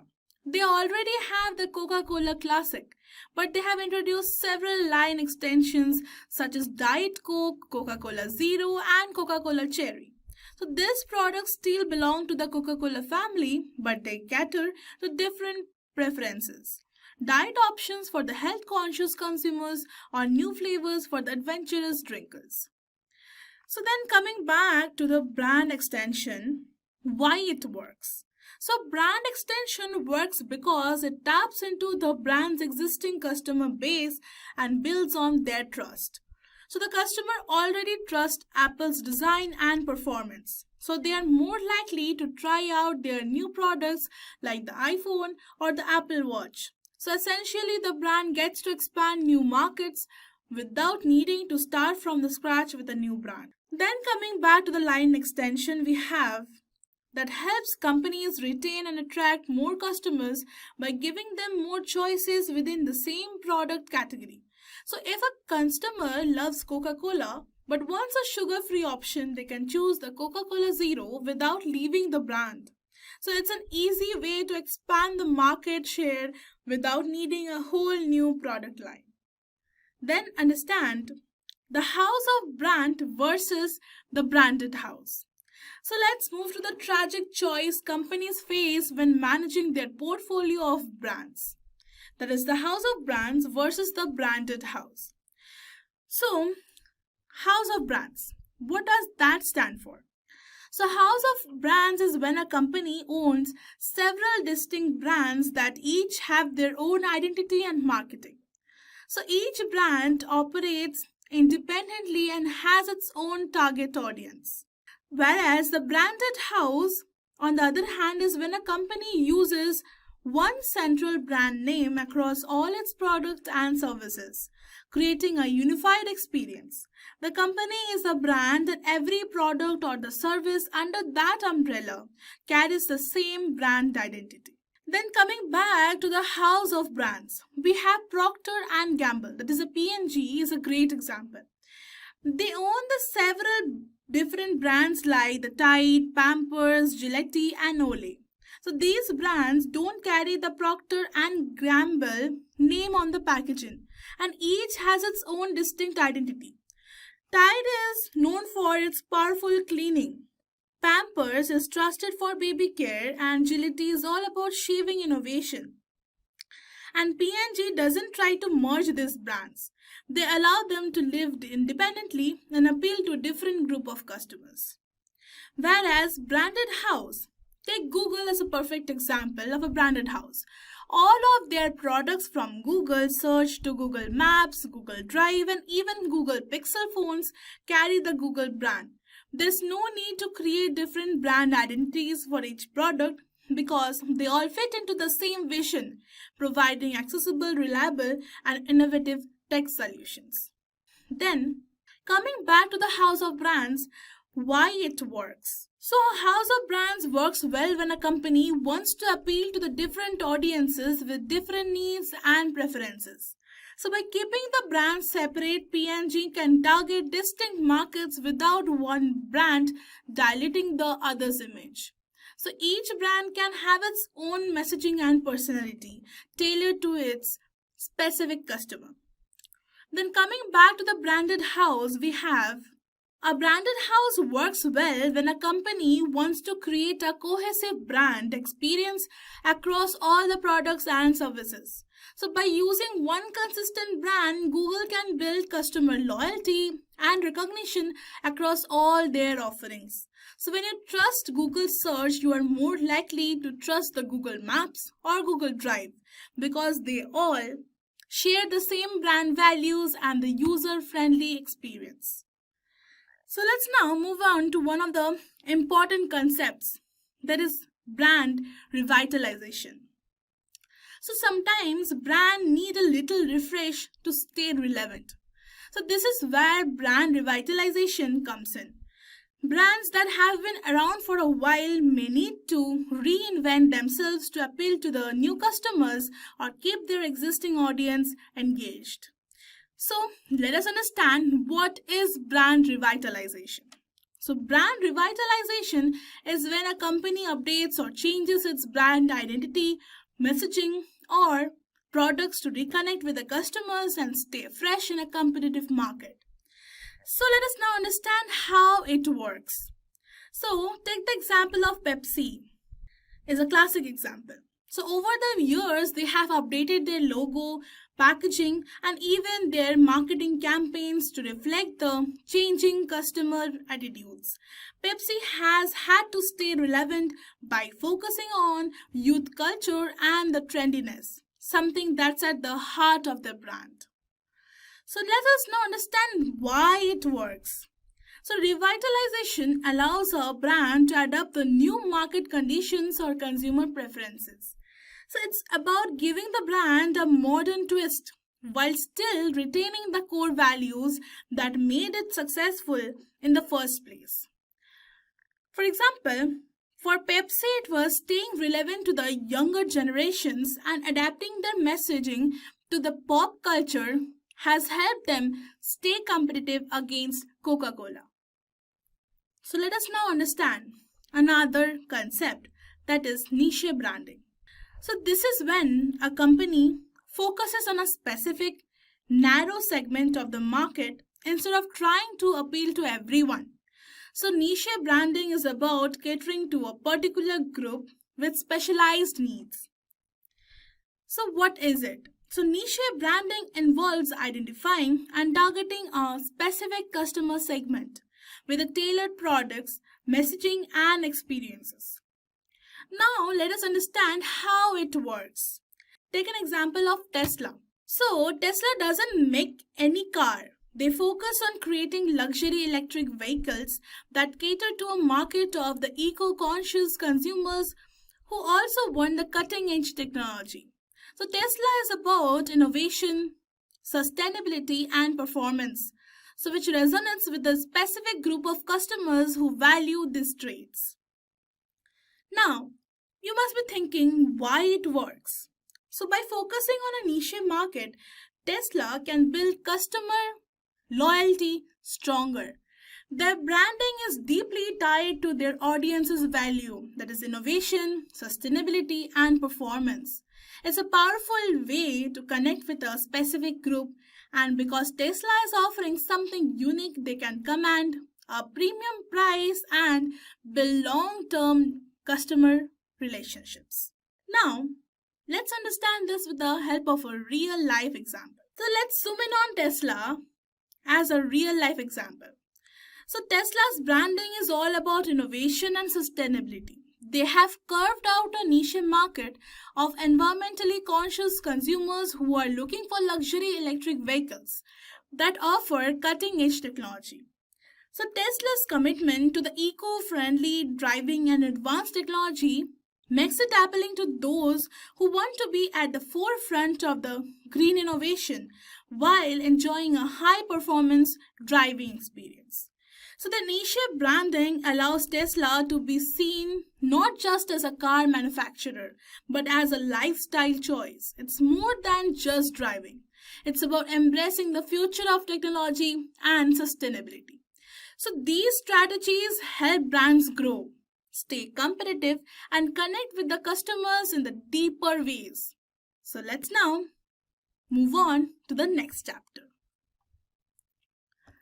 We often hear some terms like marketing and branding tossed around together, but they're actually two very different things.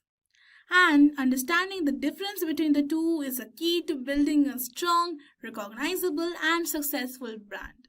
So let's start by diving into what these terms really mean and why they are so important. So let us start with branding, that is the foundation. So branding is the foundation of a house. It's what your brand stands for, the core values, personality, and image that you project to the world. So it's the overall identity that customers recognize, connect with, and trust over time. So it includes elements like your logo, the color scheme, and your company values, and even your tone of voice in the communication. But branding goes deeper than just visuals or messaging. It's about how people feel when they think about your company. For example, whenever you hear Nike, you probably think of athleticism, determination, and empowerment. So that's because Nike has successfully built a brand around the idea of pushing limits and achieving greatness. Now let's talk about marketing, the strategy to communicate your brand. So if branding is the foundation, marketing is like the house's interior. It's how you communicate the brand's value to the world and drive action. So marketing is about creating awareness, attracting customers, and generating sales through various tactics. So marketing includes things like advertisements, social media posts, email campaigns, SEO, and even public relations. So essentially, marketing is about telling your audience why your brand is relevant, solving their problems, and getting them to act. So whether that's making a purchase, signing up for a newsletter, or sharing your content. So while branding is about who you are and what you stand for, marketing is about how you communicate the message to the world and inspire the action. So now, Let's understand how brands make and deliver on their promises over time. So the first point is making promises. Now, it's one of the most crucial aspects of branding is a promise that a brand makes to its customers. Then let me ask you, what does your brand promise? So think about the promises that Coca-Cola makes. It promises to deliver a refreshing, happy, and joyful experience every time you take a sip. Or think about Tesla. They promise innovation and a sustainable future with their electric cars. Your brand promise is a reflection of what you want customers to feel, experience, and expect from you. But here's the catch. A promise is only valuable if you deliver on it. If your brand promises something but fails to deliver, that trust evaporates quickly and it's hard to rebuild. So consistency is the key over here. Now let's move on and understand delivering on your promises. So how do brands actually deliver on their promises over time? So it's all about consistency and the customer experience. A brand needs to be consistent across all the touch points, whether it's online, in store, or in customer service. So every interaction should reinforce what the brand stands for.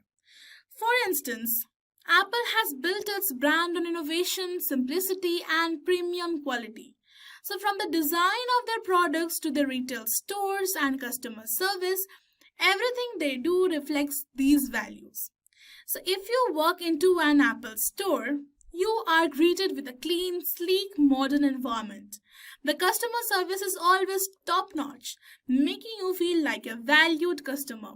So Apple doesn't just talk about innovation, they show it in every interaction. But it's not just about the big brands. Small businesses can use the same principles. So imagine a local cafe that promises to deliver a cozy, homey experience with every cup of coffee. The barista knows your name, the decor is warm and inviting, and the smell of fresh coffee fills the air.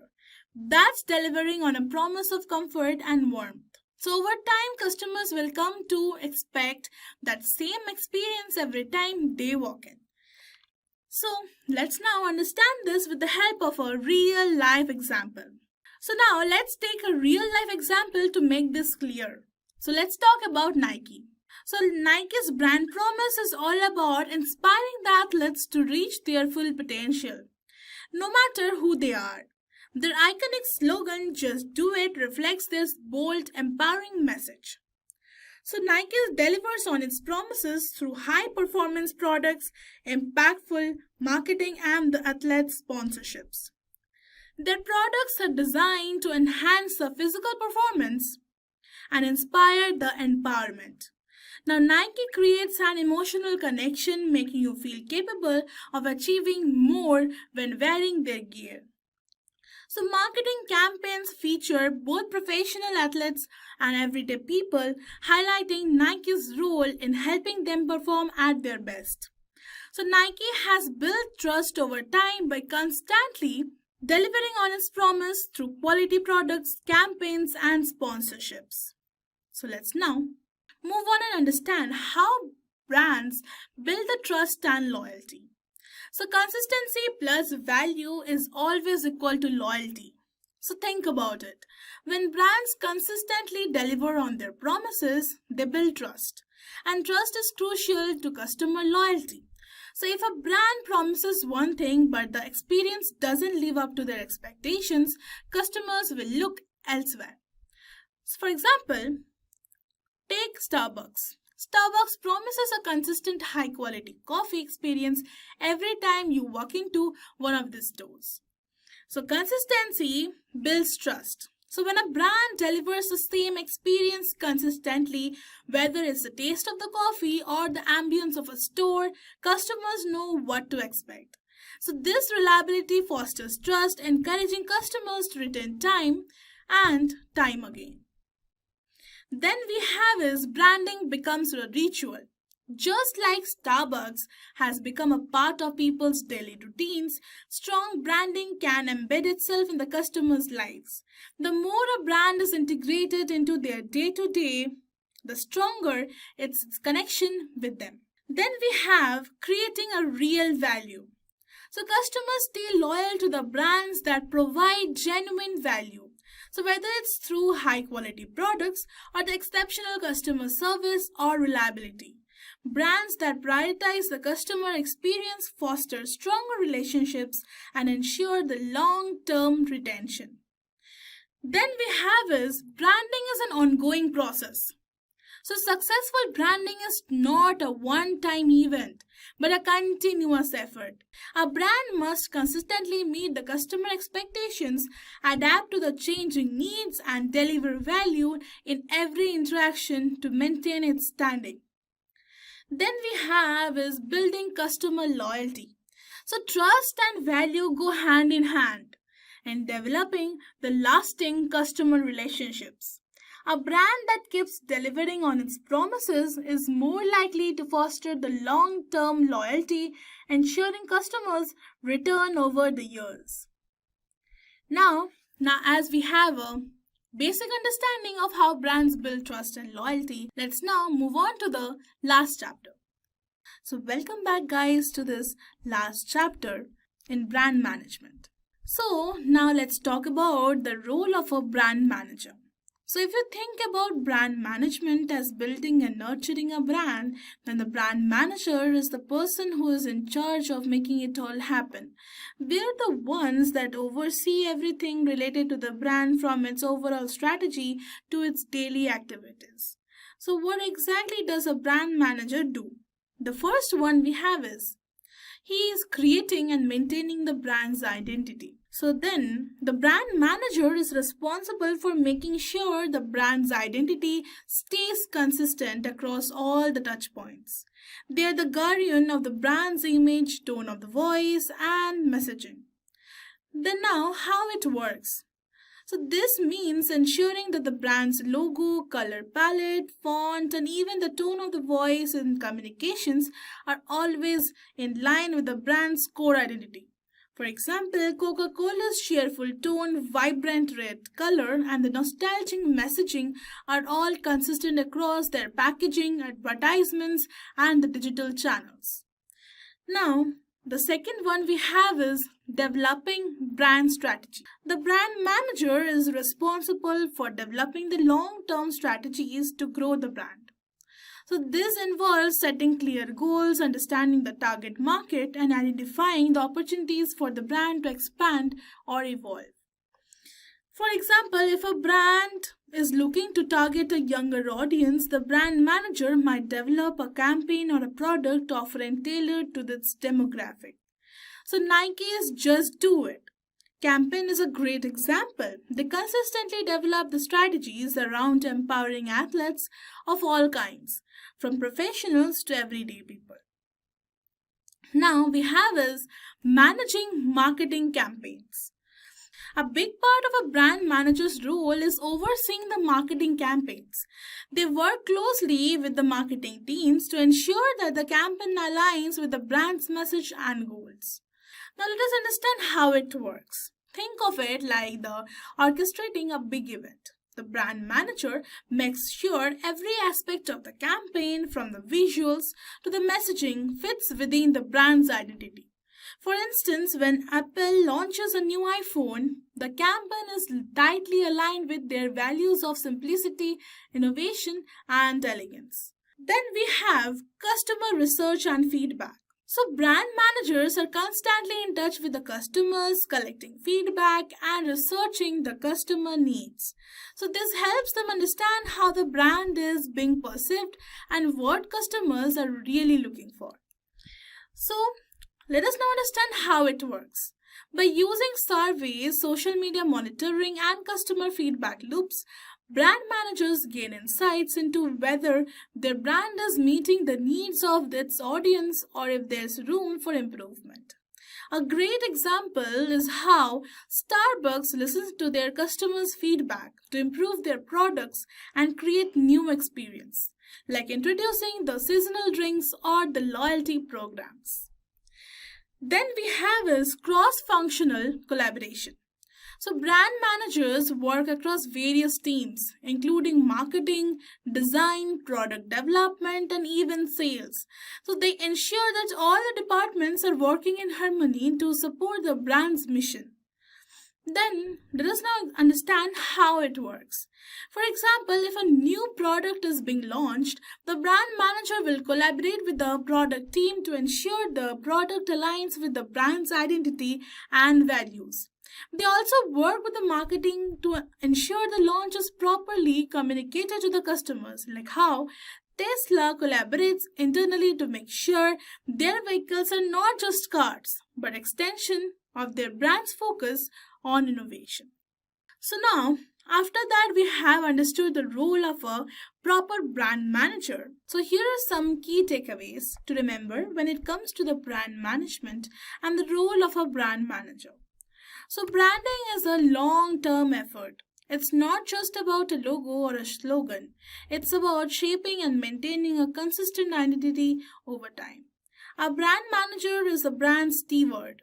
They ensure that the brand stays true to its values while also evolving to meet the market demands and the customer expectations. So, branding goes beyond visuals. It's about creating an emotional connection with the audience through consistent messaging, values, and experience. Then we have collaboration is essential. The brand manager works closely with the teams across the company to ensure that the brand is communicated and consistently both internally and externally. Then we have customer feedback is the key. To successfully manage a brand is crucial to constantly gather insights from the customers to ensure the brand remains relevant and resonant. So let's now move on to the conclusion. So, in conclusion, brand management is a lot more than just marketing or selling products. It's about creating a lasting connection with your customers, staying true to your brand's identity, and constantly evolving to meet their needs. A brand manager is the person who ensures this process runs smoothly, from developing strategies to managing marketing campaigns and collecting feedback.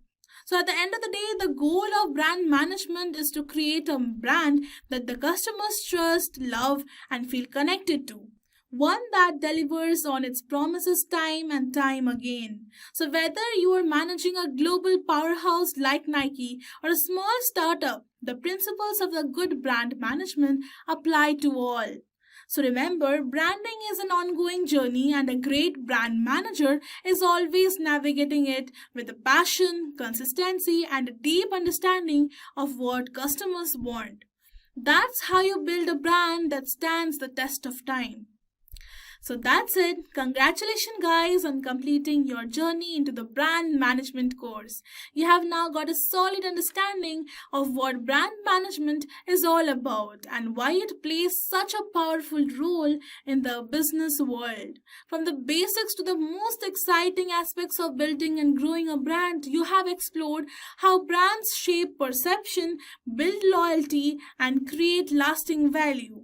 Most importantly, you have realized the true impact a strong brand can have, not just on customers but on an entire business. As you move forward, use this foundation to think creatively, act strategically, and build brands that truly stand out. Imagine giving your website a boost with the power of AI, helping it climb higher in search results and attract more visitors. Exciting, right? That's exactly what an SEO audit does. It's like a health check for your site where AI tools can quickly find the little things that might be showing you down, from page speed to broken links, and suggest smart ways to fix them. By using AI to optimize your site, you not only improve how it looks to search engines like Google, but also give users a smooth, faster experience. It's a simple but powerful way to get more eyes on your content, stay ahead of the competition, and make sure your site is always in the tip top shape. Regular SEO audits powered by AI are your secret weapon to keep growing and succeeding online. Now you must be wondering what an SEO audit is. Is it necessary? How to even perform it? No worries. In this video, I will let you know everything you need to know about SEO audit and how to perform it as a complete beginner. Without making any delay, let's understand what is an SEO. SEO or search engine optimization is the process of making a website easier to find on search engines. It involves using the right keywords, creating helpful content, and ensuring the site loads quickly and works well on mobile devices. SEO also includes improving individual pages and building links from other sites. The goal is to help the website rank higher in search results so more people can discover it. After we have a basic understanding of what SEO actually is, let us know what is an SEO audit. An SEO audit is a detailed check of a website to see how well it can be found on search engines. It looks at factors like how fast the site loads, if it works well on mobile devices, and if the content uses the right keywords or not. AI tool plays a crucial role in the process by analyzing data more efficiently, identifying keyword trends, and accessing user behavior to provide insights. The audit also checks how other website links to it and whether the content is useful for visitors. It examines how easy it is for users to navigate the site and compares it to the competitors. After the audit, you receive a report with suggestions, often enhanced by AI recommendations on how to improve the site's SEO, helping it rank higher in the search results and attract more visitors. So, by now, you must be wondering why it is important to conduct an SEO audit. So, here's why. Conducting an SEO audit is crucial for improving a website's search engine rankings and overall performance. It helps identify technical issues such as broken links or poor site structure that can hinder search engine crawling and indexing. Additionally, an audit enhances user experience by ensuring the site is mobile friendly, fast, easy to navigate, which reduces bounce rates and increases conversions. It also ensures content remains relevant and optimized for target keywords, driving organic traffic without the need for paid ads. Regular SEO audits help websites stay updated with algorithm changes and provide insights into how to outperform competitors. Now, the most important part, I will let you know the two AI tools to conduct a basic SEO audit for complete beginners. So let's get into the video. So the first SEO audit website I would be talking about today is AIO SEO, that is all-in-one SEO. It is very easy and beginner friendly. What you need to do is you have to paste your website URL over here in the search box and then you have to click on analyze. So let's get started. I'm using today the Shopify's website to get you an SEO audit. So I will just show you. Analyze. It may take a few minutes as it is scanning, and see it has provided with a SEO free SEO report over here. So it will first start with the overall site score, that is how your website is doing overall. It is 82 by 100 is like good. Obviously it's excellent. It has commented also, and a very good score is between 60 to 80. For best results, you should strive for 70 and above. So 82, it is already good.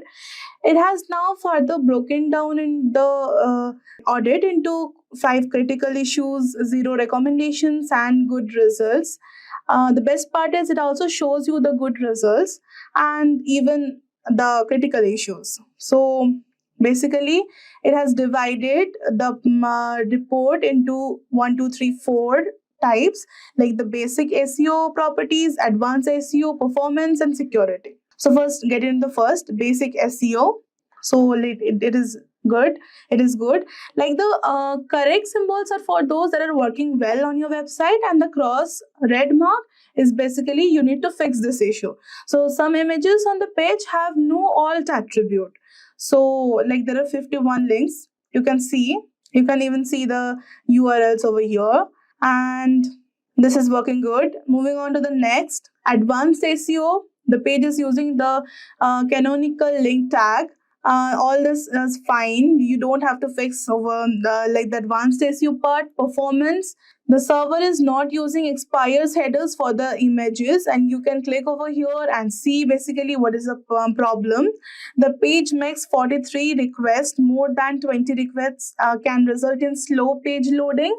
The performance would be less because it makes 43 requests. More than 20 requests can actually hamper the page loading. So it is necessary. You need to focus on this. And the size of the HTML document is 73 KB.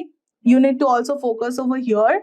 So this is over our recommendation of 50 KB. So they will provide you the recommendations too. And basically, this is nice, I would say. Moving on to the security part, everything looks nice. Directly listing seems to be disabled on the server. That is nice. And see, it is very beginner friendly.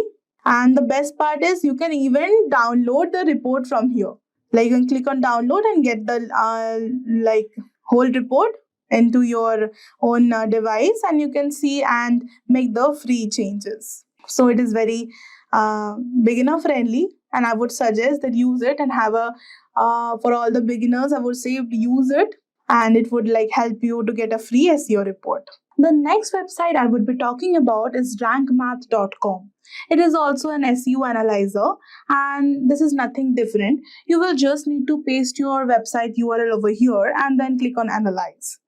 And after that, you will get the free report. Your free SEO audit report is ready.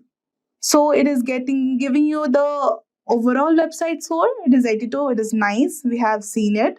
And there are 0 warnings and 3 failed tests. So let's see, move on. Common keywords, SEO description. So it has given a right symbol that the meta description was found, and it is 145 characters long. So it has no problem. You don't have to fix anything. And coming to the image alt attributes, as we have seen in the previous website, SEO audit, that some images on your homepage have no alt attributes. So you will need to say this. And the best part over here is, you will be getting some recommendations on how to fix it. So if you click on it, basically it will give you some suggestions that check your images for missing alt tags and add useful descriptions to each image. Add your keywords or synonyms, but do it in a natural way. So you basically need to check your images, that you are giving it the alt tags and using the descriptions for each image, that what that image is about, and you have to give the keywords or synonyms of that to make it a better one. So this all looks good. Links, ratio, SEO title. Coming to the next, advanced SEO. Search preview is good. No problem is there. And scrolling down, you will see that it all works good. Performance is also good, but we can see one cross symbol. Your homepage makes 42 requests. More than 20 requests can result in a slow page loading. We have found this in the previous audit also. So it will give you how to fix. Try to replace embedded objects with HTML5 alternatives. This HTML new version has some alternatives, and you need to replace the embedded objects of that. Page size, the size of the HTML document is 71 KB over the average of 33 KB, and our recommendation is of 50 KB. You need to, their recommendation is, they're recommending you need to do it on 50 KB, and you are having 71 KB. Then let's see how to fix it.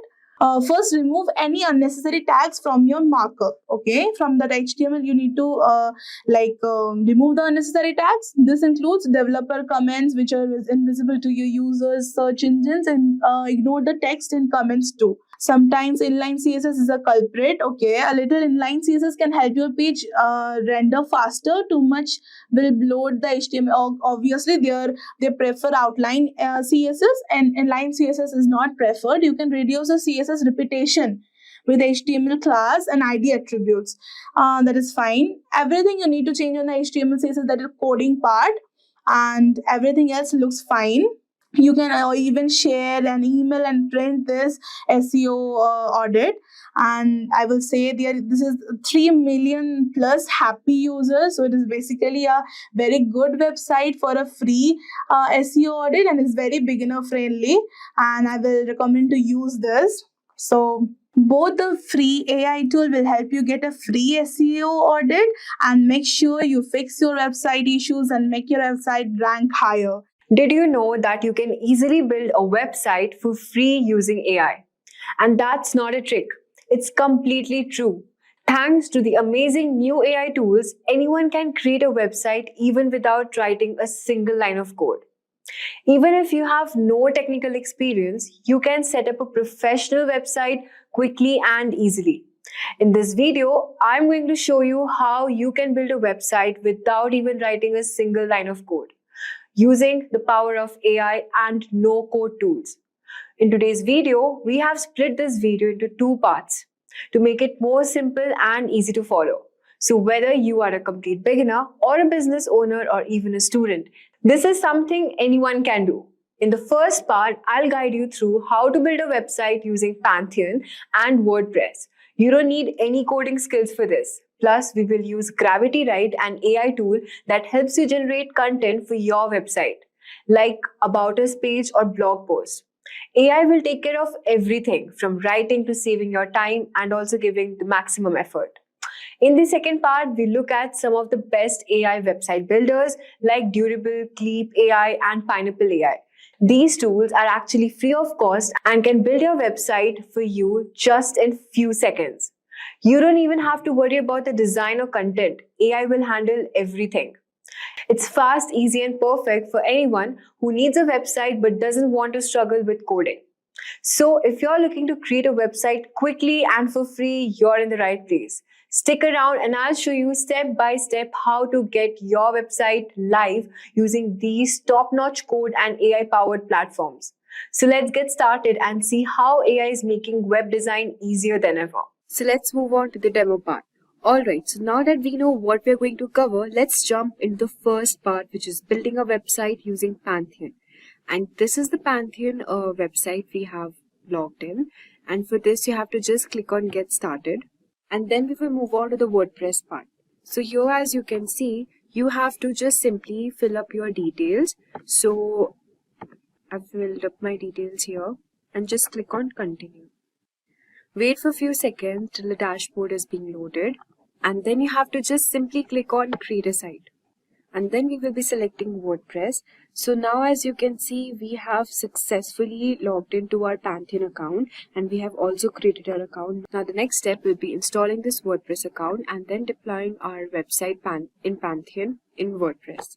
So we will just simply click on WordPress here. Okay, you have to enter your Pantheon site name. Suppose I want to keep my name as Urban Threads India and then just click on Continue here. So as you can see, the site name already exists. So we have to just change our name. We'll just put new over here. Let's see what it shows. New Urban Threads. And just click on Continue. So if this website name is not registered, it will successfully create my website using this particular name. So now the dashboard is being loaded. We just have to wait for a few seconds till it deploys our WordPress.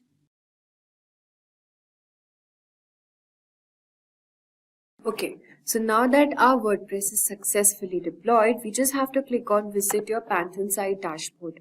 And then it will load the dashboard. So now you have to click on Visit Development Site.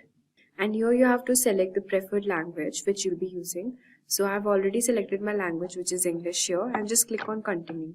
And now as you can see that our WordPress installation is successfully done. So now I'll be just writing my title name, which is New Urban Threads. And write the username here, provide your name, and yeah, this password you can copy it or you can change your password accordingly.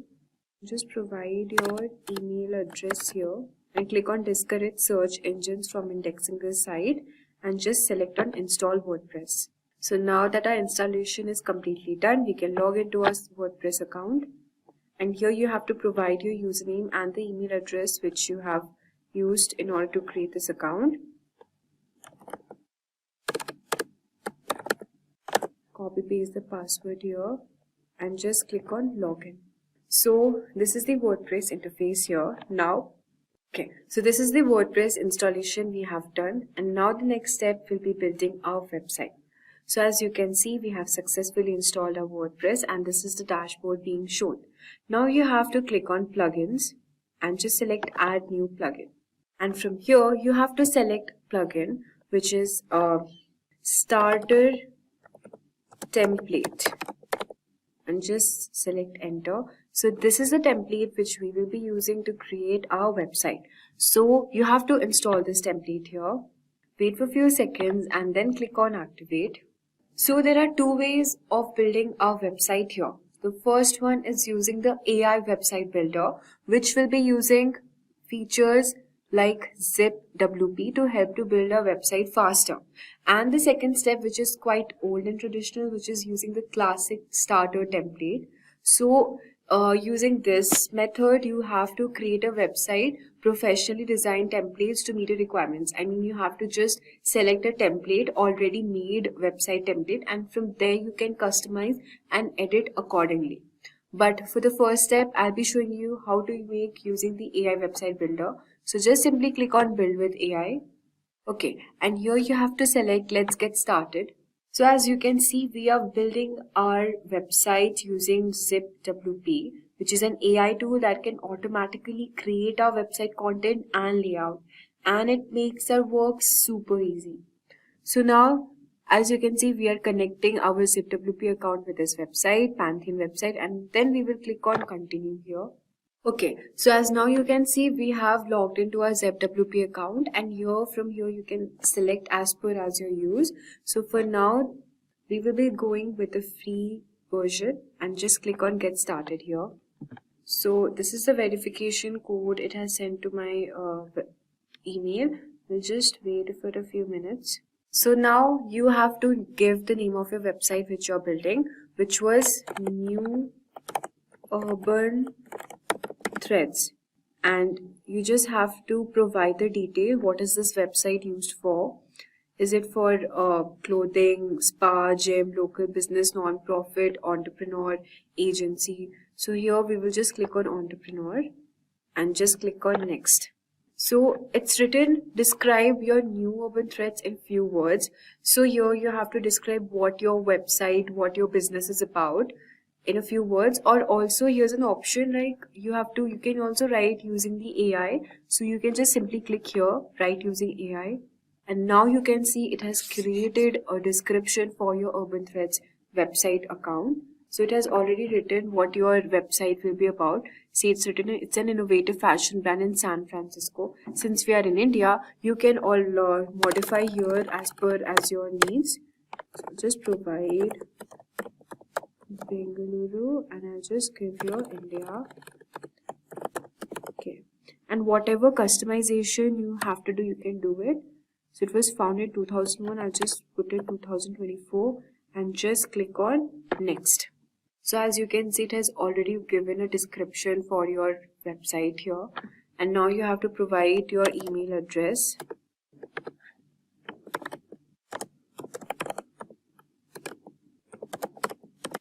You can also add your social media account if you want to and just click on next here. Okay, so these are the images you want to pick. So just select on the images. Since it's my clothing online store, you can just select few images from here. You can select this. You can also just simply search here fashion or street style fashion. Okay, so as you can see, these are few images it has shown for us. I'll just select this also.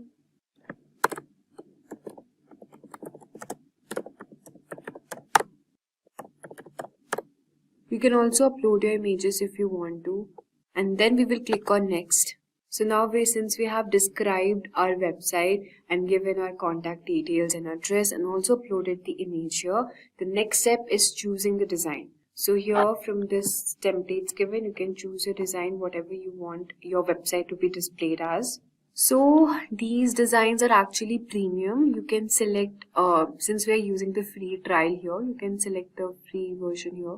So whatever style it's looking good, you can just select that accordingly. Since I like this more, I'll just select this. And this is just a sneak peek of how our actual website will be. So just take a look. How will it look like? Alright. And from here, you can actually upload your logo. So just click on select files. So this is our logo here, new urban threads. And you can also decrease the logo width accordingly. You can also change the font pair, whatever you want your website font to be in. So since I like this more, I'll just keep it this. You can change the color palette also. So I'll be selecting this as my color palette and I'll select continue. So also you can add features in your website, what features you want. Blog, contact form, automation integrations, video player, page builder, e-commerce, that cart, donations, free live chat. So I will just simply click on free live chat as I want this to be displayed as a feature in my website, and I'll just select start building. So we are preparing your website. You just have to wait for a few seconds till it prepares our website. So as you can see, our website is now ready and you can just click on this option. Okay, and now the next step will be editing our layout and the content in our website according to. Just simply click on edit page here.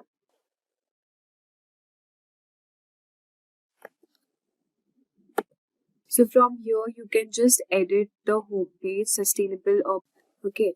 So this is the description here. You can add it accordingly, or you can also ask the AI to write it or make it more shorter here. You can also change the layout of this button, and from here, click on content and the image icon you want it to be. So if you want this icon to be enabled, you have to just click on select here, and what style you want in your title plus your description. You can just change it accordingly. Since I want to keep it in white color, I'll just go with it. And okay, Alex turns Jolie to some sustainable fashion. These are the demo post 1 reviews. You can just simply click here and change if you want to. These are the testimonials of what our customers say here.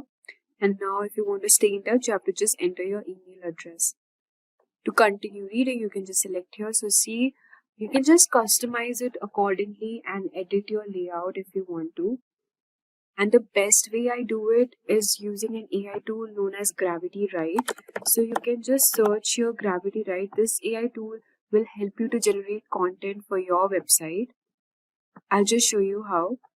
So you have to just enter your email address here.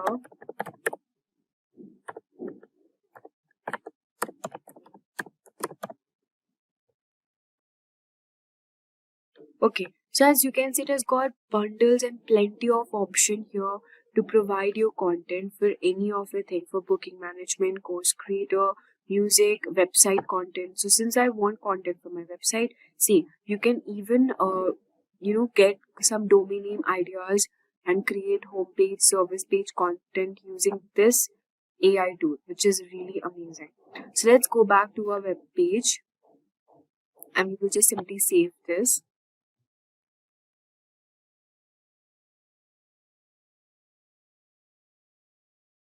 So now we have finally viewed our page here. So this is how our actual page will look like. Our actual website, how it looks like. Isn't it really amazing? Just within few seconds, following few steps, you are now able to create an amazing website. So now that we have created a website, the next step is purchasing a domain name. For this, you can use one website which is called Web Space Kit or Hostinger. So I'll be showing you here. Just simply type Web Space Kit. And if you think you can buy a free domain, I don't think so it is possible to buy a free domain. It's obviously paid, but then you can use this website to actually buy a domain in lesser price, which is only 139 rupees per month. And you can just view the plans and simply buy. And the next website is Hostinger. So these services will let you buy a domain and host your website in a very small fee. So all the links will be added in the description box if you want to check out these websites and create and buy your domain for publishing it online in the internet. You can use either hosting it or web space kit. Also one more thing, Now that we have decided to move our website for WebSpace Kit for hosting, you need to install a plugin on your Pantheon website, which is known as Migrate Guru. And using this plugin, you can actually wait. I'll show you the plugin here.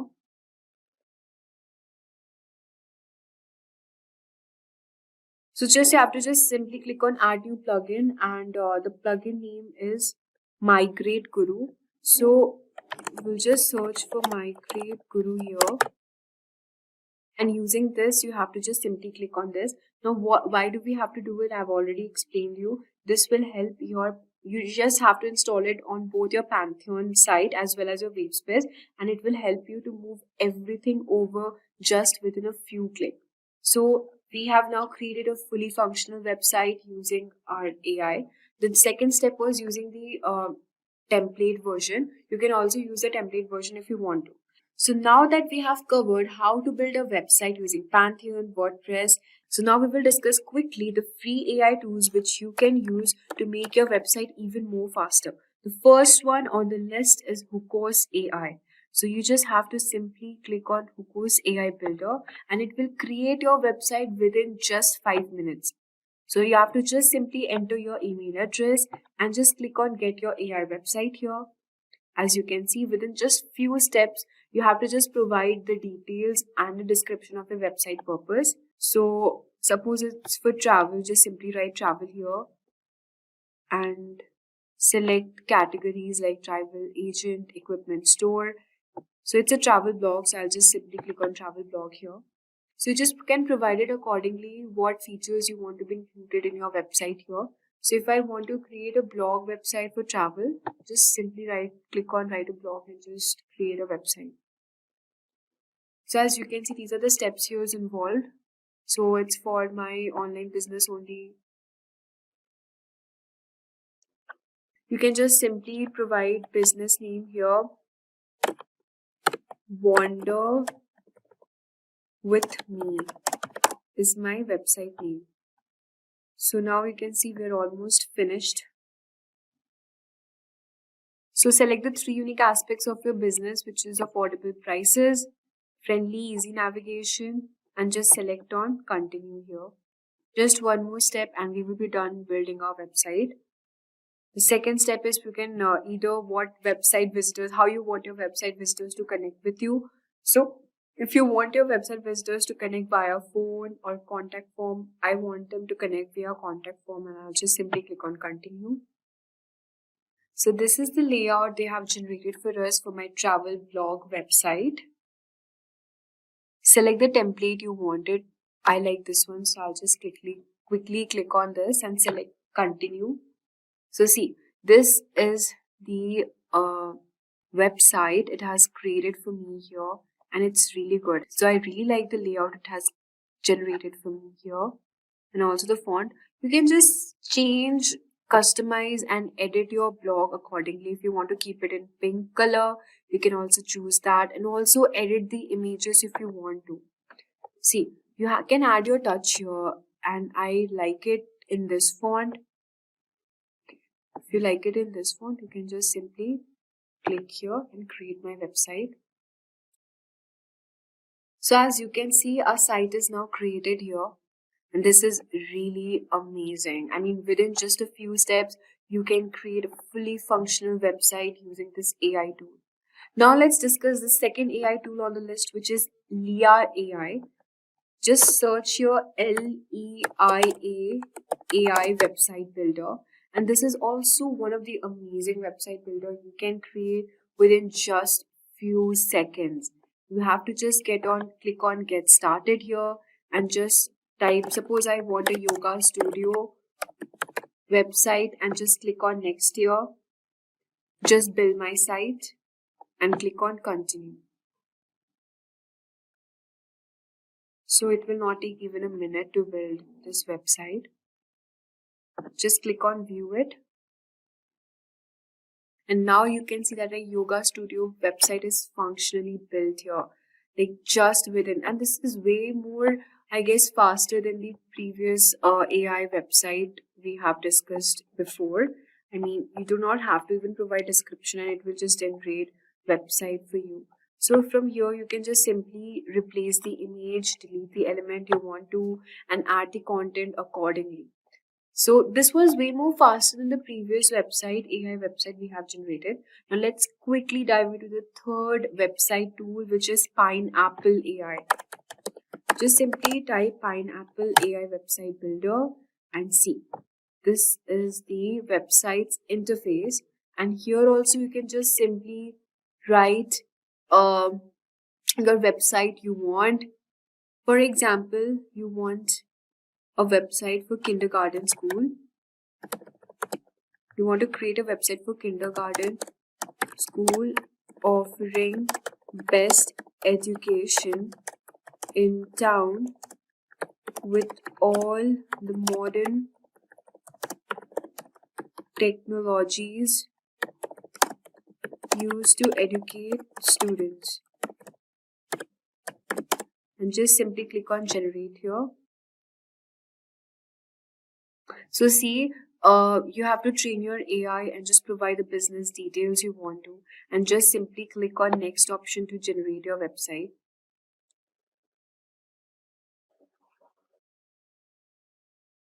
So you can just simply click on the website template you want to. So if I like this one, I'll just simply click here and just click on AI customize, and see, it will generate a website for you. And from here, you can add details to start generation. And like this, you can create a website. I mean, it is good, but I like the previous two AI tools more, which could create really amazing website within just a few seconds. This was the template we had selected, and from here, you have to just simply click on each of the content you want to edit and just pick your design here. All right. So let's move on to the next website, which is Cleep AI. Just simply search Cleep AI website builder, and let's see how this website is. So you can just simply click on try for free option here and search for business. If your business is related to health and beauty, just select that. If you're an entrepreneur, select entrepreneur. What name it should be? Fit India. What's your goal to make money online? Location you can set accordingly. With AI, add some information. For information, you can use either ChatGPT or your Gravity Right to generate content.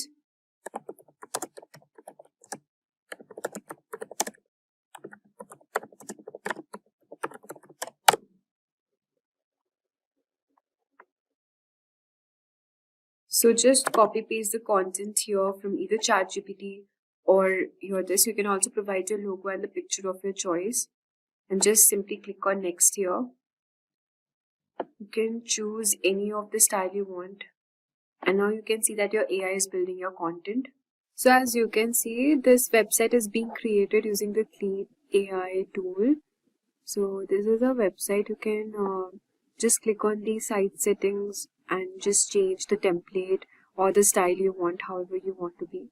So let's talk about the final AI website builder, which is my personal favorite, which is Durable AI. So we just click on Durable AI and let's check how this AI will create content for us. We'll just select generate your website here. So what type of website are you building? It's you will use the same fashion online clothing store. Name of your business is Trendy Collections. Just click on generate websites. So you just have to wait for a few seconds and a website will be generated. So since I had provided my location, Bangalore, so it has created my website called Bangaluru's latest collection website. You can check it now. So as you can see, our website is now ready, and you can also edit your website accordingly. This tool creates websites in a matter of seconds. Just give some basic details and durable AI generates a complete website including content, images, and layout. If you're in a hurry, this is the perfect solution for you. I would highly recommend using this tool. And now you can see the pricing label and everything mentioned here. It's superb. I mean, the quality and the layout it has provided is really good.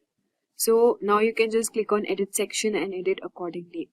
So guys, we have come to the end of our video. You know now how to build a no-code website using platforms like Pantheon and WordPress, as well as how quickly it generates website using AI-powered builders like ZipWP, Hookoo's AI, Clip AI, and my personal favorite, Durable AI.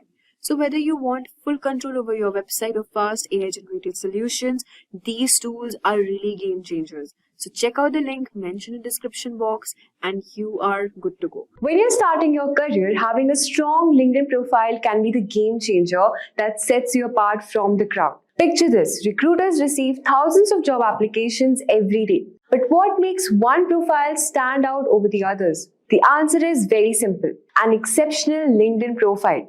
Did you know that over 72% of companies hire employees directly through LinkedIn and 63% of employers check a candidate's profile before offering them a job?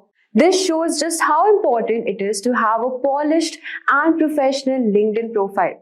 So whether you're a fresh graduate or an entrepreneur looking to make meaningful connections, LinkedIn can be the key to unlock countless opportunities. So in this video, I'm going to show you exactly how to build a LinkedIn profile that grabs attention, gets noticed by recruiters, and opens doors for you. But wait, here's the best part. We're not just covering the basics. I'll be sharing you some AI tools that can help you supercharge your profile and take it to the next level. These tools will help you craft the perfect headline, write an engaging summary, generate strong skill keywords, and even help you create a professional profile picture and banner. So stick around until the end for full breakdown and make sure to implement these tips to get noticed by the right people. So let's dive right in. So now in this video, I'll show you how to create your LinkedIn profile from scratch. So as you can see, this is how my LinkedIn profile looks right now. And if you're a fresher or someone, a student, or just starting up with LinkedIn, I'll show you the exact steps how you can optimize your LinkedIn profile and get started with applying for jobs. Now for reference, you can see that how an actual LinkedIn profile looks like. Just look at the description, the title pages, and the featured section, about section, top skills. Now this is a profile which is actually optimized and it has everything covered. So we would also be starting off with our profile and I'll show you how you can also create that account. So now first step would be setting up our profile picture. The profile picture plays a very important role. You can think of it as a digital handshake. So as you can see, this is a professional looking profile picture. So as you know, a professional looking profile picture can get you about 21 times more profile views and 9 times more connection requests. So you see everyone, all the famous people, those who are actively using LinkedIn, how they're setting up their profile picture. So first you just head over to your profile section and from there just select here and click on add photo. Then you can upload a picture of yours. So I have this picture of mine. Now make sure that your picture is, the front camera facing picture, not a side looking face or a group picture. Please do not include that in your LinkedIn profile photo. Make sure that your picture looks far professional and it is faced to the camera. And also if you're wearing something formal and the background is plain. So yeah, even if your background is not, I'll show you the AI tool where you can actually change your background. And so from here, I can save my picture. Now before saving it, let me show you this tool. So you can head over to Adobe Firefly and from here, you can upload your image if you want to enhance the quality of your image. So I've uploaded my image from here. And let's suppose if you want to insert anything, you can select the background. So I'm selecting the background here. So this will actually remove the background from here. And from here, you can enter your prompt. So my prompt is a professional background. Okay. And then I'll just hit on generate. So you can see this is the background it is generating for us, but then I didn't actually like it. So I'll just be giving a professional, simple, plain, white background. Okay. Yeah, so now as you can see, you can use this images, and here the background is actually fully white and the quality is also far better. So what I'll do is I'll download it from here, and you can also do that.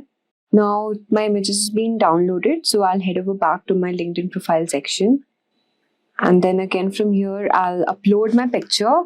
I'll select this image, and you can zoom a bit if you want to. Let's suppose I want to zoom in a bit. So I'll just increase the zoom. Yeah. So this looks a bit professional, and you have this filter and adjust image also. So you can, add filters if you want to add, but I think the plain and simple looks better. Now I'll save my picture. So now as you can see, our profile picture is ready, our very first and important step. Now the next step is our banner image. So let's talk about your LinkedIn banner now. I'll show you how a real banner image looks like. So this is how a banner images looks like. Like it will describe what work actually you're doing, your niche, your profiles. If you're a software developer, you can, just mention it over there, and you can have that background. So now for this thing, you have this tool called Canva.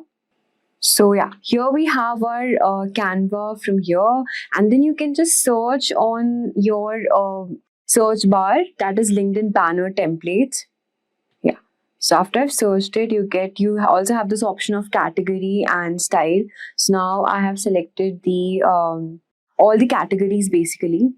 So let's suppose if you're a video editor or a graphic designer, so accordingly you can just select your template from there.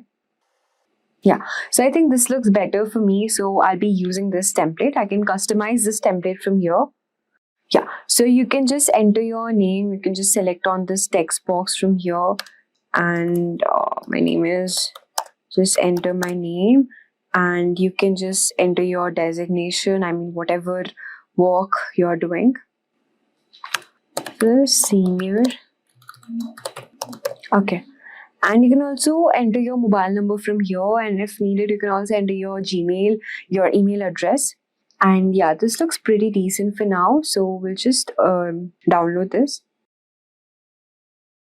So now we have downloaded it. So we'll just head over from here and add cover image. And you also have choose this images from here, which is not needed. So we'll just select an upload a photo, and from here you can just select the template which we had designed, this one. And now you can actually straighten, zoom, whatever you want to, but so this looks better to me, so I'll be applying this. Yeah. So now that you can see, our LinkedIn banner cover image is also ready, and our profile photo is also ready. And so what we have to do now is that we have to work on our descriptions. Okay, before that, I would say a third step would be actually optimizing our custom URL. It's a small but powerful change you can make in customizing your LinkedIn URL by default. Now, LinkedIn gives you a URL with random numbers and letters. So you can see this is our LinkedIn URL from here. So you can just click on this section, which is the public profile and URL, and you can just edit your custom URL. So I'll be selecting here. Okay. So this is the custom URL from here. So you can just remove the letters, the numbers, random numbers. And suppose, let's say the name looks better, so I'll just save that. So our LinkedIn custom URL is also ready now. Now our next step would be crafting a killer headline for our LinkedIn. Now your headline is one of the first thing people see, so it's very important to make it count. Instead of just simply listing your job title, show off what is best for you. So let's suppose if you're a student, you can just enter something like tech enthusiast, passion for AI. Let's suppose you're working on some development technology, so you can just enter the programming language's name. So I'll show you, you can actually use AI tool for this thing. So let's suppose I'm using ChatGPT. So what I'll do here is I will upload my resume, and I'll just give a prompt that based on my resume, add LinkedIn title description effective and strong. You can also customize it more, killer headline. I've also mentioned it. Yeah. So as you can see, based on my resume, here's a LinkedIn headline and the description that will effectively highlight my strengths and it will make my profile stand out. So I'll just copy from here, which is my designation, what skills am I actually looking for, and the other roles and designs which aligns with my resume. So here again, I'll just head back over to my LinkedIn account and I'll just edit. So this is my headline from yours. I'll just remove it and I'll mention this thing. Okay, so right now, since I'm working, if you are a student, you can just mention that passionate about AI, machine learning, and here, these are the slash bars, and from here you can just enter your any niche which you're interested in. So yeah, this is how you can create your better headlines, and then I'll just save. Also, you can just mention your education from here. Just select the college you're being passed out, and if you're working in any industry, you can select that. So let's suppose I'm working at a company now, so I'll mention as my designation here. Okay. Yeah. So I've mentioned my company and this is the start date and all, and I'll just click on select. Okay. Yeah, so I've saved my experience from here. Now, if you have any internship experience and all, you can also do that. Also, there's one option of you can add this and update it in your network, which I'll show you later how you can do it. So, if you want to actually, if you're just starting out a new position, you can also do this. You can, you can post it on your LinkedIn, which I'll skip it for now. I'll show you later how to do that. Okay. So as you can see, I've added my headline from here. You can also add your verification badge, but we'll do it later. Now, let's suppose if you're open to work and you want the recruiters to see that you are actually open to a network. So what you can do is you can add profile sections from here. So you can also set up your profile with a resume, but these are the core things which you can select. So first we have this add about section. Now, again, I would say that you can head over to your ChatGPT, or we have one more AI tool, which is Gravity, right? You can use that as well. So here we have the about section. So I'll just again copy this. Okay. Yeah, we have our about section also ready and I'll just save it. Now about section has been updated. Now let's see what more things we can do it. So we have this education. Again, we have added our education position, what services you have. We can add a career break if you took it. Now, one more important thing is adding your skills. Now, this is very, very important. So by default, you have these suggested based on your profile, which is the research, marketing. So again, for this, you can head over to your AI tool. And I've mentioned that give me skills section also. Yeah, so this is the skill section. So again, I will copy paste it from here and I can just keep it over here. Okay, so you can just select it that show us where you use the skill. So if you're using it in your current designation, you can select it and just click on save. So our skill is already on your profile. Okay, the skill is already mentioned. So we have, okay, so you cannot just copy paste your skill from here. So you can just manually, you can write it. So we have this web content, then we have SEO.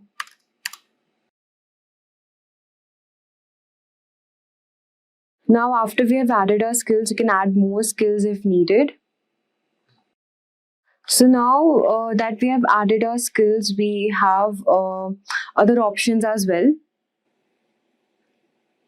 Now, one more important thing is the add featured one. This is also very important. So just click on this. Now, this featured section is where you can showcase your best work. So whether it's a blog, a website, a project you're proud of, you can add it here and it will give recruiters a glimpse into your practical work beyond just your job experience. So you can just add from this plus icon from here. Now you can use a link, you can add a media. Let's suppose I post content on YouTube. So you can, I will just upload at the YouTube video link. So here I have my latest content added. So I'll just add it from my section. And you can also add description and a thumbnail as well. So I have a thumbnail ready with me. Okay. So I've saved it from here. Now you can see that it has added a featured section. Now anyone who wants to have a look at my video, they can use it using this featured section. So if you write any blogs or if you have any articles, any media, you can just add it from here. Now after you have added your experience section, the features section, now is your step to regular post and interact. So I'll show you how you can post your content. Yeah, so from here you can just start a post. You can just talk about what is trending on internet related to your skills or anything. So you can just post it from there. Now I have a LinkedIn post ready with me, and I took help with from ChatGPT. So this is the future of work, how AI is revolutionizing industry. Now, maybe any topic which is obviously inclined with your resume and your skill set, and if you want to talk about it, you can post it in your LinkedIn account. And you also have this option of rewrite with AI. You can also add media section from here. You have this creating an event option, celebrating an occasion. If you're promoted, if you have joined a new company, you can just celebrate an occasion and share it in your LinkedIn. And so you can just select on post from here. So now your post is also there. So we'll just view our post. Yeah. So you see, if you regularly maintain, if you keep on posting, it's very important to increase the visibility of your LinkedIn account. I would say you should not be shy. You should join groups and communities related to your industry. Now, networking is two-way street, and by engaging with others, you will increase your chances of making meaningful connection that could lead to job opportunities. You can also join more communities. You can just search on your LinkedIn AI. So you see, we have plenty of people who keep on posting. We have companies, post, and people. So you can just connect with more companies and people, which is your, whatever company are you targeting for. So now we have done the important steps. Now is one more crucial thing which I'll be sharing it with you, which is the certification and education. So I'll just show you how you can do that. You have this option of add license and certifications from here. Now, I would not say that based on your certification, you'll be getting a job. But then, of course, it's very important if you already have a certification with you. You can use that to show off in LinkedIn. And so it will help recruiters to reach out to you. So I would say if you have any certification from Udemy or Simplilearn, you can just, upload it in your certification section from here. The last step would be applying for jobs now. So since you're a fresher, you would not be knowing how to do that. So it's very easy. So you can just head over to the jobs section from here. And then you have your preferences saved, and you can also save the job. So we have this research analyst technical, and these are the top job picks for you. And you can just search for, let's suppose I'm searching for technical manager. Okay. Now, these are the job posting mentioned. So I would say that you can set your filter to the date posted as the past 24 hours, because now this will help you to actually, increase the chances of getting the job, because the faster you apply in any company, it's better. You'll get the job much more faster as compared to the job postings, which is posted 2 days before or before timing. So it's always, it's very important that you apply to jobs for the past 24 hours listed. And these are the job posting you have. So let's suppose I'm interested in this company, which was posted 5 hours before. So you can just simply apply from here. You can read the job description. You have the responsibilities. And if it matches with your resume, you can just apply from here. Now, you can also copy this about the job posting, and you can just send it to ChatGPT, and then you can modify and enhance your resume based on this JD. And that will again help you to rank higher in keyword and ATS, so that your resume gets selected. Now, if you're looking for any experience level, you can apply for that. The company section from here, you're looking for a remote job or hybrid job, you have this easy apply option. If you're looking for easy apply job opportunities, you have this job posting. So from here, you can just directly click on this and you can easily apply to this. And that's how you create a LinkedIn profile that stands out and gets noticed. With a professional picture, custom URL, strong headline, and active presence, you will be ready to impress recruiters and land your dream job. LinkedIn is more than just an online resume. It's a powerful networking tool that can help you connect with industry leaders, showcase your talent, and take your career to the next level. Imagine you wake up in the morning, check your phone, and see notifications of sales pouring in from your own Shopify dropshipping store, all while you're asleep. There's no boss to answer to, no office to rush, just a business that runs on your terms, generating income 24 by 7. Sounds too good to be true. Well, in 2024, this isn't just a fantasy, it's reality that you can start building right now with Shopify Dropshipping. In this video, I am going to take you on an exciting journey into the world of Shopify Dropshipping, where the barriers to entry are low but the potential rewards are sky high.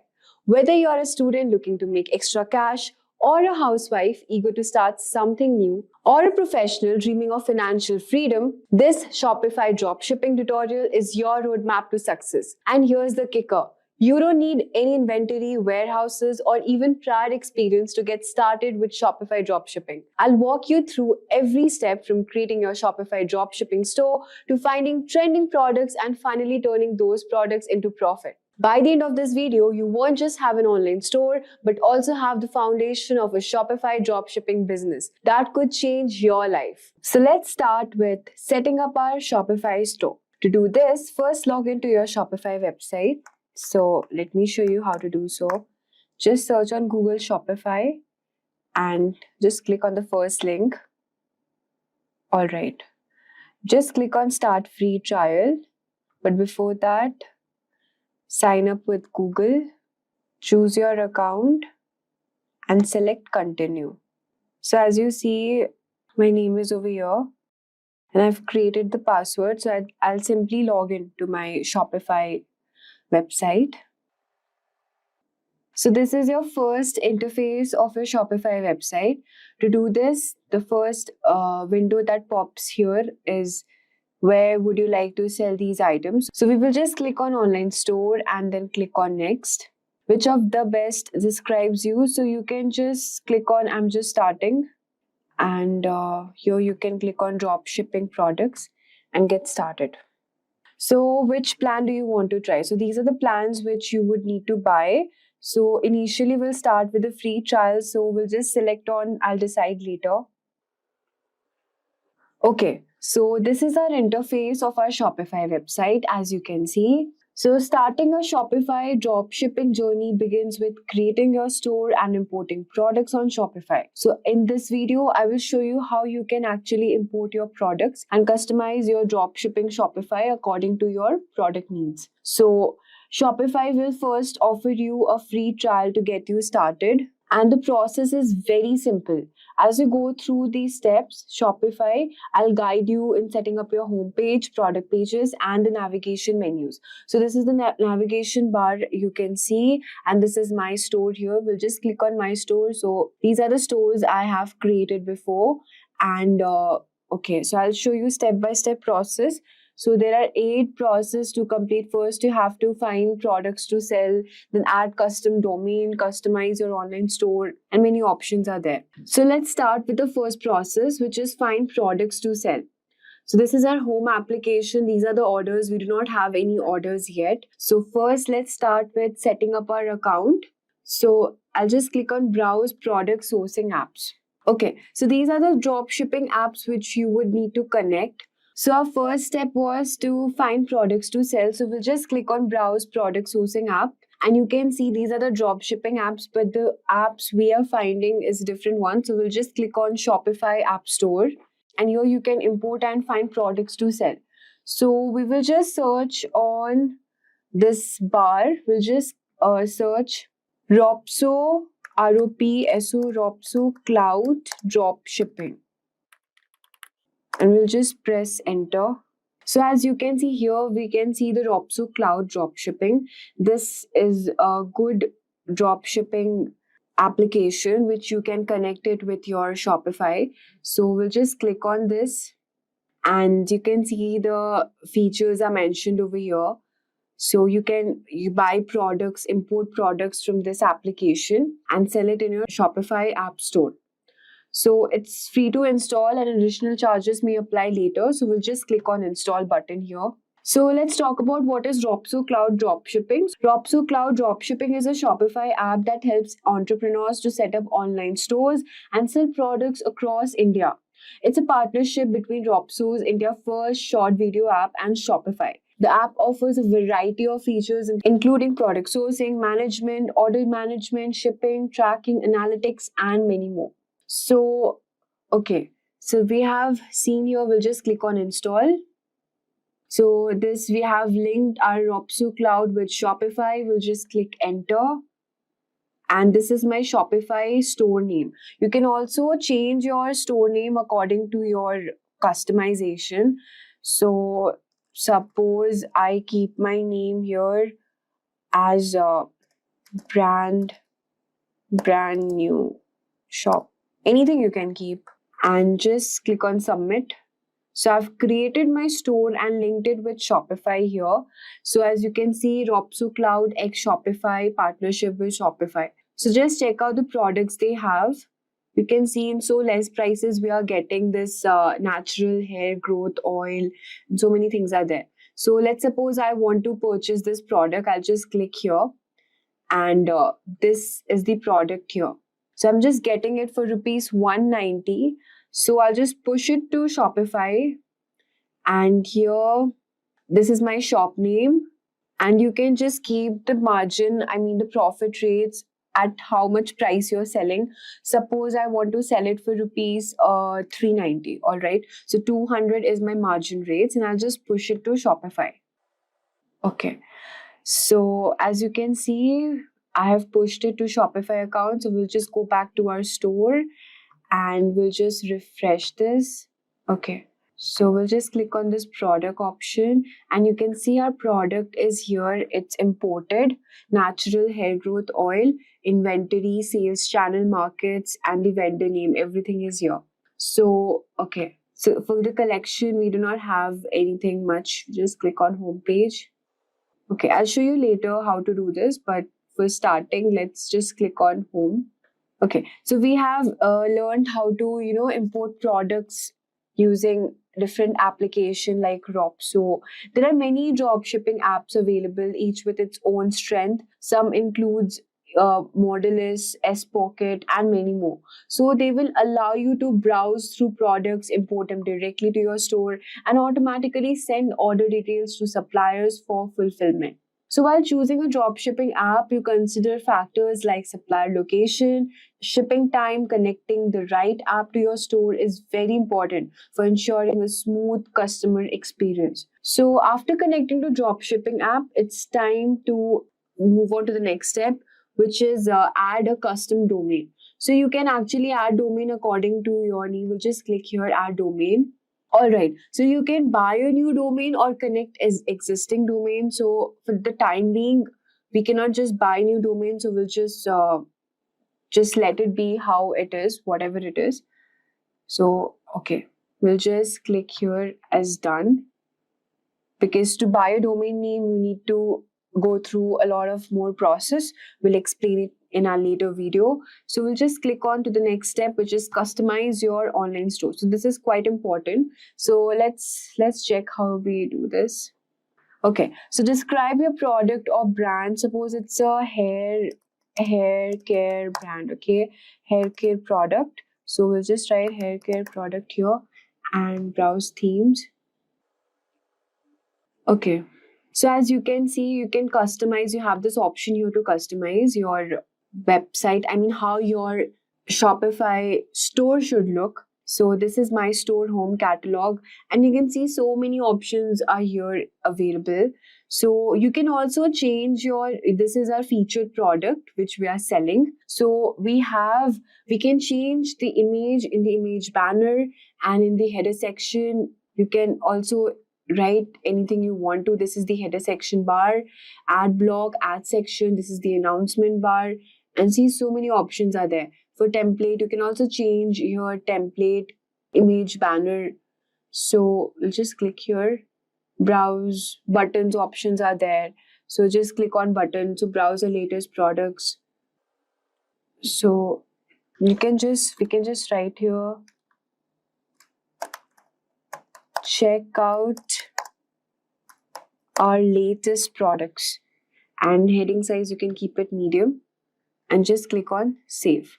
Okay, I've just typed here wrong, so I'll just write latest and just click on save here. Alright, you can customize according to your personalized, however you want to make your website look more attractive. And announcement bar is there, so whatever you want to write, it's written welcome to our store. If you want to change it, you can. So you can see, you can explore free images here. And suppose like I want to keep any images from here. Suppose this image, I'll just click here and select. So these are so many options available here according to your need. So you can just customize it whatever, however you feel like. So we'll just move on to our next. We'll just check out the next options. So now we have know how to customize your online store. The next step is to name your store. So you can just name your store whatever you want to name. Suppose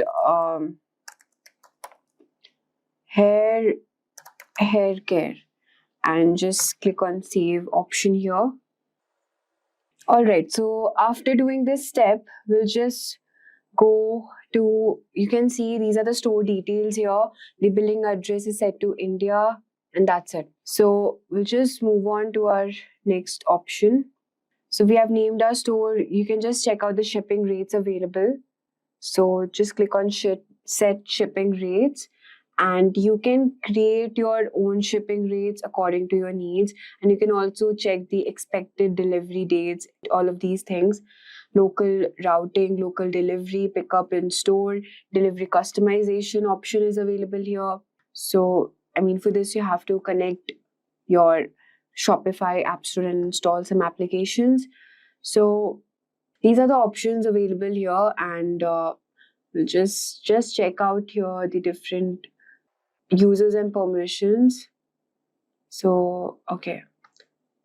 Your billing cycle is important. So after you finish up with your free trial, you need to buy the plan available.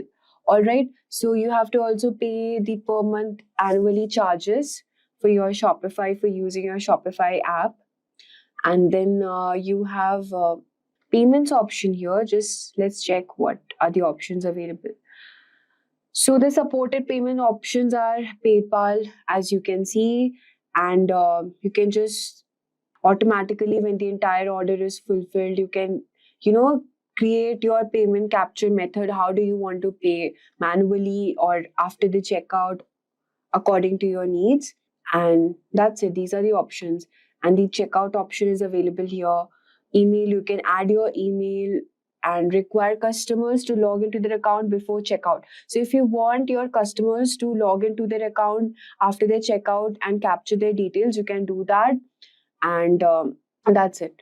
So these are the options. These options come after you create your account and set up your store. So we have now understood how to set our shipping rates. Just let's see how to pick a plan here. So we'll just check how to pick a plan. So these are the plans available. The most popular plan is 20 rupees per month. So you can see these are the credits they offer. For Shopify, for small teams, 20 rupees per month option is there. Advanced, plus, so many options are there. So you can just pick your plan however you want. So we have understood this option also. And the last is your setting up your payment provider. So let's see how to set up payments over here. So these are the payments provider. We have checked this out option previously, how to activate PayPal. So after you complete and setting up your store, particularly, you can just click on the payment provider option here. So these are only the step, and after doing all of these things, you can just place your test order here. So first you can just read. By placing test order, you can make sure the checkout process is order processing. You can just check out the inventory methods, shipping, email notification, everything is correct or not. So that's it. These are the further taxes, the domains available. You can see from these options, from here only, from advanced setting option, you have to create policies also. See, return and refund policy. The no policy set because we haven't created any policy yet, but you can do that once you complete setting up your store. Then we have privacy, terms and conditions, shipping policy. So just let's see what are the options available here. So you can just text, any shipping policy you want, like refund system, how many days that product should be available. So these are the shipping policy and contact information. Also, you can provide contact. Return rules are off. You can just simply click on manage and just do your return rules, all of these things. So these are only the steps. How do we create our Shopify application? So these are the options which we have seen on how to enhance our customer support using Shopify inbox. And so you can see that Shopify offers a lot of tools available here to, you can explore SEO settings, create email marketing campaigns, and run social media ads to attract customers. So we have seen on how we have enhanced all the customization and creating website buttons and everything, and how do we, connect our Ropso cloud dropshipping in our Shopify. So that's it. We'll just select we have completed all our steps, and you can just place test order. That's it. We're just done and setting up our test guide. Okay. So these are the online store available. You can see these are the themes we have selected, and that's it. You can customize your. You have again the option of customization. We last saved 12 minutes ago. Blog post options are there. Marketing. You can just click on marketing. How like previous period how you have sell your products, the sales attributed to marketing, what is the average order value and the total sales. You can also click on the analytics option and check the total sales, the discounts available, gross sales, duties, how is your Shopify application growing, and you can just plan it accordingly. And the content option is also here. Customers, you can add import customers here, connect with the customers, then products, whatever products you have. Right now, we just have one product in our hand, but you can also add many products, whatever product you want to import in your Shopify application. And this is the order I have already told you. So we haven't placed any, we don't have any orders right now. So this it's showing your orders will show here. And there we have it. By following these steps, you'll have a fully functional Shopify dropshipping store ready to start making sales. The beauty of dropshipping is that it allows you to run a business with minimal upfront investment, giving you the flexibility to experiment with different products and marketing strategies. Alright, so now before using the ChatGPT's abilities to enhance SEO in your system, we need to install an extension. That extension is known as AI PRM.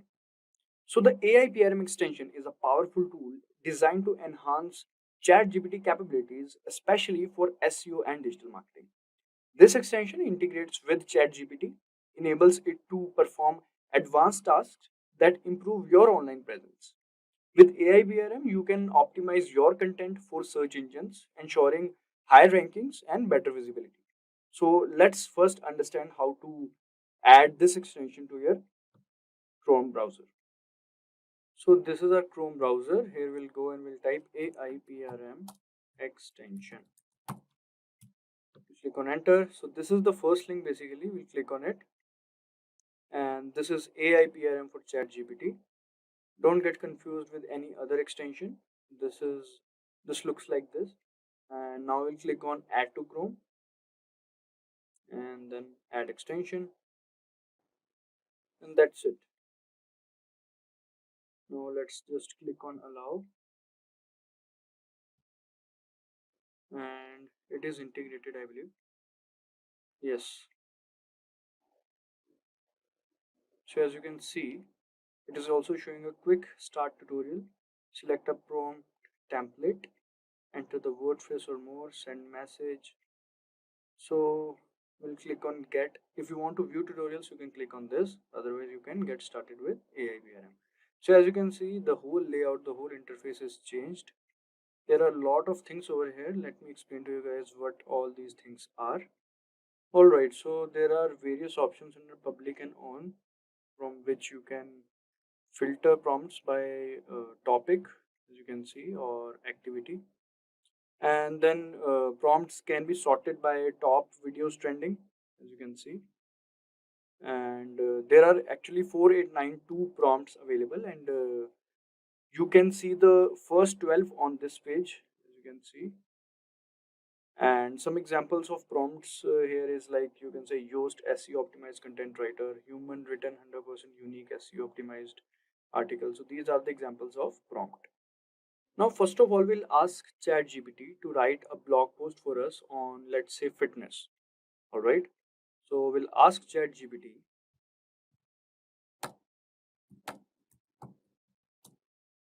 fitness in everyday lifestyle. All right. Let's click on this. So we haven't used any prompt till yet. So let's just first put this input and let's see what ChatGPT gives us. All right. So as you can see, this is the topic name, importance of everyday fitness, simple strategies to incorporate fitness. Then we can see subtopics are also there. All right. And here's the conclusion. All right. So this is basically our blog post. So now let's say we want to optimize this blog post and we want to do SEO on this one itself. So let's first just copy this. We'll copy this and paste in our document. All right, so this is our document and we have pasted this. All right, now let's go back over here and let's say we want to write it in a more familiar, or you can say friendly tone, and in a more explanatory tone you can also use. So let's just write this.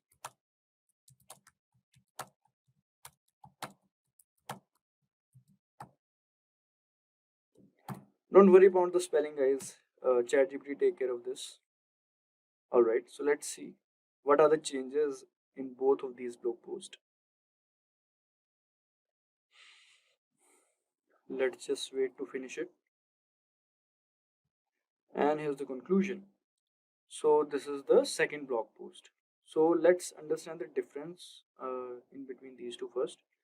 We'll first check out for this one. Start small, begin with manageable changes. All right. As you can see, here it is, begin with manageable changes. Take the stairs instead of elevator. Walk or bike to nearby destinations, or stand and stretch during work breaks. These small efforts can add up over time. Alright, let's just see what is written over here in the second blog post. In the second blog post, it is written, begin with manageable changes that fit seamlessly into your daily routine. For example, or for instance, choose to take the stairs instead of elevator, walk or bike to nearby destination instead of driving, or stand and stretch during work breaks. These small efforts can accumulate over time and contribute to your overall fitness. So if you want to take the second one, which is a few changes, it is more bit explanatory compared to the first one. We can just copy paste this one as well. So you can write a second prompt as well, in which if you want to write in a friendly tone or in a formal tone, you can write like that. All you have to do is to just write the prompt in ChatGPT. Let's just copy paste it. We'll replace it with the second one. All right, so now we are back in ChatGPT. So now basically we have the blog post content. Basically we have the content of it. Now we want to polish it. We want to select the best title out of it and many more things. So for that, let's just make use of prompts. Instead of writing all these prompts by yourself, you can make use of the prompts that comes with AI PRM ChatGPT prompts. All right. So let's just say we want to write about the title. We want to select a perfect title for this blog post. So what we can do is we'll go over here and first of all we'll select, in topics we'll go and we'll select copywriting, because we want to write about the SEO optimized title. We want the best title. We'll select copywriting, confirm. All right. Now after this you can just go for prompts, whichever you like. I'm gonna go for this one, blog post title generator, as you can see. Also, if you didn't get what you wanted, then you can go for the search engine over here. You can just type let's just say if you if you're writing a script basically and you want a perfect title for it, then you can write a script generator or something like that over here. Automatically, whichever prompt that are relevant to it will come. All right.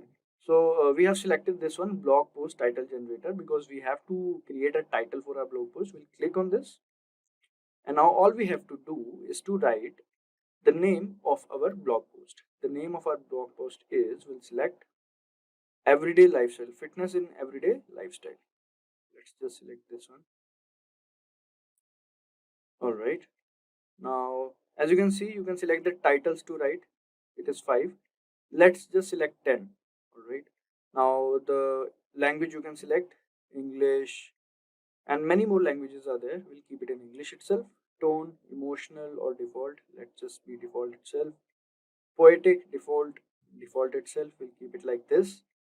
All right. Now, click on this. Let's just see. So according to ChatGPT API and prompt, these are the 10 best titles that we can implement in our blog post. Now what we want to do is select one best title out of it. Alright, so these are 10. We have to select one out of it. So for that, we'll go to Google Keyword Planner. So this is Google Keyword Planner. We'll click on this, find your campaign and keywords. We'll click on this, visit Keyword Planner. Now you guys might be thinking, what is Google Keyword Planner? So let me explain to you guys. So this Google Keyword Planner is a free tool that helps you find keywords for your online content. It shows you how often people search for certain words and phrases and how much competition there is to rank for those keywords. This way you can choose the best keywords to target in your ads or blog post or website to attract more visitors and potential customers. So it will give you the numbers basically which are mostly ranking and having the competition. Alright, so we'll click on discover new keywords and let's select where it is. We'll select the first 10. Go to Google Keyword Planner and now here we will paste it. So all 10 of them are pasted. Now what we'll do is we'll click on get results. So after clicking on get results, as you can see, so this is average monthly searches, this is competition. We want the maximum monthly searches, fitness, healthy lifestyle, and low in competition. So according to your preference, you can select from here, and whichsoever, this is 100k to 1 million, and many more topics you can select from here which has low competition. So as you can see, this treadmill has more average view, 100k to 1 million, but the competition is also high, so we should keep the competition low as well. So we should keep in mind, so we can select our best title from it, so whichever suits. All right, after selecting the best title, we can go to our what we call this blog post to change the title. So this is the new title. Let's keep it like this. Alright, so now our title is done. Now let's go back to ChatGPT. And here is our ChatGPT. And now let's go to its layout. Now here we want to write the content regarding that title. So what we'll do is basically we'll go over here and we'll select SEO. And once we have selected it, we'll select this prompt, human written 100% used SEO optimized article. Now based on that title that we have generated, we'll write a complete content on it. We'll use the help of this prompt. So as you can see, GPT 3.5 Turbo, GPT-4, GPT-4o. We'll select this and paste our title. So this is our title, transform your life, how everyday fitness can boost your health. So now this prompt will generate the content based on this title. Alright, now let's see. So as you can see, transform your life, how everyday fitness can boost your health. This is the content outline, the article outline you can say.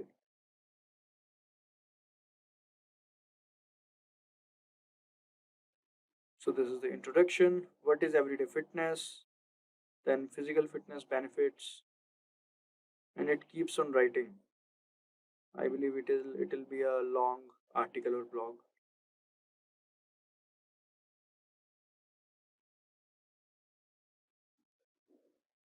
So you don't have to write too many prompts for this. You can just do this and the whole thing will take care of it on. As you can see, FAQs are also being generated by this prompt. Otherwise, we would have wrote another prompt for the FAQ. And many things are there that should be in there in the article or blog. So yeah, now we can select our article or blog, we can say. So we have the title. We don't want the outline, let's say. We'll take it from here, from the introduction. It's a long article, I believe. As you can see, this last question is not completed, but you can click on continue generating and it will complete that. We don't want the last question. I think 3 questions or 4 questions are sufficient for us. So now as we have copied it, first of all, we need to make sure that our content is unique. It is not plagiarized, because we can't publish or use the plagiarized content. So we have to be sure that we are using the unique content. For that, we'll have to go to this site known as Dupli Checker. We'll click on this first link, and now as you can see here, we can copy and paste it. Paste. We can just exclude this last question as I told you. All right, now our content, our article is pasted. Now we will check the plagiarism.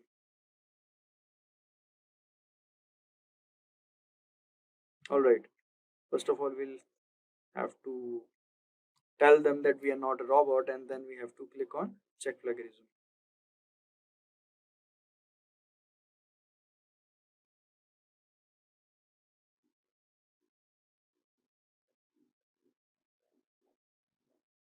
All right, so it is showing maximum 1000 words allowed per search.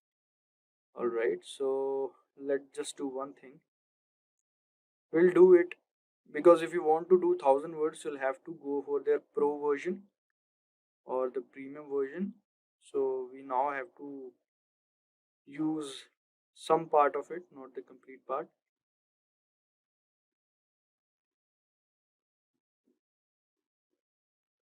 It's actually a long article. So from the role we'll take.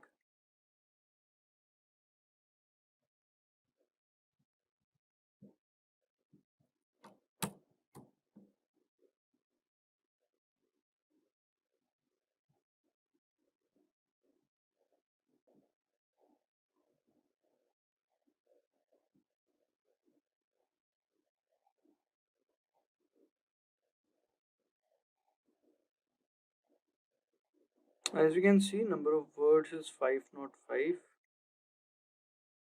and result found 0, 0% plagiarism, 12% unique. All right, so plagiarism is 3%. I think that can be, we can neglect it. And now let's check for the rest of this one. All right.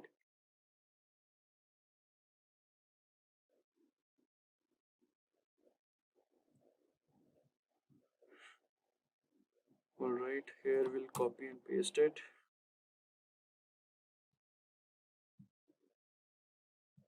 Check plagiarism.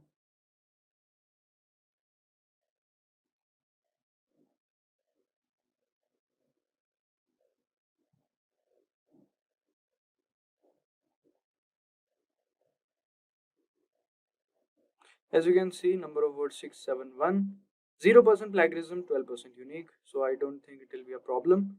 So it is good to go, I believe. And now we just copy and paste it. So let's take it from here till here.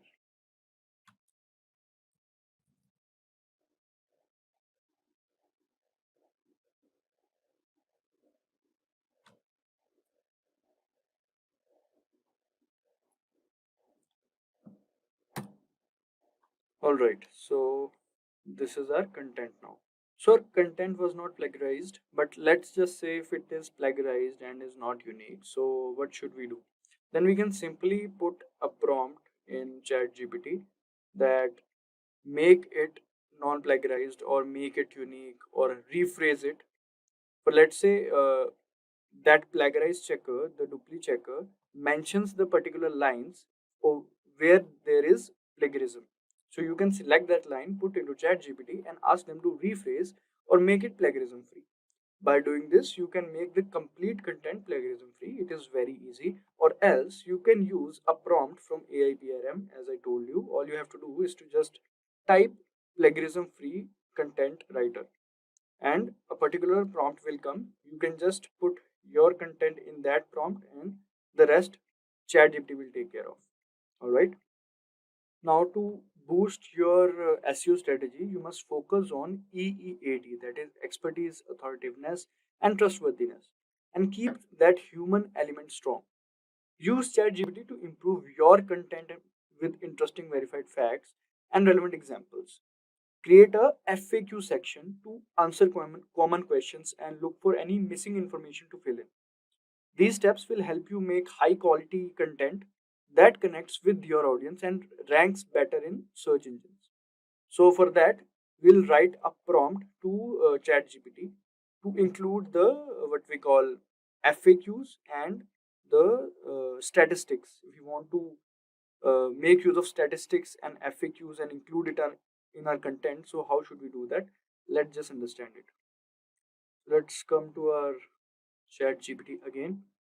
Now here what we'll do is we'll write a simple prompt saying no. First we'll go to the new topic. Now here because otherwise it will keep on writing in that prompt itself. Alright, we'll write please add to what we call stats, or you can write statistics, and one analogy and a FAQ section with answers to this content draft to increase engagement.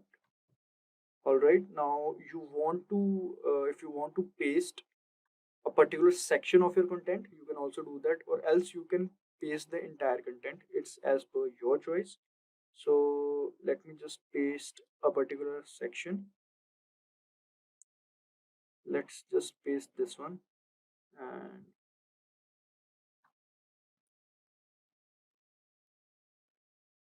all right, let's see.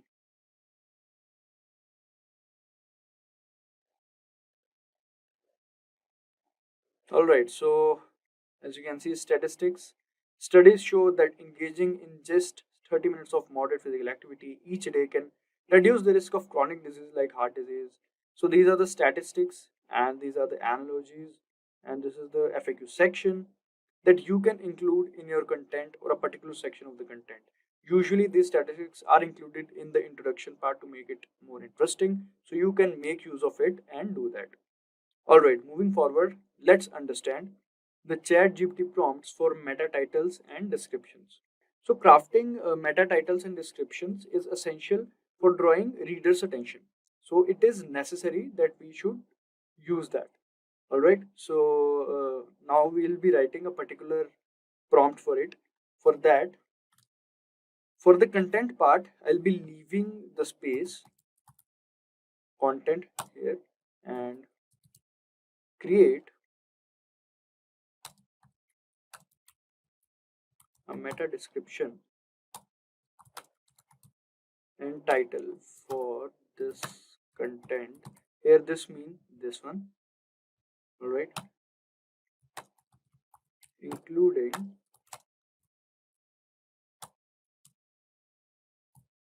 the keyword. Now here we'll mention the keyword. All right, so whatever is the focus keyword or the primary keyword you want to include it in. All right, and make it easy to read and add a CTA. So let's just paste our content over here. So where is our content? This is our content, and let's just use this one again.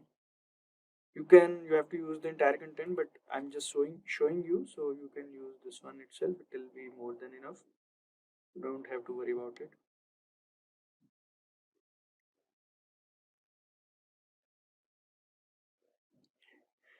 And the focus keyword is healthy lifestyle.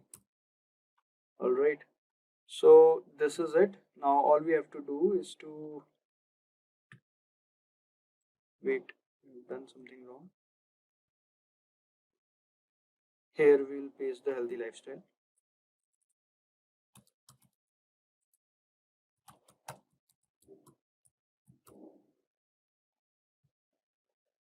And as we can see, title, transform your health with everyday fitness. This is meta description. Discover how incorporating everyday fitness into your routine can transform your health. This is meta description. This is CTA. Ready to transform your life? Start incorporating everyday fitness into your routine today. So you can make use of it using this prompt. And yes, now let's understand the ChatGPT prompt for writing summaries. So now, like, writing blog summaries and posting them on LinkedIn and Twitter helps you reach a wider audience. By sharing engaging snippets, you can attract more visitors to your blog, increasing traffic to your website. This practice also establishes you as an expert in your field, building your brand and reputation. So social media platforms facilitate interaction through likes, shares, and comments, boosting engagement with your content.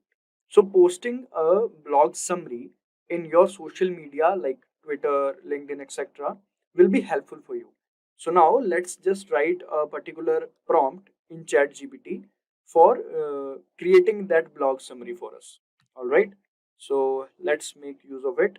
We'll write, please create 100-word summary of this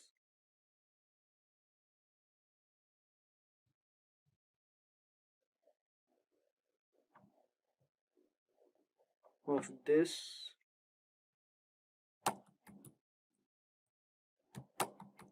post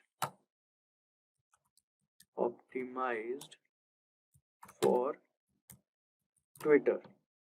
So as ChatGPT already have your content, so you don't have to worry about repasting it. So let's just see.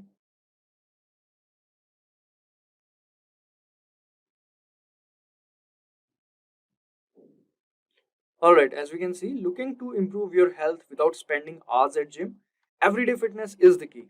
Incorporate physical activity into your daily routine for profound effects on your physical and mental well-being. Just 30 minutes of daily activity can reduce chronic disease risk by 30% and boost mental health. So yeah, it has included all the things that we wanted from our content or blog to this.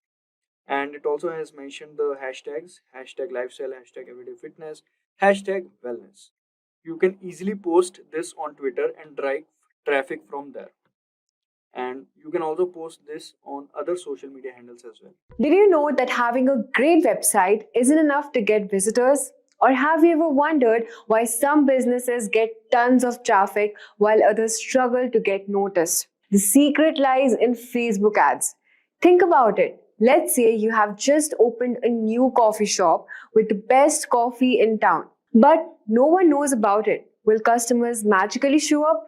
Probably not. You need to spread the word, and that's exactly what Facebook ads do for your website. They help you reach the right people, ensuring that those who are most likely to be interested in your content or products actually see your ad. Facebook has over 3 billion monthly active users, making it the most powerful social media platform for advertising. Unlike organic reach, which can be unpredictable, paid Facebook ads allow you to target exactly the audience you want based on demographics, interest, and behavior. In today's tutorial, we are going to take you through the step-by-step process to create and run a Facebook ad that drives traffic to your website. But before you jump in, it's essential to know why you're using advertising and what success looks like for your campaign.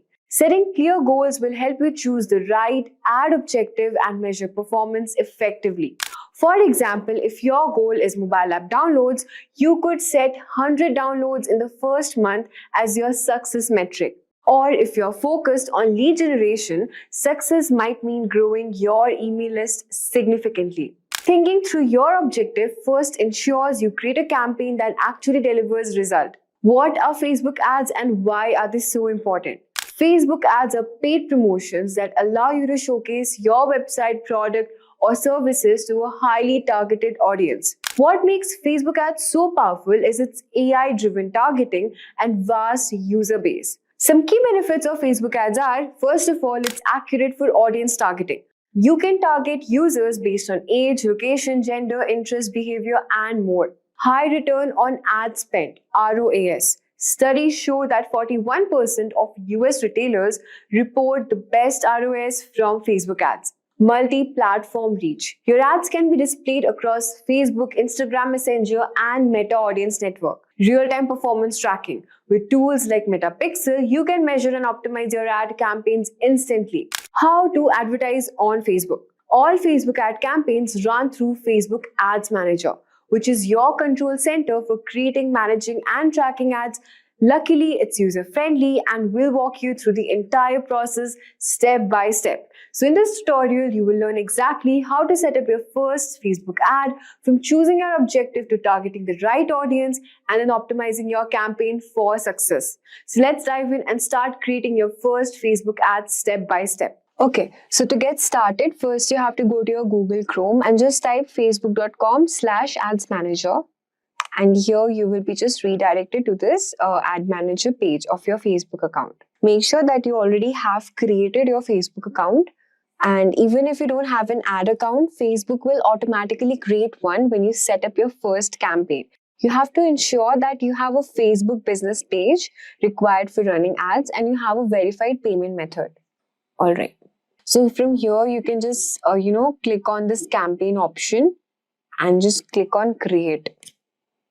And here we'll just select on traffic. We need a campaign objective. So basically we need traffic to our website. So we'll be just selecting on continue and then manual traffic campaign. All right. So here you have to just provide your campaign name. So we have this website for which we are creating the campaign, which is healthline.com. So basically this website will provide you nutrition, sleep, it's a fitness training kind of website. So for this, we are creating a campaign over here and just simply write your campaign name as Healthline blog. Okay. And here you can mention your category and you can also categorize your ads from here if you need any financial product or you're just promoting any of these following. And if you don't want to promote any of this following, you can just select the option from here. For now, I'm not just selecting anything. And for categories, you can select from here financial products, employment, housing, or whatever it is. So we'll just move on to this campaign details from here. All right, we'll just go to our next option. And here we can just set our ad set name. So let's suppose it's Healthline traffic ad set. Healthline new traffic ad. Okay. All right. You can also select a conversion from here where you want your conversion location to drive traffic more to your message app, Instagram, Facebook, or call. So for now, I want traffic to my website. So we'll just select on this option over here. You can also mention your performance goal, what number of clicks, link click you want, and your cost per result goal. We also have other options over here. Delivery type, when you're charged, dynamic creative. All right. So let's talk about budgeting and scheduling. So for budgeting, the second option is you can just select your daily budget or a lifetime budget. So for example, so maybe you're just setting a daily budget as 400 rupees per day. So maximum daily spend will be around 700 rupees and your maximum weekly spend will be around this much. Okay, this will be the average spend I want to spend on my ads. You can also schedule your time from where you want your ads to start. You also have an end date over here. You can budget your scheduling likewise. And there we also have audience controls. Let's move on to this location section. Where do you want your audiences to be located at viewing your ad? All right. So suppose I want the people of Bangalore, okay, to view my ads. So I want that the audiences of Bangalore to look after my this particular website, since my website is also created in Bangalore itself. So driving traffic audiences to located in Bangalore. Then we also have our Advantage Plus audience over here. You can save your audiences from here. See, you also have minimum age limit. What age number of people you want. So we'll just select on 18. You can also exclude custom audiences if you want to exclude any number of audiences. Like suppose you want any particular website audiences not to look like the ones who are already clicking and liking your Facebook page. You do not want that particular audiences. So you can also just click on this exclude option from here. You also have this Advantage Plus audience where if you share an audience suggestion, so you can also save your audiences and you can switch to original audience options from here. We have a lot of options for brand safety and sustainability, filters, publisher block list. Suppose if you want to block any particular publisher or what type of content exclusion you want to do it, you can just do it. For this timing, we are not just doing anything. We'll just simply click on next here. All right. So now one more thing, if you do not have your page, you can also create your page. So just for this timing, I suppose I do not have my Facebook page account of this particular website we are promoting. So we can just create our page name as Healthline Fitness. Okay. We can also mention the category. Category should be fitness. We have health. Let's search health and wellness website. You can also select subcategories also. We have maybe fitness bootcamp or health, medical and health as well. So these are the categories we are selecting what our website is indicating for or what our website is actually for. You can also add a profile picture. So yeah, so see, we have already added our profile picture also, and now you can create your page. So as you can see now, we have already created our Facebook page of our particular website. You can also provide your link for your website.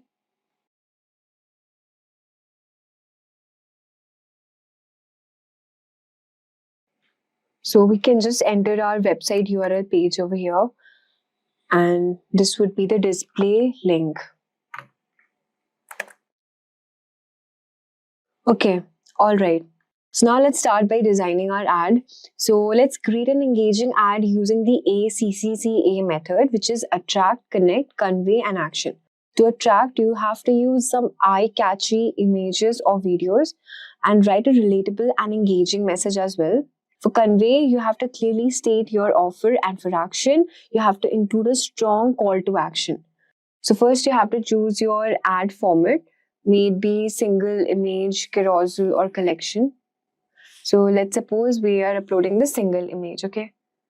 As you can see, the preview of our ads are over here. From here, you can, maybe I want my ad to look like this, so I'll just select this from here. Okay, so this is the ad preview it's showing. So you can just, to make your ad look more presentable, you have to just select or add some images from here. So now that we have already uploaded our thumbnail image from here, you can add text. For example, what text I want to be there as a caption for my particular post which I'm posting the ad. So suppose my primary text is eat at least 5 portions of variety of fruit and vegetables every day. So since my ad is related to diet, so I'll be just writing this particular line. You can also add a short headline and description and also call to action. So headline is something like eat healthy, and description you can write as start your day with something healthy. Eat fruits and green veggies. So this is what I want as my description to be. And you can also add a call to action. For example, I want call to action as learn more. So I'll just click on learn more. And then we have this particular headline, our logo. All right. So we have already uploaded this thing over here. And let's see. So since we have given our call to action, description, headline, images as well, you can also add if you want to track your data, you can also add some events URL if you want to. You can add a browser add-on, for example, WhatsApp or Facebook event or something, or maybe call button to your website.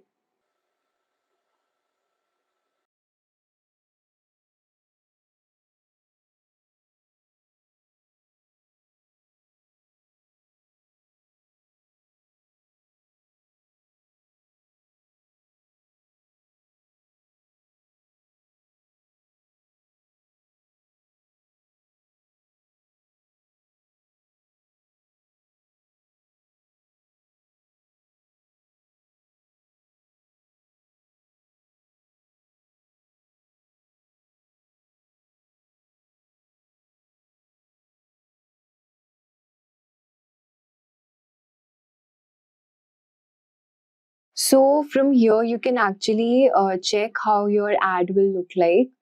All right. So see, we have made some changes, and so my ad will be something like you can see from here the page name and the primary description is also there. We've also attached this option as learn more, and now we have this is looking somewhat presentable.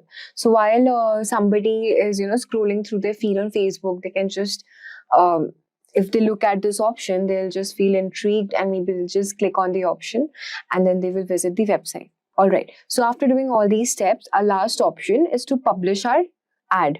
So we'll just select the publish from here. Okay. So now in order to publish, you have to pay some amount, which we have already discussed previously. So, if you have your credit card or whatever it is, so you can just select a payment method and then you will be eligible to upload your particular ad on your Facebook. So for now, we're not having our payment option verified. So you can just check from here how your ad will be look like. So after you have published your ad, so you will have an option from here to see how your ad will look like. One more thing, after launching, you have to also track your ads performance using Facebook Ad Manager. So after when you publish your ads, from this option, you have seen this metrics option. From you can monitor and optimize your ads performance. So in this option, you can just see what are the number of impressions, the clicks and the conversion rates which you're getting for your particular ad. And if your ad is not performing well, you can try changing the image, video, or refining your audience, or also adjusting your budget for some better reach. Also, just a bonus tip, you can also use Facebook's Pixel for retargeting. For this, you have to just select on Events Manager over here. So basically, the Meta Pixel will allow you to track visitors and show them targeted ads later. To set up, you have to select on this Events Manager. So you have to connect data from your resources. So you can just select to web over here and you can enable retarget ads to bring back visitors who left without converting. So basically, this is how you can create your Facebook ads. And now you know that a complete step-by-step guide to create and run Facebook ads to drive website traffic. So let us understand what are digital products. Whenever we hear the term digital products, we generally think of images, arts, or files that can be downloaded. While these are the majority of the products we can find online, the definition of digital products is much broader. Digital products include paintings, illustrations, graphic designs, photographs, or other forms of visual and multimedia content and other web-based services. And these are intangible items that are created, sold, and distributed online. Unlike physical goods, digital products exist in a digital format, meaning they don't require inventory, shipping, or storage. Examples of digital products like software, ebooks, online courses, memberships, digital music, and other web-based services. Now let us understand why sell digital products. Selling digital products using AI offers numerous advantages that can significantly enhance your business's efficiency, creativity, and profitability. AI is a game changer for selling digital products online. Whether it's generating stunning artwork, composing music, or writing compelling text, AI expands your creative possibilities, allowing you to produce high-quality digital products quickly. Leveraging AI reduces the need for extensive human resources, cutting down on costs associated with hiring designers, writers, or developers. AI can even analyze customer data to help create personal digital products that are catered to specific audiences. This targeted approach increases the likelihood of sales and customer satisfaction as the products are tailored to meet individual needs and preferences. AI constantly evolves, providing you with cutting-edge tools and techniques to stay ahead in the market. By integrating AI in your digital product business, you position yourself as an innovative leader offering products that stand out with competition. In short, selling digital products using artificial intelligence enables you to tap into the enhanced creativity, efficiency, and scalability while keeping costs low and maintaining a high level of personalization and innovation. It's a smart, future-focused approach to building a successful digital product business. Now let us understand where to sell digital products exactly. Sell your digital products in multiple online sales channels to increase their reach and expose more people to your brand. Starting an online store to list your digital products, promoting your brand, and publish the content that appeals to your audience. Try promoting your digital products in social media and set up social media storefronts so that users can check when they scroll. Most importantly, initially use an e-commerce platform which already has a bunch of perks like huge audience, easy setup, and so much more. For example, Etsy, Gumroad, and Shopify. Now let us understand the top 5 digital products to sell online. The first product is generating guides. There are some famous shops in Etsy that have guides for everything, including the real estate guides, Airbnb cleaning checklists, cooking guides, and so much more templates. Basically, they have good templates with attractive fonts.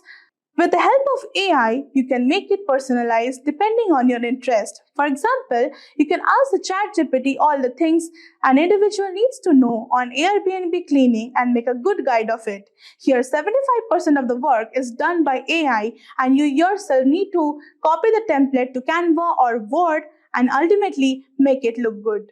The next product is logo design. Let me tell you, one doesn't need to be a graphic designer to design logos, as Midjourney has the ability to create logos for almost everything. Take up the list from the ChatGPT on which business you can create logos for, and you're halfway there. Finally, you need to utilize your idea and write your prompt in the Midjourney, and the result will shock you for sure. It is one of the most profitable business among all, but you need to understand the language of AI, Midjourney, and a bit of Photoshop. The next product is business cards. This is one of the top selling cards online as it is demanded by most businesses. Basically, it's a card carrying information regarding the type of businesses, their landmarks and contact details, etc. You need to go to the Midjourney to tell it your exact card design and pick up a design and put it in Canva to make it personalized and usable.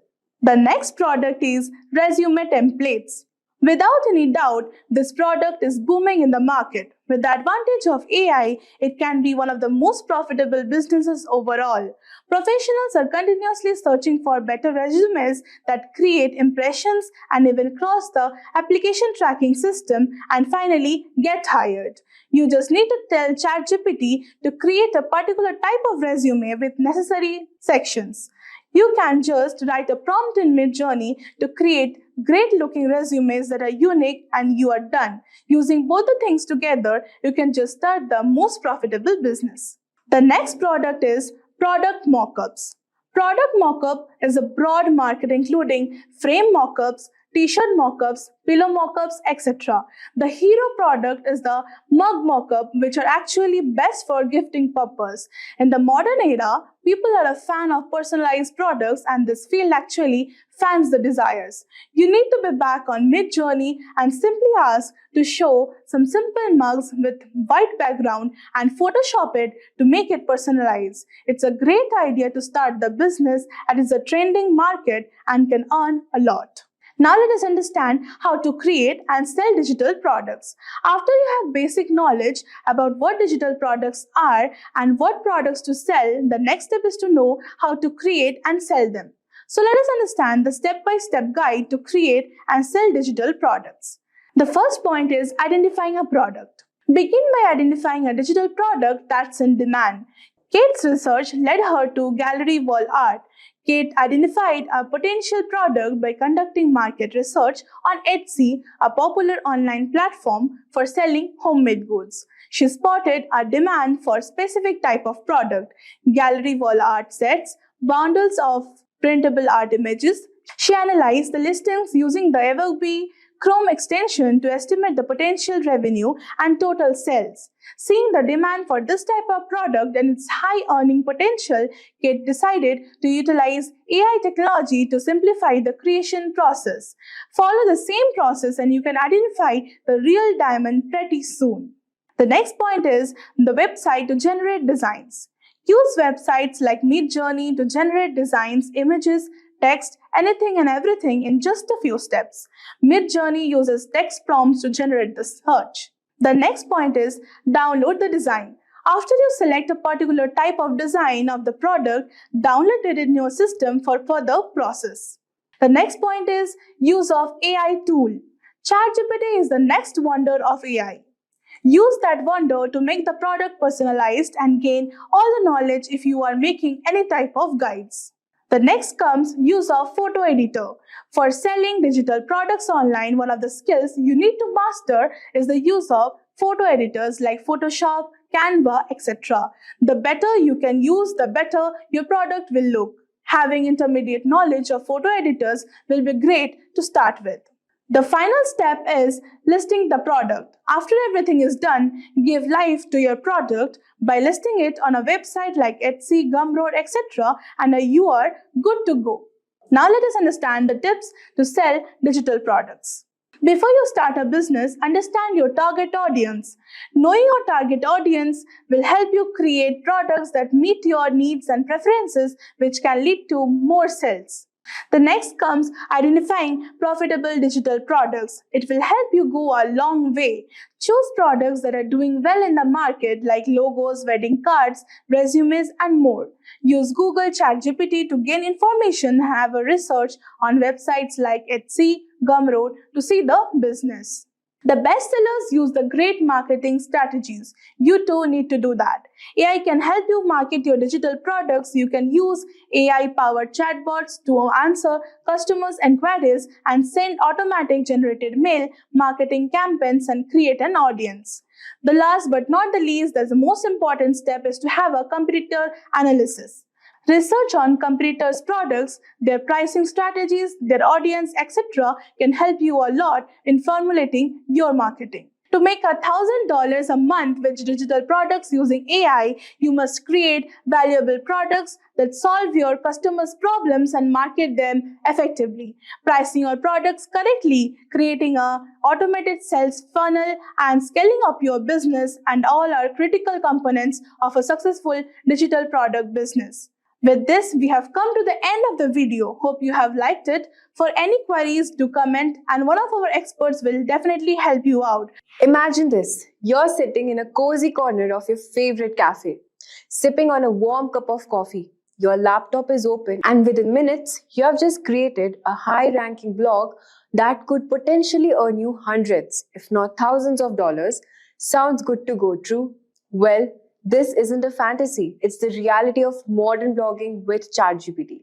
Since its launch in late 2022, ChatGPT has taken the world by storm, gaining over a million users in just 5 days. And for bloggers, it has been nothing short of a gold mine. With AI at your fingertips, you can now create content faster than ever, target profitable keywords with precision, and even outsmart your competition with strategic insights. Let's talk about numbers. Many bloggers have seen their income skyrocket from a few $100s a month to tens of thousands, simply by leveraging ChatGPT. They have doubled their traffic, optimized their content strategies, and tapped into new revenue streams with the power of AI.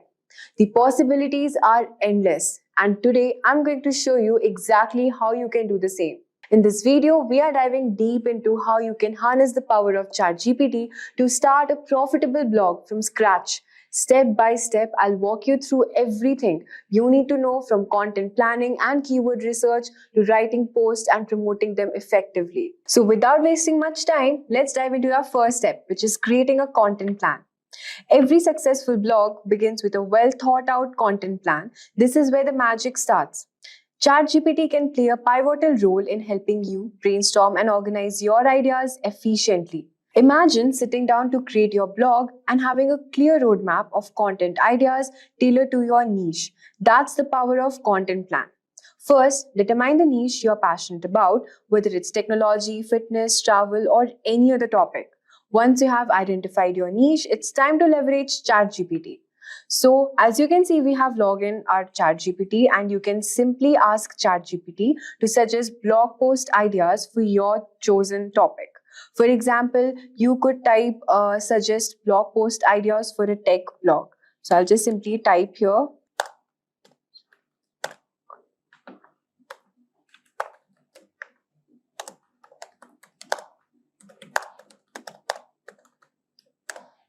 And I'll just press enter. So as you can see, ChatGPT has given some blog post ideas, and these are the topics we can look into. So these ideas aren't just random suggestions, they are the building blocks of your content calendar. With these topics in hand, you can plan out your blog post for the upcoming months, ensuring that your content creation is consistent and targeted. The approach not only keeps your blog organized, but also helps you stay focused on delivering value to your audience regularly. So now that we have a content plan in place, it's time to move on to the next crucial part of the blogging process. This step will ensure that your blog post will not only reach your audience, but also rank highly on search engine. So you can pick any topic you want from here. Suppose my topic is cybersecurity threats in 2024. All right. Now the next step is keyword research. In the world of blogging, keywords are like GPS for your content. They guide your readers straight to your blog. So the next step is conducting keyword research. Keywords are essential for search engine optimization, which is SEO, because they help your blog rank higher in search engine result, making it easier for your target audience to find your content.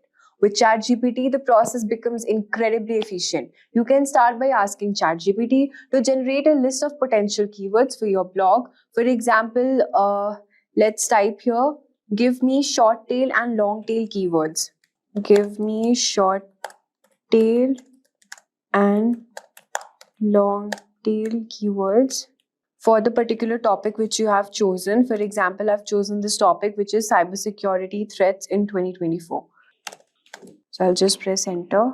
So as you can see, ChatGPT will give a list of short tail keywords and long tail keywords as well. It's important to validate these keywords using an SEO tool like Google Keyword Planner. So you can validate these keywords using Google Keyword Planner. So let me show you a quick demo on how we can search using Google Keyword Planner. So I'll just type here Google Keyword Planner. So as you can see, I'll just simply sign in here. So here, this is the interface of Google Keyword Planner. You just have to click on Discover New Keywords and you can type anything. For example, the topic name is cyber security. That's it. And the language you have selected is English. And we will click on Get Results. So as you can see that Google has given us a list of all the keywords related to this topic.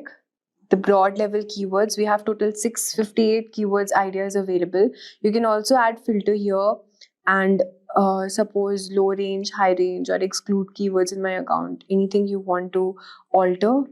And suppose I click here brand or non-brand keywords. Suppose you want keywords for your platform like Coursera, Code, Udemy, anything. So you can just untick the other brands and then it will give you the keywords related to that particular platform. And yes, these are the monthly searches and the competition status, everything you can just simply see from here. So these are the keywords which are having monthly searches of around 100k to 1 million. All right, so you can pick any keyword from here. Suppose this is cybersecurity. I'll just copy paste. You can also download your keywords. So this is how you can search your keywords using Google Keyword Planner. So we'll go back to ChatGPT. As you can see, these tools will provide you the valuable data such as search volume, keyword difficulty, and competition level. This ensures that you're targeting the right keywords that can bring substantial traffic to your blog. So by combining the power of ChatGPT with reliable SEO tools, you are setting the foundation for a well-optimized blog that can rank well and attract the right audience. Now let's move on to our next step, which is analyzing content gaps. Now that we have understood the content plan and how do we do the keyword research, it's time to gain a competitive edge by analyzing content gap. So content gaps are opportunities where your competitors might be missing out and you can step in to provide valuable content that fills those voids. So ChatGPT can assist you in this process by helping you to analyze what top ranking blogs are doing and how they might be lacking. So we can just simply type a prompt here, which is analyze the content gaps. Suppose analyze the content gaps. And you can just mention the competitor's blog post.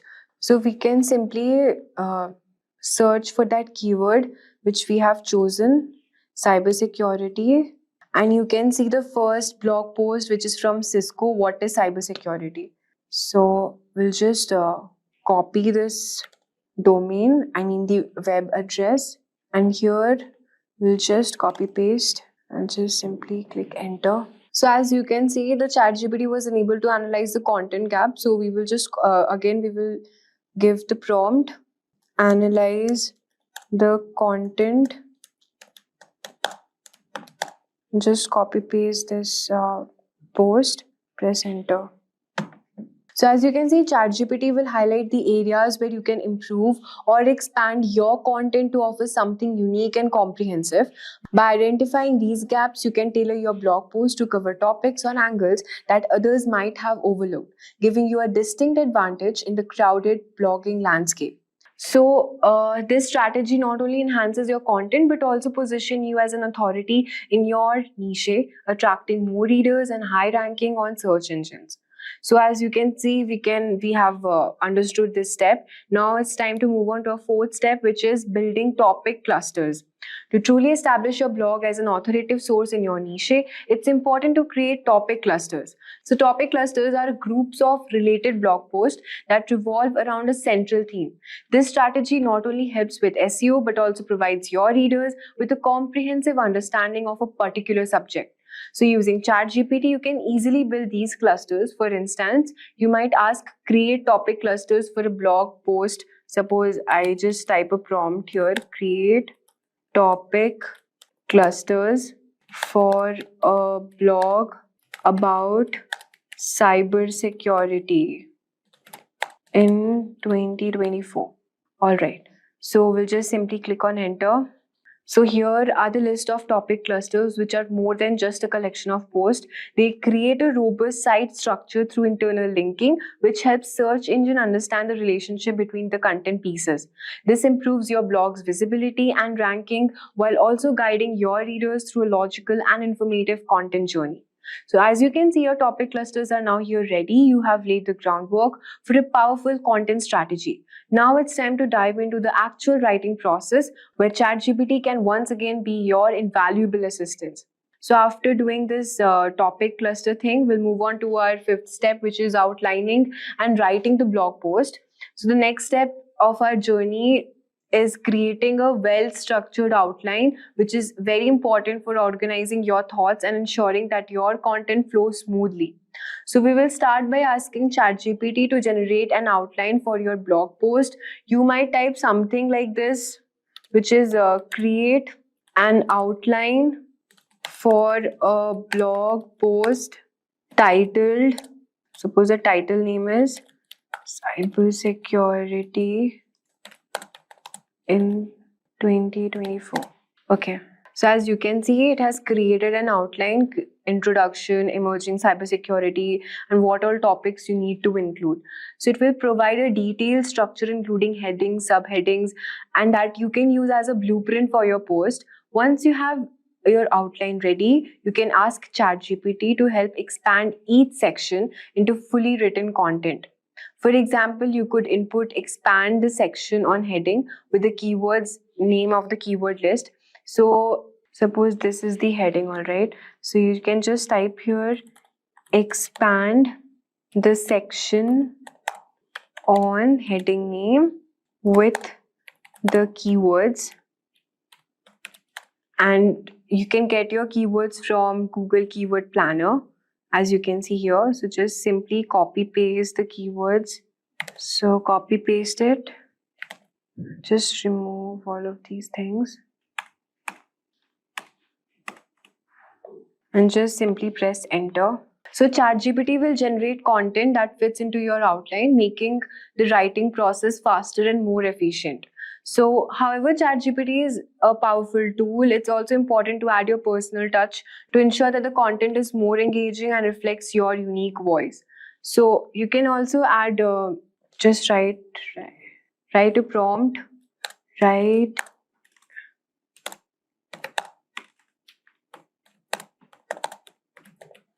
friendly tone blog post and just press enter. So you can modify according to your needs. So as you can see that the ChatGPT has generated a topic, cybersecurity, and it's starting from all the topics which needs to be included. So any modification you need to do, you just simply type the prompt here and then ChatGPT will give you the required results. Our next step is adding FAQs and also doing SEO optimization. So now this post as a blog is ready. So to enhance your blog post users experience and search engine performance, we also consider adding a frequently asked question FAQs. So ChatGPT can generate FAQs that are relevant to your topic. Just simply type here